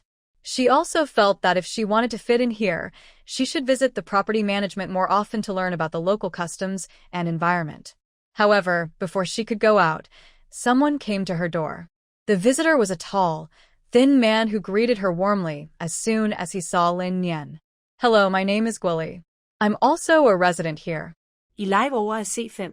I wanted to ask if your family needs to buy water?" Lin Yan was a bit confused, so she opened the door and stood at the entrance to ask what was going on. Gwilly looked down at the water container he was holding and calmly explained, "It's bottled water, for Jean of grain per container." "How much?" Lin Yan blurted out in surprise. "That's so expensive. How much does the property management charge for water?" "One container of water is 4 Jean of grain. That means about 50 containers of water per ton, which would be over 200 Jean of grain." She remembered that the property management had said that water and electricity costs were based on past Arcoin values, with a ratio of 1:0. 5. Thinking of this, she suddenly slapped her forehead. They only said that the grain amount was based on the past Arcoin value, not that the past referred to before the disaster. Maybe they meant the value when Arcoins became invalid. She had thought that in the early days of the apocalypse, water and electricity were expensive because grain was valuable, but it turned out her view was too narrow. Seeing Lin Yan's face turn pale, and then pale again, Gwilly patiently explained, "Property water isn't cheap either. It costs a little each day. Now, a ton of water costs 120 Jean of grain, and soon, water might be cut off. If you want 200 Jean of grain worth of water, they probably don't have water, right?" Hearing this, Lin Yan almost wanted to hit her chest in frustration. How much water had she used in the past 2 days? Not to mention taking showers. She probably flushed away countless boxes of water just with the toilet. Luckily, she now knew this information. Otherwise, if she used that much water for a month, she would have been devastated. It's not that clean water was unaffordable, but it was just too inefficient in terms of value. Lin Yan forced a difficult smile and gave Gwilly a look that was even more painful than crying. "Do you know how this price is set? Where can I see it?" At the property's entrance sign, Gwilly continued to persuade. "Listen, the water supply might be cut off in the next few days. When that happens, our water prices will definitely keep rising. Don't expect to buy 4 Jean of grain. Maybe even 10 Jean will be hard to get." He looked around and lowered his voice, saying, "The virus is already spreading outside. The most scarce resource now is clean water. Take my advice, stock up as much as you can now, or it will be tough for you later." Lin Yan looked at Gwilly with a serious expression. He was right. In the previous life, a large-scale plague started around this time. Many said it was cholera, but later officials confirmed it was just a mutated dysentery virus caused by dirty floodwaters, not cholera. Because the environment was so bad and people lived close together, the virus spread very fast, making it hard to control. Eventually, a sudden cold snap froze the land, and the dysentery virus gradually disappeared on its own. After thinking for a while, Lin Yan asked, "I don't have many supplies and my food is limited. Can I buy something else?" She had just moved here and was already being watched. The people here probably shared information. If she didn't buy water, they might suspect she had stored supplies at home. But if she bought too much, thieves might target her later. So, it's better to buy a little now and wait for the right moment. Gwilly's face lit up with a big smile. "Sure. What do you have?" Lin Yan's eyes flicked, and she asked, "Pet medicine? I used to work at a pet store. During the flood, I took some from the shop. Pet medicines aren't usually useful for people, but there are many pets in this villa. As long as there's a market, they have value." Sure enough, Gwilly's face brightened immediately. "Great. What kind of medicine? Does it treat skin diseases?" Lin Yan tilted her head and thought for a moment, then nodded. "I think I have a tube. I'll look for it when I go back." Then she asked innocently, "How much water can one tube of medicine exchange for?" Without thinking, Gwilly blurted out, "Actually, this medicine isn't very useful. My neighbor's little Jasmine recently developed eczema and is looking for medicine. If you have some, I might reluctantly give you a bucket of water, Lin Yan secretly chuckled to herself, cursing this greedy merchant, but she kept a calm face and said, 3 buckets. That won't do. Guoli quickly waved his hands to refuse. 1 bottle of veterinary medicine isn't worth that much money. 2 bottles and I need to think about it. Lin Yan nodded thoughtfully. That's true. Let's leave it for now. I'll ask Jasmine's mom if she can give me 3 buckets of water. If not, maybe Fei's mom can help. Or perhaps Chi-Chi's mom. Wan Gai. A Chi? Tian. All right. Seeing that he was outsmarted, Guoli hurriedly interrupted Lin Yan, looking pained. Just 3 buckets, then. How many bottles can you give? Lin Yan smiled. 1 bottle. But I can also give you some eye drops. After all, I have a dog at home, and I can't give everything away. She then lowered her head and gently petted Tian Wang's head, full of love. After Guoli left, Lin Yan looked at the 6 buckets of water and sighed. It seems the water crisis needs to be solved quickly. She changed into a new outfit, put on a hat and mask, and went to see the property management. This time, she carefully looked at the price list at the property entrance. It showed not only the water and electricity prices, but also the property fee, which had increased to 40 jin of grain per month. Lin Yan approached the counter inside and asked the staff, "Does your property fee keep increasing every day? And what about water and electricity? What happens if someone uses it but can't pay? Property fees can be paid in advance, but water and electricity are paid afterward." The staff was a cheerful young man. Hearing Lin Yan's questions, he replied proudly, "It's okay. Each building requires a deposit for water and electricity. We remind owners when their deposit isn't enough. If they can't pay, water and electricity will be cut off. If they can't pay the property fee, we won't provide security services anymore." Lin Yan understood the first part, but she didn't quite get the last sentence and asked again. The staff explained, each building has surveillance cameras. If someone doesn't pay the property fee, we are not obligated to provide security. If something gets stolen, we aren't responsible. Hearing this, Lin Yan felt a chill run down her spine. Fortunately, she didn't suddenly pull Zhang Quan out of the space, or she would really have been in trouble. However, if the security here is so strict, how could Wei Wei not suspect anything when Zhang Quan didn't move out and she took over his house and car? This matter is too complicated to think about in detail. It's quite frightening. Putting Zhang Quan's situation aside, Lin Yan spoke to the staff again. "Please help me check the deposit and current charges for C10-2. Her home has water and electricity, so Zhang Quan must have paid a deposit before." The staff nodded, verified her identity, and then checked the payment records. Seeing the staff's expression change from relaxed to surprised, then to disbelief, Lin Yan's heart was also uneasy. After a while, the staff finally spoke again, sounding more respectful than before. "Miss Lin, your situation is a bit special. When the property company dug the water well, Mr. Zhang donated money, so the water, electricity, and property fees are all half price, and there's no deposit required. Now that you've changed the name, our manager still calculates according to the original rules. As for the property fee," the staff smiled at Lin Yan. "You don't need to worry about that for now." These unexpected news made Lin Yan feel overwhelmed. Why didn't anyone tell her about this before? And Zhang Quan was so kind, donating money to dig a water well in the community. That doesn't seem to fit his usual image at all. Maybe because he had a good impression of Lin Yan or because of Wei Wei's influence, the staff was very eager to talk more. "I tell you, the previous owner of this house was quite particular. If 10 residents complained each month, half of those complaints were from him.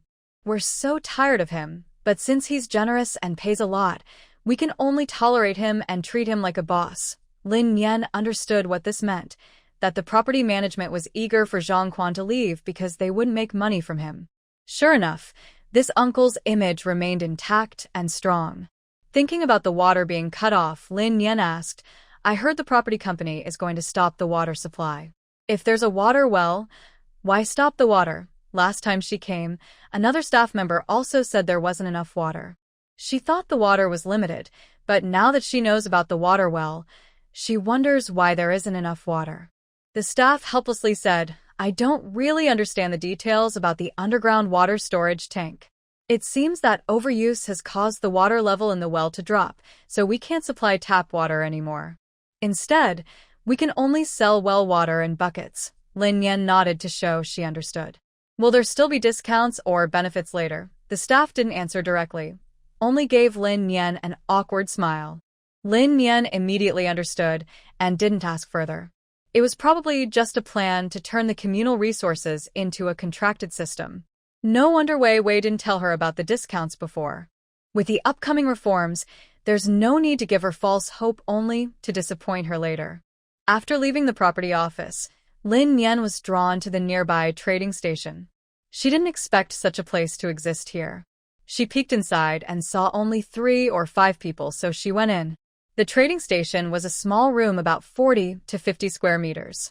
On each wall hung a large whiteboard with information about items available for trade. There were also 2 glass display cases along the walls, but they were empty.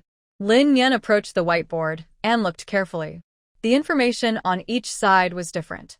One side listed items for sale, mostly luxury watches, designer bags, wine, and cigarettes.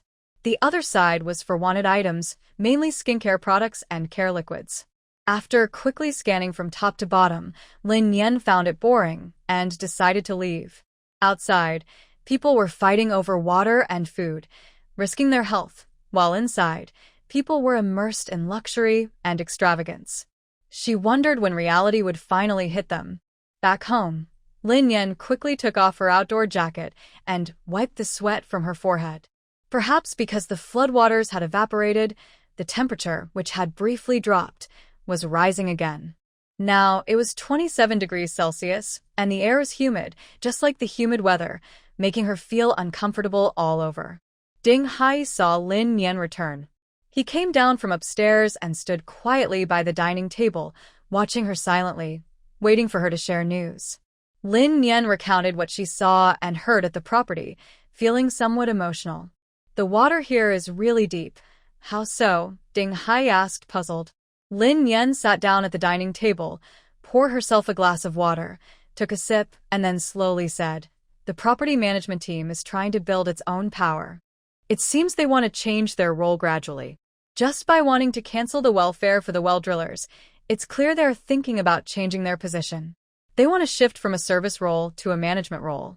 The first step is to challenge the authority of the homeowners and gain control. For someone like Guo Li, who sells water privately, they are either working with the property management to manipulate prices or are opponents. Not only do they want to take over the water market, but later they might also compete for other resources or hidden assets." Ding Hai listened in confusion for a while before asking, "How does this affect us?" Lin Yan pouted and said, "Who knows? Most likely, we're just here to watch. Maybe we could benefit from it, but it's not certain. This is a villa area with wealthy families. Each household probably has some valuable treasures they like. She just needs to wait for the right opportunity."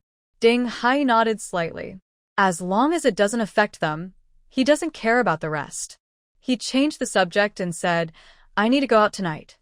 "Where to?" Lin Yan asked curiously. "To find a water tower. When I explored Area D before, I saw there was a river nearby. I can bring water back to store." When she heard about water, Lin Yan's eyes lit up. "Then I'll go with you." "No need," Ding Hai quickly refused. His quick response and loud voice made Lin Yan feel like she was being rejected. If she can't go, so be it. She shrugged indifferently and said, "All right then. Thanks for your trouble." No one would refuse to enjoy the benefits. For dinner, Lin Yan made garlic beef chunks, stir-fried mushrooms, cured meat with black fungus, and fried rice with leftover rice from noon. She also prepared a seaweed and egg drop soup. Of course, she used spiritual spring water for the soup. With the virus raging outside, extra precautions are necessary. After they finished eating, Lin Yan handed Ding Hai a jar of spiritual spring water and told him it was mixed with honey, good for health, and he must drink it all. Watching Ding Hai's car drive away gradually, Lin Yan returned to her room to prepare herself and then left the villa through the main gate. She needs to drive the pickup back to the main road, or else that old, broken truck might be replaced someday. She walks around the villa area's surveillance and goes a bit further down the mountain until she reaches an abandoned building near a fork in the road, where she stops. Just as she's about to take out her car, she sees a vehicle slowly approaching from a distance. To avoid being seen, Lin Yan quickly slips into the building and hides behind a partially collapsed wall. But to her surprise, the car doesn't leave. It just stops right at the fork in the road. Startled, Lin Yan quickly pulls her head back inside. Could she have been spotted? She's dressed all in black, with a black mask and black hat. What kind of eyes can spot her so precisely in the dark? But regardless of whether she was noticed, she definitely recognizes the person. The red box-shaped truck is the same one that sold water to her during the day, belonging to Guoli. It looks like he's gone out to restock supplies. Guoli stops his truck steadily, but doesn't get out right away. Instead, he sits in the driver's seat, lights a cigarette, and smokes leisurely. The faint glow of the cigarette flickers in the dark, making Lin Yan feel very anxious. She thinks he probably hasn't seen her, but why is he just sitting here? Could he be one of those men who prefer to stay in the car and smoke rather than go home, as the internet says? While Lin Yan is lost in thought, she sees another car approaching from a different fork in the road. It looks like a luxury car, but it's too dark to see the details. Once the other car stops, Guoli quickly puts out his cigarette, jumps out of his truck, and rushes toward the other vehicle. Then he and the person inside start talking, one outside and one inside. Lin Yan never expected that she'd come out to avoid the surveillance and end up witnessing a secret deal. Her heart is filled with a mix of nervousness and uncontrollable excitement. Driven by curiosity, she leans half out from behind the broken wall, holds her breath, and listens carefully. She faintly hears words like 3 families, blacklist, and water well, but the conversation isn't clear enough to understand fully. Getting more anxious, she slowly shifts her body outward, trying to hear better. As expected, just like in the TV dramas, something unexpected happened. She didn't know what she had stepped on, and it made her jump in surprise. She let out a sharp cry. Guoli shouted loudly and quickly turned to look at where Lin Yan was hiding. Then he glared angrily, turned on his flashlight with a click, and started running toward her. At this moment, Lin Yan was so annoyed she wished she could slap herself for being so careless. But even while annoyed, she couldn't help but wonder what exactly she had stepped on. In the end, her instinct to survive was stronger than her curiosity, so she hurried to run away. Just as she was about to leave, Guoli rushed over behind her. "Who's there? Come out now." His flashlight shone on the wall, illuminating the ruins completely, but there was no sign of anyone. Guoli, still not convinced, kept searching back and forth inside the broken house, looking everywhere, but still saw no one. Could he have heard wrong? But that was impossible. He clearly heard a voice. It was a sharp female voice. Despite his doubts, Guoli, feeling uncertain, hurried back to the luxury car. He knocked on the window. When it slowly rolled down, he awkwardly said, "No one there." "I think you heard wrong. There are a lot of wild cats in these mountains." The person inside the car looked at him coldly and said in an icy voice, "Be careful with your work. I don't mind replacing you if you mess up." Guoli broke out in a cold sweat, quickly bending down to promise, "I understand. Don't worry, I will be careful." The luxury car window was closed, and the car slowly drove away. After watching the car leave, Guoli wiped the sweat from his forehead and looked back toward the ruins. A moment later, the truck started to leave.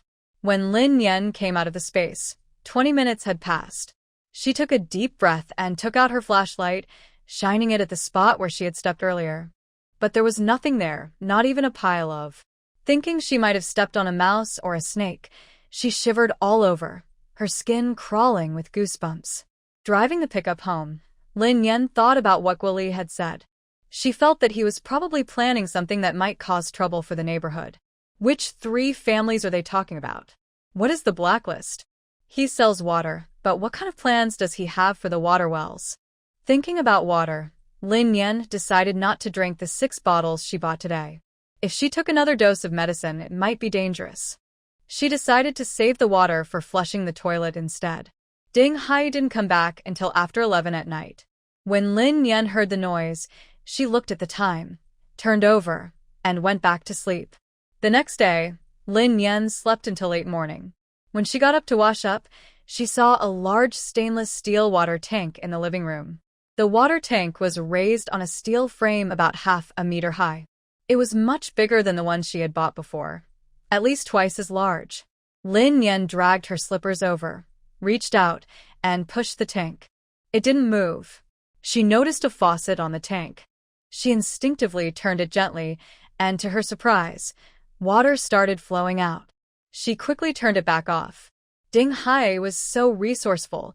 He not only found a water tower overnight, but also filled it with water. She wondered what kind of water it was. Could it be the tap water from her house?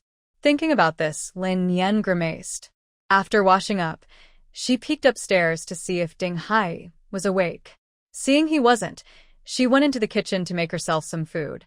She heated some milk in a small pot, poured it over cereal, and took out an egg, half a sweet potato, and a small piece of steamed cake from her space. After a nice breakfast, she tiptoed upstairs to work on her garden. The vegetables in the attic had already sprouted. To help them grow faster, Lin Yan watered them daily with spiritual spring water. The spinach in Zone 1 of her space was ready to be harvested. After picking the vegetables, she didn't plant anything else. She thought it would be better to wait until all the vegetables in that area were harvested before planting new ones, for easier management.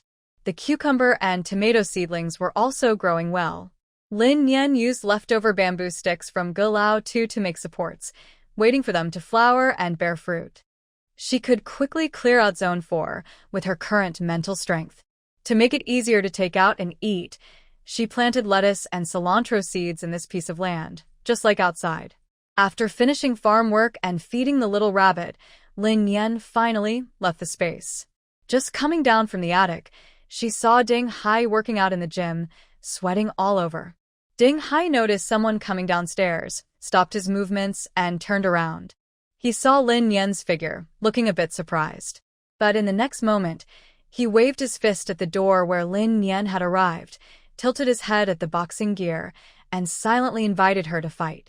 Lin Yan understood immediately, and a bright smile appeared on her face. She quickly took off her coat, put on boxing gloves and a helmet efficiently, and strode into the ring to spar with Ding Hai. Since Ding Hai left last time, it had been many days since they trained together. But she didn't slack off during this time. Every day, she made time for boxing practice.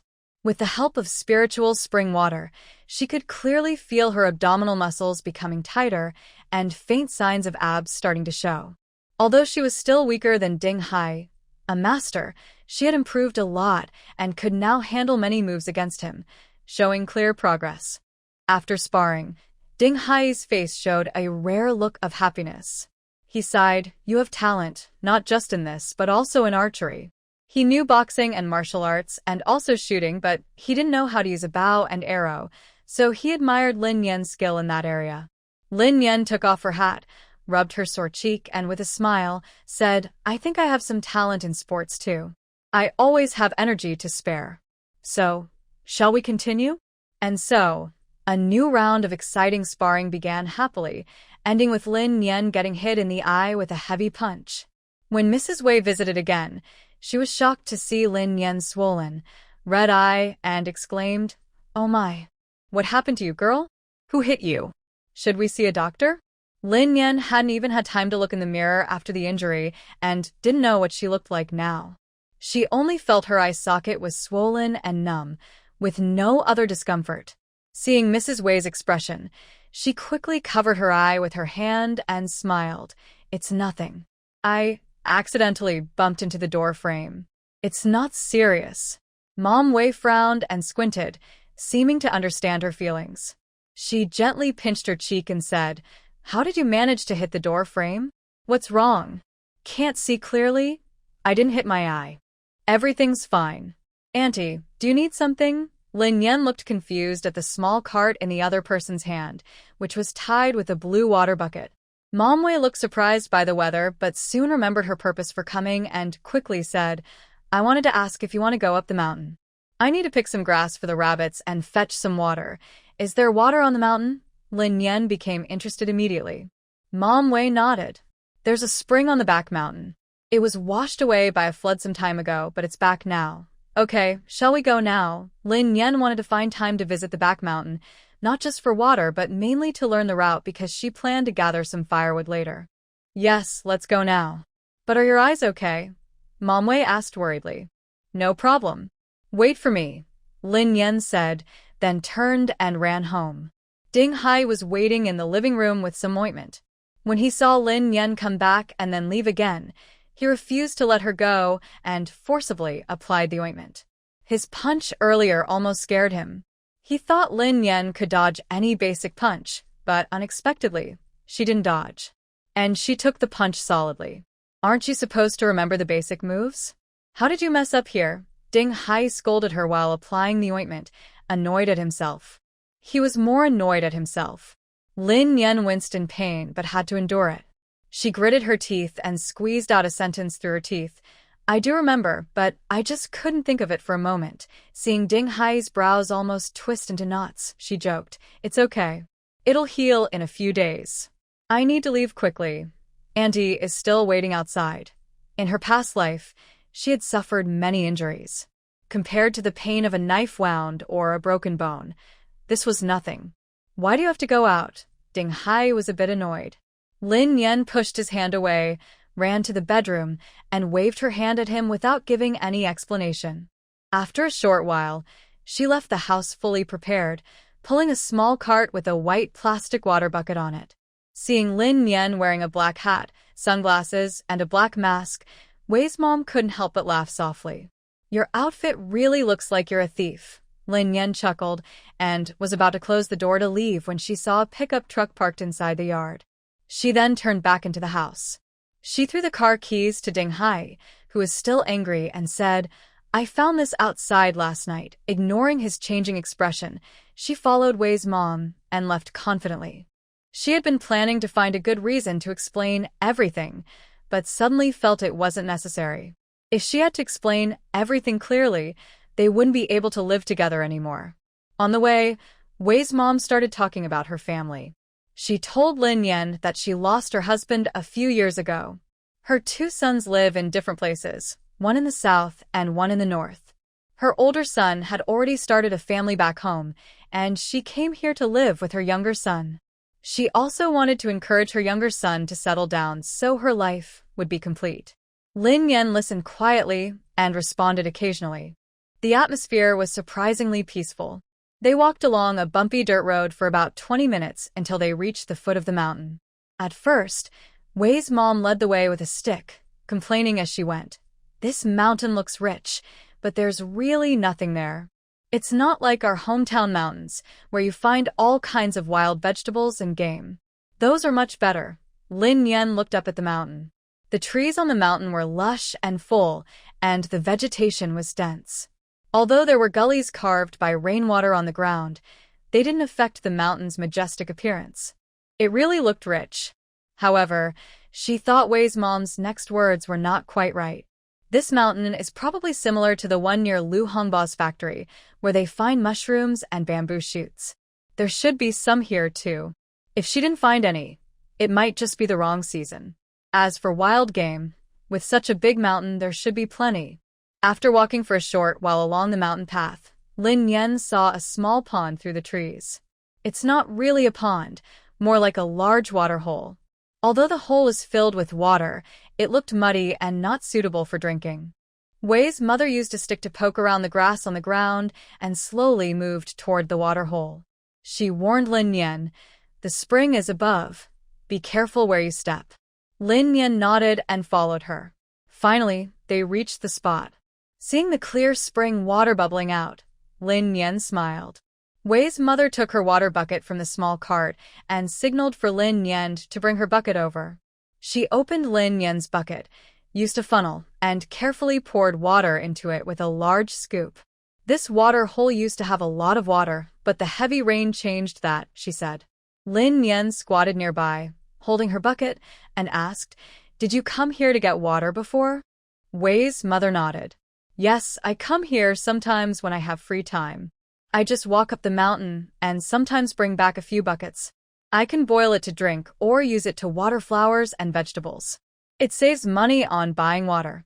Everything in the city is expensive, and you need money for everything. Lin Yan agreed and nodded. Her grandmother also often said that things in the countryside are cheaper. After filling Lin Yan's bucket, Wei's mother carried it aside and started filling her own. She continued kindly, especially now, water is as precious as gold. In the future, you should come here to get water. Lin Yan felt the kindness from the old lady and smiled. Then she asked, a bit confused, why don't you let Brother Wei come here to get more water and store it? Although the path wasn't easy, it wasn't very hard either. Carrying a big bucket of water back wasn't a problem for her. For a grown man, lifting 1 or 2 buckets was easy. Making a few trips a day was much better than spending food to buy water. Wei's mother looked a bit helpless. I told him that too, but he's worried the neighbors in the community will think he's stealing water from the well. So, he doesn't come to get water, and he won't let me come either. Thinking about this made her a little angry. She raised her hand and hit the water bucket, loudly saying, you say the well is in the community yard. I carry my bucket out openly to fetch water, but they can't see it. Who dares say I steal water? Watch me prove them wrong. Lin Yan was amused by Wei Mama's fierce attitude and laughed for a while before stopping. Honestly, public ownership is really hard to manage. Not only is it difficult to satisfy everyone, but the person who started this system also finds it very challenging. Most people can accept small limits, but he cannot. However, she believed that with Wei Wei's intelligence, he wouldn't get stuck on this issue. There must be other plans. Lin Yan looked at the small spring and thought to herself, Annie, do you think this spring might run out of water someday? Maybe I should find a water tower to fill up, then dig a hole and bury it, just in case. She didn't really want to do that, but she felt that Wei Mama's kind gesture of bringing her here to find water was to help her save money. She needed to do something in return. Wei Mama listened to her idea, immediately stopped smiling playfully, stared at the pond for a while, then slowly spoke. It's very possible. My son said the community well isn't very deep. After using it for a while, the water has noticeably decreased. Look at this pond. Before, the water flow could form a small waterfall. Now, there's only this little bubble. After thinking for a moment, Wei Mama said seriously, wait for me. I'll ask my son if he can find that water tower you mentioned. When he does, we'll get 2. The 2 of us will bury them here. If he doesn't drink, we will. Lin Yan couldn't help but burst out laughing at her own sense of humor. After fetching water, Wei Mama took Lin Yan into the mountains to find grass that rabbits could eat. While pulling grass, Lin Yan observed the wood in the forest. She pulled a branch, broke off a piece to look at it, then looked around. She noticed many of the trees on the mountain had broken branches. These branches were dry, and she thought they could be used as firewood directly. But she wasn't sure whether to saw down the big trees to dry and split them later, or split them first and then dry. She looked at Wei Mama and asked, Auntie, is your hometown a place where people burn firewood? Mom Wei nodded and said, yes, we all go up the mountain in winter to gather firewood. If we're diligent, we can store enough for half a year's worth of heating. What? So firewood is only gathered in winter? I didn't realize that, Lin Yan thought. She had always planned to gather more wood before the coldest weather arrived. But why do you gather firewood in winter? Isn't it very cold? Lin Yan asked, feeling curious. Mom Wei, confident in her knowledge, smiled and explained, because in winter, the water in the big trees moves to the roots, and the trunks are dry. When you cut the trees, it's easier to break them. You can split the wood at home and use it for fire. Also, in winter there's snow, so branches and small pieces are easier to carry with a sled. Otherwise, look at now, leaves are still green, and the whole tree is wet. How would you transport that wood home? She then patted a large tree in front of her, about her waist in thickness. Oh. I see now, Lin Yan suddenly understood and nodded quickly. Luckily, she had learned about this in advance, or she wouldn't have known the tricks involved. No matter how professional lumberjacks operate, for her, listening to advice saves a lot of effort. So, she only needed to gather broken dry branches ahead of time. When a cold snap and snow arrived, she could go up the mountain to cut more wood. "Why are you asking about firewood?" Mom Wei asked curiously. Lin Yan didn't hide her purpose and said directly, "I'm worried that if the power goes out again and I can't cook, I should stock up on firewood just in case. Winter is coming, and staying warm is also a concern."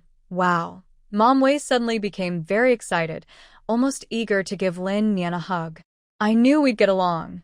I was worried you might dislike me, so I didn't say anything. My backyard is piled high with firewood I gathered from the mountain." Lin Yan asked with a smile, "What do you plan to do with all that firewood?" "Nothing." Mom Wei shrugged and looked a bit helpless, saying, "I just want to be able to cook with fire. I was worried it might bother the big bosses here, so I gathered a lot. But I haven't used a single piece." Thinking about the neighbors teasing, Mother Wei waved her hand and gave a self-deprecating smile. Her voice gradually lowered. "It's just an old habit of the older generation. They feel more at ease when there's firewood at home." Lin Yan noticed the old lady's disappointment but said nothing. Instead, she silently picked up a stick and forcefully broke it into several pieces, then laid them on the ground and continued breaking more. Mother Wei watched for a while, understood what Lin Yan was doing, and started helping gather firewood too. The mother and daughter worked on the mountain for a long time. When they returned to the villa, the security guard at the gate was truly surprised. Their small cart, reinforced cleverly with sticks and ropes, had transformed into a simple two-wheeled cart twice as big, filled with firewood stacked high, taller than a person. Lin Yan, fully dressed, showed no expression, but Mother Wei was rarely so happy. Her joy seemed to burst from her face, impossible to hide. When she saw the security guard's figure from afar, she waved and called out, "Ping'an, come help. I can't pull it anymore." The security guard named Zhu Ping and hurriedly came out of the guardhouse. He ran quickly to Mother Wei, reaching out to take the cart from her, but she stopped him. "Don't worry about me first. Go help Xiao Nian. Take her home." Zhu Ping turned to look at Lin Yan, surprised for a moment by her appearance, but quickly smiled and said, "Miss Lin, let me help you." The property team was familiar with Mother Wei, and they all knew about Lin Yan's medicine saving her. Most had never seen Lin Yan in person, so when her name was called, they easily recognized her. Seeing someone helping, Lin Yan didn't refuse. She handed over the cart to him. Zhu Ping took the cart and, when he reached the guardhouse, waved to the two inside and called someone to help Mother Wei take the cart home. On the way, Zhu Ping introduced himself to Lin Yan. Lin Yan then learned that he was the head of the security team here, the second in command of the property management, assisting Wei Wei in managing Area C. Curious about Lin Yan's outfit, Zhu Ping couldn't help asking, "Why are you dressed so tightly? Are you afraid of sunlight? This terrible weather is so hot that he even wore short sleeves." Lin Yan, fully dressed, isn't worried about breaking out in pimples from the heat. Lin Yan chuckled, took off her mask and sunglasses, and confidently showed her face to Zhu Ping. Her eyes were already bruised and swollen, looking worse than before, which surprised Zhu Ping so much that he paused. "Oh my goodness. I thought you were just afraid of the sun and didn't want to get sunburned. What happened? Did someone hurt your pretty face?" Zhu Ping felt that since Lin Yan was willing to show her face, she probably wouldn't mind being talked about. So he spoke more casually. Lin Yan held her mask in her hand and put her sunglasses back on, smiling. "No, I was just messing around with my cousin, and I accidentally hit the door frame. That's why my face looks like this." She wouldn't tell anyone about her boxing practice, and she didn't want to stand out in front of the security guards. If they thought she had any special plans, it wouldn't be good. So she kept her story going. Zhu Ping listened and immediately thought of Wei Mama's reaction. He laughed openly and without hesitation. "How did you hit the door frame? Are your eyes not working well?" "Huh?" Lin Yan finally understood that not working well was probably a joke from their northeastern friends. She asked with a smile, "Are you from the northeast too?" Zhu Ping nodded. "Yes, most of us are brought here by Wei Ge from our hometown." Oh, Lin Yan understood. No wonder the security guards were all tall and strong, with honest and straightforward personalities. Soon, they arrived at Lin Yan's door. Back home, Lin Yan handed the unloading work to Ding Hai and took off her gear, collapsing onto the sofa. She felt she gained a lot from this trip.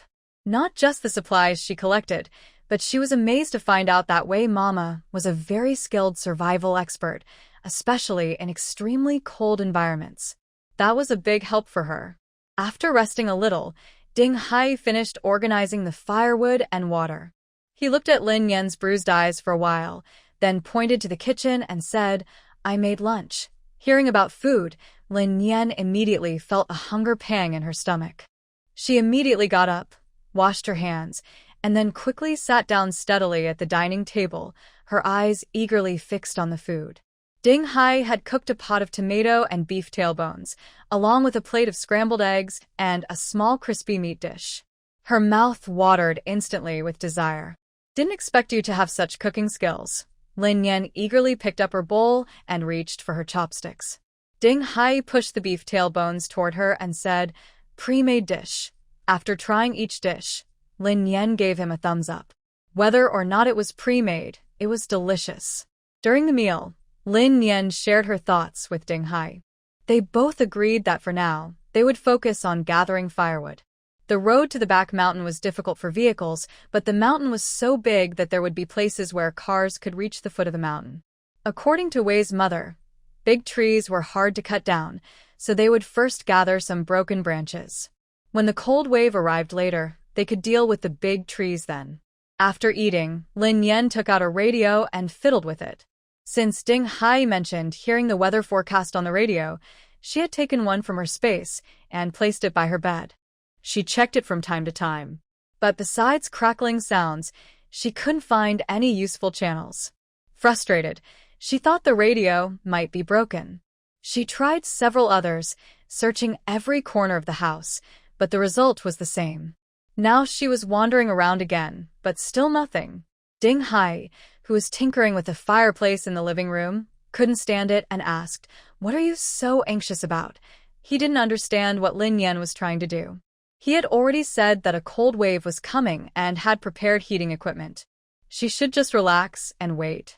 Lin Yan, feeling very disappointed, let go of the radio and said gloomily, "I just want to find an official channel. Maybe someday I can hear some useful news." "Useful news?"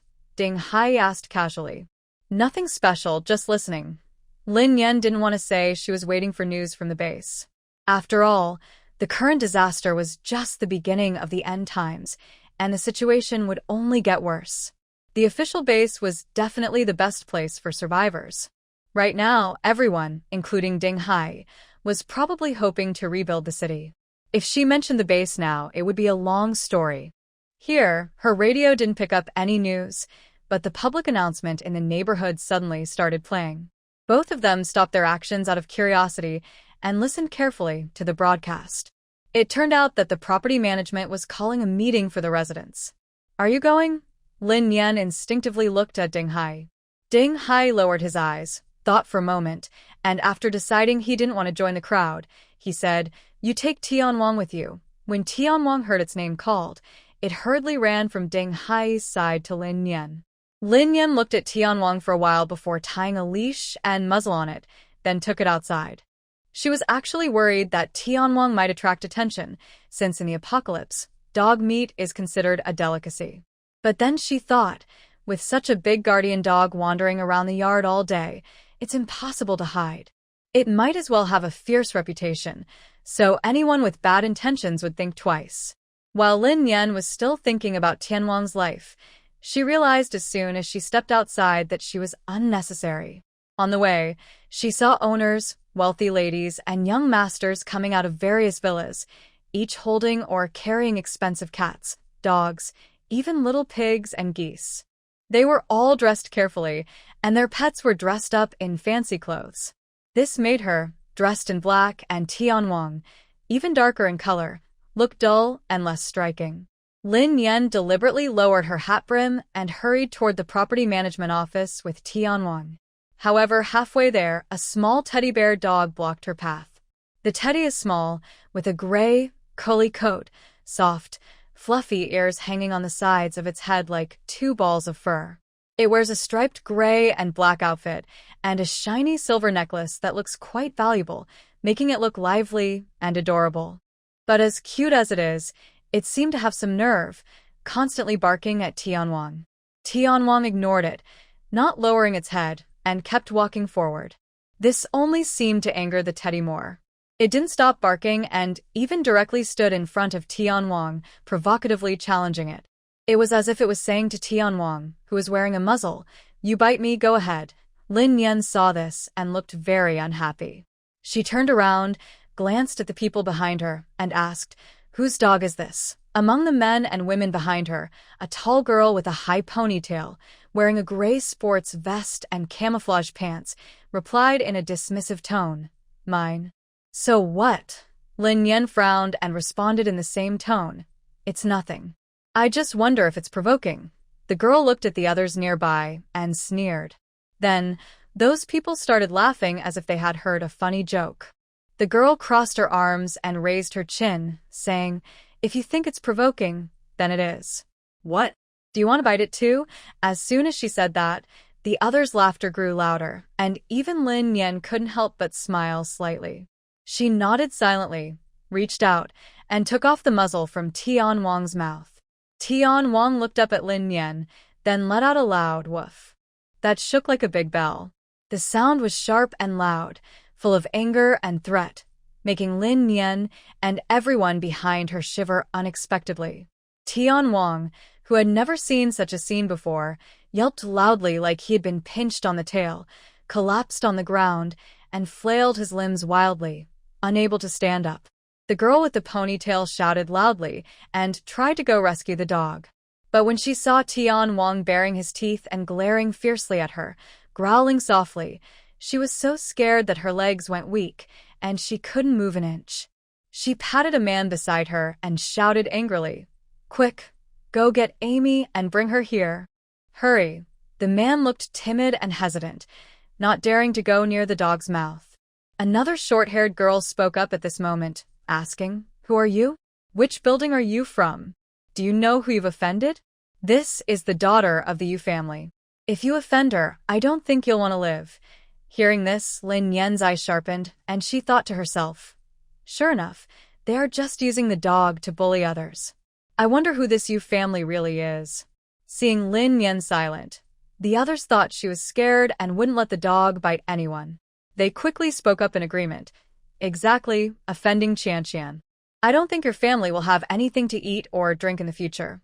Quickly apologize to Qianqian, or if your dad scolds you when you get home, it will be too embarrassing to apologize then." The group took turns criticizing Lin Yan, which greatly boosted Yu Qianqian's vanity and made her feel superior. She sneered at Lin Yan, thinking, "When this woman bows to apologize later, I will make her kneel with that bad dog in front of Amy, so I can vent my anger." But to her surprise, Lin Yan didn't apologize and simply turned to leave. Fine, let her go. She even let that bad dog step over Amy. Now, Amy, who had just managed to stand, was frightened and suddenly collapsed to the ground, motionless. Seeing this, Yu Qianqian hurried forward to pick up the dog and shouted at Lin Yan with a hoarse voice, "Stop right there." But Lin Yan ignored her and kept walking forward with her head held high. Yu Qianqian was so angry she stomped her feet, wanting to chase but afraid of being bitten by the dog. Not chasing felt like letting her anger go, but she couldn't hold it in. She angrily turned to the others and shouted, "Help me deal with her." "Why are you just standing there?" The tall, flamboyant man hesitated and said, "I want to, but that dog is too scary." "I don't dare." "Maybe you should go home and call your brother." The short-haired woman, Cui Shui, looked at him with disdain. "Tattletale. All you do is complain.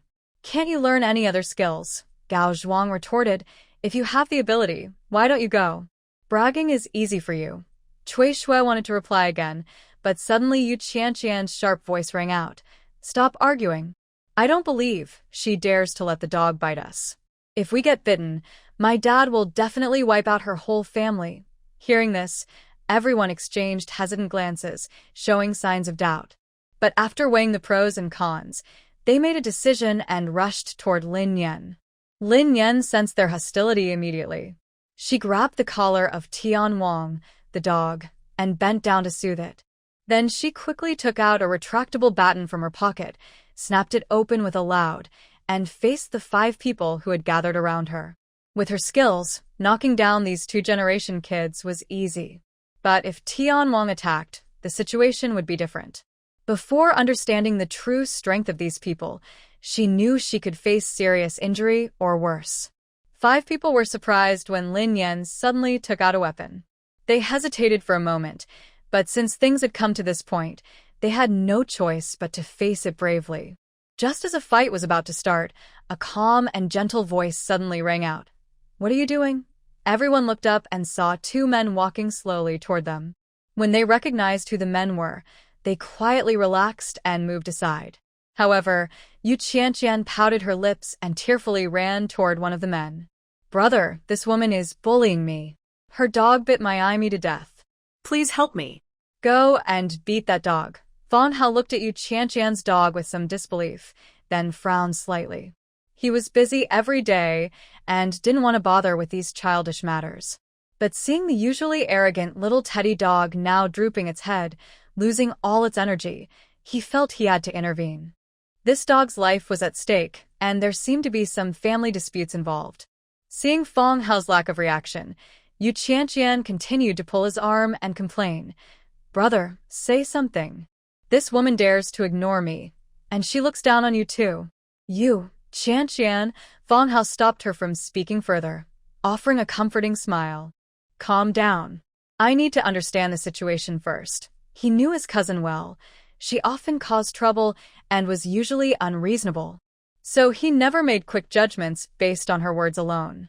After calming her down, Fang Hao looked at Lin Yan, who was wrapped up tightly, and the strong Doberman beside her. He had a rough idea of what was happening. He stepped forward and stopped about 2 meters from Lin Yan, speaking in a gentle tone.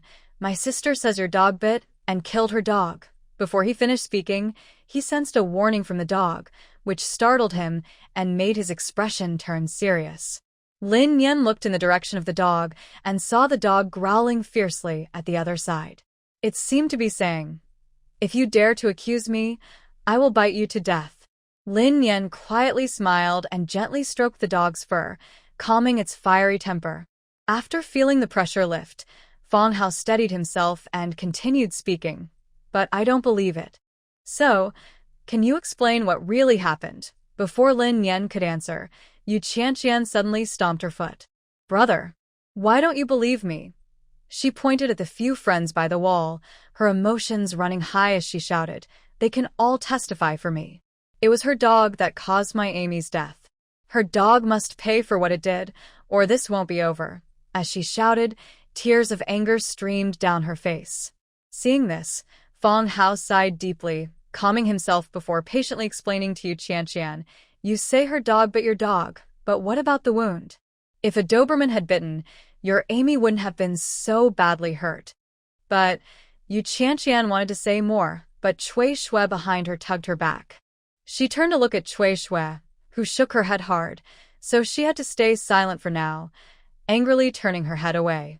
Finally, Fang Hao's mind was at peace. He turned to Lin Yan with a gentle smile, waiting for her to speak. Lin Yan silently watched the scene. Seeing the spotlight now on her and everyone waiting for her words, she forced herself to speak. "As you can see, that dog probably thinks it's very special, proud, unbeatable, and invincible. It wanted to challenge my little Karami and it lost." She spread her hands helplessly, wearing an innocent expression that said, "If it wants to die, what can I do?" Though no one could see it. Fang Hao listened to Lin Yan's story and looked surprised. Then he turned to Ling Jia, who was also holding back a laugh. Seeing this, Fang Hao couldn't hold it in anymore. He smiled, pushed up his glasses, and nodded. "All right, I understand now. It was all a misunderstanding. My sister has a bad temper and can be a bit stubborn. Maybe her dog followed her personality. I apologize on her behalf. Please don't take it to heart." "Why should I apologize?" Yu Qianqian suddenly snapped, her voice sharp as she started scolding Fang Hao. "Aren't you my brother anymore? You've turned your back on me. My Amy is gone, And not only do you refuse to stand up for me, but you want me to apologize. You are dreaming. I want to go back and tell my mom that if you don't help me, someone else will. Lin Yan was tired of listening to the woman's chatter. She simply nodded at Fong Hao and turned to leave quickly with Tian Wang. If she didn't hurry to the property management office, the meeting would be over. It was really frustrating. Fong Hao saw Lin Yan leave and then looked at Yu Qianqian, who was stomping her feet, with a very displeased expression. At the same time, Ling Jie, who couldn't stand the noisy chatter anymore, silently pinched his ear. He didn't care what Fong Hao was about to say to Yu Qianqian. He forcefully grabbed Fong Hao's arm and pulled him along toward the property. Oh my gosh, I really can't stand this. I don't know how you tolerate it. He used to think that his little cousin was pretty and that a bit of stubbornness was normal under a nice appearance. Maybe he could even win her over. But today, after seeing her, he realized his skills were far from enough. She was truly a troublemaker, impossible to control, really impossible. Fong Hao smiled helplessly.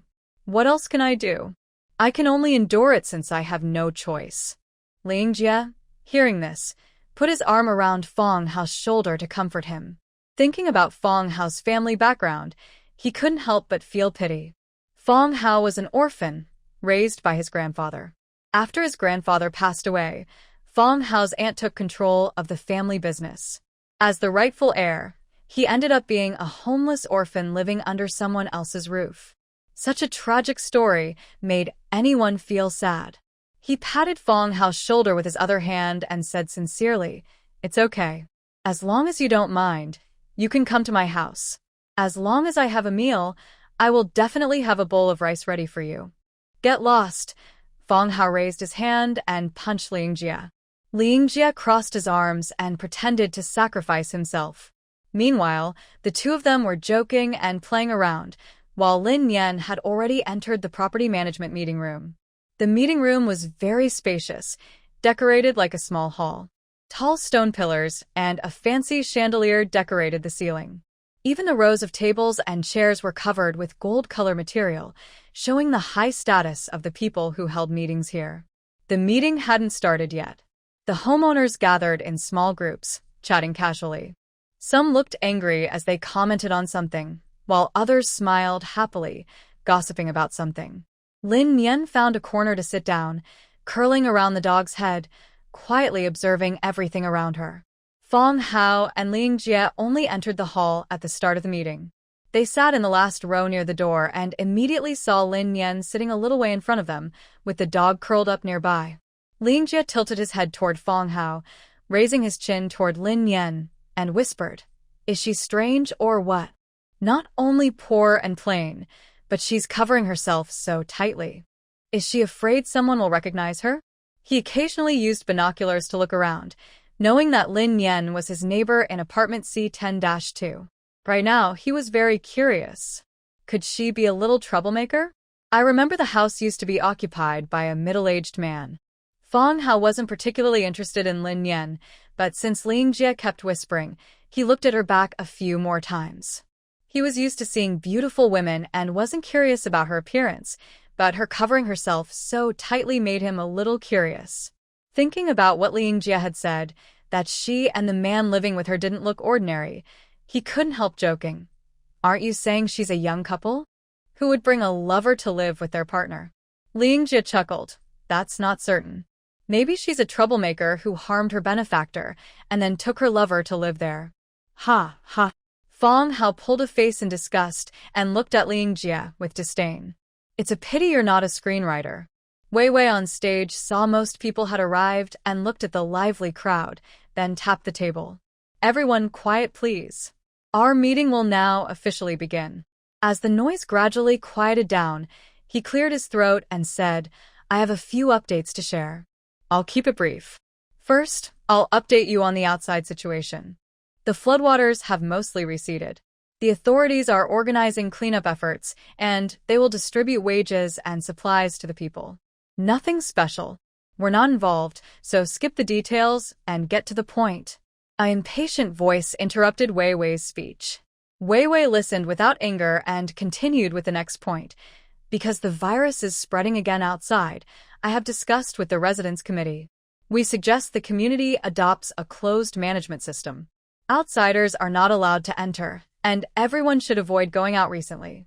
If you must go out, for your safety and that of your neighbors, you need to quarantine at the community reception area for 24 hours after returning, since this new virus has an incubation period of less than 24 hours.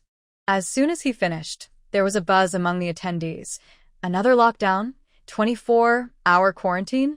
Where should we stay? The rooms at the reception are too simple. Will the property staff disinfect the area? Wei Wei seemed prepared for these questions and replied straightforwardly. We will do our best to arrange proper quarantine rooms and will also disinfect the entire area C. It's unavoidable. During special times, conditions are limited, so everyone just has to bear with it. Got it? Next point. Someone else urged, seeming eager to move on. This time, Wei Wei didn't skip ahead but looked up at everyone in the meeting, observing their reactions. Perhaps because similar quarantine measures had been used before, only a few people raised questions this time. Most had no objections. After confirming this point, Wei Wei announced the key third item. I am sorry to inform everyone that our tap water will be cut off starting today. Due to high water usage, the water level in the well has dropped significantly. To ensure everyone's drinking water, the property has decided to open the well every 2 days, and water will be sold in buckets using water tickets. This shocking news caused an uproar, with voices rising all around, almost as if the roof was about to fly off. Although this news had already spread throughout the villa area earlier, everyone was angry but couldn't say much before the official notice was given. Now that the notice was out, all the built-up emotions finally erupted. The man with the big belly who had interrupted Wei Wei earlier strongly accused, "Your property management is getting worse. First you said you'd open the well, and we agreed, and even donated money. Now what? Are you planning to take the well for yourselves?" With a leader speaking out, others quickly joined in, speaking loudly and frequently, leaving no room for Wei Wei to respond. Exactly. How can the well run out of water? Who are you trying to fool? I think your property management just wants to raise water prices and make a big profit. Of course, look at those private water sellers. They can sell at high prices, so you're jealous, right? I believe it's you, the property management, trying to take control and even dare to become our masters. The owner of this well is us residents. How we use the water is our business. Who are you to decide? Feeling angry, many people stood up and loudly pounded on the table, making a loud noise. But they only showed their anger in place. No one dared to do anything to Wei Wei on stage. The reason is simple. Right now, a group of tall, strong security guards stood on either side. Their skills looked just as good as the fancy bodyguards at their own homes. They weren't fools. Everyone understood that it was better to keep quiet now. Using force was not worth it. Lin Yan sat in the corner, carefully watching their actions, especially Wei Wei on stage. Wei Wei didn't show any bad feelings now. He listened calmly to the crowd's loud protests, as if everything was under his control and expected. When the harsh voices gradually quieted down, he tapped the table and said loudly, "I know everyone is upset, but there's nothing we can do about it. As for why the water level is dropping, I think you all know better than anyone. Later, I will post a list of the top 20 water users in Area C. You'll see how a small well can't possibly supply 20 swimming pools and over 50 lawns." As soon as he said this, the whole meeting room instantly went from noisy to whispering. Even Lin Yan was stunned, her breath catching. She knew these wealthy people weren't short of supplies, but hearing this news, she was so shocked she didn't know what to say. At this point, they still cared about the water in the swimming pools and took time to carefully tend the flowers and grass in the yard. This kind of behavior is a real-life example of the rich's wine and meat reek, while the poor freeze to death on the street. She truly opened her eyes today. The meeting was silent for a short while, then someone spoke up to defend themselves. "We don't waste water for nothing, we pay for it." Yeah, we're not just using water for free. We pay for it, so it's none of your business how much we use. At this moment, an elderly man could no longer stay silent. He stepped forward to the stage and spoke in a trembling voice. "Do you all know what the outside is like now? How many people have died of thirst? How many have sold their souls and dignity just for a sip of water? And how many have sold their wives and daughters for water? Tears streaming down his face, he shouted at the crowd, "Just wait and see. Good days won't last much longer." The location of Lingyun residence was not far from the city, but it hadn't been noticed or targeted yet because the city was flooded everywhere, trapping their movements. When the floodwaters receded, driven by the instinct to survive, the survivors would naturally look for a safe place to live. Sooner or later, this place would be targeted. The elderly man explained the situation to everyone and slammed the table several times, his tone full of disappointment. "You are all smart people. I believe you don't need me to tell you that this is an undeniable fact." After a moment of silence, someone spoke again. "That's why we are willing to pay property supplies to the security guards to protect the community. Otherwise, our property supplies would be wasted." "Exactly." Suddenly, a loud voice like a thunderclap broke the silence. Everyone turned their eyes toward the entrance of the meeting hall. At the door, 7 or 8 people supported each other and staggered into the hall.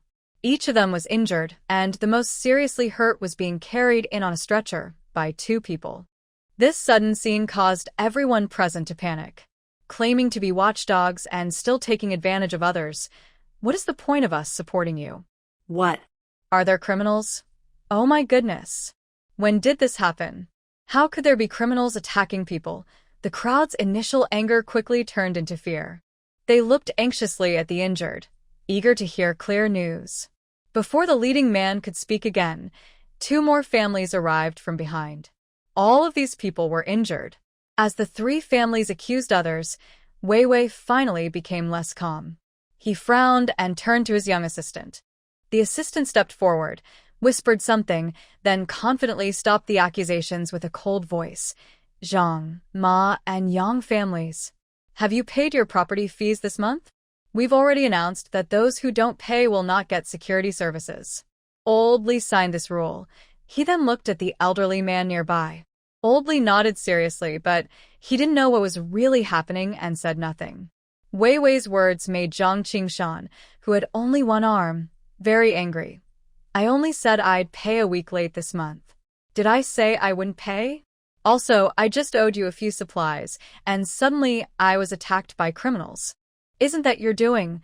Yes, we only paid a few days late and then we were attacked. I think the criminals might be your security guards." "I think so too." The collective accusations from the Zhang, Ma, and Yang families shocked all the residents. They originally just disliked the property management's arrogance and wanted to cause a little trouble to make them behave. But now they suspected the property management might be stealing from them. This discovery was like a big bomb, making everyone panic. Someone shouted to chase the property management out of the community. The security guards, feeling accused and angry, fought back. Suddenly, the scene became chaotic. Lin Myanmar silently watched these people, feeling a bit confused. The 3 families and the water well. What a coincidence that the current scene matches the words she overheard. She instinctively looked at Guo Li in the crowd. At this moment, he was raising his fist and passionately leading the crowd in shouting, "Wei Wei, get out." His face showed a faint, proud smile. Oh wow. Lin Yen realized she had uncovered a big secret and felt very excited. It's hard to keep a secret alone. She really wanted someone to share it with. "Stop. Everyone, stop." Old Li held a loudspeaker, turned the volume to the maximum, and shouted loudly until he was almost out of breath, finally calming the chaos. "Everyone, let's talk calmly. Why act like petty troublemakers?" Perhaps this statement struck a chord with the higher-ups. Everyone stopped what they were doing, tidied up their appearance, and sheepishly returned to their seats. Once the crowd's emotions settled, someone stood up and said, "Old Li, since you're the head of the homeowners committee, you should tell us what to do about this." Old Li looked at Wei Wei and sighed heavily. "Although I believe Wei Wei isn't that kind of person, my instincts are not very strong right now. I think we should hear Wei Wei's explanation first." Wei Wei's face was dark, and his tone was very cold. "I have nothing to explain. I was just following the rules. If you think I should step down as property manager, I can leave. That's what you said. We didn't force you," Zhang Qingshan said, feeling a bit proud. He continued angrily, I think our community doesn't even need a property management team. We handle water and electricity ourselves. We just need security, so why not keep only the security team? There's no need to waste money, which only encourages some people to act selfishly. Wei Wei glanced at him silently. Meanwhile, Zhuang Ping'an, standing nearby, looked somewhat mysterious. He licked his upper teeth with his tongue and chuckled. His smile carried a roguish charm, and his expression showed a hint of rebelliousness. Old Li approached some members of the homeowners committee, discussed briefly, and finally made a decision. Wei Wei would step down as property manager, and security captain Zhuang Ping'an would take over the security work in the community. Peace and safety, are you willing to take on this role? Old Li asked in front of everyone. Zhu Ping'an smiled and said, Sure, as long as Brother Wei agrees, I can watch over this place. He raised an eyebrow and looked at Wei Wei, with a hint of challenge in his eyes. This scene seemed like a normal change of positions to everyone else, but Lin Yan saw it and felt a strange, hard-to-explain discomfort. A good brother from her hometown? Already falling apart so quickly? It shows that human nature is hard to trust. When this sacrificing candidate was dismissed, everyone present, including the three families, stopped talking about the intruder robbery. No one blamed anyone, and no one looked into it further. The incident appeared out of nowhere and disappeared just as quickly. It made it seem like only Lin Yan was confused and clueless. But after thinking for a moment, she understood. Clearly, these people didn't think the property management was responsible, or they wouldn't keep hiring security. But they also couldn't find out the truth, because that would mean accusing Wei Wei wrongly. Maybe they were just using this incident to push Wei Wei out, or maybe they wanted to promote someone else. And that person was obviously Zhu Ping'an. TSK, Lin Yan couldn't help feeling sorry for Wei Wei. Whether he was right or wrong, being betrayed by friends is always sad. The next meeting was led smoothly by the homeowners committee president, Old Li. From now on, property management would pause, only maintaining security functions, and other matters would be handled by the homeowners committee. The property allowance was reduced from 40 jin per month to 30 jin. Of this, 20 jin would be used as security wages, and 10 jin for the homeowners committee to manage the community. To prevent further conflicts or security issues, the property allowance would be collected weekly in advance. Electricity would be handled by the residents themselves. The water well would be managed by the homeowners committee, opening every 2 days, with water tickets purchased at a rate of 3 jin per bucket of water, limited to 10 buckets per household each time. As for those who wanted to swim, enjoy flowers or grass, they could do as they pleased. Of course, all previous discounts and benefits were cancelled. After the meeting ended, and everyone had left, Lin Yan slowly stood up. She and Tian Wang quietly arrived at the front of Villa C8-1 and stopped. This was Wei Wei's rented house. According to Wei Wei's mother, besides them, there were 3 security guards living inside, all good friends Wei Wei brought from his hometown. Among them, it's unclear if the security captain, Zhu Ping'an, was among them. Whether he truly disappeared or was just hiding, the villa was very quiet now. Lin Yan paused outside the door, hesitating. She didn't know why, but she just wanted to see if Wei Wei's mother was doing well. In the end, she decided not to disturb them and went straight home. After the meeting, the security team started to strengthen the security of the villa area, following the plan to close it off for a week. But they didn't keep a 24-hour guard at the entrance. Instead, they took strict measures, allowing people out but not in. The property management had some disinfectant water stored, and although they no longer managed the property actively, the homeowners committee decided to disinfect the entire villa area. Lin Yan admired this decision. No matter how much power struggles there were, they still cared about collective honor. Since she couldn't go out for firewood, her plan was put on hold. Lin Yan decided to stay home and focus on her gardening project. She and Ding Hai dug up a lot of soil from the front garden, packed it into bags, and stored it in the attic. During this process, she also collected quite a bit of space's resources. There were only a few patches of black soil in her space, and she didn't know when she could get more. She thought about collecting some ordinary black soil into her space, then watering it with spiritual spring water to make her own planting soil. Later, she planned to find some grass that rabbits liked in the mountains, plant it, and then enclose the rabbits for easy feeding so she wouldn't have to go into the space every day. In the attic, Lin Yan placed various hydroponic containers. Ding Hai looked over and understood how they worked. He found some pipes and boxes in the neighborhood and made many hydroponic tanks, stacking them high and filling the entire attic. Lin Yan worked tirelessly day and night, quickly turning the attic into a vegetable garden. Seeing the lush vegetables, her mental energy greatly increased, and she felt full of vitality, completely free of fatigue. The vegetables in the space are growing very quickly. Cucumbers and tomatoes have already had their first good harvest. When she took her first bite of a tomato, its rich, sweet aroma filled her mouth instantly. She was so excited she almost wanted to shout. The taste was amazing, much better than the natural flavor she usually gets from farm visits. Next, she took a bite of a cucumber. In that moment, the refreshing feeling spread from her mouth to her nose. Even she, who is experienced in selling vegetables, couldn't find a better substitute. Since these two vegetables weren't grown outside, Lin Yan couldn't share her joy with Ding Hai. She had to enjoy everything herself. Because the space produces such high-quality vegetables, she plans to grow more of her favorite kinds in the future. The vegetables stored in the space, along with those grown outside, can be used for trading. For example, she can exchange them for supplies from the property management. She doesn't have special buying channels like the wealthy do, so she uses other resources instead. Her weekly food supply isn't large. She took out a small bunch of romaine lettuce for potatoes, a bowl of mung bean sprouts, and 2 small umbrellas. When she pulled out the umbrellas, the security guard collecting the supplies immediately lit up with excitement, unable to hide his joy. "That's enough. You can take the potatoes back." The boss said just a little effort on your part is fine, the guard said with a smile, showing 2 deep dimples. He didn't seem fake at all. Lin Yan nodded slightly in thanks, took the potatoes and her cloves, and then asked cautiously, "Who is the boss you mentioned?" "Boss Shu."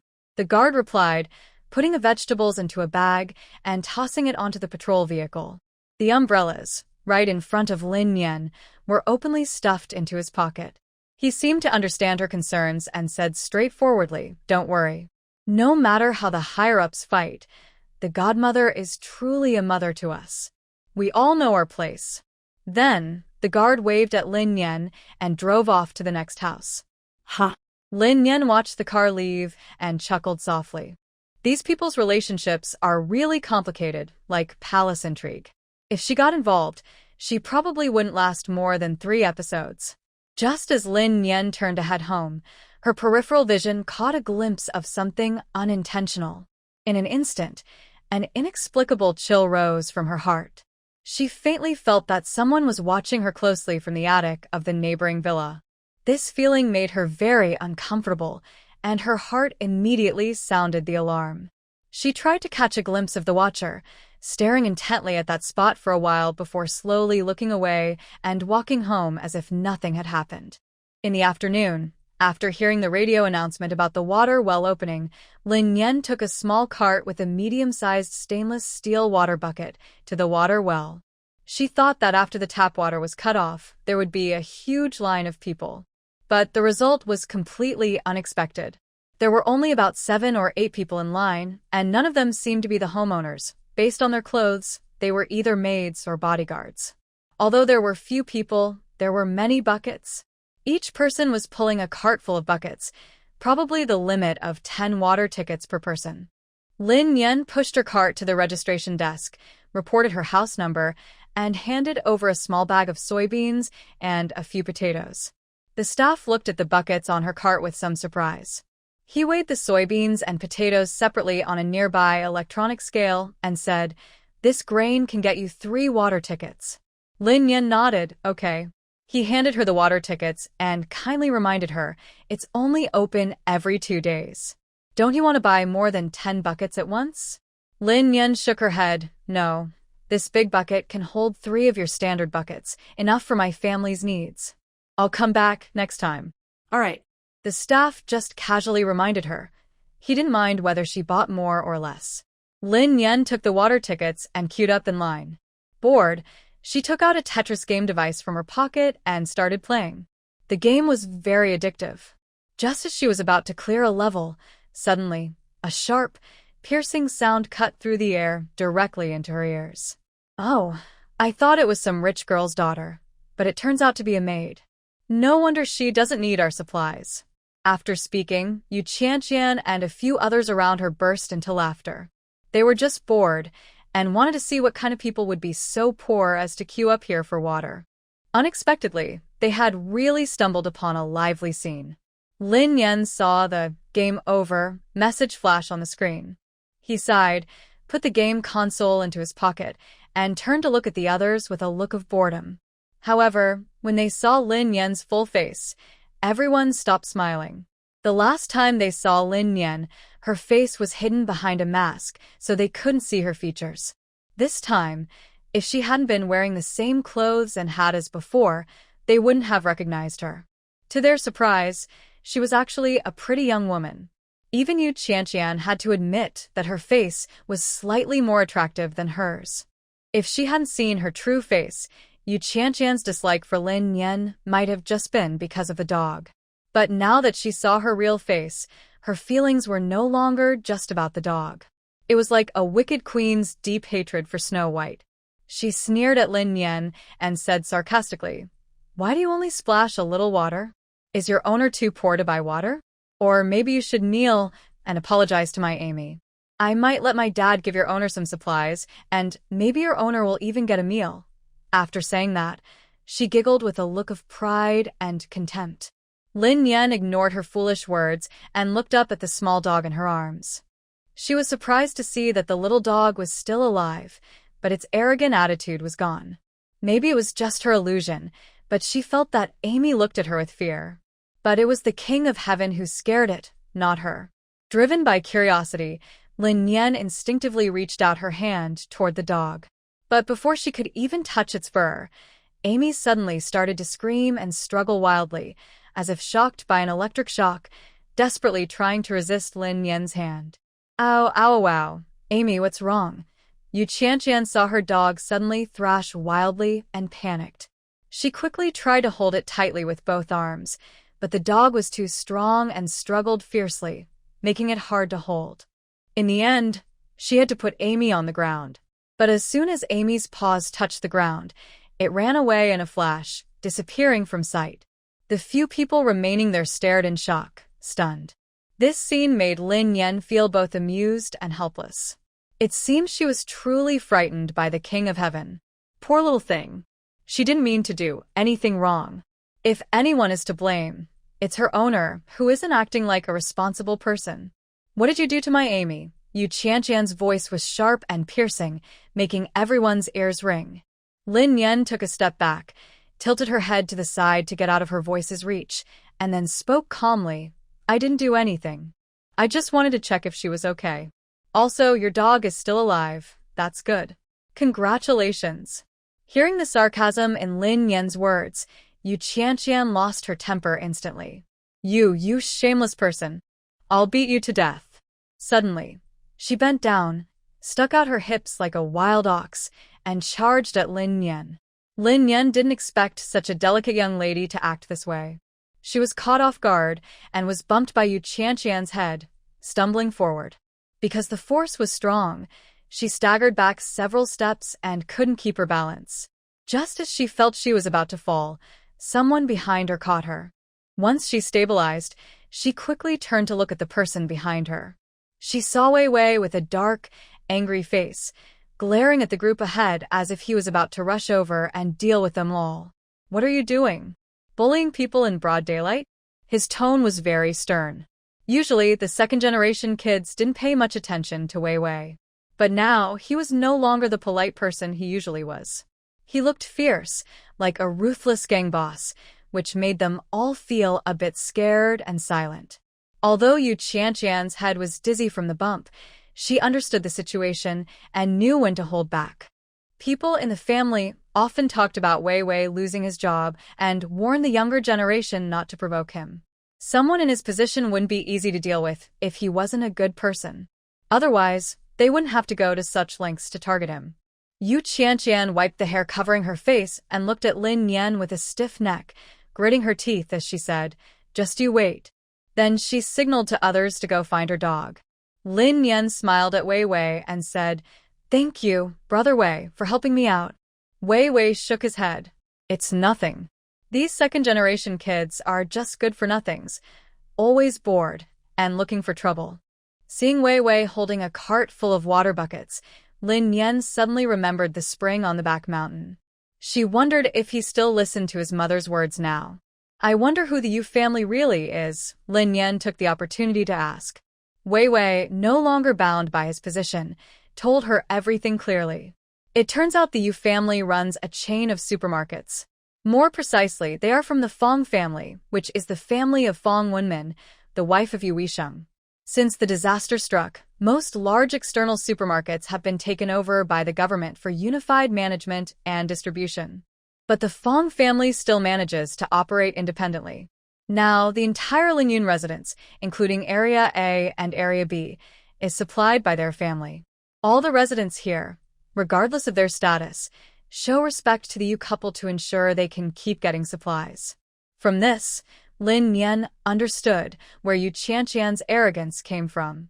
Food and shelter are the most important. But Lin Yan still had many questions. How do we get supplies? What do we use to buy them? Wei Wei raised an eyebrow, smiling faintly. That's simple. They have grain.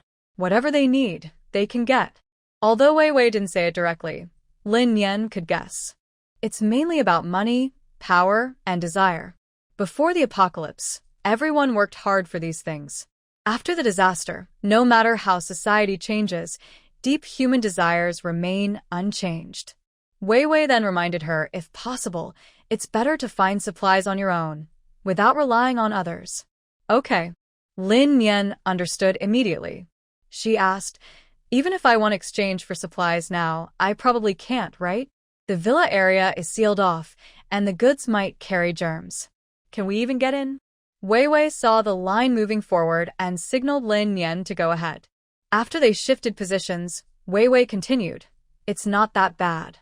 The Yu family's villa has a warehouse. Even if it's sealed for a week, Area C won't run out of food." Hearing about the storage room, Lin Yan felt secretly happy, but she kept a calm expression. She tried to speak in a steady tone. His villa even has a storage room? That must be a lot of work for the security guards. Maybe they get double the usual property management fees? As she asked these questions, she laughed softly, with a playful smile. Wei Wei smirked and said sarcastically, their family can't compare to ours. They have their own team of bodyguards to protect them." Hearing this, the little person inside Lin Yan couldn't help but cheer happily. So, she was in charge of herself. That's pretty good. She wouldn't have to involve others. She turned her head to look ahead at the team, from an angle Wei Wei couldn't see, and showed a meaningful smile. "Yujia's storage room. I'm coming." After fetching water and returning home, Lin Yan could wait to tell Ding Hai everything she saw and heard today. When she mentioned Yu Qianqian, who had bullied her, she spoke lightly and shifted the focus to the powerful figure of the king. However, Ding Hai caught the hidden meaning behind Lin Yan's words. She had been bullied. This news made Ding Hai squint instinctively, a cold look flashing in his eyes. Later, Lin Yan stayed in her bedroom, frowning slightly, focused on writing and drawing in a notebook. With a new goal in mind, she needed to quickly develop a detailed theft plan. After finishing her notes, Lin Yan called Wang Wang out for a walk. In Zone C, she seemed to wander aimlessly with her dog, taking random routes. In reality, she cleverly used Yujia's villa, C5-6, as the central point of all her routes. Every time she passed near C5-6, she would casually glance at the villa from different angles. Fortunately, the area was full of people out for a walk, so she wasn't easily noticed. Otherwise, with her wandering style, she would have been spotted long ago. After walking Wang Wang, Lin Yan hurried back to her room and continued drawing and writing. Coincidentally, at the same time, Ding Hai was doing the same thing. The poor King of Heaven was taken out for walks by Lin Yan about 10 times. Not long after returning, he was pulled out again by Ding Hai for even more walks. All afternoon and into the night, this cycle repeated several times. The dog was so tired that his tongue hung out, and he was panting heavily. As dawn approached, Lin Yan was about to call him outside again. The King of Heaven lay on the ground with his limbs spread out, looking very sad and hopeless, silently crying out, "Don't play with dogs like this." After 2 days and nights of careful planning, Lin Yan roughly figured out the security setup around the Yu family's villa, including patrol routes and guard positions, which she silently remembered. In fact, their guards weren't many, probably no more than a dozen. There were many servants at home, like cooks, cleaners, and nannies, busy moving around inside the villa. So Lin Yan boldly disguised herself as a servant and explored the inside of the villa more deeply. The layout of the Yu family's villa was quite different from others. It looked like 2 small villas had been combined and rebuilt.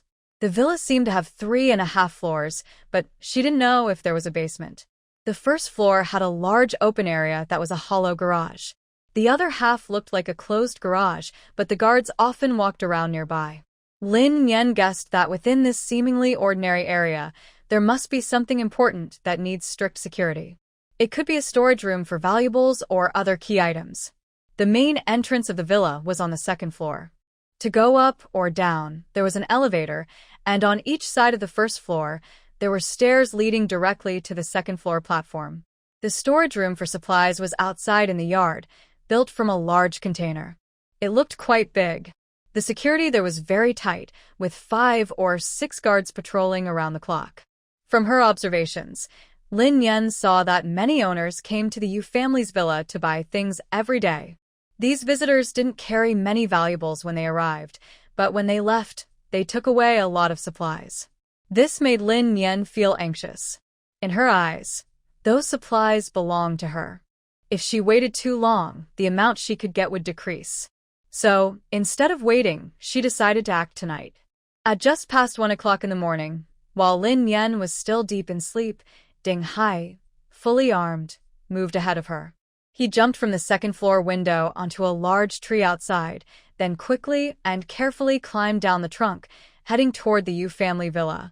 At 1:30 a.m., the alarm clock rang on time. Lin Yan rubbed her tired eyes and suddenly sat up in bed. She quickly changed into a plain black yoga outfit, made of tight fabric that fit her body well and allowed easy movement. To move quietly inside the villa, she wore a pair of black yoga shoes that were lightweight and silent. Her other gear was incomplete, so she made do with what she had. To hide her face, she used black stockings to make a hood that covered her head down to her neck, leaving only 2 holes for her eyes. Wearing this on her head looked quite funny, but Lin Yan didn't mind since she couldn't see herself anyway. Prepared with a stun baton and several tranquilizer syringes, she slipped into the darkness from her home's surveillance blind spot. Now, the property no longer provided electricity, and the entire villa area was pitch dark. Because resources were limited, the surveillance system didn't cover all areas. Most were in blind spots, with only the camera at the villa entrance still working. Lin Yan quickly avoided the cameras and smoothly reached the Yu family villa. To her surprise, besides some small night lights in the yard, a room on the 3rd floor of the villa was still lit. But that didn't matter. Following her planned route, she climbed over the wall into the yard. As she quietly approached the first guard post, she was somewhat prepared, but the scene before her still made her pause slightly. The place where guards should have been standing was completely empty. She instinctively stopped, crouched in the shadows, and looked around carefully. Then she saw something amusing. The guard was still there, but he was leaning against the wall, fast asleep. Ha! Even on duty, he was just napping. Looks like they aren't paid enough. Lin Yan didn't stay there. She quickly moved toward the storage room. But what surprised her even more was that the guard at the 2nd post was also sleeping. She suspiciously reached out to check this person's breathing, confirming that he was still alive before she relaxed. "I thought he was dead. That would mean someone else had gotten there first." Putting aside these messy thoughts, Lin Yan quickly walked around the villa, along the wall to the surveillance room. Inside, There were two guards, one lying on the table and the other slumped back in a chair with his mouth wide open, seeming to sleep very soundly. Although the large screen was black at the moment, Lin Yan was worried that if it was just a display issue caused by being off for a long time, the cameras would still be recording. So she quietly slipped into the surveillance room and unplugged the main monitor's power cord, then felt relieved and headed straight to the storage room. Just as she hurried past the villa's entrance, the corridor where the elevator was located suddenly lit up unexpectedly. As the elevator doors opened, a guard in black walked out and headed straight for the main door. Not knowing what might happen next, Lin Yan cursed softly and had to hide in the shadows, waiting for the right moment. Soon, she saw a man in a gray suit being brought in from outside by the guard. The man carried a black briefcase in one hand and a large, heavy-looking box in the other, which slowed his steps. Quickly, a chubby man in a black sleep robe appeared from the elevator, likely Yu Weisheng judging by his age. When he saw the others, the man in the suit handed the box to a guard nearby and shook hands with Yu Weisheng. They exchanged a few words but didn't go upstairs. Instead, they followed the guard into a closed garage on the right side of the first floor. As the garage's side-rolling door was pulled up, Lin Yan used the dim light inside to roughly see what was inside. It wasn't a garage but a storage room filled with scrap items. Inside, old furniture and appliances were randomly piled up, making the room look very messy. Driven by curiosity, Lin Yan followed the three into the storage room and hid behind a large cabinet near the door. Maybe it wasn't their first visit here, because the man in the suit didn't seem surprised by the scene. He followed Yu Weisheng into the room and sat down on the large sofa. Then, he silently took out a stack of documents from his briefcase. He looked at the folder for a while before the man in the suit spoke in a serious tone. "President Yu, this is what you asked for." Yu Weisheng took the documents, glanced at them, and immediately showed a satisfied smile. He raised his hand and gestured to the bodyguard beside him. The bodyguard understood and nodded, then turned and left the room, using the walkie-talkie to call someone to the container warehouse. At the warehouse door, Ding Hai knocked out the second bodyguard. After dragging him into the shadows, he continued working on the lock. Suddenly, he heard a faint sound nearby, like a vehicle approaching. Ding Hai's eyes sharpened. He quickly put away his tools, took off his night vision goggles and combat mask, and stood quietly by the door, head bowed. He had already changed into the first bodyguard's uniform. Now, standing in the pitch-dark darkness, his figure looked just like the others. If someone didn't look carefully, they wouldn't realize he was not one of them. In a few moments, the vehicle stopped at the warehouse door. The door opened and three people got out.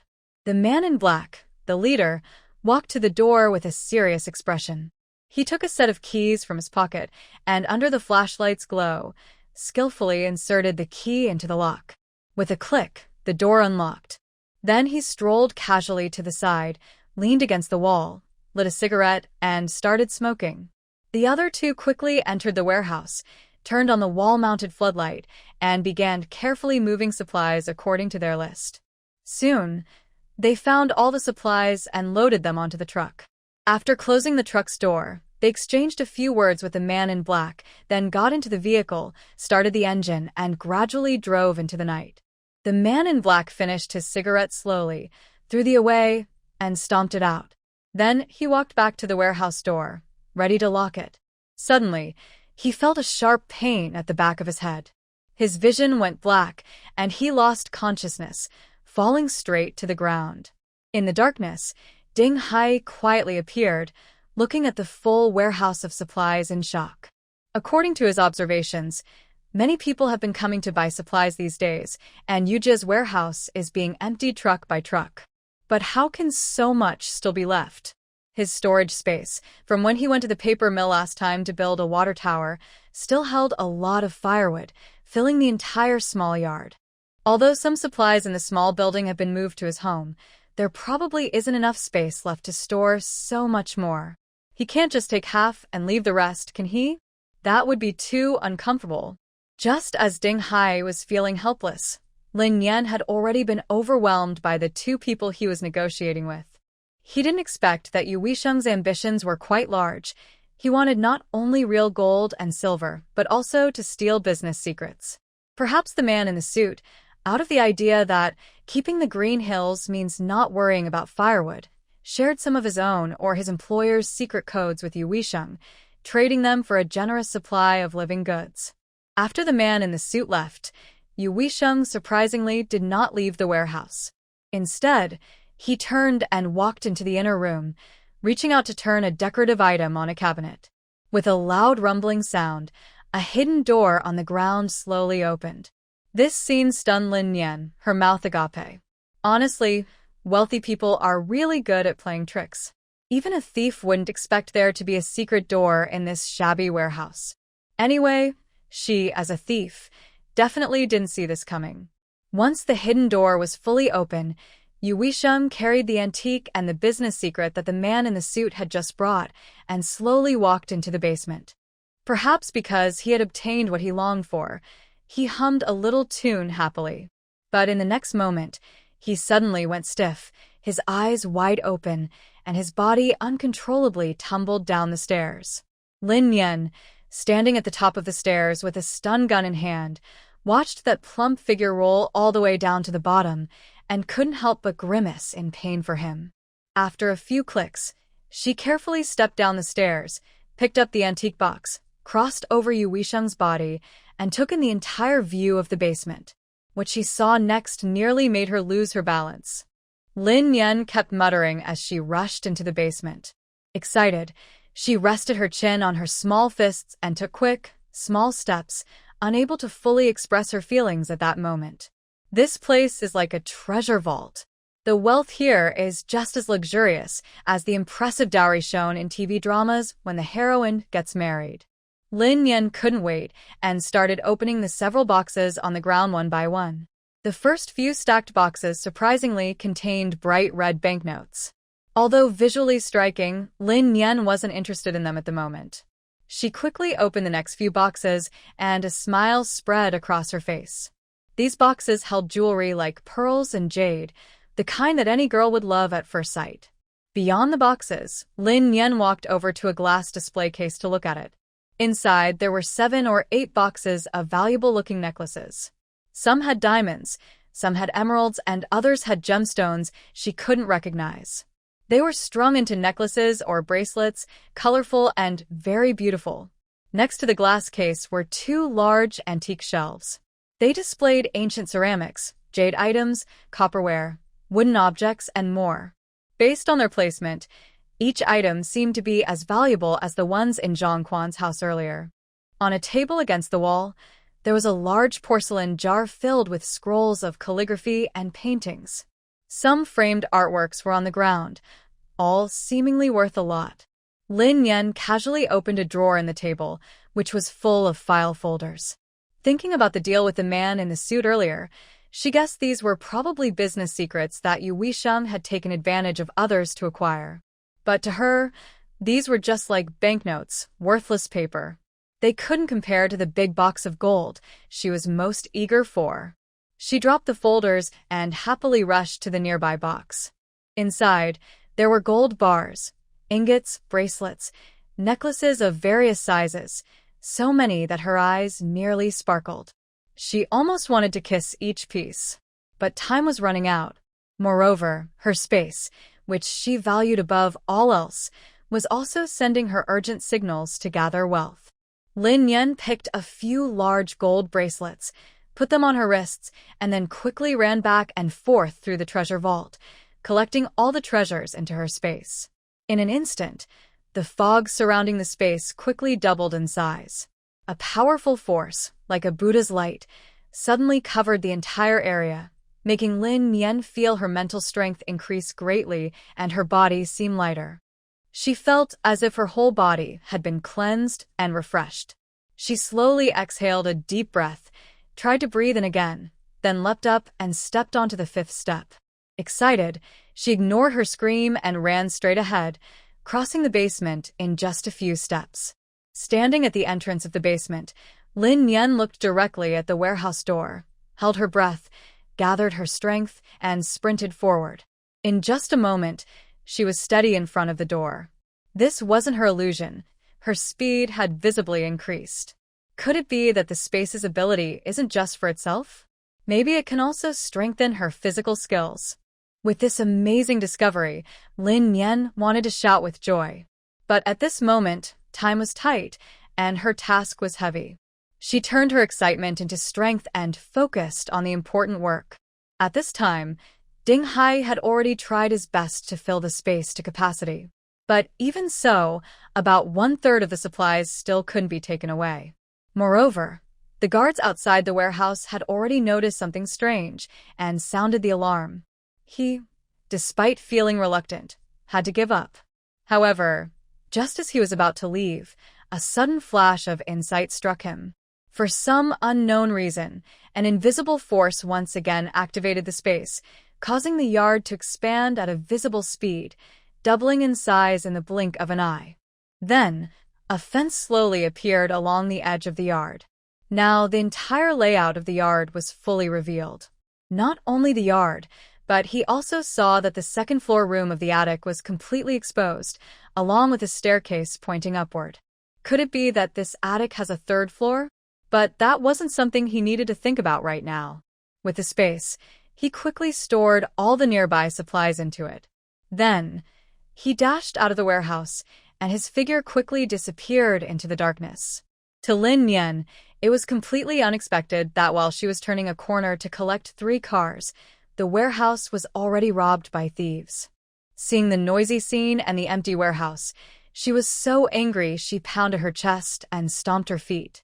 This was just like the heroic deeds of Sun Wukong, making a big fuss, only to end up helping others settle their accounts. However, after a moment of thought, she stopped feeling sorry. Since the thieves were able to find the warehouse so quickly and clear it out, there probably wasn't much left inside. Thinking about these thieves, a hint of teasing flickered in Lin Yan's eyes. With what she gained today, it was hard to tell who really helped whom to settle the score. Early the next morning, the outside was bustling with noise. Lin Yan stretched lazily in bed, got up, changed her clothes, and dragged her slippers out of the room.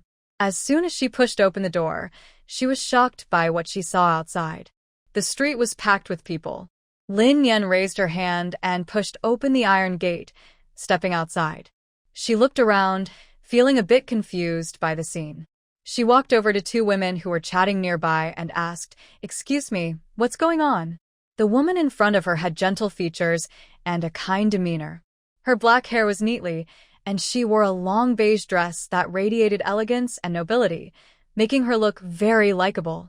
Seeing Lin Yan approach, Song-won smiled faintly, looked her over, and then replied, "They say the Yu family was robbed. Now they're searching the entire villa area." What? Do they have the right to search? Realizing her reaction was a bit off, Lin Yan quickly changed her words. How could it be robbed? Could there really be a traitor in this villa area? Song-won shook her head with a small smile. Who knows? The homeowners committee and security team are negotiating with their family now. We can only wait for the results. After that, she smiled at Lin Yan and asked, "You live in Building 2, right? What's your name?" "I'm your neighbor from Building 3. My husband's surname is Lee, and I'm Song-won." Hearing this, Lin Yan instinctively looked toward the attic of Building 3, then politely replied, "Hello, Aunt Won. My name is Lin Yan." Seeing how well-behaved Lin Yan was, Song-won's tone softened a bit. "It seems you just moved in recently, right? Do you live with your family?" She didn't mean to pry into others' privacy, but her restless son kept mentioning that family, which made her curious. Lin Yan nodded and said, "Yes, I live with my cousin." So he was her cousin. Song-won's face visibly warmed with a little more kindness. As wealthy ladies, they disliked the kind of flirtatious women who break up families. If her son hadn't kept talking about the possibility that someone in Building 3 was a mistress, she wouldn't have misunderstood that family. Song-won secretly felt relieved that she had spoken carefully earlier and hadn't said anything offensive, or it would have been very awkward. Although Song-won didn't make things difficult for Lin Yan, the woman with short hair next to her looked sharply at Lin Yan and suddenly spoke. "I remember, there used to be a middle-aged man living in Villa 2, right?" Lin Yan looked at her confidently and replied, "You're talking about the original owner, Zhang Quan, right? He sold this house to me, Oh, what kind of family are you from? Buying a villa at such a young age? What do your parents do? The woman with short hair asked in a tone that sounded like checking a household register, which made Lin Yan quite annoyed. She sneered and said, "My family is abroad. My cousin and I are studying here. When this disaster happened, we had to buy a house quickly. Do you have a problem with that? Out here, your status is also something you create yourself. Whatever you want, you can have." The woman with short hair sensed the hostility in Lin Yan's tone. After being challenged, she didn't say anything more but looked at her with disdain. Seeing this, Song-won quickly tried to smooth things over. "Aunt Du is just like that, with a sharp tongue but a kind heart. Nyan, don't mind her." After saying that, she patted Du's arm as a reminder. Lin Yan was too lazy to argue with a fool, rolled her eyes inwardly, and turned her head away. Seeing the crowd gradually moving toward the Yu family's villa, Song-won also felt a bit anxious. "I wonder how things are going over at the Yu family. Should we go check?" "Sure," Lin Yan quickly agreed. She didn't want to miss this lively scene. The feeling of being back at the crime scene, controlling everything and feeling accomplished, she had experienced that when she caught Zhang Quan. It was simply wonderful. She looked back toward her second floor, thinking Ding Hai probably hadn't gotten up yet, so she decided not to bother him. "Close the door properly." Lin Yan followed Song-won as they headed to Yu's house. Unaware, Ding Hai on the second floor was watching Lin Yan from behind the curtains. After confirming that she was just out for normal socializing and hadn't encountered any trouble, he turned back into the room and focused on organizing the space. This time, the change in the space was much bigger than before. Although he still didn't understand where this power came from, he was sure that the space wouldn't disappear just because his nightmares ended. This meant he could safely continue to store supplies in the space, preventing Lin Yan from accidentally discovering it, which would be hard to explain. As for sharing this secret with Lin Yan, he thought about it for a long time but decided not to tell her for now. He felt their current way of getting along was good and didn't want to add any complicated feelings. Mostly, he didn't want to be seen as different. Lin Yan quickly arrived at Yu's villa with the crowd. The chaos there was still ongoing. It wasn't an exaggeration to call it a fight. The Yu family, the homeowners committee, and the security team were all arguing fiercely. Standing at the edge of a flower bed, Lin Yan stretched her neck to watch the scene and listened to onlookers analyze what was happening. Yu Weisheng revealed that thieves had taken all their supplies overnight, including all their family property. He questioned the security team's ability, believing that poor security was the reason the thieves had been so bold. However, Zhu Ping'an didn't take responsibility. He thought the Yu family hadn't paid their property fees, so security wasn't their responsibility, and he could guarantee that the thieves weren't outsiders. Yu Weisheng reasoned that the thieves must be among the residents, so he demanded a house-by-house search. But the homeowners committee disagreed, saying that since their own belongings were stolen, it was due to poor management and they had no right to search others. Seeing his request was denied, Yu Weisheng turned his attention to the security team. He then questioned whether this theft was similar to the previous incidents involving 3 other families, all of which had unpaid property fees and were robbed. He suspected the security team might be stealing from their own clients and demanded a search of the security team. But Yue's plan was a mistake. Zhuang Ping'an was not as easygoing as Wei Wei. After being blamed, he directly punched Yue in the face. He also boldly told all the homeowners, "If anyone doubts the security team or questions them, just say so." I don't mind showing everyone the true strength of the security team. After hearing this, the Homeowners Association, which had some doubts about the security team, quickly lost their doubts. Forget about what would happen to the villa area's security if they fought with the security team. If the security team turned against them, the more than 30 strong men could easily loot the villas, and they would be helpless. Thinking about the power of the security team, all the homeowners felt regretful. If Wei Wei were here, he wouldn't be as intimidating as Zhuang Ping'an. Lin stood quietly, watching the argument among the 3 groups, feeling a complicated emotion towards Zhuang Ping'an. She kept wondering who was behind Guoli. If it was the Yu family, then Zhuang Ping'an would be one of them. But now, seeing the tense situation, It didn't seem like they were on the same side. That meant Guoli was not from the Yu family. Who could be behind him? What is their goal in trying to control the entire villa area through the security team? This is really interesting. Lin suddenly felt that playing with these things was more fun than the petty disputes in the peaceful community before. Especially since she had just tasted some success. Looking at other villas made her feel like she was looking at mountains of gold and silver, making her drool. When the three groups couldn't reach an agreement and started to disperse, Lin returned home and excitedly told Ding Hai about what happened. Ding was surprised and confused. Whether Ding understood or not, Lin enjoyed sharing her story very much. The turmoil in the Yu family was getting more intense. One security guard came to find Lin and told her something even more interesting. Wei Wei had actually found a few water towers and asked the security guard to ask Lin if she needed one, to be buried near the spring. Of course, Lin wanted one, but she wouldn't ask for it for free. Instead, she took half a bottle of blood pressure medicine and went to find Wei Wei.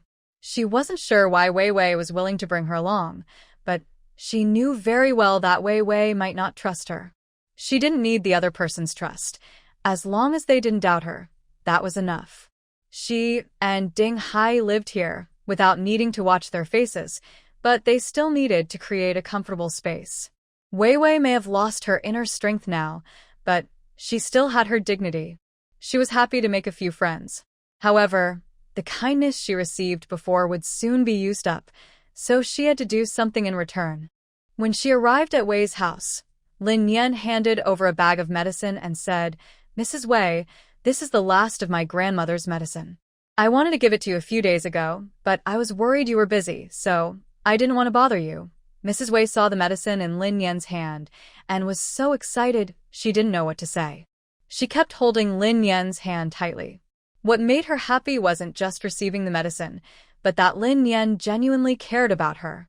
Unlike other residents here, who used to look down on her, especially after her son lost power, they became even more rude.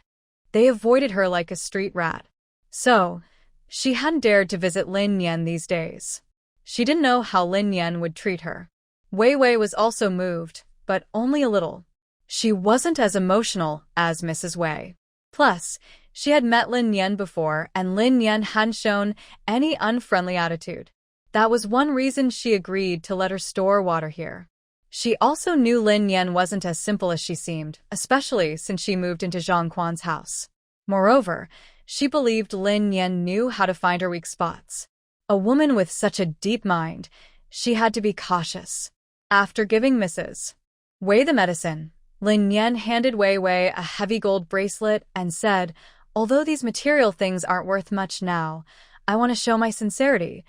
Wei Wei looked at the bracelet, surprised, then smiled and refused. "No need to give money. It's just a small matter. Don't say that. Giving and receiving keeps things going smoothly.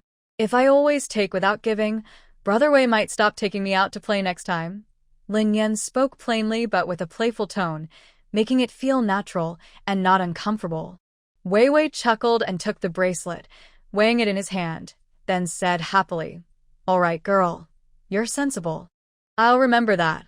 Mrs. Wei, seeing her son smile like that, finally relaxed her tense feelings inside. She insisted on taking Lin Yan to Tsongshui, but her son stubbornly refused. After her gentle persuasion, he finally agreed to consider it if she showed good behavior. She understood what her son meant by show good behavior. Given the current situation, she wasn't sure if Lin Yan's performance had passed or failed. But her son definitely was willing to take her along. Thinking of this, Mother Wei smiled like a blooming flower. She quickly took Lin Yan inside to see the chicks she had just hatched. As Lin Yan guessed, Wei Wei, although laid off, still maintained his pride and respect. That night, he took a group of trusted friends to Tsongshui in the back mountain. She didn't know how many buckets of water they hid or where they hid them. She wouldn't go out late at night with a group of men, risking danger. And even if she wanted to go, Wei Wei wouldn't take her. On this dark and windy night, their operation was in full swing. In a room, with a sharp snap, a steaming cup of tea suddenly splashed onto Yu Weisheng's face. The hot water instantly reddened his skin and seeped into his existing wounds, causing intense pain that made him tremble all over. He couldn't control his body, but he could only clench his fists, grit his teeth, and endure it without moving. Useless, you're just useless. Why did I even bother to raise you? The man across the table was so angry his teeth chattered. He wished he could tear Yu Weisheng apart and feed him to the dogs. Shaking, Yu Weisheng said, I didn't expect this. Who would have such boldness? Besides, that was a whole storeroom of valuables. You knew it was a storeroom of valuables? The man shouted, interrupting him. Did I ever say you should be diligent and move all the valuables out? Never. I never said that. While speaking, he grabbed a folder and kept slapping Yu Weisheng's face with it. After he finished venting, he brushed his messy hair back, leaned on the table, and took a deep breath before asking, Have you found out any news? Yu Weisheng hurriedly stood up and respectfully replied, Not yet. It seems to be a gang operation. Besides the stolen items, the supplies in the warehouse are too many for just a few people to carry away at once. That's obvious, the man said with a look of disdain, glancing at Yu Weisheng. What did the security team say? Yu Weisheng wiped his face, which was damp with either tea or sweat, and answered. Zhu Ping'an checked all the surveillance videos in Area C. No one was seen moving around on any street. His voice grew softer with each word, almost too quiet for himself to hear. The man, hearing this, slightly squinted his eyes and raised his chin with a meaningful look at Yu Weisheng. This intimidating posture made Yu Weisheng's legs weaken, and he suddenly knelt on the ground, waving his arms wildly. It's not me, really, it's not me. There was no sign of anyone outside. The problem must be internal, right? Anyone would think so, including himself. But he truly was innocent. Just as Yu Weisheng thought he might really be in trouble, he heard the man's voice softly echo from above. I doubt you even have the courage. Then, the two sat down at the desk to carefully discuss what to do next. How Yu's family story ended remains unknown to everyone. But this incident served as a warning to all residents in Area C. Every household entered a state of high alert, hiding their valuables and supplies tightly, afraid that thieves might visit someday. Especially those who hadn't paid the property fees. Whether due to distrust of the security team or genuine financial difficulties, they now started paying on time and in full. Even though Zhu Ping'an was just collecting protection money, at least he took some action to improve security in the community. Compared to that, it was better than Yu's family suffering silently. Unlike everyone else here, Lin Yan had no such worries. Besides practicing boxing daily, she spent her time tending her garden. She had stored a batch of potatoes in the attic as seed potatoes, and once they sprouted, she planned to plant another batch. However, her black land really gave her a headache. As her space upgraded to such a level, she could even create afterimages with her fists, but the land was still sadly just 4 small patches. She kept thinking about how to upgrade this land, but she just couldn't figure it out. So, she could only keep digging in the yard. One day, she and Ding Hai were working hard when a security guard with dimples arrived in a patrol car. He saw them digging a big hole in the yard and asked suspiciously, What are you doing? Lin Yan leaned on her shovel and smiled. Nothing much, just loosening the soil for the garden. The security guard with dimples half-heartedly tugged at his mouth. Loosening the soil? If someone didn't know better, they'd think you're burying someone. Huh? Lin Yan turned to look at the deep hole, about half a meter deep, and twitched her mouth. Haha, it really does look like that. She awkwardly laughed and asked, Do you need something? Collecting property fees. The security guard raised the bag in his hand. Lin Yan was momentarily stunned. Time passed so quickly, just a week gone by. She told the guard to wait and ran back home to get some things. This time, she brought potatoes, soybeans, and half a box of cigarettes.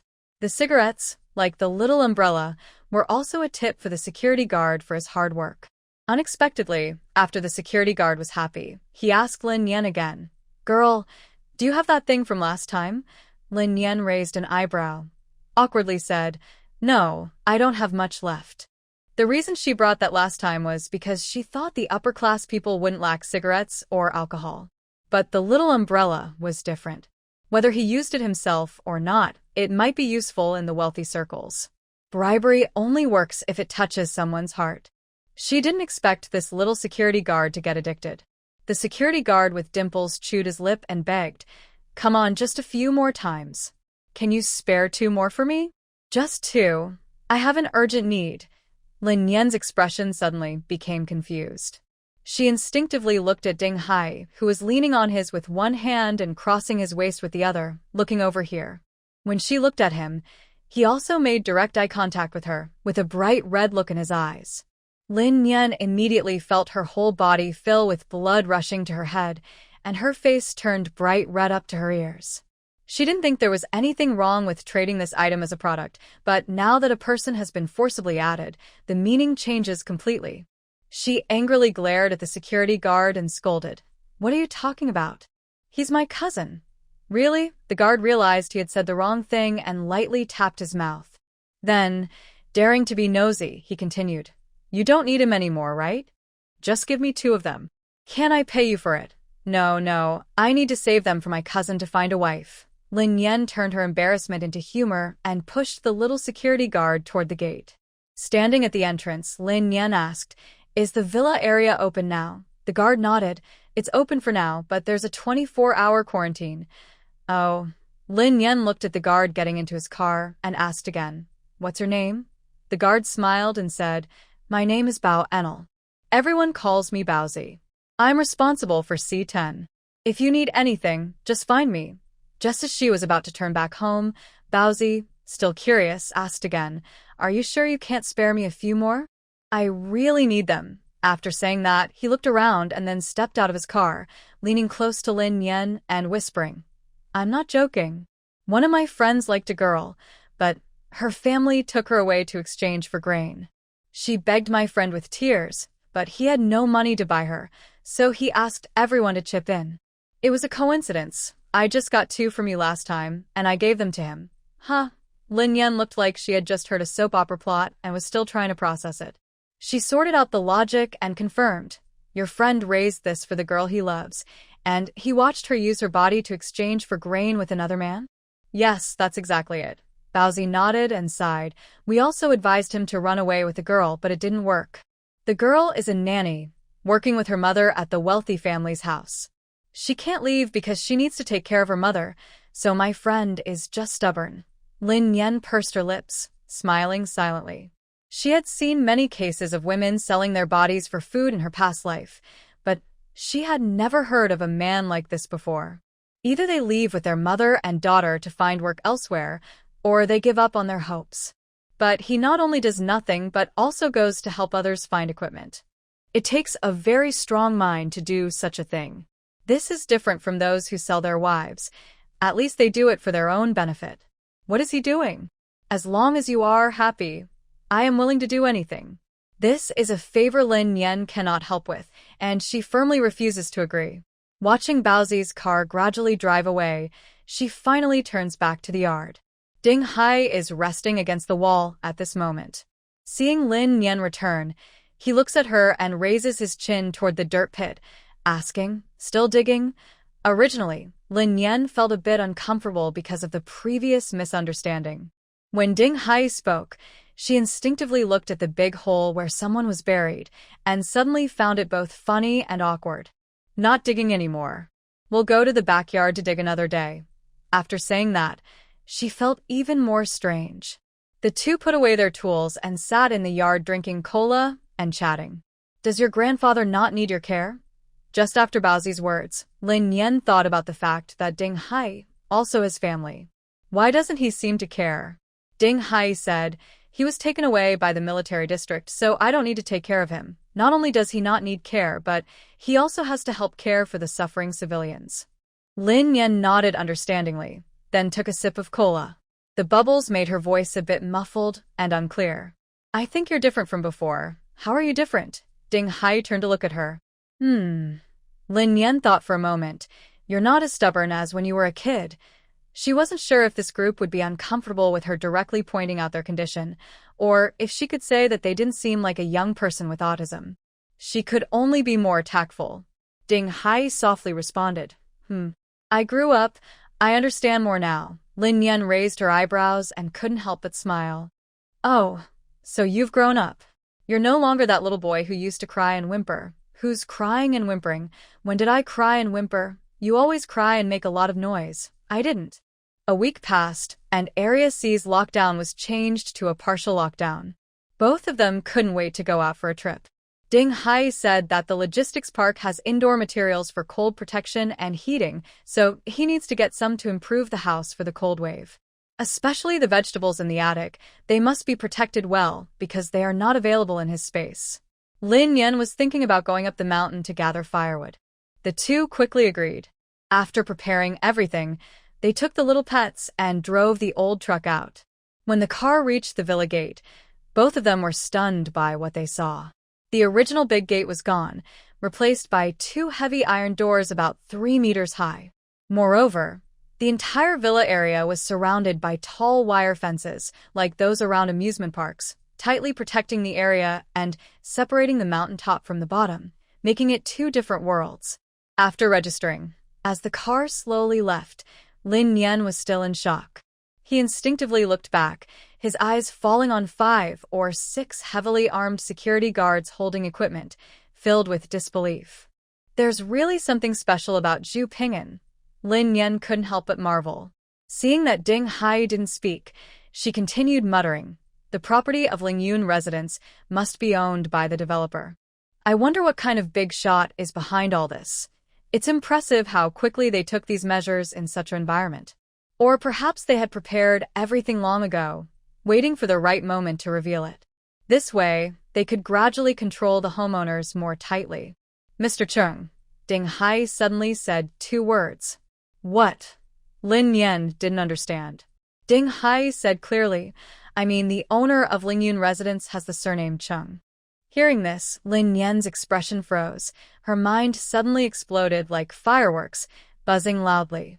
She found it hard to believe. How could it be such a coincidence that the surname is Chung? Could Chung Man be related to Lingyun residence? She had given her address as Area A of Lingyun residence.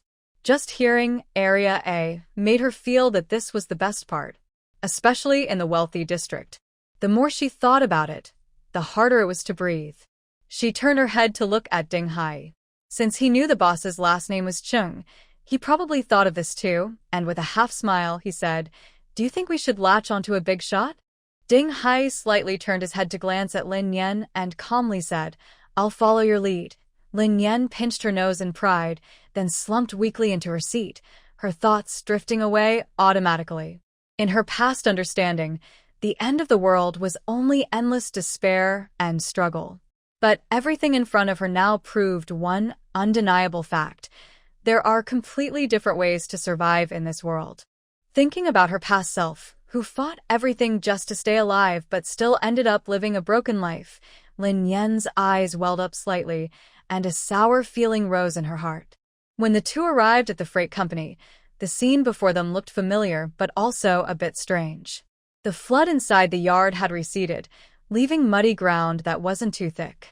They stepped carefully toward the warehouse, wearing boots. Since arriving here, Lin Yan felt guilty and kept glancing at Ding Hai, watching his expression. But maybe because he always had a cold, unreadable face, she couldn't see any emotion on his face, not even surprise. Under Lin Yan's quiet watch, Ding Hai walked straight to a large truck, set down the diesel barrel in his hand, and said, "Luckily, I drained the fuel from the truck earlier."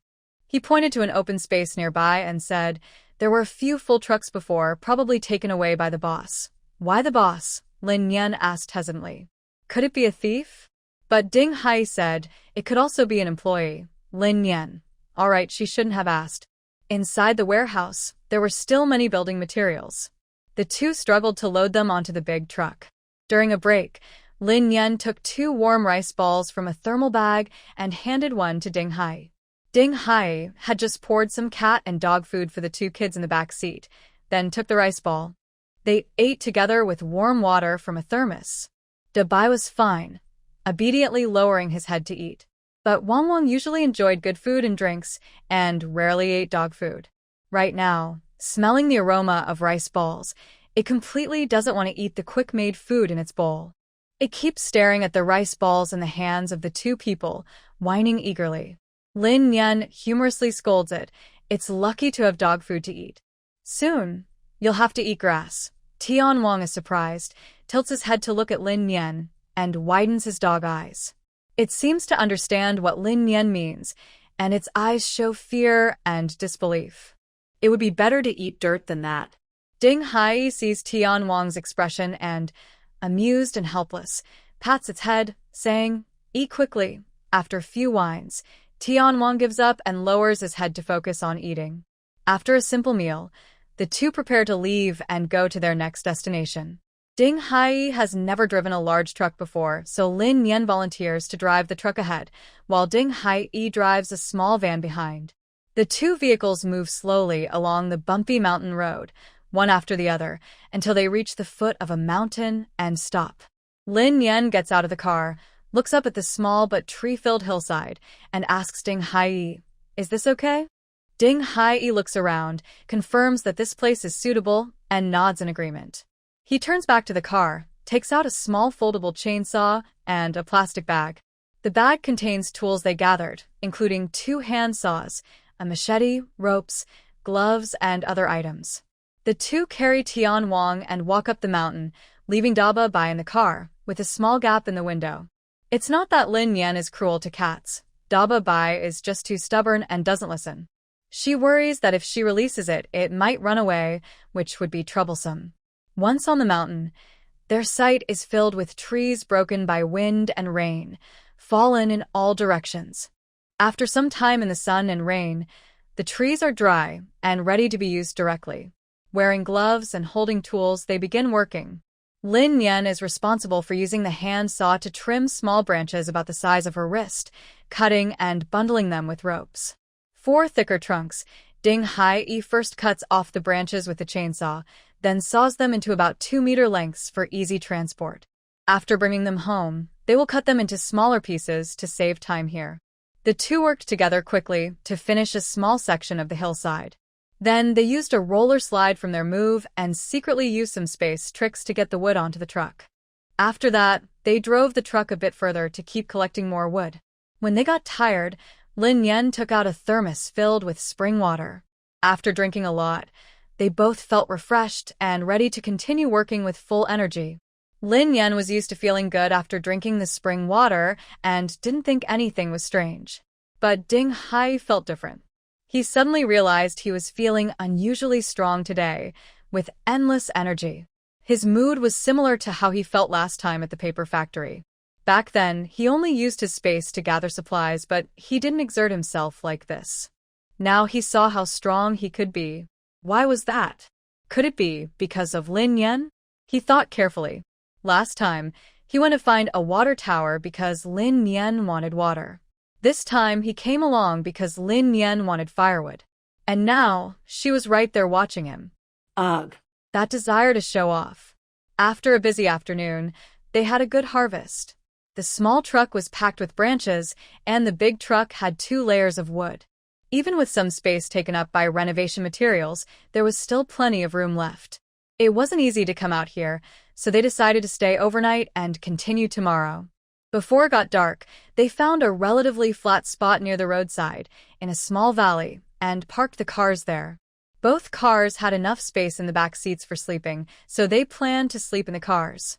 Ding Hai sprinkled some insect repellent around the cars and placed some sticks with bells tied to them on the ground to keep animals or people away. After setting everything up, he cleared a small area in the valley, built a simple stove with stones, lit a fire, and placed a small pot on top. Lin Yan sat nearby, resting and watching Ding Hai work smoothly. She smiled and said, "You're pretty experienced, huh? Have you ever survived in the wild before?" She didn't know how to describe the feeling she had about Ding Hai. It was like knowing someone well, but also feeling like a stranger. He is familiar because of his strong presence, which feels very similar to when I was a child. But now, he seems very strange to me. So strange that it's as if I've never known him before. Ding Hai picks up a bottle of mineral water, pours some into a pot, then covers it and waits for the water to boil. He holds a wooden stick, poking at the fire, and slowly says, I grew up with my grandfather in the military area. I never served in the army, but it's almost the same. Oh, I see. No wonder you're so skilled, she replies. Seeing he's in a good mood, Lin Yan asks casually, Why aren't you with your grandfather? Did something happen that made you come back alone? Ding Hai looks at Lin Yan, then lowers his head. He taps the ground with his stick, feeling conflicted and helpless inside. Seeing his difficulty, Lin Yan thinks it's okay if he doesn't answer. She was just asking out of curiosity. But before she can speak, Ding Hai takes a deep breath and says, Because of you. Lin Yan's eyebrows tighten. She stares blankly at Ding Hai's face, her mind going blank, unable to respond. Some words are hard to say, but once spoken, they don't seem so difficult anymore. Ding Hai looks at her and says plainly, I don't know what's happening to me. I often dream of you suffering.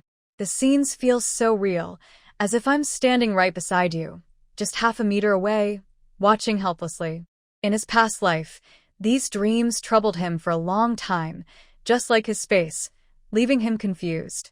He once thought he was an alien with a mind not his own, or that his soul didn't belong to him. Since all of this is connected to Lin Yan, he came back to find her, hoping to uncover the mystery. So, he says he returned because of her. That's true. After hearing Ding Hai's explanation, Lin Yan's clenched fists loosen slightly, and the breath she was holding slowly escapes. She was terrified. She thought this kid had feelings for her. He was only a few years old when he left, so he probably isn't her white moonlight either. It's just a dream. Why would you take it seriously? Lin Yan laughs freely. Then, because of a dream, you ran back, only to be trapped here by a disaster?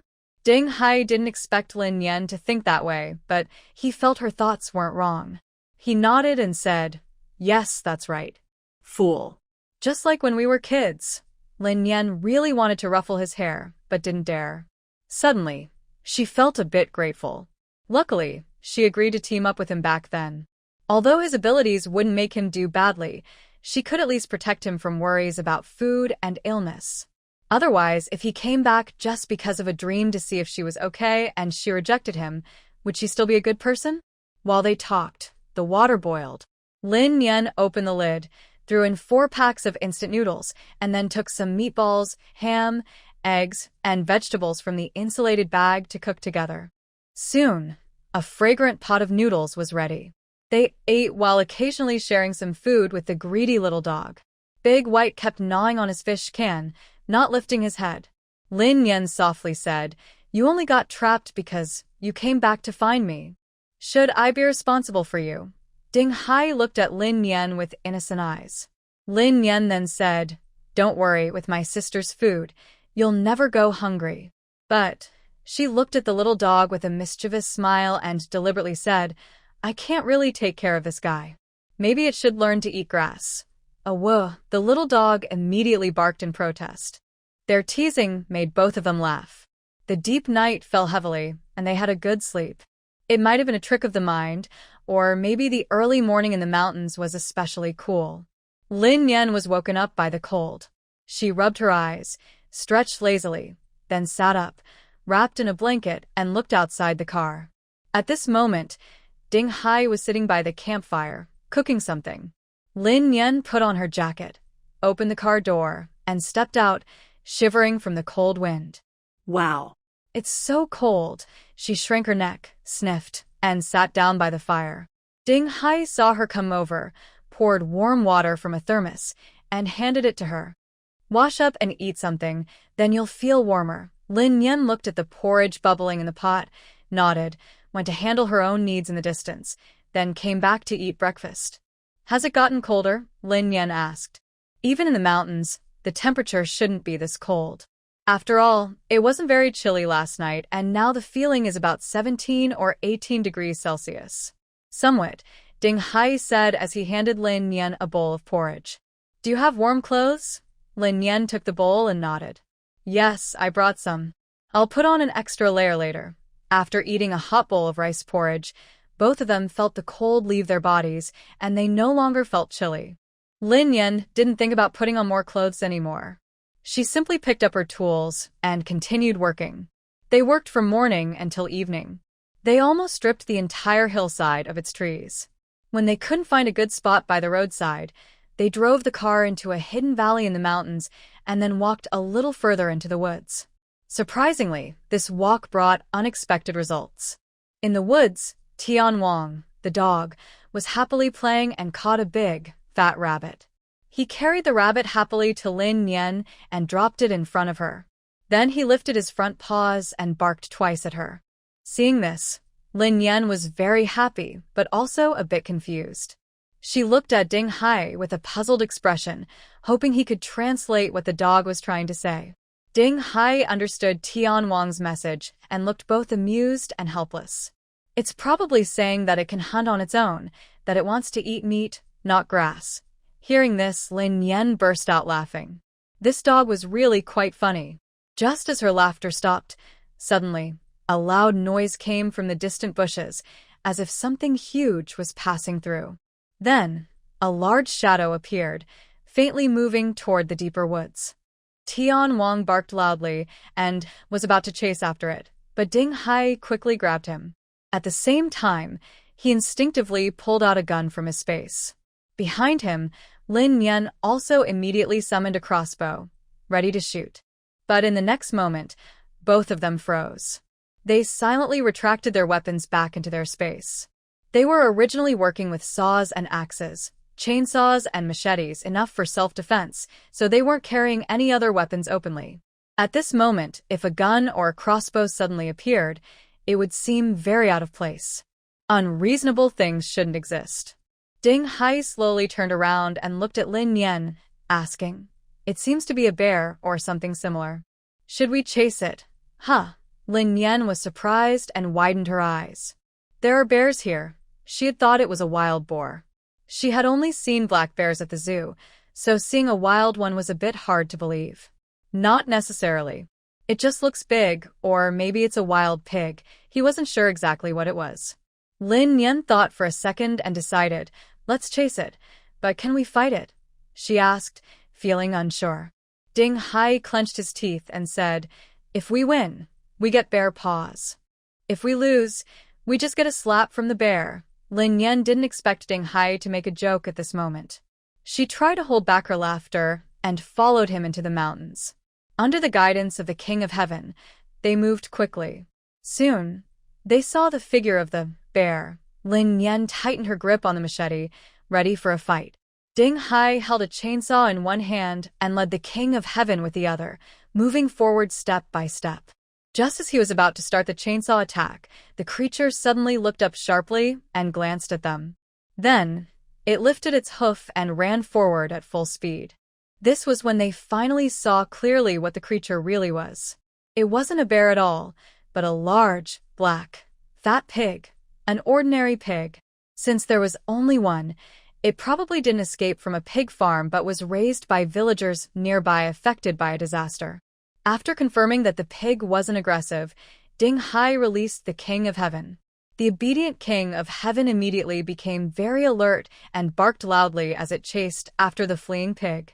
The black pig was quite big, probably around 150 to 200 pounds. But since it was raised in captivity, it had no fighting ability like a wild pig. It quickly was cut off by the King of Heaven and, panicked, ran back the way it came. Ding Hai quickly made a lasso with a rope. The moment the pig charged at him, he sharpened his gaze and precisely looped the rope around the pig's neck. Then, he tightened the other end of the rope, swiftly circled around a large tree, and with agility, ran past it. Using the tree's support, he wrapped the rope around the tree several times, securing the pig firmly in place. This scene left Lin Yan stunned. She held a machete and stood nearby, watching the black pig squeal and struggle. She really didn't know how to start. However, when she saw Ding Hai pick up a machete and rush toward the pig, she quickly shouted, "Don't kill it. Don't kill it. Such a big pig. What would they do if they killed it?" So, they couldn't kill it. Lin Yan quickly looked around and, when she saw the plastic bag on the ground, an idea suddenly came to her. She hurried over and dumped everything inside onto the ground, then quickly and carefully put the bag over the pig's head. The pig's eyesight was already poor. With its head covered suddenly, everything went dark, and it immediately stopped struggling. After a moment, the black pig stopped squealing, started to shake its head, and its body no longer moved. They looked at each other and both relaxed. Carrying the pig back in pieces would be much harder than walking on its own legs. Then, Ding Hai used another rope to make a loop and secured it around the pig's body. Lin Yan used a stick to poke a piece of cabbage in front of the pig. One led, the other pushed, and soon they managed to get the fat pig onto the truck. They covered its head again and tied it up securely. With 2 full trucks of their harvest, they hurried back to Lingyun residence overnight. The situation outside was becoming more serious, and the security guards at Lingyun residence had become more alert. They saw 2 cars approaching from afar, and everyone prepared for action. When the truck stopped steadily and the door opened, Lin Yan stepped out of the driver's seat, and all the guards were stunned. Mao Yuan, wearing a mask that covered most of his face, looked surprised. His wide eyes showed his shock, even if his expression was hidden. He quickly stepped over to Lin Yan, examined her from head to toe, then incredibly patted the truck and said, "No way, is this really what you brought back?" Lin Yan smiled and said, "Yes, I found it in a factory." Mao Yuan gave her a thumbs up, then performed a routine check on both of them.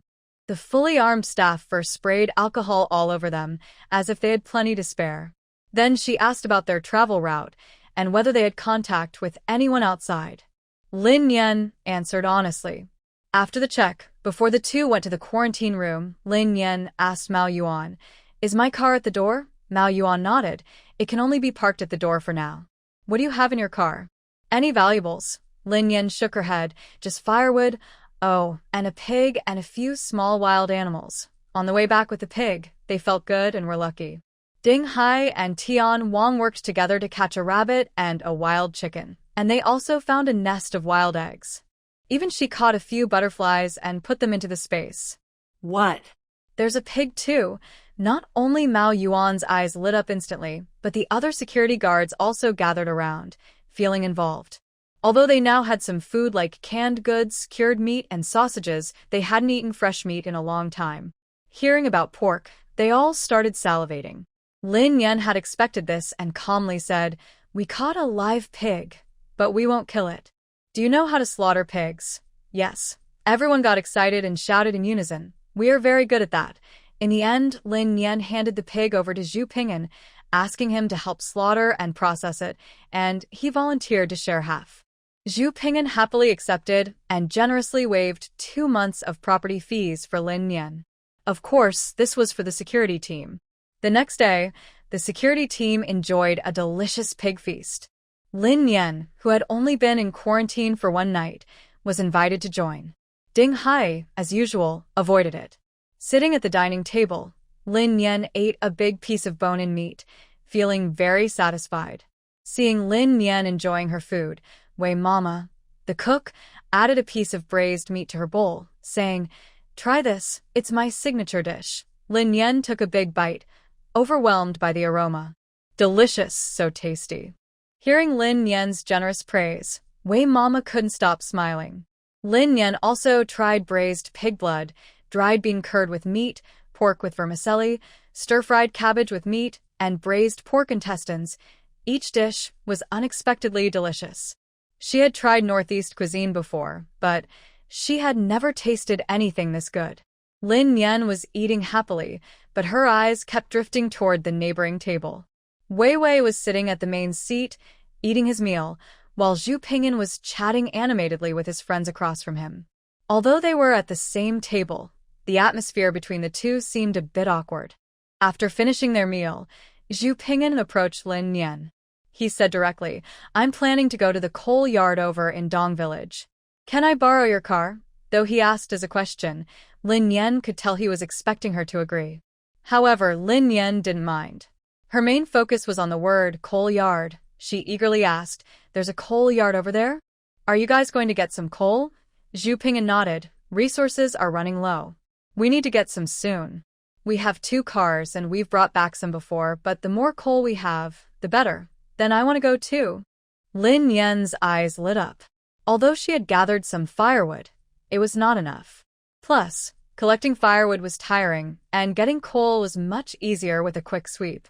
Zhu Ping'an raised an eyebrow. You want coal? I can give you some. No need. Lin Yan quickly refused. I want to go with you. I'll bring back a cart myself, so I won't trouble you. Is that okay? Zhu Ping'an thought for a moment, then nodded. All right, I'll call you when we leave. But we need to agree, when you go out, you have to take responsibility for any risks. The outside world isn't like before. Now, there are dangerous people everywhere, and no one can afford to take risks for others. No problem, Lin Yan smiled happily. After the meal, Lin Yan used a cart to carefully bring the other half of the pig home. The pig was really big. After slaughtering, it yielded nearly 300 jin of meat. Zhu Ping'an gave her 150 jin of meat, all cut into small pieces for easy storage. He also gave her 2 pig's feet, half of the pig's head, and even shared cooked pig's blood and internal organs. Additionally, he packed some food for Ding Hai and brought back a few bones for Tian Wang. Back home, Lin Yan happily showed off a small note. Delicious, right? I asked Wei Ma for the recipe.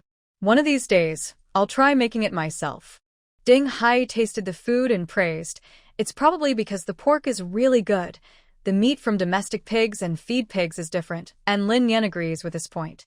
Later, the two of them packed the meat into vacuum bags and stored it in the freezer. As for the 2 fat rabbits and the wild chicken, Ding Hai had already prepared them and planned to freeze them too. But Lin Yan stopped him, thinking it was better to cook first and then store.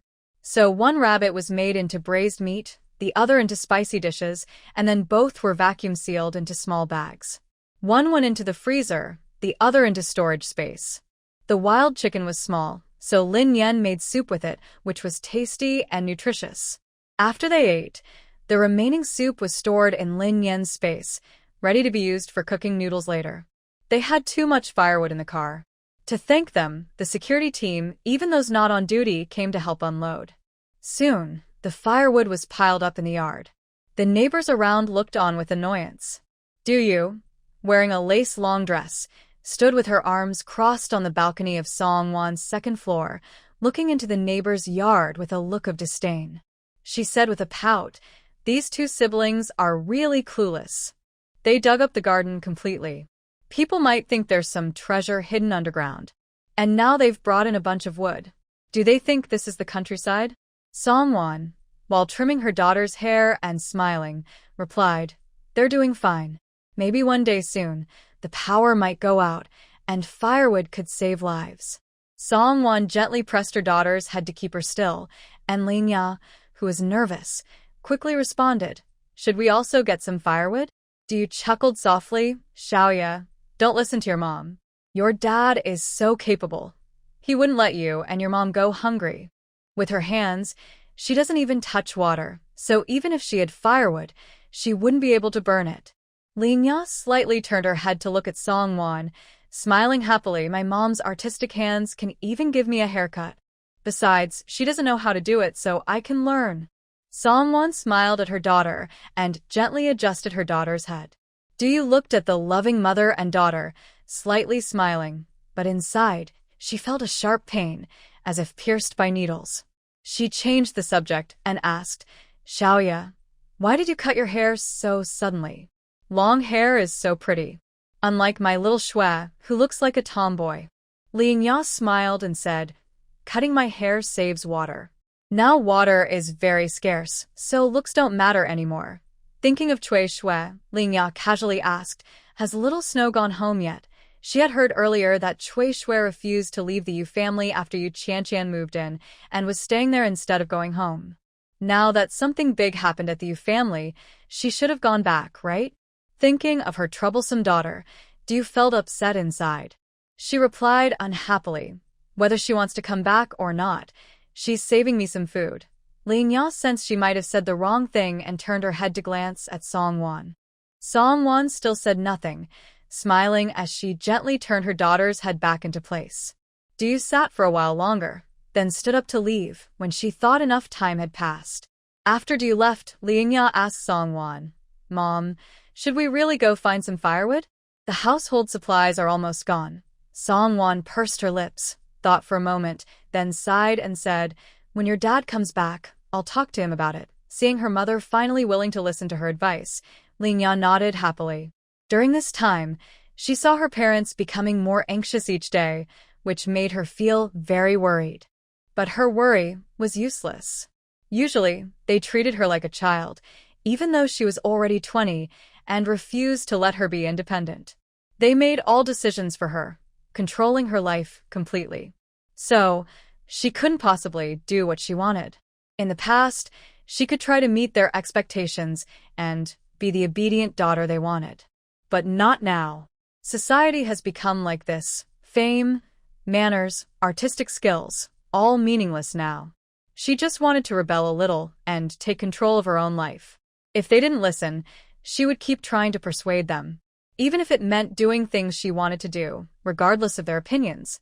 Songwon silently swept the floor with a broom, but somehow, she couldn't seem to clean it properly. No matter how she swept, there was still hair all over the ground. She helplessly set the broom aside, sat at the table, staring blankly at the scattered hair on the floor, looking lost. Dee was right. She was useless, unable to lift a hand or shoulder anything. Before getting married, she was loved by her parents. After marriage, she was cherished by her husband. Her 2 children were raised by a nanny. After the natural disaster, to save money, they had to let go of the nanny. Her hands, which only knew how to hold a paintbrush as an artist, now couldn't even handle a broom. She didn't know what purpose she served besides wasting food. Linya noticed Songwon was unhappy. She quickly picked up a broom and gently swept the hair on the floor. "Mom, you don't need to be too sad. We all have hands and feet, and we're not stupid. We can learn anything. I used to not know how to cook, but now I can make food for the whole family." She learned cooking secretly from the nanny, and now she's the main support for the family. After sweeping the floor, she tidied the broom and sat in front of Songwon, comforting her. "My brother is also very capable. Look at the solar panels, that was him who installed them. He's just lazy. When needed, he can do a lot." Songwon gently touched her daughter's short hair and smiled happily. She thought her daughter was 100 times better than her. After bringing back the insulation materials, Lin Yen and the others covered the attic walls and the roof, except for the skylight, with insulation boards. The skylight can be easily handled later, just cover it with plastic sheeting. This way, it lets in light, but keeps the warmth inside. The remaining insulation materials were used in 2 bedrooms downstairs. The master bedroom was for Lin Yen. The guest room was turned into a restroom, with a fireplace installed there. This arrangement was because the space was smaller than the living room, making it easier to keep warm. Later, Ding Hai could also move into this room. When the temperature drops enough, Lin Yen can move in too. No one wants to stay underground unless absolutely necessary. Zhu Ping'an received the notice to leave the coal mine 3 days later. By then, the house renovation was almost finished. They tidied up briefly and then left with the security team to go to the coal mine. The security team, including Zhu Ping'an, had 6 people in total, traveling in 3 vehicles. Lin Yan and Ding Hai, along with the children, followed in a small, old truck at the back of the convoy. On the way, the convoy moved very slowly because the road was in poor condition. Halfway through, everyone stopped to rest and sat together to have lunch. The security guards brought box meals, each with 4 steamed buns and a serving of stir-fried cabbage. There was also a bottle of Lao Ganma sauce, passed around among the group. Lin Yan and Ding Hai sat behind them, quietly eating their own bowls of braised pork and scrambled eggs, not daring to make a sound. Even though they didn't speak, the smell of their food drifted into the others' noses. Bao Enel, who was closest to them, suddenly turned his head to look at Lin Yan's lunchbox after smelling the aroma and let out a loud wow. "Oh my, you're eating meat again," he said, swallowing his saliva as he moved closer to the 2. Frightened, Lin Yan quickly scooted closer to Ding Hai and raised her lunchbox high, joking, "Go away, you dog nose." You can smell it from so far away. Bao Enel chuckled happily. It's no fun to keep all the good stuff to myself. Don't be so stingy. Just give me a piece, just one piece. He then made a pitiful face, as if he wanted to beg like a loyal pet. Everyone behind them laughed and teased him, but at the same time, their eyes couldn't help but glance at the lunchboxes. Although everyone had just enjoyed a hearty pork meal a few days ago, that was the only time. All the remaining meat and vegetables had been taken away by the housekeeper, Wei Mama, claiming it was for balanced meals. Things weren't like before. Now, they couldn't eat delicious food all at once and had to plan for the future. Everyone agreed with this and was happy to listen to their guardian's advice. Just being able to eat enough was good enough. They didn't dare to hope for delicious food all the time. Lin Yan didn't expect their meals to be so plain, otherwise, she wouldn't have brought any meat dishes. Now she was stuck, unsure whether to give or not. Seeing Bao Enel's determined look that he wouldn't leave without meat, Lin Yan had to compromise. She playfully reached into the insulated bag with one hand and waved her braised pork in front of Bao Enel, smiling teasingly. Good food isn't meant to be enjoyed alone. Let's all share and look at it together. Ah! I don't want to be with someone like you. Bao Enel was shouting loudly and casually reached out to grab the meat with chopsticks. Lin Yinla quickly put away her lunchbox and took out a glass jar filled with canned meat from her space. The jar contained her homemade meat sauce, a secret recipe her mother taught her. It was incredibly delicious. Especially when eating takeout outside, it was simple and tasty. She had cooked it for an entire afternoon. Besides the 10 or so bottles she had prepared, there were 3 large bowls of leftover sauce in her space, enough for her to enjoy for a long time. Now, sharing a bottle was the best choice. Lin Yinla opened the jar and said to Bao Enel, "We only have a few pieces of braised pork, and it wouldn't look good if everyone saw you eating that. You can have this, it's homemade and it's all meat." After speaking, she opened the lid, used the other end of her chopsticks to scoop out a big piece for Ding Hai, then took some for herself. She then handed the jar to Bao Enel. Bao Enel was very happy to get the meat sauce. She immediately took the jar to Zhu Ping'an. Zhu Ping'an smiled and accepted it, thanking Lin Yinla. Then he scooped some into his lunchbox, and the rest was shared among the brothers. Over time, everyone's good impression of Lin Yinla grew stronger. They genuinely admired her. In everyone's eyes, Lin Yinla was not only good at handling things and not pretentious, but also generous and kind to everyone. Everyone appreciated her friendliness and acceptance. They believed that true connections weren't just about people who could help you, but about those you could help in return at the right time. In her past life, she had tried everything to survive, relying on others at the last minute. But no one was willing to help someone just for free. Even if she had helped someone before, when she asked for help later, they wouldn't be willing. They would think her kindness was too calculated. But she didn't expect small favors to earn her big returns. However, what if she wanted to build genuine connections with others? After resting, the convoy set out again. The journey had been smooth so far, but just as they were about to reach their destination, Zhu Ping'an's car suddenly broke down. They could see the coal yard not far ahead. Zhu Ping'an told Bao Enel to lead the other 3 vehicles ahead, while he fixed the car and caught up later. To make communication easier, he also gave Lin Yan the walkie-talkie of his fellow passenger. Bao Enel thought that since they were not far away, if anything happened, they could hear each other clearly. So, he took 3 brothers and Lin Yan together toward the coal yard. When the long-awaited coal yard appeared in front of her, Lin Yan happily rolled down the car window. However, at that moment, a strong smell of coal dust suddenly entered her nose. She quickly rolled up the window, put on a black N95 mask, and casually handed one to Ding Hai. After getting out of the car, she couldn't help but say, "This coal yard is really big." Looking around, all she saw were endless piles of coal, stacked high and wide, stretching as far as the eye could see. Maybe because it had been flooded before, the ground of the coal yard was covered in thick black mud. After being stepped on and driven over by people and vehicles, it was muddy and full of holes. Can this coal that's been soaked in water still be used? Lin Yan asked curiously. Bao Enel nodded, Just dry it in the sun, and it'll be fine. The ones we brought back before are still usable. Lin Yan's eyes lit up as she waved her hand excitedly. Then what are we waiting for? Let's get to work.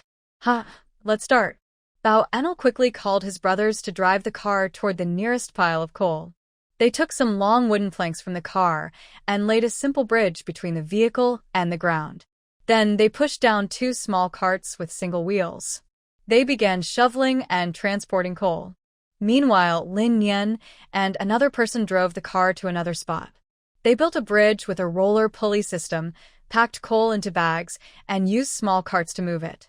During this time, Lin Yan secretly collected coal into a space under the pretense of going to the bathroom. She wasn't sure exactly how many tons, but the little hill in the space covered over 500 square meters and was about 6 meters high. She estimated it contained at least a few thousand tons. Based on how much she and Ding Hai used, they wouldn't run out even if they used it forever. Moreover, she thought that in extremely cold weather, coal, like oil and electricity, was an essential energy source. It would definitely be very useful then. So more was better. Besides coal, Lin Yan also collected a bulldozer parked in the corner of the coal pile. It didn't matter if she didn't know how to operate it. She could learn. Maybe it will be useful someday. Ding Hai didn't have much space left because there was a lot of firewood stacked inside the yard, so he didn't take much coal. Only about 20 or 30 tons. He thought he could be more diligent later and come a few more times. After finishing their business, the two of them happily shoveled coal. Suddenly, they heard loud arguing coming from behind the coal pile. That was near the security guard station. Curious, Lin Yan put down her bag, walked around the big coal pile, and headed toward the noise. But as soon as she peeked out, she quickly pulled back. Somehow, another group had arrived there. At this moment, Bao Enel and his friends were facing off against that group. Lin Yan held her breath, crouched low, and carefully moved along the edge of the coal pile, sneaking closer. Once she found a good spot to see the confrontation clearly, she carefully peeked out. What she saw made her excited. The group wasn't anyone else. They were members of the gang that had caused trouble in the peaceful small district. Each of them wore a distinctive red cloth armband. The pattern on the armband was a black 4-pointed star, which was very memorable. There were 9 of them, each holding a machete, shouting aggressively at the 4 security guards. But Bao Enel and his friends were arguing back? Lin Yan listened for a while, feeling speechless and rolling her eyes. The gang members shouted at the guards, giving them 2 choices: either leave and take their cars, or stay with both themselves and their vehicles. However, Bao Enel didn't confront the gang directly. Instead, he stared confidently and argued that this is a public place. Everyone has a right to be here. No one can be forced to leave. His friends nearby also agreed, raising their voices in protest, full of anger at the gang's reckless behavior. Although Lin Yan found this a bit hard to understand, the gang members seemed to be getting more aggressive and started insulting back, forgetting they were ruthless troublemakers. Lin Yan couldn't understand this behavior at all. Normally, these security guards were all former soldiers, and their strength shouldn't be weak. Dealing with a few petty criminals should be easy, right? Why are they still arguing here? Ding Hai noticed Lin Yan acting strange. He put down his shovel and quietly walked over to her. Lin Yan saw him coming and made a shushing gesture, then pointed to the fight scene. Ding Hai looked at the situation and pulled Lin Yan back. They whispered for a moment, then each went to their car to get weapons. Lin Yan brought a crossbow and a dagger. Ding Hai took a machete and a nail gun. He didn't take his pistol because it might attract too much attention in this non-emergency situation. They, along with Tian Wang wearing a tactical vest, moved back to their original position. This time, Lin Yan didn't just watch quietly. She put on a headset and pressed the PTT button on her walkie-talkie. Suddenly, her voice came through the security guards' headsets. Lin Yan's voice was playful as she said, "Baozi, Confucius once said, a gentleman prefers to speak less and act more." Bao Enel was cursing loudly when he suddenly heard this. He froze for a moment.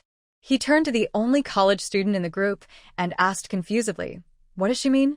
Xiao Kai Luan couldn't help but laugh and replied, She means if you can fight, don't talk. Two security guards nearby also burst out laughing. This explanation made Bao Enel feel both amused and helpless. He had been shouting at Lin Yan through the walkie-talkie, but she didn't respond. Now she suddenly spoke up to scold him for being useless. This girl really needs a lesson.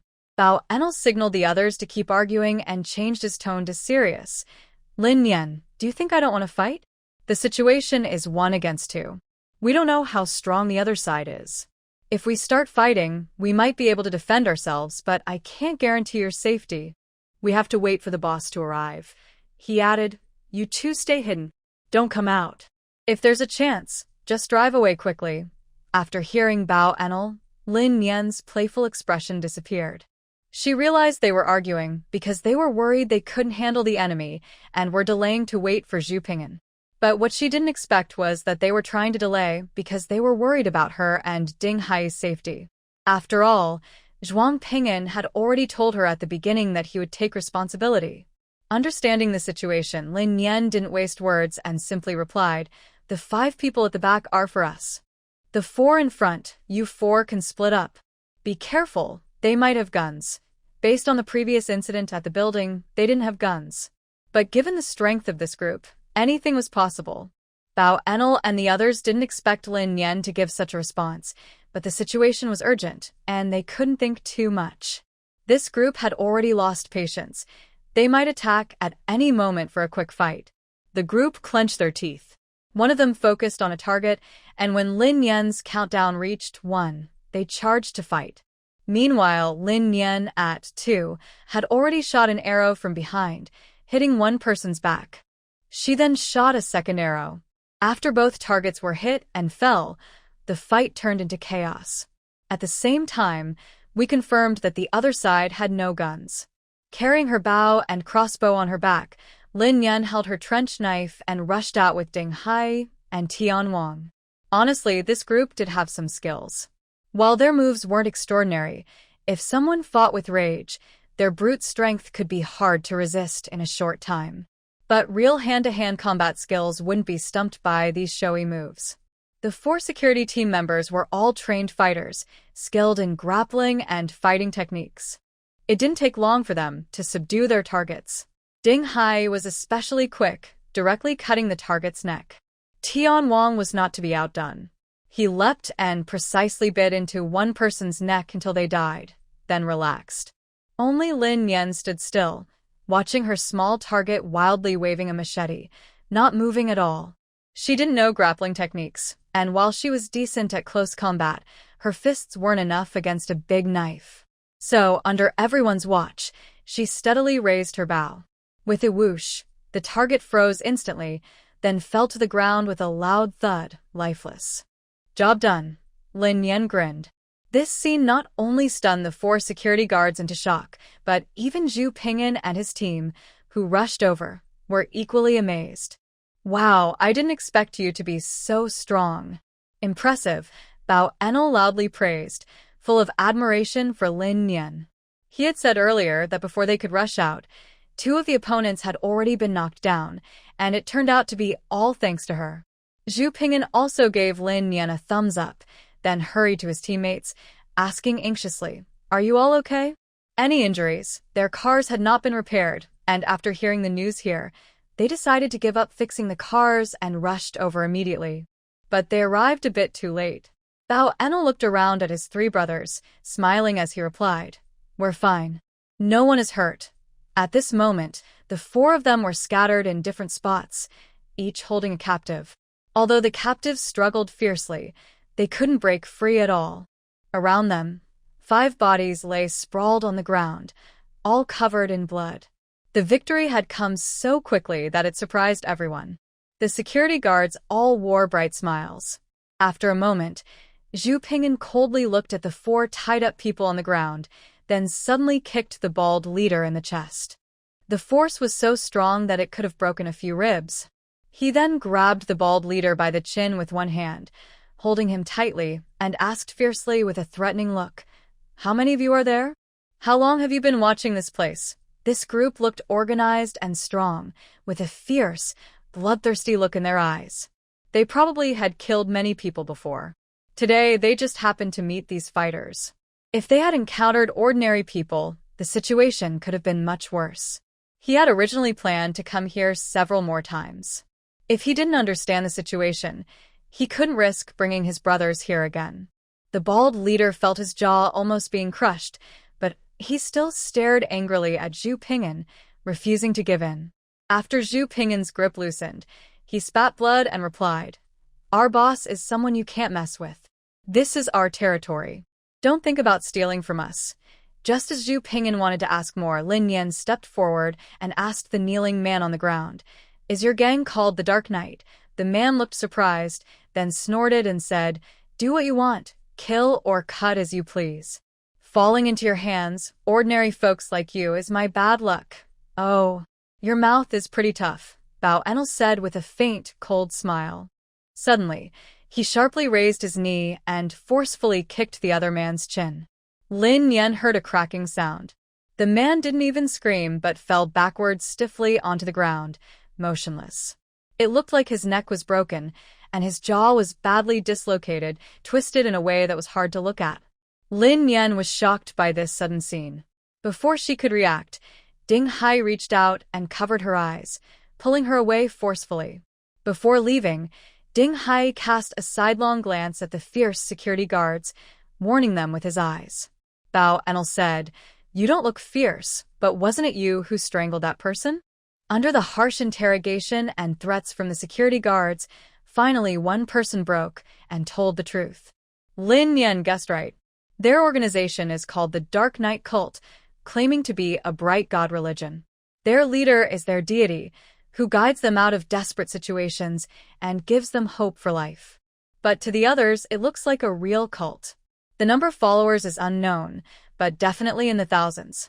As for this coal yard, they just discovered it today. When they arrived, they encountered Bao Enel and others. Seeing 2 cars on site, they wanted to seize them but were met with resistance. This conclusion allowed Zhu Ping'an to breathe a little easier, but he remained cautious. Because this person was heavily brainwashed, he not only revealed these things but also kept trying to persuade them to join the cult before he died. "Believe in the God of Light, and you'll gain eternal life." With a loud, earth-shaking shout, this person completely ended their life, which was about to move into the light. Who exactly is this light god? A few security guards felt a chill run down their spines. Being so brainwashed, thinking about the forces behind it was truly frightening. Standing nearby, Lin Yan chuckled. "That's just a group of demons who love to cause trouble." She told them about the massacre in Peace Community and how rescue workers were robbed. Everyone was shocked and furious, wishing they could punish these troublemakers. But in the next moment, they all fell silent. Human nature had changed. As former soldiers, they believed in punishing evil, protecting their country, and caring for the people. But reality often left them helpless. Are the common people who do bad things truly evil? Maybe they only do it to survive, because they have no choice. Just like Lingyun residents now, which is peaceful only because they have more resources than ordinary people. But resources will run out someday. When that happens for a piece of food, many will do things that lose their humanity. What will they do then? Keep fighting evil and doing good? Or become part of the problem themselves? Thinking of this, everyone felt a shiver and a sense of fear. Considering the danger here, Zhuang Ping'an quickly told everyone to move fast. Lin Yan remembered the bulldozer she had found and suggested checking if there were other machines like excavators nearby. Surprisingly, they really found one. After several tries, the bulldozer's large bucket could barely listen and respond. It wasn't very precise or flexible, but it was faster than shoveling coal by hand. They loaded 3 trucks with coal and hurried back. Zhuang Ping'an's vehicle broke apart and couldn't be fixed right away, so they drained the oil and took it with them. They planned to find the part and repair it later. Thanks to Lin Yan's vehicle, they managed to bring back nearly 10 tons of coal. They unloaded the coal into the property's backyard, but Zhuang Ping'an felt uneasy. Such a big coal yard, and they were giving it up so easily, this didn't feel right to him. So, he and his brother made another trip overnight.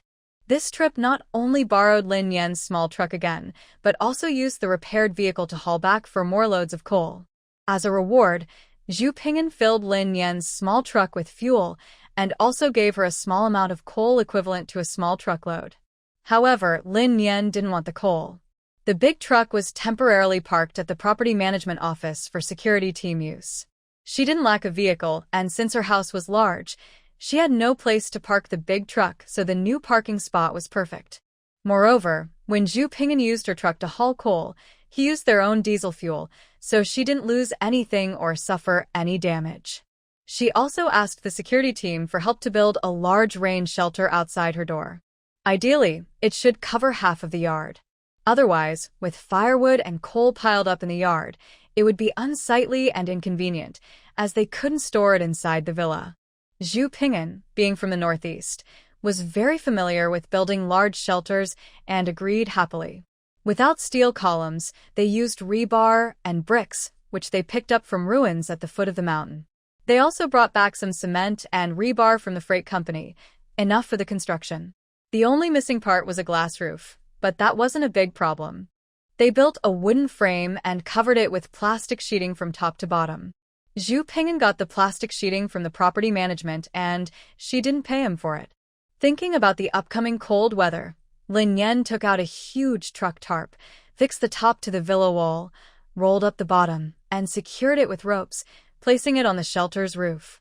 This way, when the ropes are removed later, the tarp will automatically roll down, covering the entire shelter and keeping the inside warmer.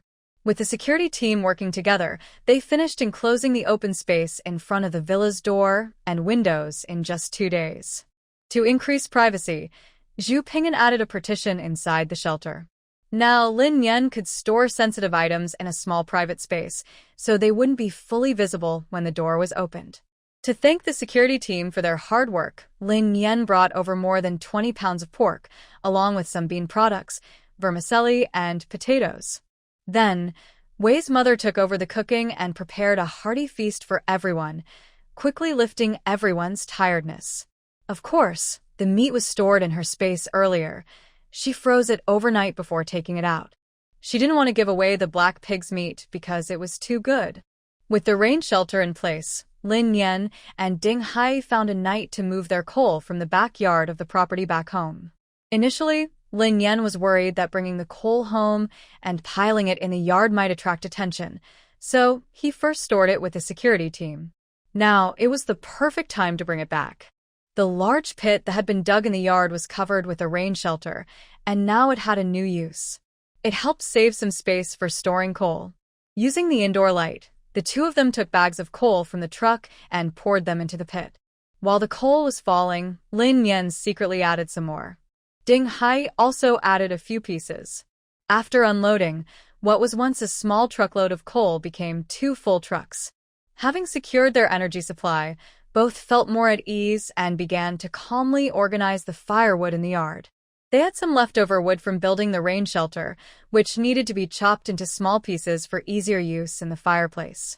In the yard, Lin Yan was sawing the wood with a creaking sound, while Ding Hai was chopping the logs into smaller pieces with an axe. This work was surprisingly fun and very relaxing. Seeing the neatly stacked firewood in the rain shelter grow steadily, Lin Yan felt a great sense of achievement and worked even harder. During this time, an unfamiliar male neighbor came by. He asked to borrow some electricity. It was one of those situations where he might not return it. Lin Yan politely refused with a blank expression, but the man persisted. Your electricity is solar-powered, so it doesn't use much of your resources. Why can't you lend me some? Lin Yan shrugged. Nothing much, I just don't want to lend it. Oh, you really understand people well. Such a unique view. This is the first time I've heard it. Lin Yan smiled as she put down her small saw, slowly removed her gloves, and tossed them onto the nearby doorpost. Then, she spoke in a friendly tone. Sir, you're right. Look at my home. There's electricity, but no food. Maybe you could lend me some food, and I'll lend you electricity. That way, both our families can eat. Isn't that working together? After saying this, Lin Yan tilted her head slightly, raising her eyebrows with a teasing look. You're just unreasonable. "You've read too many books, and you have no manners." The man, perhaps used to a refined job, spoke politely even when insulting. Or maybe it was his first time begging for food, and his face was flushed red. But that didn't mean he could just take free stuff and act confident about it. Just as Lin Yan was about to ask him to leave, the man suddenly smiled arrogantly. It seemed he gained new confidence, and his voice grew louder. "I'll tell you, I'm a doctor. Do you know how valuable doctors are these days? I'm asking to borrow electricity because I respect you. If you don't want to, fine. Many others are willing to lend me. Don't expect me to treat you later. Just wait and see you die." Lin Yan looked at him in surprise, as if regretting her earlier attitude. The man was very pleased with her reaction, a sneer appearing at the corner of his mouth. He looked at Lin Yan coldly, lifting his chin, waiting for her to regret not apologizing and hand over the power cord. But unexpectedly, after her surprise, Lin Yan didn't do anything. Instead, she smiled boldly. "It seems that doctors who don't treat themselves are right. You have your own illness but refuse to see a doctor, and you're still prescribing medicine to others. Instead of criticizing me for lacking manners and being unkind to neighbors, why not go home and start your own clinic? Maybe you could make some money from the electricity." After saying this, Lin Yan turned around without further words, closing the door with a loud bang. Someone who can treat others but can't handle relationships is usually a poor doctor. The man didn't expect to be treated like this. His face turned purple with anger, but he had no choice but to grit his teeth and walk toward Building 3. Without electricity, they can't even eat their meals. But he wasn't the only one facing such problems. After the Yu family was robbed, they were badly shaken. Before understanding what was stolen, they stopped buying supplies from Area C. This change suddenly put the lives in Area C into crisis. People's living conditions might have become more frugal, but no one knew for sure. However, the long lines at the water well show how much everyone's living standards have dropped. On Lin Yan's small cart, she still carried the same water buckets as before, but now she didn't stand out in the line. Because the people in line were no longer buying water up to the limit like before. Not only did the water fetchers change from bodyguards and nannies to masters, madams, and young masters, but some people only carried a small water bucket. They can't afford water tickets anymore. The residents used to be well off because Yu Weisheng sold supplies for gold, silver, jewelry, and so-called trade secrets. These things were easy for the wealthy to get. But now, Yu Weisheng has stopped trading. To get supplies, they can only trade with the security team and the residence committee. But these groups only accept food, not useless items. So, residents have to use their food to feed themselves, pay the security team for safety, and cover costs for public facilities. This has made things very tight financially. With more people, the lines are more lively, and the chatter never stops. Unlike before, when people in line mocked others for being poor, now everyone quietly agrees not to talk about their home situations. Most are just asking when the water will be free or suggesting they apply for free water together. Some are also discussing the neighborhood security. They say since the security team has reinforced the villa area and outsiders like refugees can't come in, maybe the security work is easier now. So, why do they still need to pay 30 jin of property food? Others mention that every house has cameras and a security guard sitting in the control room can watch the doors. It's such an easy job. Even they could do it. Some people even think that security guards collecting supplies just drive around in small cars. They believe it's easy. They suggest removing half of the security staff and letting residents run for the positions instead. They also think that managing the residence committee is easier. Just spray some medicine and spread the news. Anyone could do it. Basically, they just don't want to pay the 30 pounds of property management fees. Lin Yan lowered her head and smiled silently at these comments. Perhaps life is too comfortable and they haven't faced enough hardship. After filling the water, Lin Yan, admired by everyone, gently pulled her small cart and slowly left the group. But, as expected, something happened. Not far after Lin Yan left, she encountered a woman holding a child, carrying an empty large water bottle, who suddenly blocked her way. "Can you give me some water? My child is very thirsty." The woman held her head high and ordered Lin Yan in a commanding tone.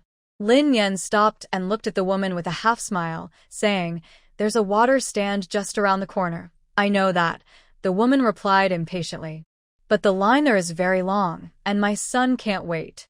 Just give me a bucket now, and I'll pay you back when I buy more later." Lin Yan snorted and said 2 words, "No." Before the woman could reply, her young son ran straight to Lin Yan's water bucket, glaring fiercely and kicking it. "I won't let you bully my mom. I'll kick it over." But before he finished speaking, he suddenly let out a loud scream. "Ah, my foot! My foot hurts so much." The woman saw her son hurt and immediately threw down her empty bottle, pulling her son into her arms and shouting loudly, "Son, what happened? How's your foot? Tell mom quickly. Don't scare mom. I can't live without you. Help! Someone help!" Lin Yan was speechless. As the woman cried out, many people passing by to fetch water heard the commotion and gathered around, curious to see what was happening. This scene really left Lin Yan speechless.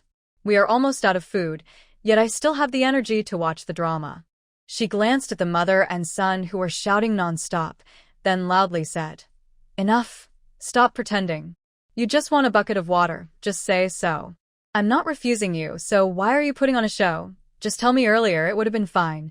The woman heard this and stopped talking.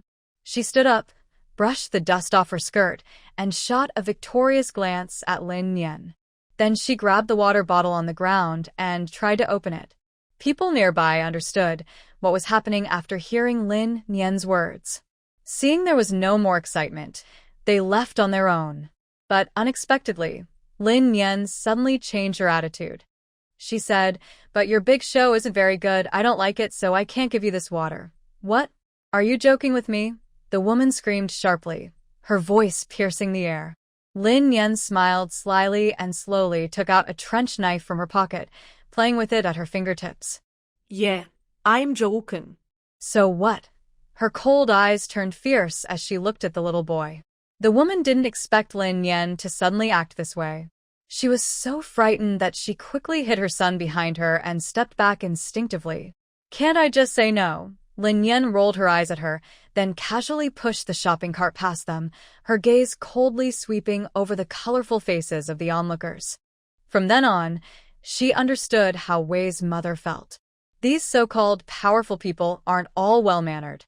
Some people think they are noble and are naturally proud. They're used to looking down on others and despising what they see as insignificant. But so what? In the face of life and death, they are just as willing to give up. On the road, Lin Yan looked around carefully, afraid someone might suddenly jump out from a corner and her water. When her eyes landed on the flower bed, she saw the rare flowers and plants starting to wilt. She couldn't help but sigh. Unfortunately, she wasn't sure if they could still be saved. Maybe she could dig some up and plant them in her space to look at when she was bored. In the harsh environment of the apocalypse, many people develop mental health issues. The constant sensory stimulation from the outside world, the ever-present danger of life, the tension and fear, and the endless despair about life all keep impacting people's mental defenses. It's easy for someone to break down mentally. In her past life, she also experienced moments of mental confusion.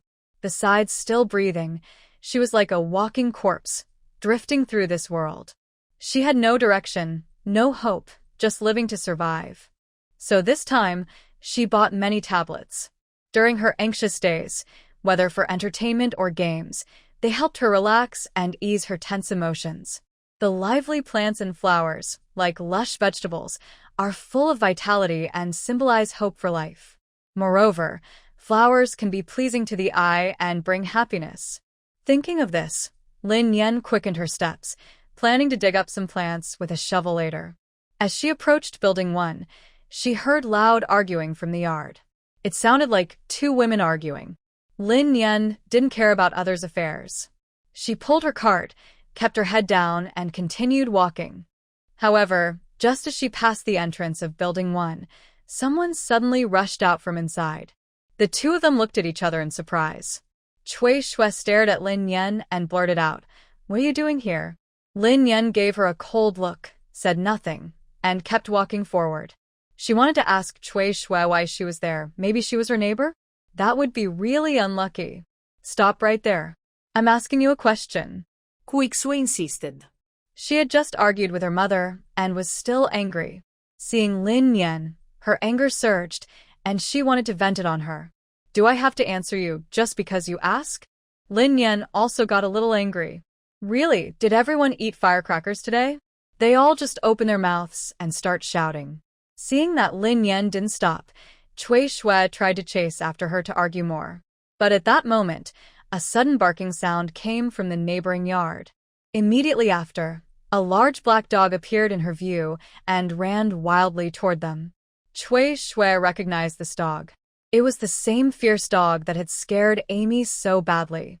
As the fierce dog was about to reach her, Cui Shui shouted in fear, "Ah! Help!" and ran straight home. "Help! Save me!" Along with the barking, the heavy gate of Building 1 slammed shut tightly. Lin Yan stood by the roadside, raised her arm, and caught Tian Wang, who was excitedly bouncing around. She patted him and smiled. "Let's go home." At that moment, Ding Hai-yi, who was chopping firewood, was standing at the door holding an axe. When he saw Lin Yan return, he asked, "Are you okay?" He had heard the noise earlier and quickly let Tian Wang out. Infine. Just ran into a few idiots. After they worked together to bring the water back home, Lin Yan looked around the house, finally taking out a convenient bag. She planned to go dig up some flowers. Ding Hai-yi understood her plan, found her a small shovel, and handed her Tian Wang's leash. "Take Tian Wang with you." "Okay," Lin Yan agreed. She took Tian Wang and headed out the door, straight to the property management office. She wanted to dig up the flowers there. Whether the flowers were wilted or not, she thought she should at least inform someone first. When Bao and Lu learned that Lin Yan still had the leisure to do this, he smiled more brightly than the flowers. "Go ahead and dig. Pick whichever you like. If you want something else," he leaned closer to Lin Yan, covering his mouth with his hand, and whispered mischievously, "Tonight, I'll go to the Chiao family's courtyard and help you pick some." Lin Yan tilted her head and blinked, looking at him with curiosity. Hearing this, Bao and Li's mood brightened even more. "Their flowers are beautiful. Every time I pass by their yard, I want to stop and admire them." Hearing that, Lin Yan's eyes lit up. If there are prettier flowers, who would care about public places? She was about to ask for the exact location of the Chiao family's courtyard when she saw Bao and Lu glance inside the property management office, as if searching for something. "I think I saw the old couple from the Chiao family come by earlier. I'm not sure if they're at the trading station. I'll go take a look." He said he was going to pick flowers, but he couldn't really go. Those flowers are the hard work of the old couple. If he took them, it would be like taking their lives. However, now people's food and drink are very hard to come by, so who has the leisure to take care of flowers and plants? Maybe the Chiao family is willing to give away their flowers, or perhaps they are open to trading. The exact situation is something he needs to ask about to understand. At this moment, Lin Yan also noticed that the property seemed busier than usual, especially at the trading station, which was no longer sparsely populated like before, but now crowded with people. Seeing Bao Enel enter the house, Lin Yan also stepped inside.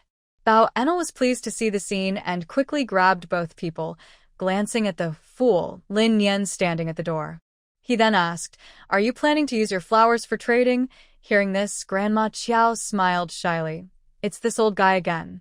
He wanted to try. Maybe he can trade something for his grandson to eat or use."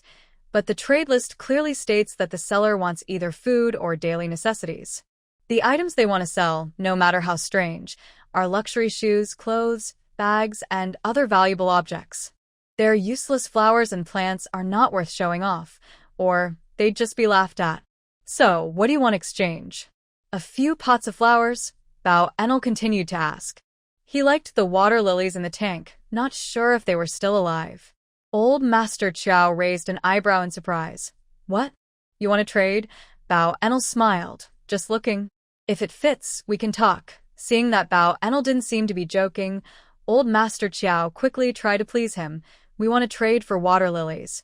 The main reason is that water lilies need very specific water conditions to grow. Without water, no matter how good they are at caring for plants, they can't survive. It's better to trade them early for something useful. Even a little is fine. For the elderly couple, it was like being cut with a knife, very painful. And it was really a water lily. For some reason, Bao Enel suddenly couldn't hold back his excitement, as if the water lily was about to fall into his hands. The key point was, this was not an ordinary water lily, but a valuable fire lily worth over 1,000,000 yuan. It is said to bloom only 7 days a year, and its delicate flowers only fully open just before they wither, making it a rare treasure among flowers. He was lucky enough to see it from afar once and couldn't forget it. So, what do you want to exchange? Bao Enel hurried to ask again. The elderly couple looked at each other and slowly said, if possible, medicine for children like fever reducers or anti-inflammatory drugs. If not, adults' medicine is fine. If nothing else, some food would do. As they spoke, Grandma Qiao's voice became less confident. After all, it was a pot of flowers about to die, with no real value. Bao Enel looked at Lin Yan and raised his eyebrows in a questioning gesture.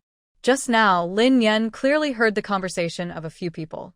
She nodded at Bao Enel and made a one gesture, meaning she agreed with the first point.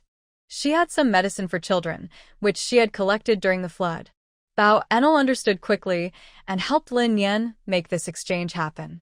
In the end, Lin Yan traded a small bottle of melatonin fever medicine, 5 small packs of children's montmorillonite powder, and a small box of children's cephalosporin for an elderly person's sleeping fire lotus plant, a peony that had grown into a flowering tree, 2 pots of noble orchids, and 6 different colored rare roses.